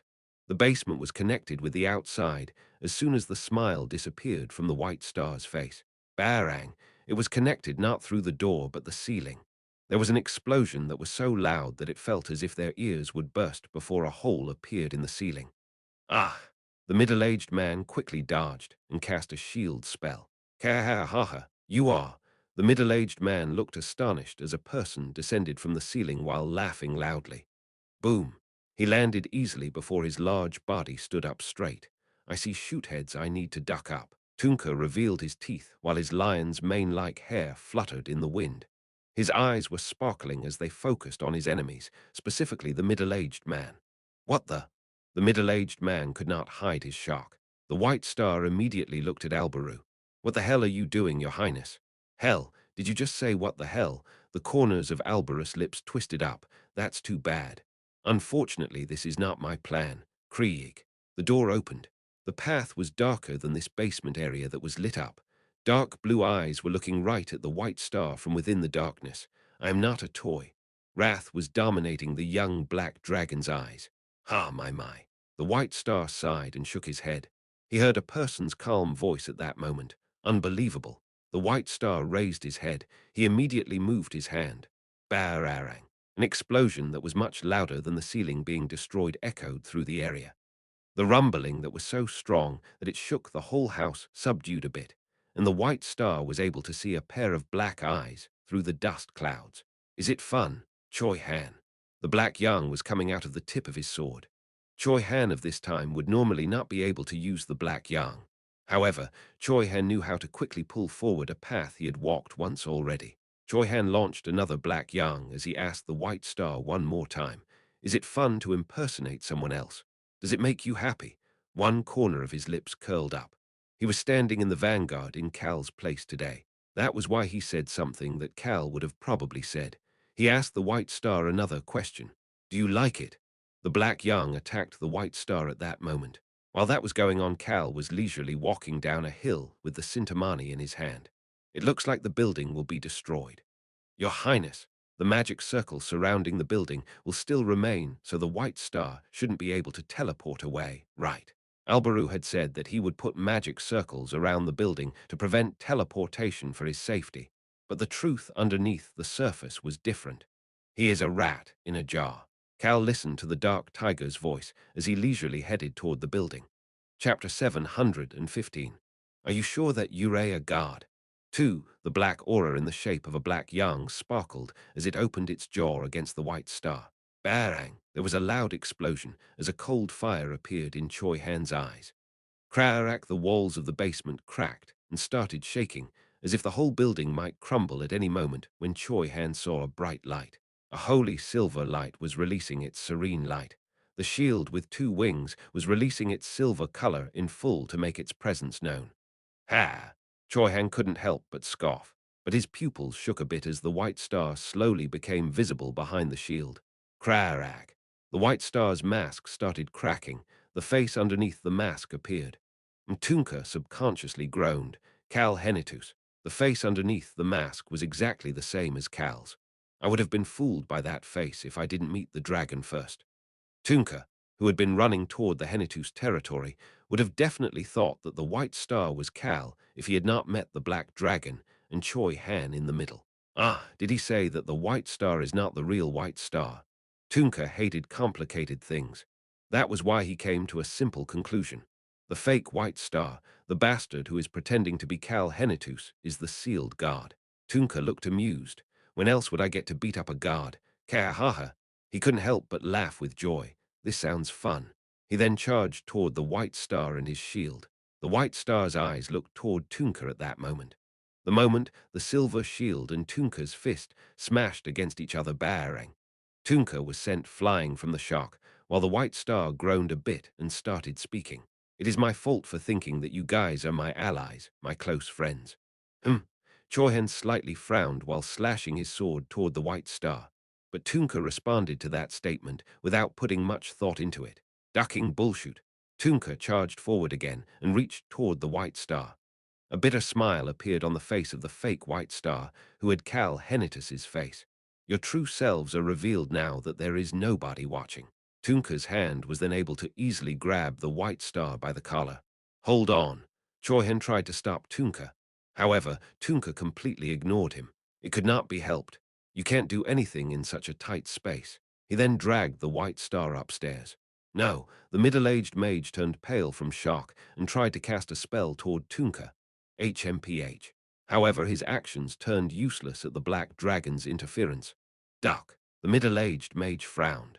These enemies must have suppressed their subordinates, as everything was quiet despite such loud explosions echoing through the area. He looked toward the white star, who was weakly being dragged away by Tunka with disbelief and concern. However, Choi Han was feeling differently. Something is weird. He heard someone's voice at that moment. How odd. It was Albaru Crossman who was watching all of this. Why did he get caught so easily? What did he mean by what he said?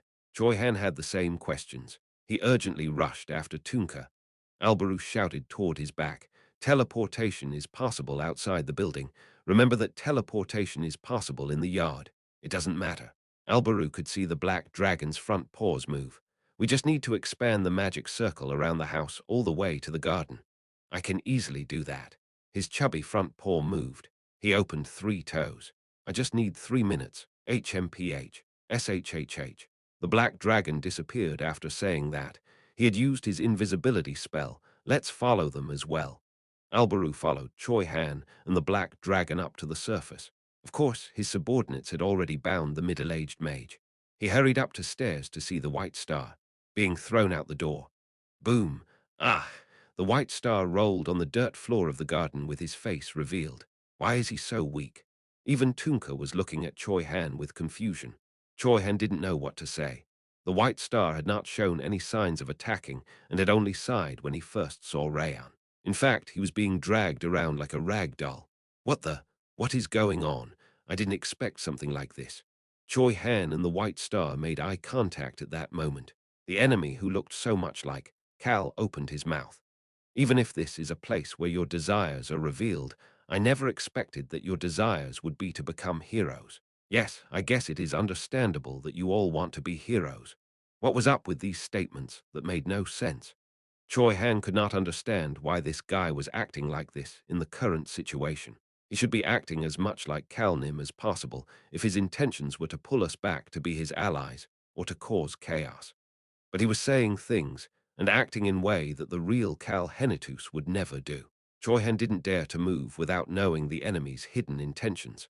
Kalnim will be here soon. He would try to figure out what was going on until that time. Of course, they could not let him escape. Choi Han decided his course of action and pointed his sword toward the White Star, who was still on the ground. Inside a room deep within the highest floor of the Roan Kingdom's Puzzle City Hall at that time, Opar, the door of the room that was currently being used as the Crown Prince's bedroom burst open. Sword Master Hannah poked her head into the room. Hannah. St. Jack sat up in shock. Excommunicated Priestess Cage was next to him, looking at the bed with an impossible-to-explain expression on her face. Albaru Crossman. He was lying peacefully on the bed with his eyes closed. What is it? What happened? Hannah looked around the room and quickly walked in after hearing Jack's question. Jack had an ominous feeling seeing his younger sister acting like this. I hope nothing has happened again. It has been a while since His Highness fainted. The first team dispatched into the sealed guard's temple was stuck inside, and the large orb above the temple had turned from blue to red. Crown Prince Albaru Crossman, the man who should be calming the chaos, suddenly fainted after that. That almost caused even more chaos, but Cage had told St. Jack that the Guard of Death seemed to be helping. It allowed St. Jack and Aruhaben to step up and calm the situation. It made it seem as if Puzzle City was calm and relaxed on the outside, but there was a lot of chaos and fear underneath the surface. It would have turned into pandemonium if the representatives of the different kingdoms had not covered up the situation and delivered messages to calm their respective nations down. Opar Hannah headed toward the window. Look outside. She then opened the window. What is going on? I don't have time to explain. Look outside. Hannah grabbed Jack by the arm and dragged him to the window. Cage followed them as well and immediately started speaking. Son of a... Coarse words came out of her mouth as her eyes looked toward the thing above the temple that had been a red orb. The red orb was maintaining its shape, but was no longer red. A person was speaking inside the orb. It is my fault for thinking that you guys are my allies, my close friends. It was a face they were all too familiar with. Cal Henitus. He was speaking sadly with sorrow and bitterness visible on his face.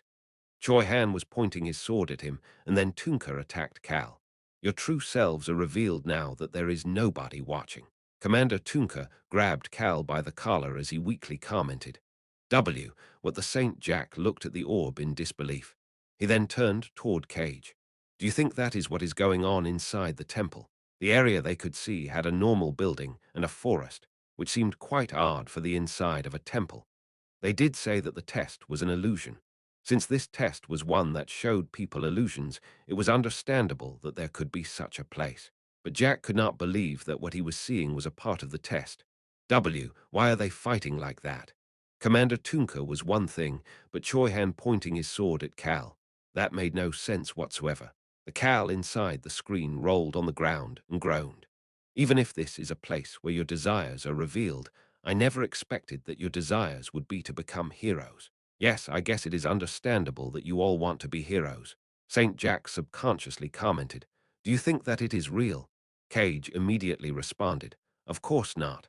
I'm sure there is a reason for this. The sealed guard must have done something. Miss Hannah, how is the situation outside? It is quite a mess. Hannah's face stiffened. The thing they first saw once the red color inside the orb disappeared was Choi Han's black Yang attacking someone and that person releasing a silver shield. Young Master Cal was wearing the White Star's mask though. Either way, the face that appeared once Choi Han's attack destroyed the mask was Cal's. They were sure it was Cal Henitus and not someone who just looked similar. Hannah had rushed over to this place to see her brother and Albaru Crossman as soon as she watched it. She recalled the things she had heard on her way over. What the hell? Why are the heroes fighting against each other? Why is Sir Choi Han pointing his sword at the commandernim? Why is he attacking him? Everybody inside Puzzle City had seen this footage. Well, there were a lot of people who had not seen it at first, but their friends quickly got them to look as well. What is going on? Are they fighting like that inside the temple? Why? Their voices had sounded full of panic. Hannah clenched her eyes closed before opening them back. We cannot let the people watch this footage. Who knows what they will think? Exactly. She heard an unfamiliar voice behind her. Hannah turned her head to see Iruhaben walking in. Cage shouted while looking at him. Iruhaben Nim, the Roan Kingdom's side, and the representatives of the different nations are calming people down while other dragons went to observe the screen. Don't worry too much. Iruhaben was speaking calmly, but they could not relax after hearing the voice inside the orb. The Cal inside the screen started speaking weakly while taking one step, then another toward Choi Han, who was pointing his sword at him. I have sacrificed many times until now. Everybody inside Puzzle City, including Iruhaben, was watching Cal. Most of them had their mouths shut. They couldn't say anything against what Cal had just said. I've never called myself a hero. I never even asked to turn me into a hero. Queen Litana subconsciously mumbled to herself while trying to calm people down. Young Master Cal. She sounded apologetic. However, Cal Henitus inside the screen raised his voice at that moment. His voice sounded empty. You bastards finally show your hidden desires and are aiming for my position. Litana could hear one of her subordinates speak. Is it possible that they are attacking Commander Kalnim on purpose? Stop. Litana shouted at her subordinate. However, her eyes looked chaotic. His subordinate was not wrong if they were to take what they were seeing at face value. However, her pupils were shaking for a different reason. Is it possible? No. Sir Choi Han is the Commander Nim's sword. But Commander Tunka is from the Whipper Kingdom, and let's be honest, the only person in there from the Roan Kingdom is young Master Kalnim. Everybody else is a foreigner. What the hell is going on in there? Either way, it seems true that they are hostile toward each other in there. People were whispering everywhere and coming up with all sorts of theories. None of them were positive. Litana immediately started walking toward Iruhaben. If at least the Crown Prince was awake right now. There was not much that Litana, a foreigner, could do when the representative of the Roan Kingdom was not here. As for the individual Litana was headed toward Iruhaben had to hear Cage's angry voice. There is no way the young Masternim would speak like that. He'd happily hand over the hero position if someone else said that they wanted it. Iruhaben nodded my head. Yes, you are right. That bastard, the ancient dragon's eyes turned cold. That bastard is not Cal, he was certain. Choi Han is not someone who would attack rashly. He must have attacked because that bastard is the enemy. Then, it must be part of the sealed guard scheme. Ah, Iruhaben immediately responded to St. Jack's question. Sword Master Hannah's face looked grim as she asked, "Do you think that other people would know that?" Everybody closed their mouths. The people of the Roan Kingdom inside Puzzle City, and the people all over the Western continent, they only knew of Cal, the hero. It would be hard for them to differentiate this fake Cal from the real Cal. Having them see Cal fighting Choi Han and the others on his own was not good. Who? Iruhaben simply responded by sighing. Hannah ruffled her hair in frustration as she shouted, "Where the hell is Cal Henitus in such a situation? If that Cal was fake, shouldn't the real Cal be somewhere?" Hannah was extremely worried that the already chaotic people inside Puzzle City, who were already on the verge of exploding, might fall into chaos because of this. Duck. What the hell? Hannah's eyes opened wide while looking at the orb above the temple. Huh, what is it, Hannah? Oh, Opa. Hannah clenched St. Jack's clothes. What is it? Oh, over there. Hannah pointed toward the orb. The others all looked in that direction as well. She was pointed not where Choi Han, Tunka, and Cal were fighting against each other, but at the corner of the screen. She was pointing at the forest. Iruhaben subconsciously opened his mouth. Over there, that bastard who is crouching with that orb in his hand, that bastard is definitely young Master Kalnim. Kay shouted. At the corner of the screen, Cal was crouching in the forest with the Sintamani carefully in his hand, and he had his unique smirk on his face while watching the others fight. Anybody would be able to tell that that is young Master Kalnim. I agree. As Eruhaben responded with confusion, the other Cal, who was fending Choi Han off, the Cal, who sounded full of grief, looked around as he spoke. How disappointing. The things that I had barely managed to achieve while going through all sorts of difficult trials. Would the people outside know that you all are trying to take it away now that nobody is watching you? Tunka, I am your close friend. Cal Henitu it was at that moment. The grieving fake Cal turned his head. How the man with Cal's face, now that the white star mask was broken, frowned while observing a part of the forest. Cal stopped crouching after they made eye contact. He then flinched for a moment. The Sintamani in his hand was gently vibrating, so gently that it was almost hard to tell. It looks a bit more black as well. Whether it was because of the dark tiger filling the screen or because of something else, the Sintamani seemed to be releasing a black aura. However, Cal nonchalantly commented, as he could not feel anything. It seems that he can see me as we thought. Sounds like it. Dark Tiger Albaru responded in a relaxed manner. He didn't notice me, though. Is it because this item was prepared by the god of death? That seems to be the case, Your Highness. He noticed me right away. Cal leisurely headed out of the forest. However, his thoughts were incorrect. Ha! I knew it was weird while you were crouching there. The fake white star shouted.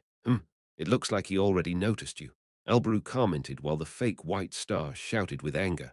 Why is the god of death's power with you? How dare you bring another god's power into my test? My test. Cal smiled at that comment. Dancing, it looks like that bastard figured out the identity of this item. Is it because it is not hidden under cloth this time? Albaru smiled as well. And I guess he is the sealed god, since he said this was his test. Cal walked out of the forest and commented to the man who had the same face as him. You're the sealed guard, aren't you? The sealed guard glared at the Sintamani before suddenly looking around. He then frowned as if he remembered something. Ha! It's obvious what is going on. That son of a beach always gets in my way. He glared at the Sintamani as if he wanted to burn it up before waving his hand in the air. I wasted my time. Hmm. Cage and Jack looked confused while looking out the window. Hannah mumbled at that moment. Did the feed just get cut off? That seems to be the case. The person pretending to be Cal said that he had wasted his time before the feed turned off. The orb above the temple turned red again. I don't know what is going on, but that son of a beach, the fake young master Cal mentioned, seems to be the god of death. I think the god of death must have done something. I guess he helped them properly. Cage smiled with satisfaction and then chuckled. Rayon flew in with On and hung through the open window. Goldie Gramps, we saw the human. He is fine. Iruhaben chuckled and responded. I guess he's even smacking guards in the back in there. I don't know what you mean by wasting your time, but you've done a lot of things that have been a waste of time. Cal tilted his head to the side and leisurely commented, Who cares what you have done? No matter what you do, it doesn't work against me. The dark tiger growled at that moment. Choi Han. Choi Han's hand was reaching for the back of the sealed guard's neck. Chapter 716. Are you sure that you're a guard? 3 Barring. However, Choi Han's hand could not reach the sealed guard. The silver shield opened instantly and stopped Choi Han's hand. Kahaha. But Tunka did not miss that opening and charged toward the sealed guard. HMPH. Swoosh whirlwinds gathered at the sealed guard's ankles, and his body nimbly changed directions before his fist, that was covered by a fiery thunderbolt, slammed against Tunka. Bararang. Tunka and the sealed guard exchanged numerous attacks in that short instant. Tunka's pupils were shaking. He managed to make all of my attacks brush past him. Tunka had overwhelming physical power that normal humans could not have. However, the sealed guard was able to make such strong attacks brush past him without getting hurt. The way he dodged every attack was more skilled than the strongest warriors of the tribe that Tunka had seen as a child. Tunka couldn't hold back any more and shouted, Holy shoot! Tunka swung his arm wide. Bang! There was another loud explosion, and then he stepped back. As Choi Han aimed for that opening and charged in HMPH, the sealed guard snorted and released the fiery thunderbolt in his fist in a direction. Shoot! Choi Han immediately changed directions. The target of the strand of fiery thunderbolt, there was a Sintamani floating in that direction. Choi Han could not see him, but he was certain that Cal was there. However, this Cal did not have a single ancient power on him. Bang!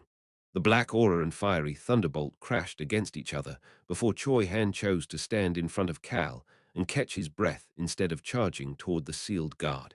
At that moment, ooh, the area around the building rumbled before the building, the yard, and even the nearby forest were covered by a large magic circle. The sealed guard looked around with a relaxed expression on his cal face as he nonchalantly commented, "Is it a magic circle to hinder teleportation? That's right." The black dragon removed his invisibility and showed himself.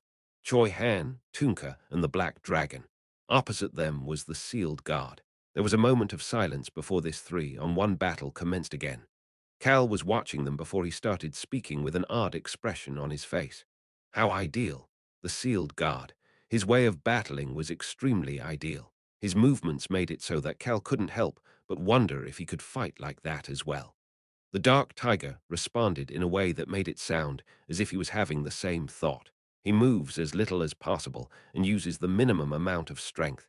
He also uses the opponent's attack effectively to get the greatest results. The indestructible shield, the sound of the wind, the fire of destruction. He used all of them just at the amount he needed. He could do that before he was experienced enough to send his opponent's attacks flowing past him.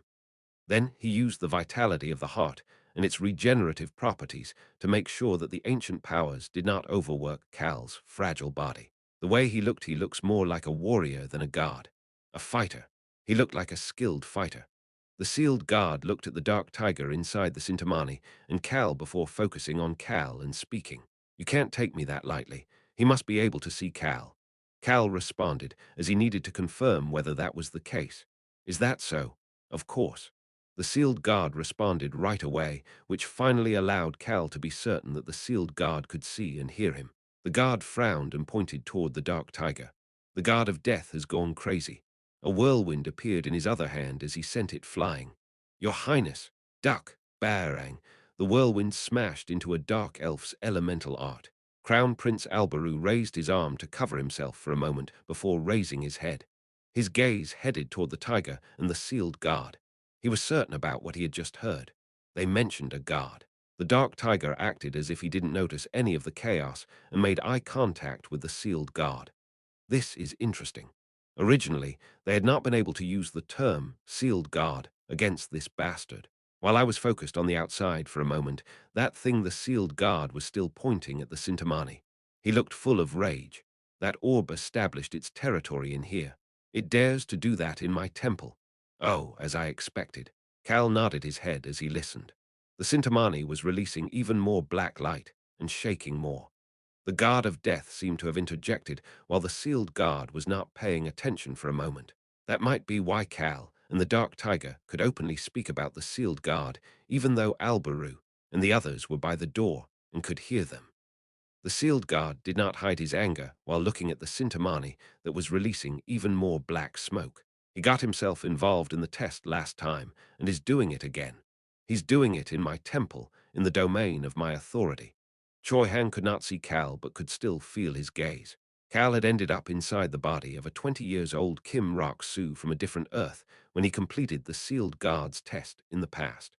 Choi Han had made a deal with the guard of death, giving up a portion of his lifespan to go into that world as well. Choi Han had discussed a few things with the guard of death at that time and had told Cal some of what they had discussed. Miss Cage said that the guard of death needed to make a sacrifice as well. This guard is strong even if he is sealed, so the guard of death had to pay a steep price to meddle in that guard's test. Don't hate the guard of death too much. That is what Miss Cage said. He said that there are rules for a guard to approach a human. Those rules are absolute, and even guards cannot change them, although the method a guard uses to approach humans is all different. One of the absolute rules for the guard of death is to make a vow of death. Similarly, this sealed guard can create tests per his absolute rule, but he cannot mess with the contents of that test. The sealed guard smiled. The guard of death is going to pay quite a hefty price. He twisted the rules of the test. Cal opened his mouth to speak. Then can't you mess with the test and do as you please as well? How dare you speak so informally to a guard? You truly speak and act in such a lowly manner. Lowly manner. He thinks he is high class when he's acting like this. As Cal had that thought internally, the sealed guard looked at the Sintamani and sneered. "You will soon lose your authority and have to retire, you bastard." "Retire? Tunka asked in confusion, and the sealed guard chose to be nice and explained it. Guards do not die. Cal knew this as well. It is impossible for them to be destroyed. That is why the guards sealed me. It was the worst they could do since they can't kill me. Cal had heard about some of this when he first heard the sealed guard's voice in the underground area of the Endable Kingdom. I've been in a deep slumber, waking up for a short duration of time over and over after being sealed by the guards a long time ago. The sealed guard looked quite wronged as he mentioned that story again. They should have killed me. Who could understand how I feel, being sealed for all eternity because they can't kill me? Cal nonchalantly commented. Then why did you get sealed? Why did I get sealed? Choi Han's eyes clouded over as the sealed guard asked back. When he made the deal with the God of Death to go see Cal on Earth, he had not told Cal about one of the things he had discussed with the God of Death. It was because he decided that there was no need to discuss it at that time. There wasn't much to it. That sealed guard was sealed because he broke a rule once. Of course, it was not a test-related rule.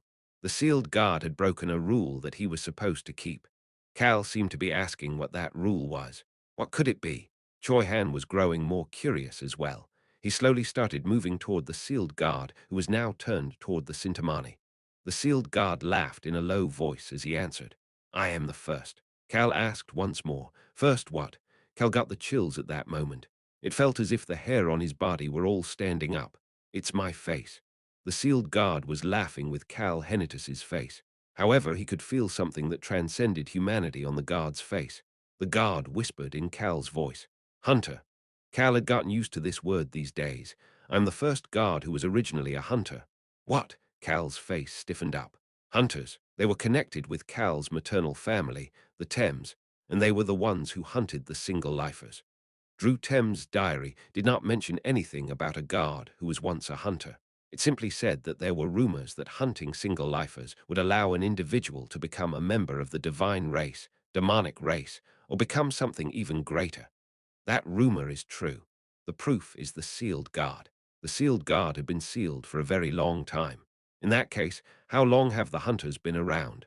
Cal's face slowly stiffened while the sealed guard continued to speak. I think I killed like 3 single lifers. Choi Han felt an unexplainable chill when he heard that. Cal had told him that he was a single lifer. Yes, I am sure it was 3. I became a guard at that moment. I became a guard with a high-ranking existence called despair. The sealed guard was now looking at Choi Han. Haha, why do you look so shocked? He licked his lips. The gaze of a hunter who had found his prey was directed at Choi Han. What's wrong? The sealed guard asked in a low voice. Do you think that the God of Death is any different? What? Why is he suddenly mentioning the God of Death? Cal had had some connections to the God of Death since early in his journey in this world. The God of Death is the same as the sealed guard. That bastard killed single lifers to become a guard as well. But he dares to seal me and mess with my chute. A deep sense of loathing was visible on the sealed guard's face. Cal recalled when he realized that the World Tree was an immortal and went to get the root dagger. The World Tree said that the single lifers may be the tribulators and had shared the story of the Sun God as an example. Cal had asked about the God of Death at that point as well. Was the God of Death a tribulator as well? At that moment, the ground underneath Cal and the entire elf village with the World Tree shook as if they had received a great shock before the World Tree responded in a tired voice. That is not something I can answer. There had been an odd hesitation in the World Tree's voice as it responded. I guess your answer is something that won't do me any good even if I knew. I am not sure. Cal had felt iffy after hearing that response and had decided that it was better not to know. He finally realized why the World Tree had answered so oddly at that point. It was at that moment. Hmm. Cal urgently lowered his head. An anxious voice continued to speak. Why is this suddenly doing this? The dark tiger's voice shook and cut off every so often. The flow was no longer consistent. Furthermore, the screen the dark tiger had been on started to turn black as if it had met a whirlwind. Chhhhhhhh, chhhhhhh. Ha! The whirlwind came to a halt and the screen was completely dark now.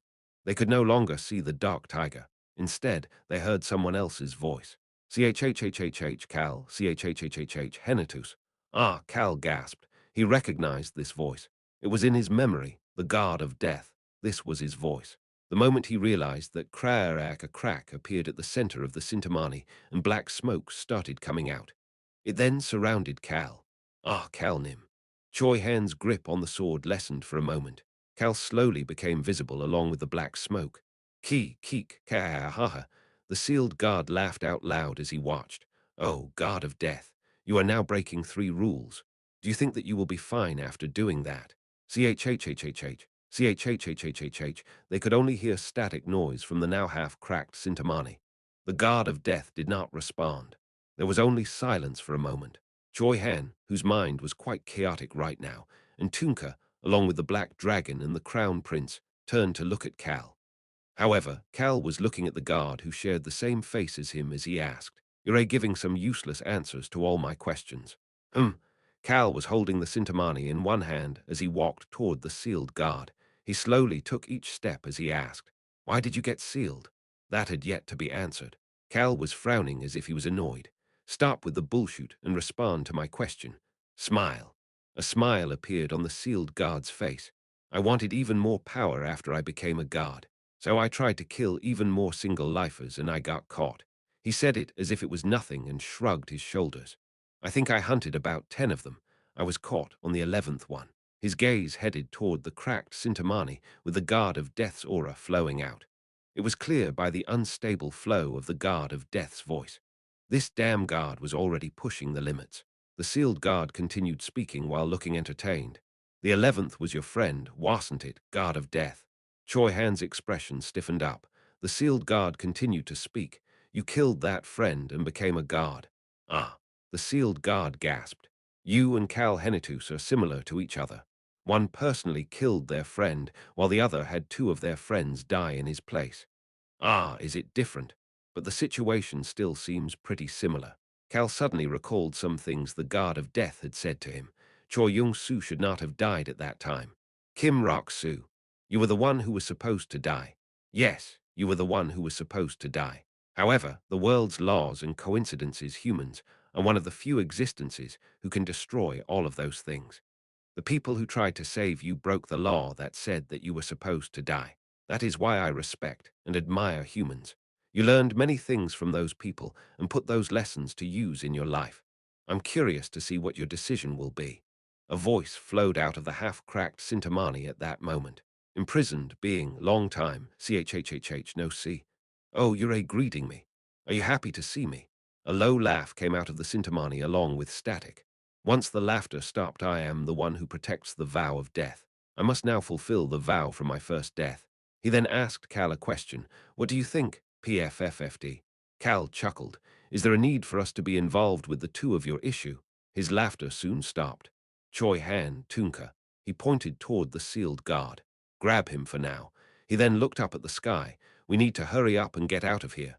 Everybody will be waiting for us outside. Isn't it suffocating in here?" Chapter 717. Are you sure that you're a god? For at that moment PWA, ha ha ha. The sealed guard suddenly burst into laughter. He looked extremely frivolous as it came with an exaggerated gesture.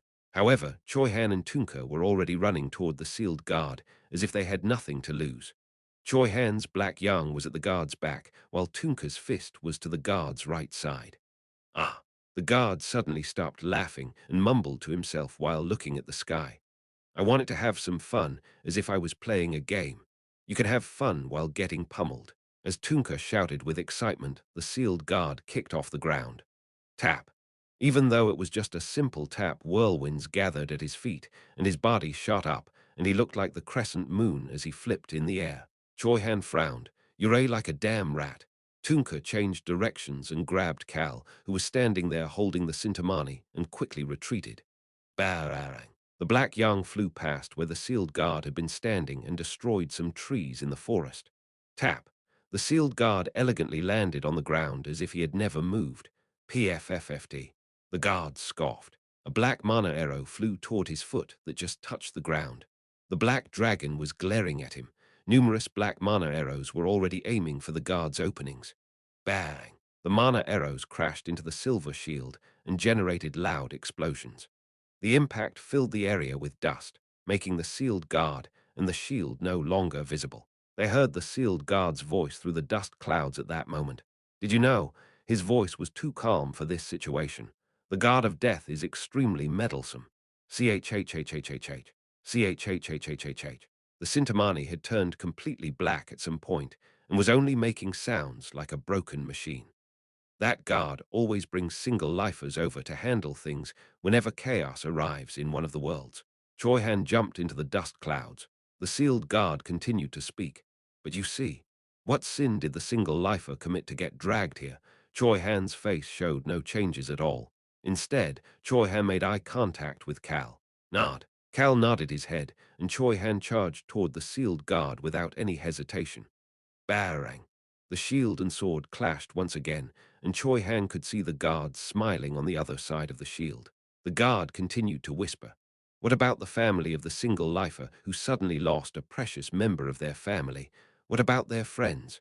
What did they ever do wrong?" Choi Han's eyes slightly shook for a moment.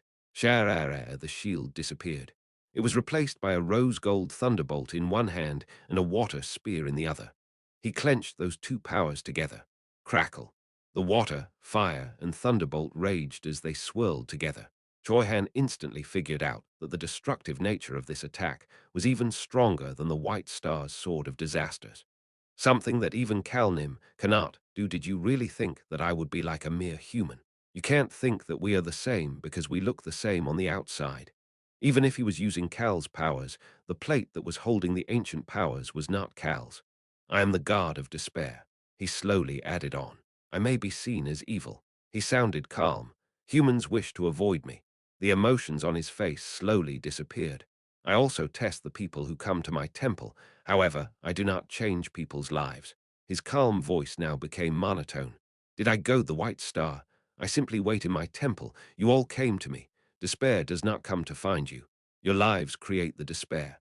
So am I evil. The fire, thunderbolt, and water had intertwined into the shape of a spear.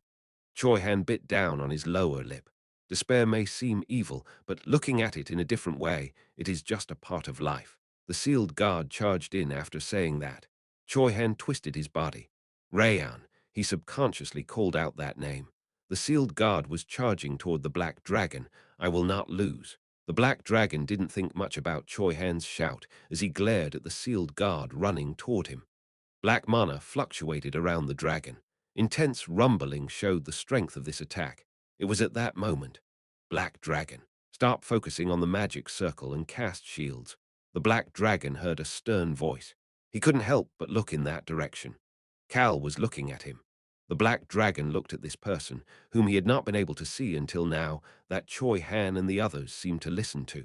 Don't look at me. Do it now. The black dragon could not go against his word for some reason. The black dragon was currently maintaining the magic circle to hinder teleportation while using the rest of its mana to find an opening to attack the guard. It was the same in this current situation. He thought that it was enough. However, both Cal and Choi Han knew the truth. Rayan was great and mighty from the first time they met him, but his greatness was the result of his desire to learn, his will to improve himself, and his efforts. This Rayan, who had yet to learn a lot of things, would not be able to handle something that was even stronger than the White Star's Sword of Disasters. Hurry! The moment he heard the stern yet concerned voice again, Rayan subconsciously stopped focusing on the magic circle and cast shields with all his strength. 1 layer, 2 layers, 3 layers. Shields continued to quickly get cast without stopping. HMPH. The dragon could see the sealed guard sneer at him before striking down on the shields with the spear. Choi Han charged toward the guard's back, while Tunka stood in front of Cal to block any potential aftershock from this collision. At that moment, Your Highness, Alberu Crossman, who had been watching all of this, turned his head after hearing a stern voice. Cal Henitus was looking at him. It's obvious why the guard attacked Rayan. He was planning on interrupting the magic circle that was preventing teleportation to use the opening to escape. There were still many things in this world that this guard could use. He could pretend to be the White Star, even if he had to stop pretending to be Cal. We will tie him down here at minimum. Iruhaben and Mary were out to handle the issue in the Marguru Empire. Rosalind and Clope were in the Eastern Continent. That was why Cal was addressing Alberu. Are you going to just stand there, Your Highness? The Crown Prince's expression instantly changed. The Dark Elves guarding Alberu noticed this and immediately followed behind Choi Han. At that moment, time did not wait for them any longer. The young black dragon's layers of shields and the fire, water, and thunderbolt spear collided. Bararang. Their ears were ringing, and all they could see was white. Crarag. Only the black dragon could see his shields starting to break at this violent power that attacked him. One layer, 2 layers, 3 layers, the shields continued to break, and the black dragon thought that he made the right choice to listen to that human named Cal as he channeled his mana to cast more shields. He then made eye contact with the guard looking at him. Smirk. The guard smirked and then shot up with a whirlwind. He's going to escape. He's getting away. The black dragon had those thoughts on his mind. However, the guard was reaching his hand toward someone. While everybody's sights were still covered by the explosion, the guard chose to do something else rather than running away. While that was going on, Cal, whose ears were ringing from the explosion, heard a quiet noise. Chhhhhhh. Chhhhhhh. The Sintamani had turned black again, and he heard a voice. The guard of death's voice could be heard through the static. The sealed guard, chhhh, is someone, chhhh, who lives by eating, chhhhh, despair. The sealed guard is someone who lives by eating despair. Unro, chhhh, man's info was not wrong. Unro man's information was not wrong. At the spot where Rayan and the sealed guard had collided, Cal's expression changed, while somewhat listening to the Sintamani, as he focused on the center of the explosion where Choi Han and the Dark Elves had charged into. Unro man. He was one of the former owners of the unbreakable spear, Terang, and someone who lived in a different world. Their world had the lion dragon appear as the temple guardian, and they managed to take it down and clear the temple as well. He had informed Crown Prince Albaru about how they managed to clear the sealed guard's temple, and Albaru had used that information to decide the first team to go in. However, they had experienced a completely different test than the illusion test involving sadness, sloth, and other emotions, as Anro Man had described. This was the reason Cal had thought for a while that the test might be different in every world, or that there was an explanation for what had happened. What he told you is the original CHHHH test. The God of Death was saying that what Anro Man had told them was the original temple test. In that case, why had it changed for Cal and the others? I have a bad feeling about this. Cal started walking after feeling an unexplainable ominous sensation. Tunka got shocked and tried to stop him, but Cal ran into an area where it was hard to see anything because of the dust and everything that had blasted from the collision. The God of Death was still speaking. However, the sealed guard was able to, chhhhh, eat the despairs of a lot of test challengers. Chhhh in An, chhhh, Man's world. The sealed guard is someone who lives by eating despair. An unfathomable number of people were said to have taken the test in Anro Man's world for a year. The sealed guard must have consumed quite a lot of despair. Cal started to think. If the god of despair eats despair, he quickly came up with an answer. Hell gets stronger. Even if he was sealed, he ate despair, which was the foundation of his power. Because of that, the god of death said the next part before Cal could think it. That is the reason that the test as changed. The reason that the sealed guard was able to create a new test was because he had gotten stronger despite being sealed, by consuming a lot of despair in Anro Man's world. Furthermore, he is trying to make the temples appear in numerous worlds. Cal couldn't hear the rest of what the God of Death had to say because of the static, but he understood the point. The unranked monsters appeared in the world where I used to live as Kim Rock-Su as well. Those monsters eventually lead to the lion dragon and forcibly open the temple. The people trying to protect that world would have no choice but to take down the lion dragon, so they would be forced to open the door of the temple that appears once the guardian disappears. Then the people trying to protect that world would have to take the test of despair, and the god of despair would benefit from every challenger. Now that I think about it, what Anro Man explained about the end of the test seems odd as well. The way to clear the temple in Anro Man's world that Albaru had shared with Cal was a bit absurd. Once you overcome all illusions related to the emotions, they would arrive at the end of the temple. There would be a white key to close the temple door, and the temple would disappear right away if they made it back to the entrance and closed the temple door. Thinking about it in a different way, that means that the sealed guard would consume the despair and leave that world without any harm at the end. He figured out why numerous worlds were dealing with incidents and monsters related to the sealed guard. But it also made him come up with a question. Can the sealed guard do this on his own? He's supposed to be sealed. It must mean that there was an accomplice helping the sealed guard. It was not a stupid bastard like the White Star. It was someone who could traverse through dimensions and create traps in the different worlds. This individual would not be an easy enemy to defeat.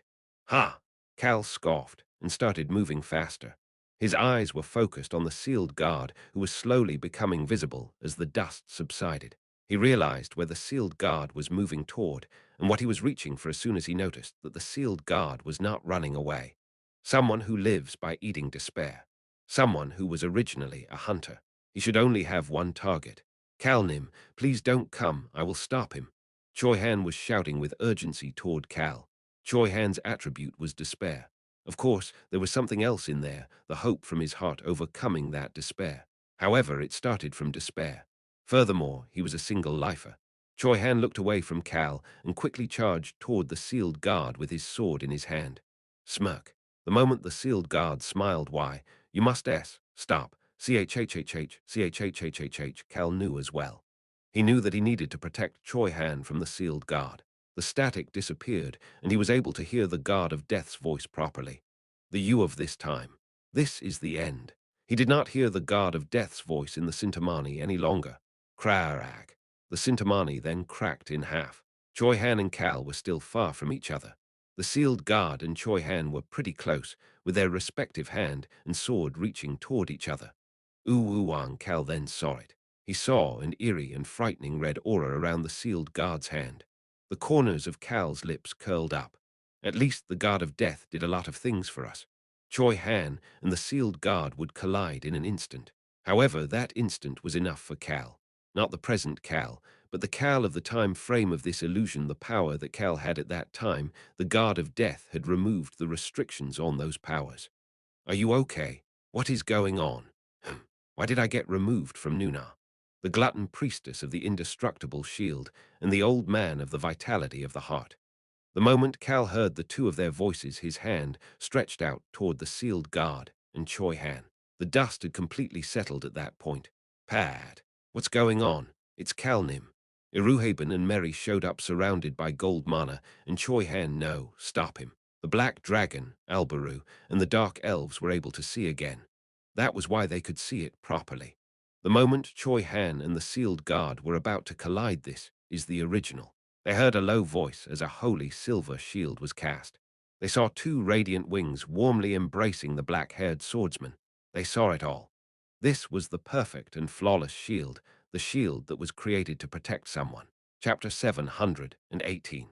The method to enduring memories. One Choi Han chose to defend rather than to attack after seeing the silver shield in front of him and the two silver wings surrounding him.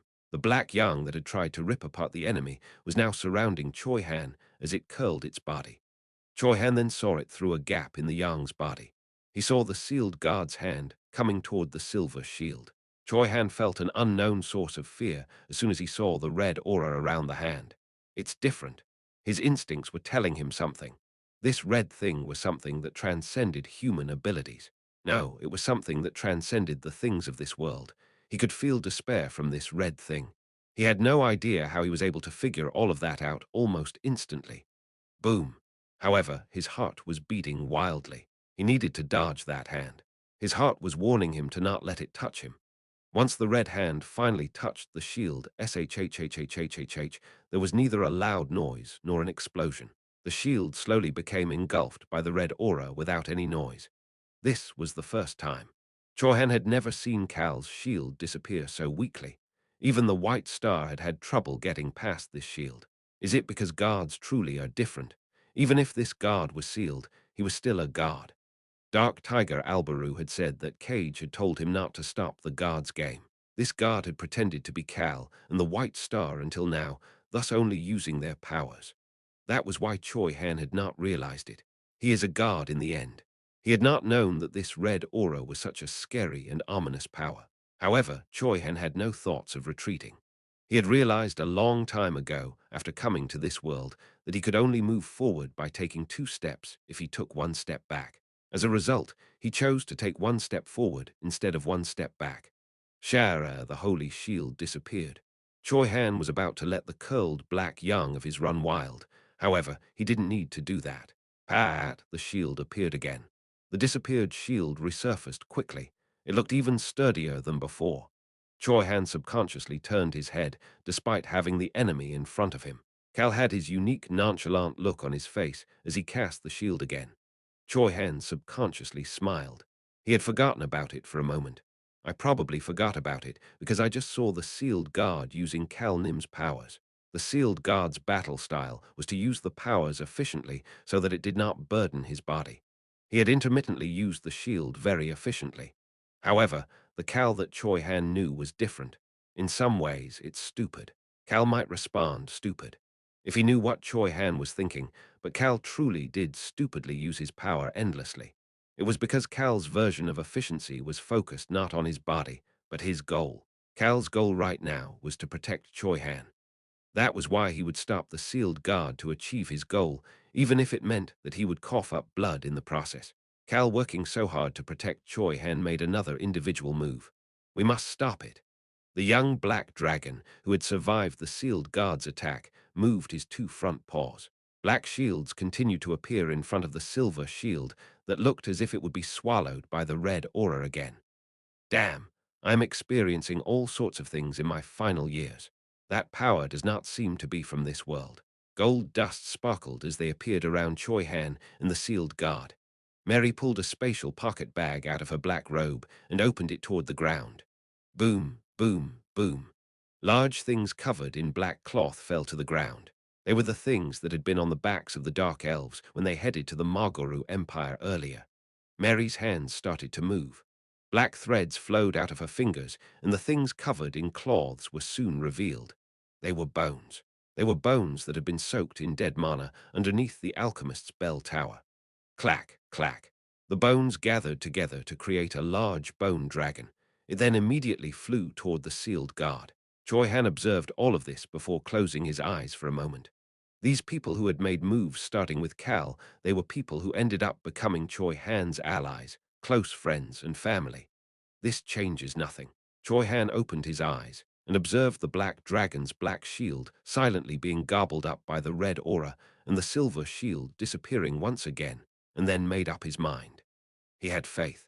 He had faith that this red aura, this ominous thing full of despair, would not reach him. No, that it wouldn't matter even if it did reach him. There was no way he would be swallowed by that thing. The black bone dragon and the gold dust attacked the sealed guard at that moment. Barang. An unfathomable amount of gold dust rushed into the area around the sealed guard and started exploding. The explosion made everybody's ears ring. Choi Han used that moment to move back. I will take on this bastard. Iruhaben moved past Choi Han and charged forward at that moment. However, he soon stopped after seeing something through the explosion. Ah! Necromancer Mary plopped down on one knee. Boobababoom. The large bone dragon's bones lost form and fell to the ground. The bones looked odd. They were neither cut nor exploded. They had simply had a part of them disappear. Everybody here was able to know the reason behind it. I guess he really is a god. The gold explosion subsided, and the sealed guard was standing there without having taken any damage. The red aura was no longer in his hand. Instead, he was holding a large red scythe. This red scythe made people think of blood. The bone dragon and the gold mana were both swallowed by this scythe the moment they touched it. The people watching, they finally realized the sealed guard, no, the guard of despair's power. He no longer looked like the relaxed person he had been with this scythe in his hands. Smirk. The sealed guard smiled. At that moment, Mary. Choi Han shouted, and the sealed guard instantly appeared in front of Mary and raised his scythe. A red aura burst out of the scythe. The scythe soon cut through the air, and the silver shield disappeared once again because of the red scythe. As for the silver line connected to the shield, the sealed guard only moved his eyes to look at Cal, who was at the end of the silver line. This was the only person who was stoic when everybody else was shocked, astonished, or slightly afraid because of the changed demeanor of the sealed guard and his power. This person was continuously casting his shield non-stop to protect the others, even though it was probably taking a significant toll on his body. That person, Cal, nonchalantly commented while looking at the sealed guard. Are you sure it is okay to use up your power like that when you had to gather it from so many places? Thanks to the guard of death, Cal knew that the power the sealed guard was using right now was the despair he had gathered from the challengers to the temple in the other worlds. That was the reason the sealed guard was able to have so much power despite being sealed, and was able to create changes like this. Weren't you planning on gathering power to release your seal? You may never be able to remove the seal if you use it up like that. Cal's demeanor and tone were extremely calm. However, Cal's inside was a complicated mess, unlike his expression and tone. What is that power? No. How do I stop that? Cal's goal was the sealed guard, but it was difficult for the current Cal to attack the sealed guard, let alone get close to him. I feel like we would be able to work together and fight against him if we could avoid that red aura somehow. Should I use embrace? Cal started to think. If I embrace the red aura for a moment and we used that opening to attack, however, he soon shook his head. He had only been able to embrace the white star's power for a few minutes before it exploded. This red aura was incomparable to the strength of the white star's attack. It was something that was beyond the limits of this world. Embracing something like this would make it explode almost instantly. It may end up harming his friends instead. Something is weird. However, there was something extremely weird. Cal observed the sealed guard who was smiling at him and started speaking. Is it okay to break the rules of the test like this? Using Cal's ancient powers instead of his own powers was probably the rule that the sealed guard had set for this test. The guard of death either changed or got rid of some of those rules, which was why the sealed guard had said that the guard of death might have to retire. So why was the sealed guard of despair using the power he had set such complicated methods to gather when it was breaking the rules? That question was what was keeping Cal from jumping right in. I'm sure it's not good for the test. Smirk. The sealed guard's smile became even bigger. Who knows? The moment he said that P.M., Cal clutched his ear with one hand. This piercing noise screeched for a long time. Cal urgently raised his head. The sky was fluctuating. He then heard a voice. Error detected. It was an extremely stiff mechanical voice. Cal quickly looked around. Choi Han, Mary, and Tunka could not hide their shock. They weren't the only ones. Albaru, Rayan, Iruhaben, and the others were looking around in shock as well. They seemed to have heard the same voice as Cal. They heard the voice again at that moment, analyzing the cause. Error detected. Analyzing the cause. Cal was able to come up with a hypothesis. Now that multiple rules had already been destroyed in this exam, could this test still be called the original test? What if even more rules were destroyed in this current state? What would happen to this test that has detected errors? Restart. Either that or stop. Restart. This test was an unexpected variable created from the power the sealed guard had collected. It could not be restarted without that power. Then what about the test stopping? That was plausible. This test would stop. What would happen after that? Cal cast his shield as soon as he realized it. Calnim. He heard Choi Han's voice at the same time. He was already activating his black yang as strong as possible while charging toward the sealed guard. We must finish it here. Choi Han shouted as he charged in with Mary and Tunka by his side. The others seemed to have felt the weirdness of the situation as well and were helping them. Even Albaru walked up to Cal with a spear in his hand. What is going on? However, Cal had no time to answer that question. Ka-ha-ha. The sealed guard laughed out loud before raising his scythe. The red aura was almost overflowing out of the scythe and making it glow devilish red.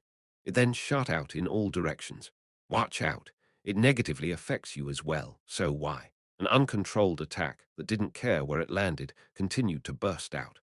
The more that the sealed guard swung his scythe, P-I, P-I, P-I, the noise echoing in their ears became even louder. The sealed guard attacked all around himself as if he was going berserk. It was as if he didn't care if his attacks did not hit his enemies. However, his face was calmer than ever before, and his gaze was sharp as he launched this reckless attack. That was why Choi Han immediately realized it from the front of the group. This attack is aiming for this illusion world itself.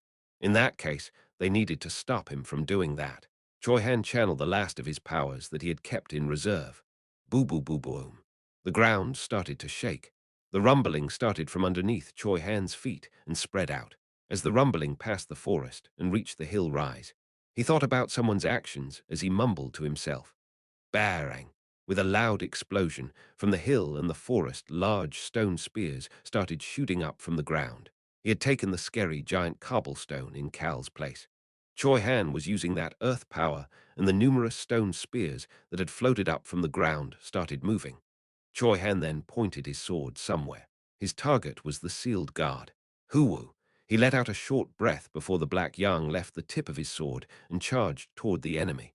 The stone spears gathered around the black yang. The black yang then became bigger. Shhhh, the red aura hit the stone spears as well.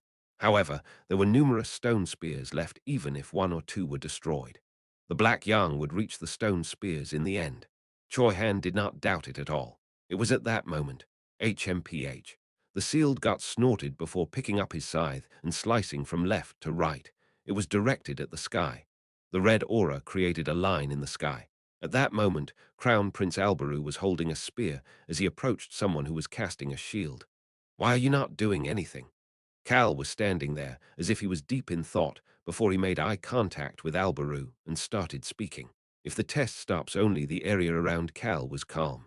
Alberu felt as if he was out by the lake when Cal quietly mumbled, "If the test stops, a new test will start." "What?" Alberu asked back, and Cal smiled at him. That should be how it works. It was a warm smile as he put his hand on Alberu's shoulder. "It was nice to see you, Hyang Nim." "What? Why am I your Hyang?" Alberu tried to ask, but Cal was not done yet. "Will I see you again? I always seem to see people again, despite thinking it is the end." Once he said these things that Alberu could not understand. Alberu opened his mouth to ask his questions, but he could not say anything.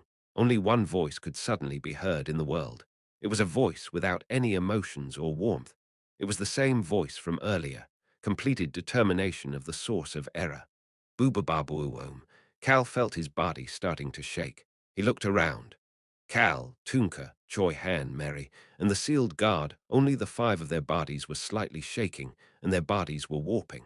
It was probably the same for Rosalind and Clope, who went to the eastern continent. They are probably about to come back. The original plan was for Rosalind and Clope to lead their respective forces here to put an end to the sealed guard. That plan was useless now. It was what they were all feeling while looking down at their bodies. They heard the voice again. The source of error has been determined to be an indiscriminate destruction of rules. Cal looked at the sealed guard. The bastard was smiling. It has been determined that the current test cannot proceed. The test has stopped as he had expected. The sealed guard mumbled while looking at Cal. "I just need to gather it again." He licked his lips with his tongue, with even more delicious prey. Cal could tell what the prey the sealed guard was talking about, even without being told. It was most likely talking about the despair from Cal and the rest of the people who were in this first dispatch into the temple, reverting to the original test. Cal could feel his body slowly moving away from this place. He turned his head. He observed the black dragon flying toward Choi Han with a chaotic expression on his face. Choi Han reached out his hand that was fading and whispered something to the black dragon. Cal turned his head and nonchalantly commented to Alberu, "Your Highness, you are meant to be here. Please remember that." That was the end, and Cal could not get a clear look at the unexplainable expression on Alberu's face as he let the darkness take his body. The original test, it was probably the test that Ro Man had told them about. Good. The corners of Cal's lips curled up. The sealed guard would not appear in this test anymore. Instead, he would be sealed somewhere in the temple. If he finds the place where the guard of despair is sealed, once Cal finds the item, he is sealed, and I just need to embrace it. Then the sealed guard would no longer be able to gather power through the temple. Of course, it was possible that the sealed guard would swallow the despair from this first dispatched team through the original test and become stronger. He trusted his friends, but there was no way of knowing what would happen. The answer is for me to clear the test as quickly as possible and get out of the illusion. Cal was not worried about the original test that Ro Man had told them about. He felt the darkness disappear and saw a blue light suddenly engulf him. Blue, that was supposed to mean sadness. Parat. The cold blue light disappeared and Cal looked down at himself. He was wearing clothes for mourning. Cal raised his head and observed something. He could see portraits of Choi Yung-soo and Lee Soo-hyuk. He had lost his family at a young age, but the day that he had lost his second family had returned as an illusion. Chapter 719. The Method to Enduring Memories. 2. Sadness when it is blue, sloth when it is yellow, failure when it is green, indignity when it is purple, wrath when it is black. Cal looked down at his black outfit and the ends of the sleeves of his white shirt underneath before quietly mumbling to himself. His friends who had died while going up against the unranked monster, even in the company that Cal know, that Kim Rock-soo worked for. Most of the members in the vanguard of his team were people who had gathered at the start of the company. That might explain why they did not have many close people around them. That was the case for most people after the cataclysm, but this was a team formed by people who especially did not have much family or people close to them. It might also be because team leader Lee Soo-hyuk gathered those kinds of people by his side. But it wasn't as if most of the team members had nobody at all. Some of them had some living family members, while others at least had distant relatives who were still alive. Furthermore, some had friends that they had been close to since even before the cataclysm. But unbelievably, it was so weird that it was almost laughable. But Choi Young-soo, the person who had the best relationship with the others on the team, and Lee Soo-hyuk, the person who cherished the whole team and led them all forward, these two people, did not have anybody to take care of their funeral or serve as chief mourner. Only me. Kim Rock-soo was the only one for both of them. Kim Rock-soo, the guy who scoffed a lot and didn't really get along with people, he was all they had. He was the only one who could take responsibility for sending them off. It's the funeral. Cal realized that he had come back to the time of the funeral when he had sent Lee Soo-hyuk and Choi Young-soo off one last time. Once the original chaos subsided and people started to form societies and civilizations to press forward after the cataclysm, one of the things that changed the most was the funeral tradition. The reason was simple. Too many people had died, and even more continued to die every day and will die in the future. Funerals became extremely simple and short. People had to deal with so much sadness that they couldn't even process it properly. They had no idea when the monsters would attack again. They had to bury the unprocessed sadness in their hearts and push forward to survive. Of course, there were many who left this world without even getting a funeral. It led to a lot of people thinking that they should be thankful if they could at least say goodbye one last time to their loved ones. Team leader Kim. Cal raised his head after hearing a voice. There was someone smiling awkwardly and reaching his hand out toward Cal, who would have been standing in the chief mourner's spot in front of Lee Soo-hyuk and Choi Young-soo's portraits if this was a normal funeral before the cataclysm. Cal knew this person very well, although it had been unexpected. Cal had immediately succeeded Lee Soo-hyuk's position as team leader and continued to work after Lee Soo-hyuk and Choi Young-soo's funeral was over. He happened to overhear people from other departments talking about him at one point. They had talked crap about him without even knowing that he was there. Hey, that emotionless bastard Kim Rock-soo didn't even cry when the person who saved his life died. How can someone be so emotionless? Who knows? At least team leader Lee Soo-hyuk picked a good successor before he left. Kim Rock-soo is very good at his job. He may be an emotionless bastard, but at least he is good at his job. Of the two people talking, the person who was talking crap about how Cal had no emotions and didn't cry, this was the team leader of a different department. This person was here as well. The fact that this person had been at the funeral was new to Cal. Yes, a team leader like him should have been here. He should have been at this place. However, the memories of this moment were not clear in Cal's mind. Well, the memories were clear, but his mental state had been at a point where he could not take in the situation and environment around him, such that he only clearly remembered the things he wanted to remember. The company had stepped in to take care of most of the process, but Kim Rock-soo had enough on his plate just taking care of the send-off for Lee Soo-hyuk, Choi Young-soo, and the others who had left them. I was young. Kim Rock-soo was young and rough around the edges at this time. However, Cal observed the man in front of him. He was sure that this guy had called him Team Leader Kim. Even though Lee Soo-hyuk's funeral was not over and Kim Rock-soo had not returned to the company Team Leader Kim, the company had respected Lee Soo-hyuk's wishes and named Kim Rock-soo as the new team leader. But this was still wrong. Wasn't it? Team Leader Kim. The man cautiously called out once more to Kim Rock-soo, who did not shake his hand and was staring at him. Cal grabbed the man's hand. He then started to speak. The only team leader on my team is Team Leader Lee. The man's eyes looked flustered. Man, I know that this is an illusion, but it feels so real. Cal could see the flustered man smile even more awkwardly. Ahem. Well, you're going to be the team leader now, aren't you? The man spoke gently, but Cal still silently stared at him. His eyes were not the eyes of a young and rough around the edges person. They held even more years of experience than the man in front of him. The man slowly avoided his gaze. Ahem, hem. It's very hard to deal with, isn't it? It was obvious that the guy was trying to be respectful and change topics. Cal released the man's hand and responded, Yes, it is very difficult. The man seemed to be at a loss for words as he looked at Cal. There were a lot of funerals for different team members going on here right now, that the numerous company employees all peeked toward or fully turned to look at him. Cal understood why they were acting like this. Cal had originally spent this time without any emotion, surviving through without crumbling down. Cal had thought that something like that was the only way to persist at that time. But he now knew that that was not the case. The way to endure past sadness, loss, and this mother-ducking memory, it was not to stand firm without being shaken up by them. It was okay to be shaken up by these things from time to time. Humans were not trees that break during typhoons or reeds that sway in all directions. Furthermore, not all humans were the same. They each had their own styles and just had to live in the style that best suited them. Cal had learned many styles as he got older and felt as if he now knew what the best method was for him. It was not because he had met Lee Soo-hyuk in his dream and heard that Choi Young-soo was doing well. Cal's memory made it so that he could not forget his sadness, but it also meant that he did not forget his joys and happiness either. That was why Cal could now say the following. He turned toward the portraits. At the time, it was difficult. He was sad. No, that was still the case. I am sad. That was why this moment came up as the illusion. He had been young at this time. He wasn't too young, but the fact that the cataclysm struck just as he was about to become an adult made him mature but childish at the same time.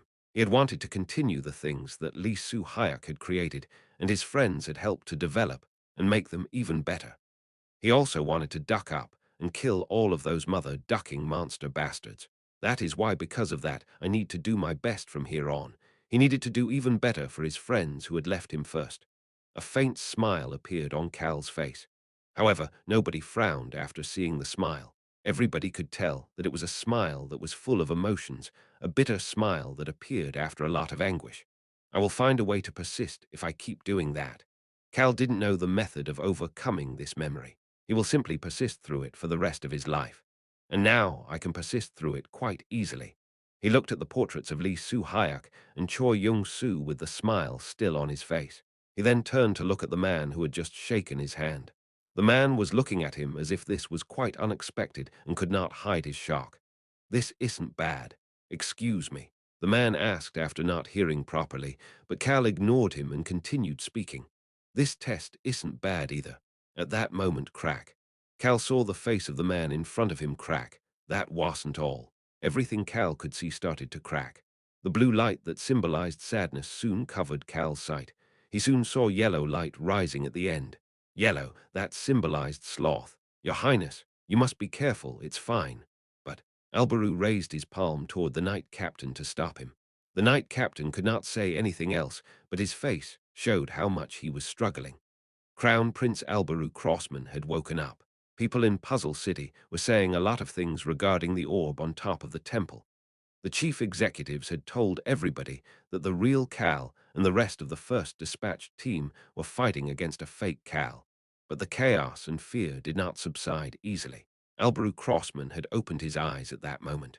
The chaos among the Roan Kingdom's soldiers in Puzzle City had mainly subsided. That had happened even though Albaru had not said or done anything. The Knight Captain realized something while looking at that. His Highness is already the sun. It seemed disloyal toward His Majesty, the current king, but the incidents at Puzzle City led to people both inside and outside the Roan Kingdom treating Albaru as the king. Such an important individual was leaving City Hall and heading for the temple as soon as he opened his eyes. Duck! Albaru did not hesitate to swear despite a lot of people being around him. To be more specific, he did not have the luxury of considering all of that right now. What happened all of a sudden? He had been communicating with Cal's side through the Sintamani as the Dark Tiger. However, a black smoke suddenly covered the Sintamani before it could no longer be used. The Sintamani has no cracks or damage, so something must have happened on the other side. The Sintamani on this side had no issue. That meant that something must have happened on Cal's side. Albaru, what is going on? I don't know either. Hey, how can you not know either? Shut up. Albaru had ignored questions from Lee Su-hyuk and Park Jin-ti as he observed the Sintamani. That was when Albaru felt the dark tiger lose all strength. Ha, what's going on? Hey, tiger, what's wrong with you? Are you okay? Rak-su, call the doctor outside. Park Jin-ti, Lee Su-hyuk, and Kim Rak-su, who was just coming into the room, all started to turn faint. He felt everything go dark, and he was back in his body when he opened his eyes. He had no choice but to come out and head toward the temple as soon as he figured out the situation. This is driving me crazy. On top of the temple, the orb was split evenly, as if it was an apple pie. The 6 even pieces were maintaining the form of the orb. These pieces symbolized Cal, Mary, Rosalind, Choi Han, Clope, and Tunka. There was one piece for each of the members of the first dispatched team. Albaru suddenly stopped running toward Iruhaben, Rayan, and the other dragons. All of the pieces were glowing blue. However, 2 of the pieces started blinking almost at the same time. Your Highness, the knight captain shouted in shock while Albaru stared at the pieces with a piercing gaze. Pat! The 2 pieces turned yellow at the same time. Blue, sadness. Yellow, sloth. It's the original test. Albaru realized that the 6 of them were currently going through the test, and that 2 of them had already managed to get past sadness and into the sloth illusion. Who were those 2 people? I can't tell who is who. Albaru immediately started climbing the steps up to the temple. His eyes were full of frustration and concern. This is my sloth. Ha! Cal looked around him. He had thought about what sloth would be like when the yellow light swept over him. Laziness, boredom, many words came to mind. It was talking about a time or a situation that makes you lazy or bored. It could also mean being drowsy. He thought about the meanings of sloth as he knew it. But this time of all things, Cal looked down at himself. He was wearing a brown jacket. He also had on beige pants. He was wearing a school uniform, 17 years old. He was Kim Rok-soo as a freshman in high school when he was still living in the orphanage. Chapter 720, The Method to Enduring Memories, 3. I never even imagined this. Cal looked around. He could see a high school located on top of a steep uphill road. This was his high school, Rayan High School. The uphill road to this school was quite famous. Ha, can't they just, cut up this uphill road? That's crazy. Do you even hear what you're saying? My calves are on fire. Cal could see many students walking past him. They were climbing this uphill road that made them swear on their way up every summer and winter. Many students grumbled about how Rayan was not a fitting name for this school, as forget joy. They felt as if they would die every time they had to climb this hill. The current time was 7:45 a.m. according to his watch. He was certain that his memory was not wrong to remember that he needed to be in the classroom within 15 minutes in order to not be late. Ha! Cal was in disbelief the more he thought about it. I did think that it may come up at some point. He had thought that his past prior to the cataclysm would pop up at least once between these 5 emotion illusion tests. However, he presumed that it would be based not during his high school days, but much further back, during a time when everything in his life seemed to be full of darkness. He had been full of indignity, wrath, and failure at that time for sure.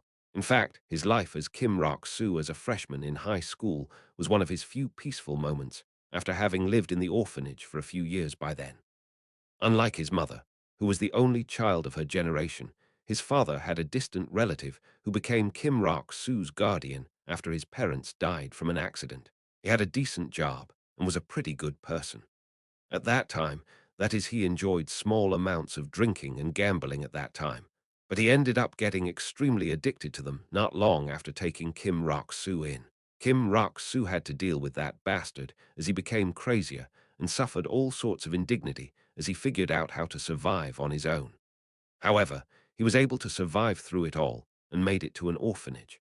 Of course, he had not done it on his own. What could a child do on his own? The only thing he knew how to do was to submit to his uncle and do whatever he could do to survive. A lot of people helped him, and the systems set up in society helped him get out and be relieved that he did not have to get beaten anymore. The fact that he didn't need to curl in fear underneath his blanket or hold his pee because he was not allowed to leave the room, simply made him think that he could now live in peace. He had stayed in the orphanage until his last year of high school. His life in the orphanage was not that bad.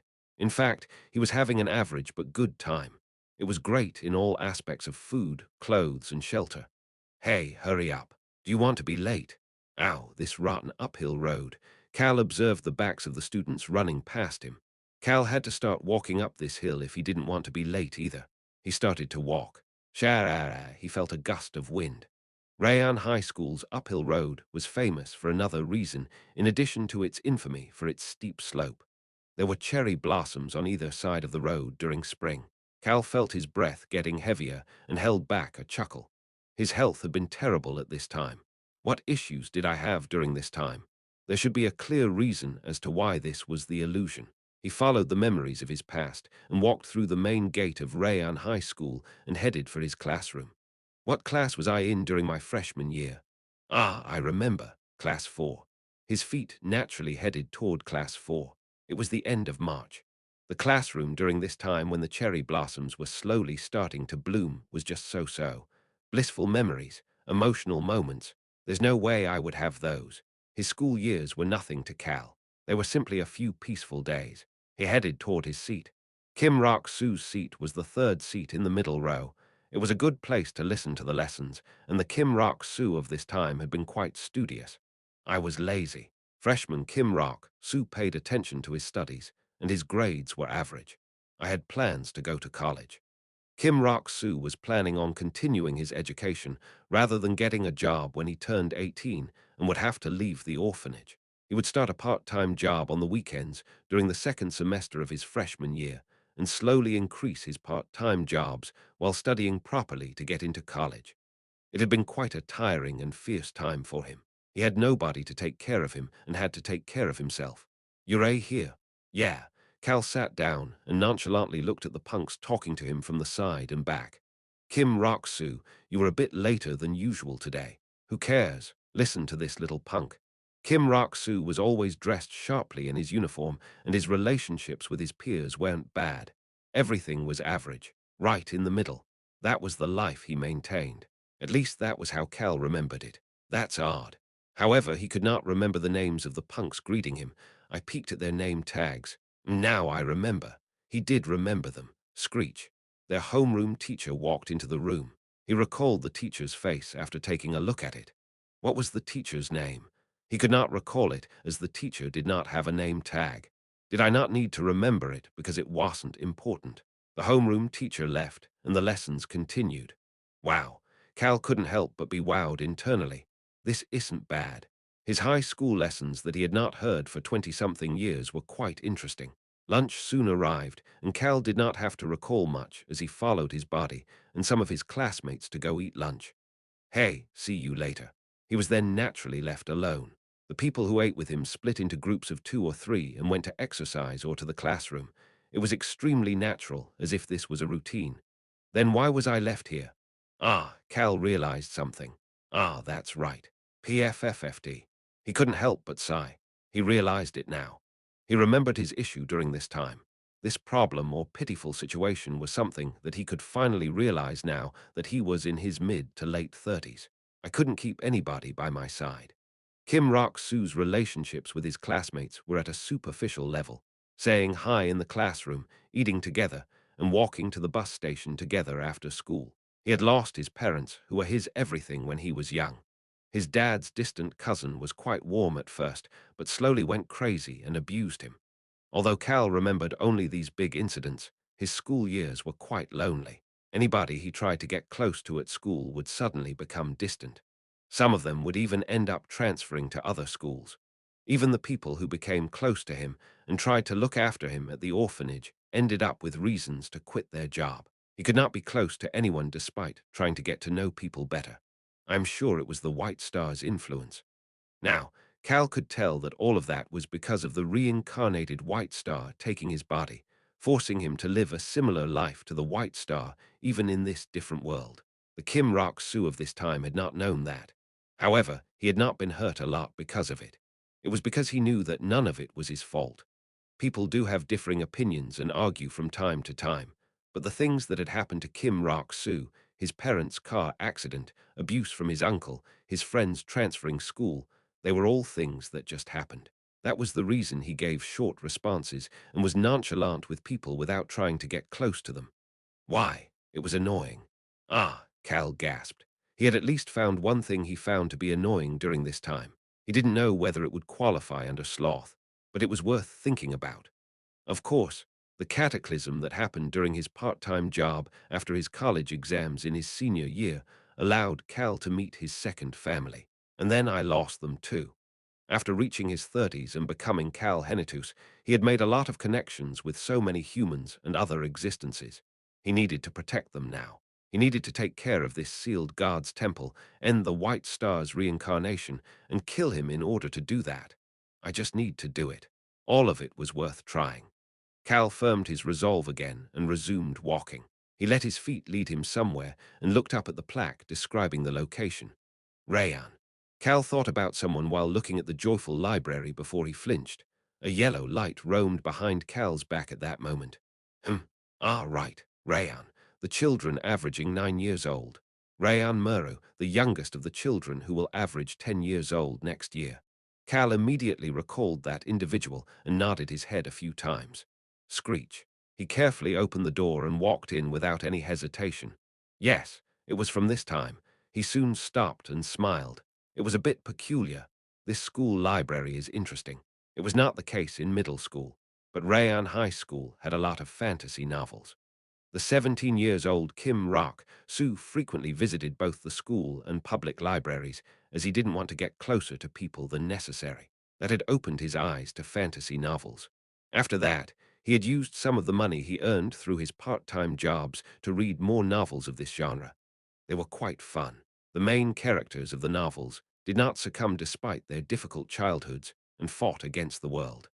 However, Cal had no intentions of fighting against the world, starting from the moment he chose to live as the invisible person who couldn't be noticed at home. To be more specific, he didn't have the strength to do that. It was hard enough to take responsibility for and take care of his future and his life. That's why Choi a yellow light flashed behind Cal again. Right, Choi Han. The yellow light instantly disappeared. I thought that Choi Han was that kind of hero when I first read about him in the book. I thought that he was different from me. Choi Han, the main character of The Birth of a Hero. Cal had diligently read that book because Choi Han's life was different from Cal's. He held a fantasy novel in his hand, as if he was nostalgically recalling the past before he put it back in the bookshelf. I need to quickly finish this test and take care of the other tests as well. He needed to get out of this so-called sloth test in order to do that. Either that, or he needed to accept it and persist through it in some way as he had done in the sadness test. Cal recalled how he had not gotten close to people, as he had found it annoying during this time, and made up his mind. I need to either make better relationships with people or accept this situation. He could try both of those things one by one. It wasn't difficult for Cal, who now knew what it was like to get close to people and build affinity unlike his past self.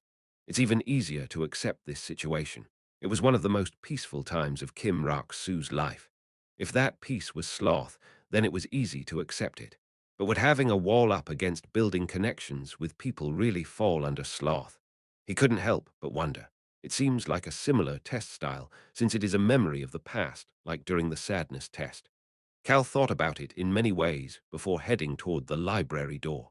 He thought it might be good to at least try to chat with some of the other students who would be in the classroom during lunch.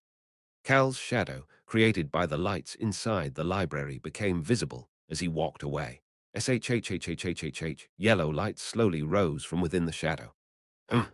At the checkout desk by the library door, the book club member who was scheduled for the lunch shift was sitting there. Cal was planning on walking past without giving it much thought. However, he soon stopped walking. I remember we at least greeted each other. The member had calmly settled brown hair. Cal had borrowed many books through this member whenever he went to the library. By the smile that had appeared on Cal's face as he thought about this new individual he remembered slowly disappeared. The face of this person as he had his head down while organizing something, it was different but looked similar to someone else. It looked innocent yet stubborn. What was this member's name again? Cal had an odd feeling again. He could not remember this member's name from his memory. It was similar to how he did not remember his homeroom teacher's name, because unlike Kim Rock-soo, whose abilities had developed completely after the cataclysm, the freshman Kim Rock-soo did not remember the names of people who were not important. No, now that he thought about it, the memories of his freshman year were cloudy. The memories of this first semester were especially like that. Why is that? He took another step toward the desk. He could see the color of the person's name tag. This member was a senior. Why is a senior here during lunch? Cal stood in front of the desk and watched as the book club member looked up. This person looked similar. Choi Han. He looked different, but oddly gave off the same vibe as that guy. The way they had this extremely mature look for their age and could not hide their years of experience was especially similar. Did you come to borrow some books again? The book club member's name tag had the name Choi Young-gun, the first ever dragon slayer and the person who survived the final battle against the ancient White Star, a member of the Choi family who traveled to Cal's world before Choi Han, someone who was presumed to be a single lifer and had become something else after his death to complete some task. That was the Choi Young-gun that Cal knew. This senior book club member in front of Cal was also Choi Young-gun. Cal subconsciously had a thought at that moment. Who the hell is this bastard? His eyes that had relaxed at this peace he had not felt for a while became sharp again. The yellow light roaming in his shadow disappeared at the same time.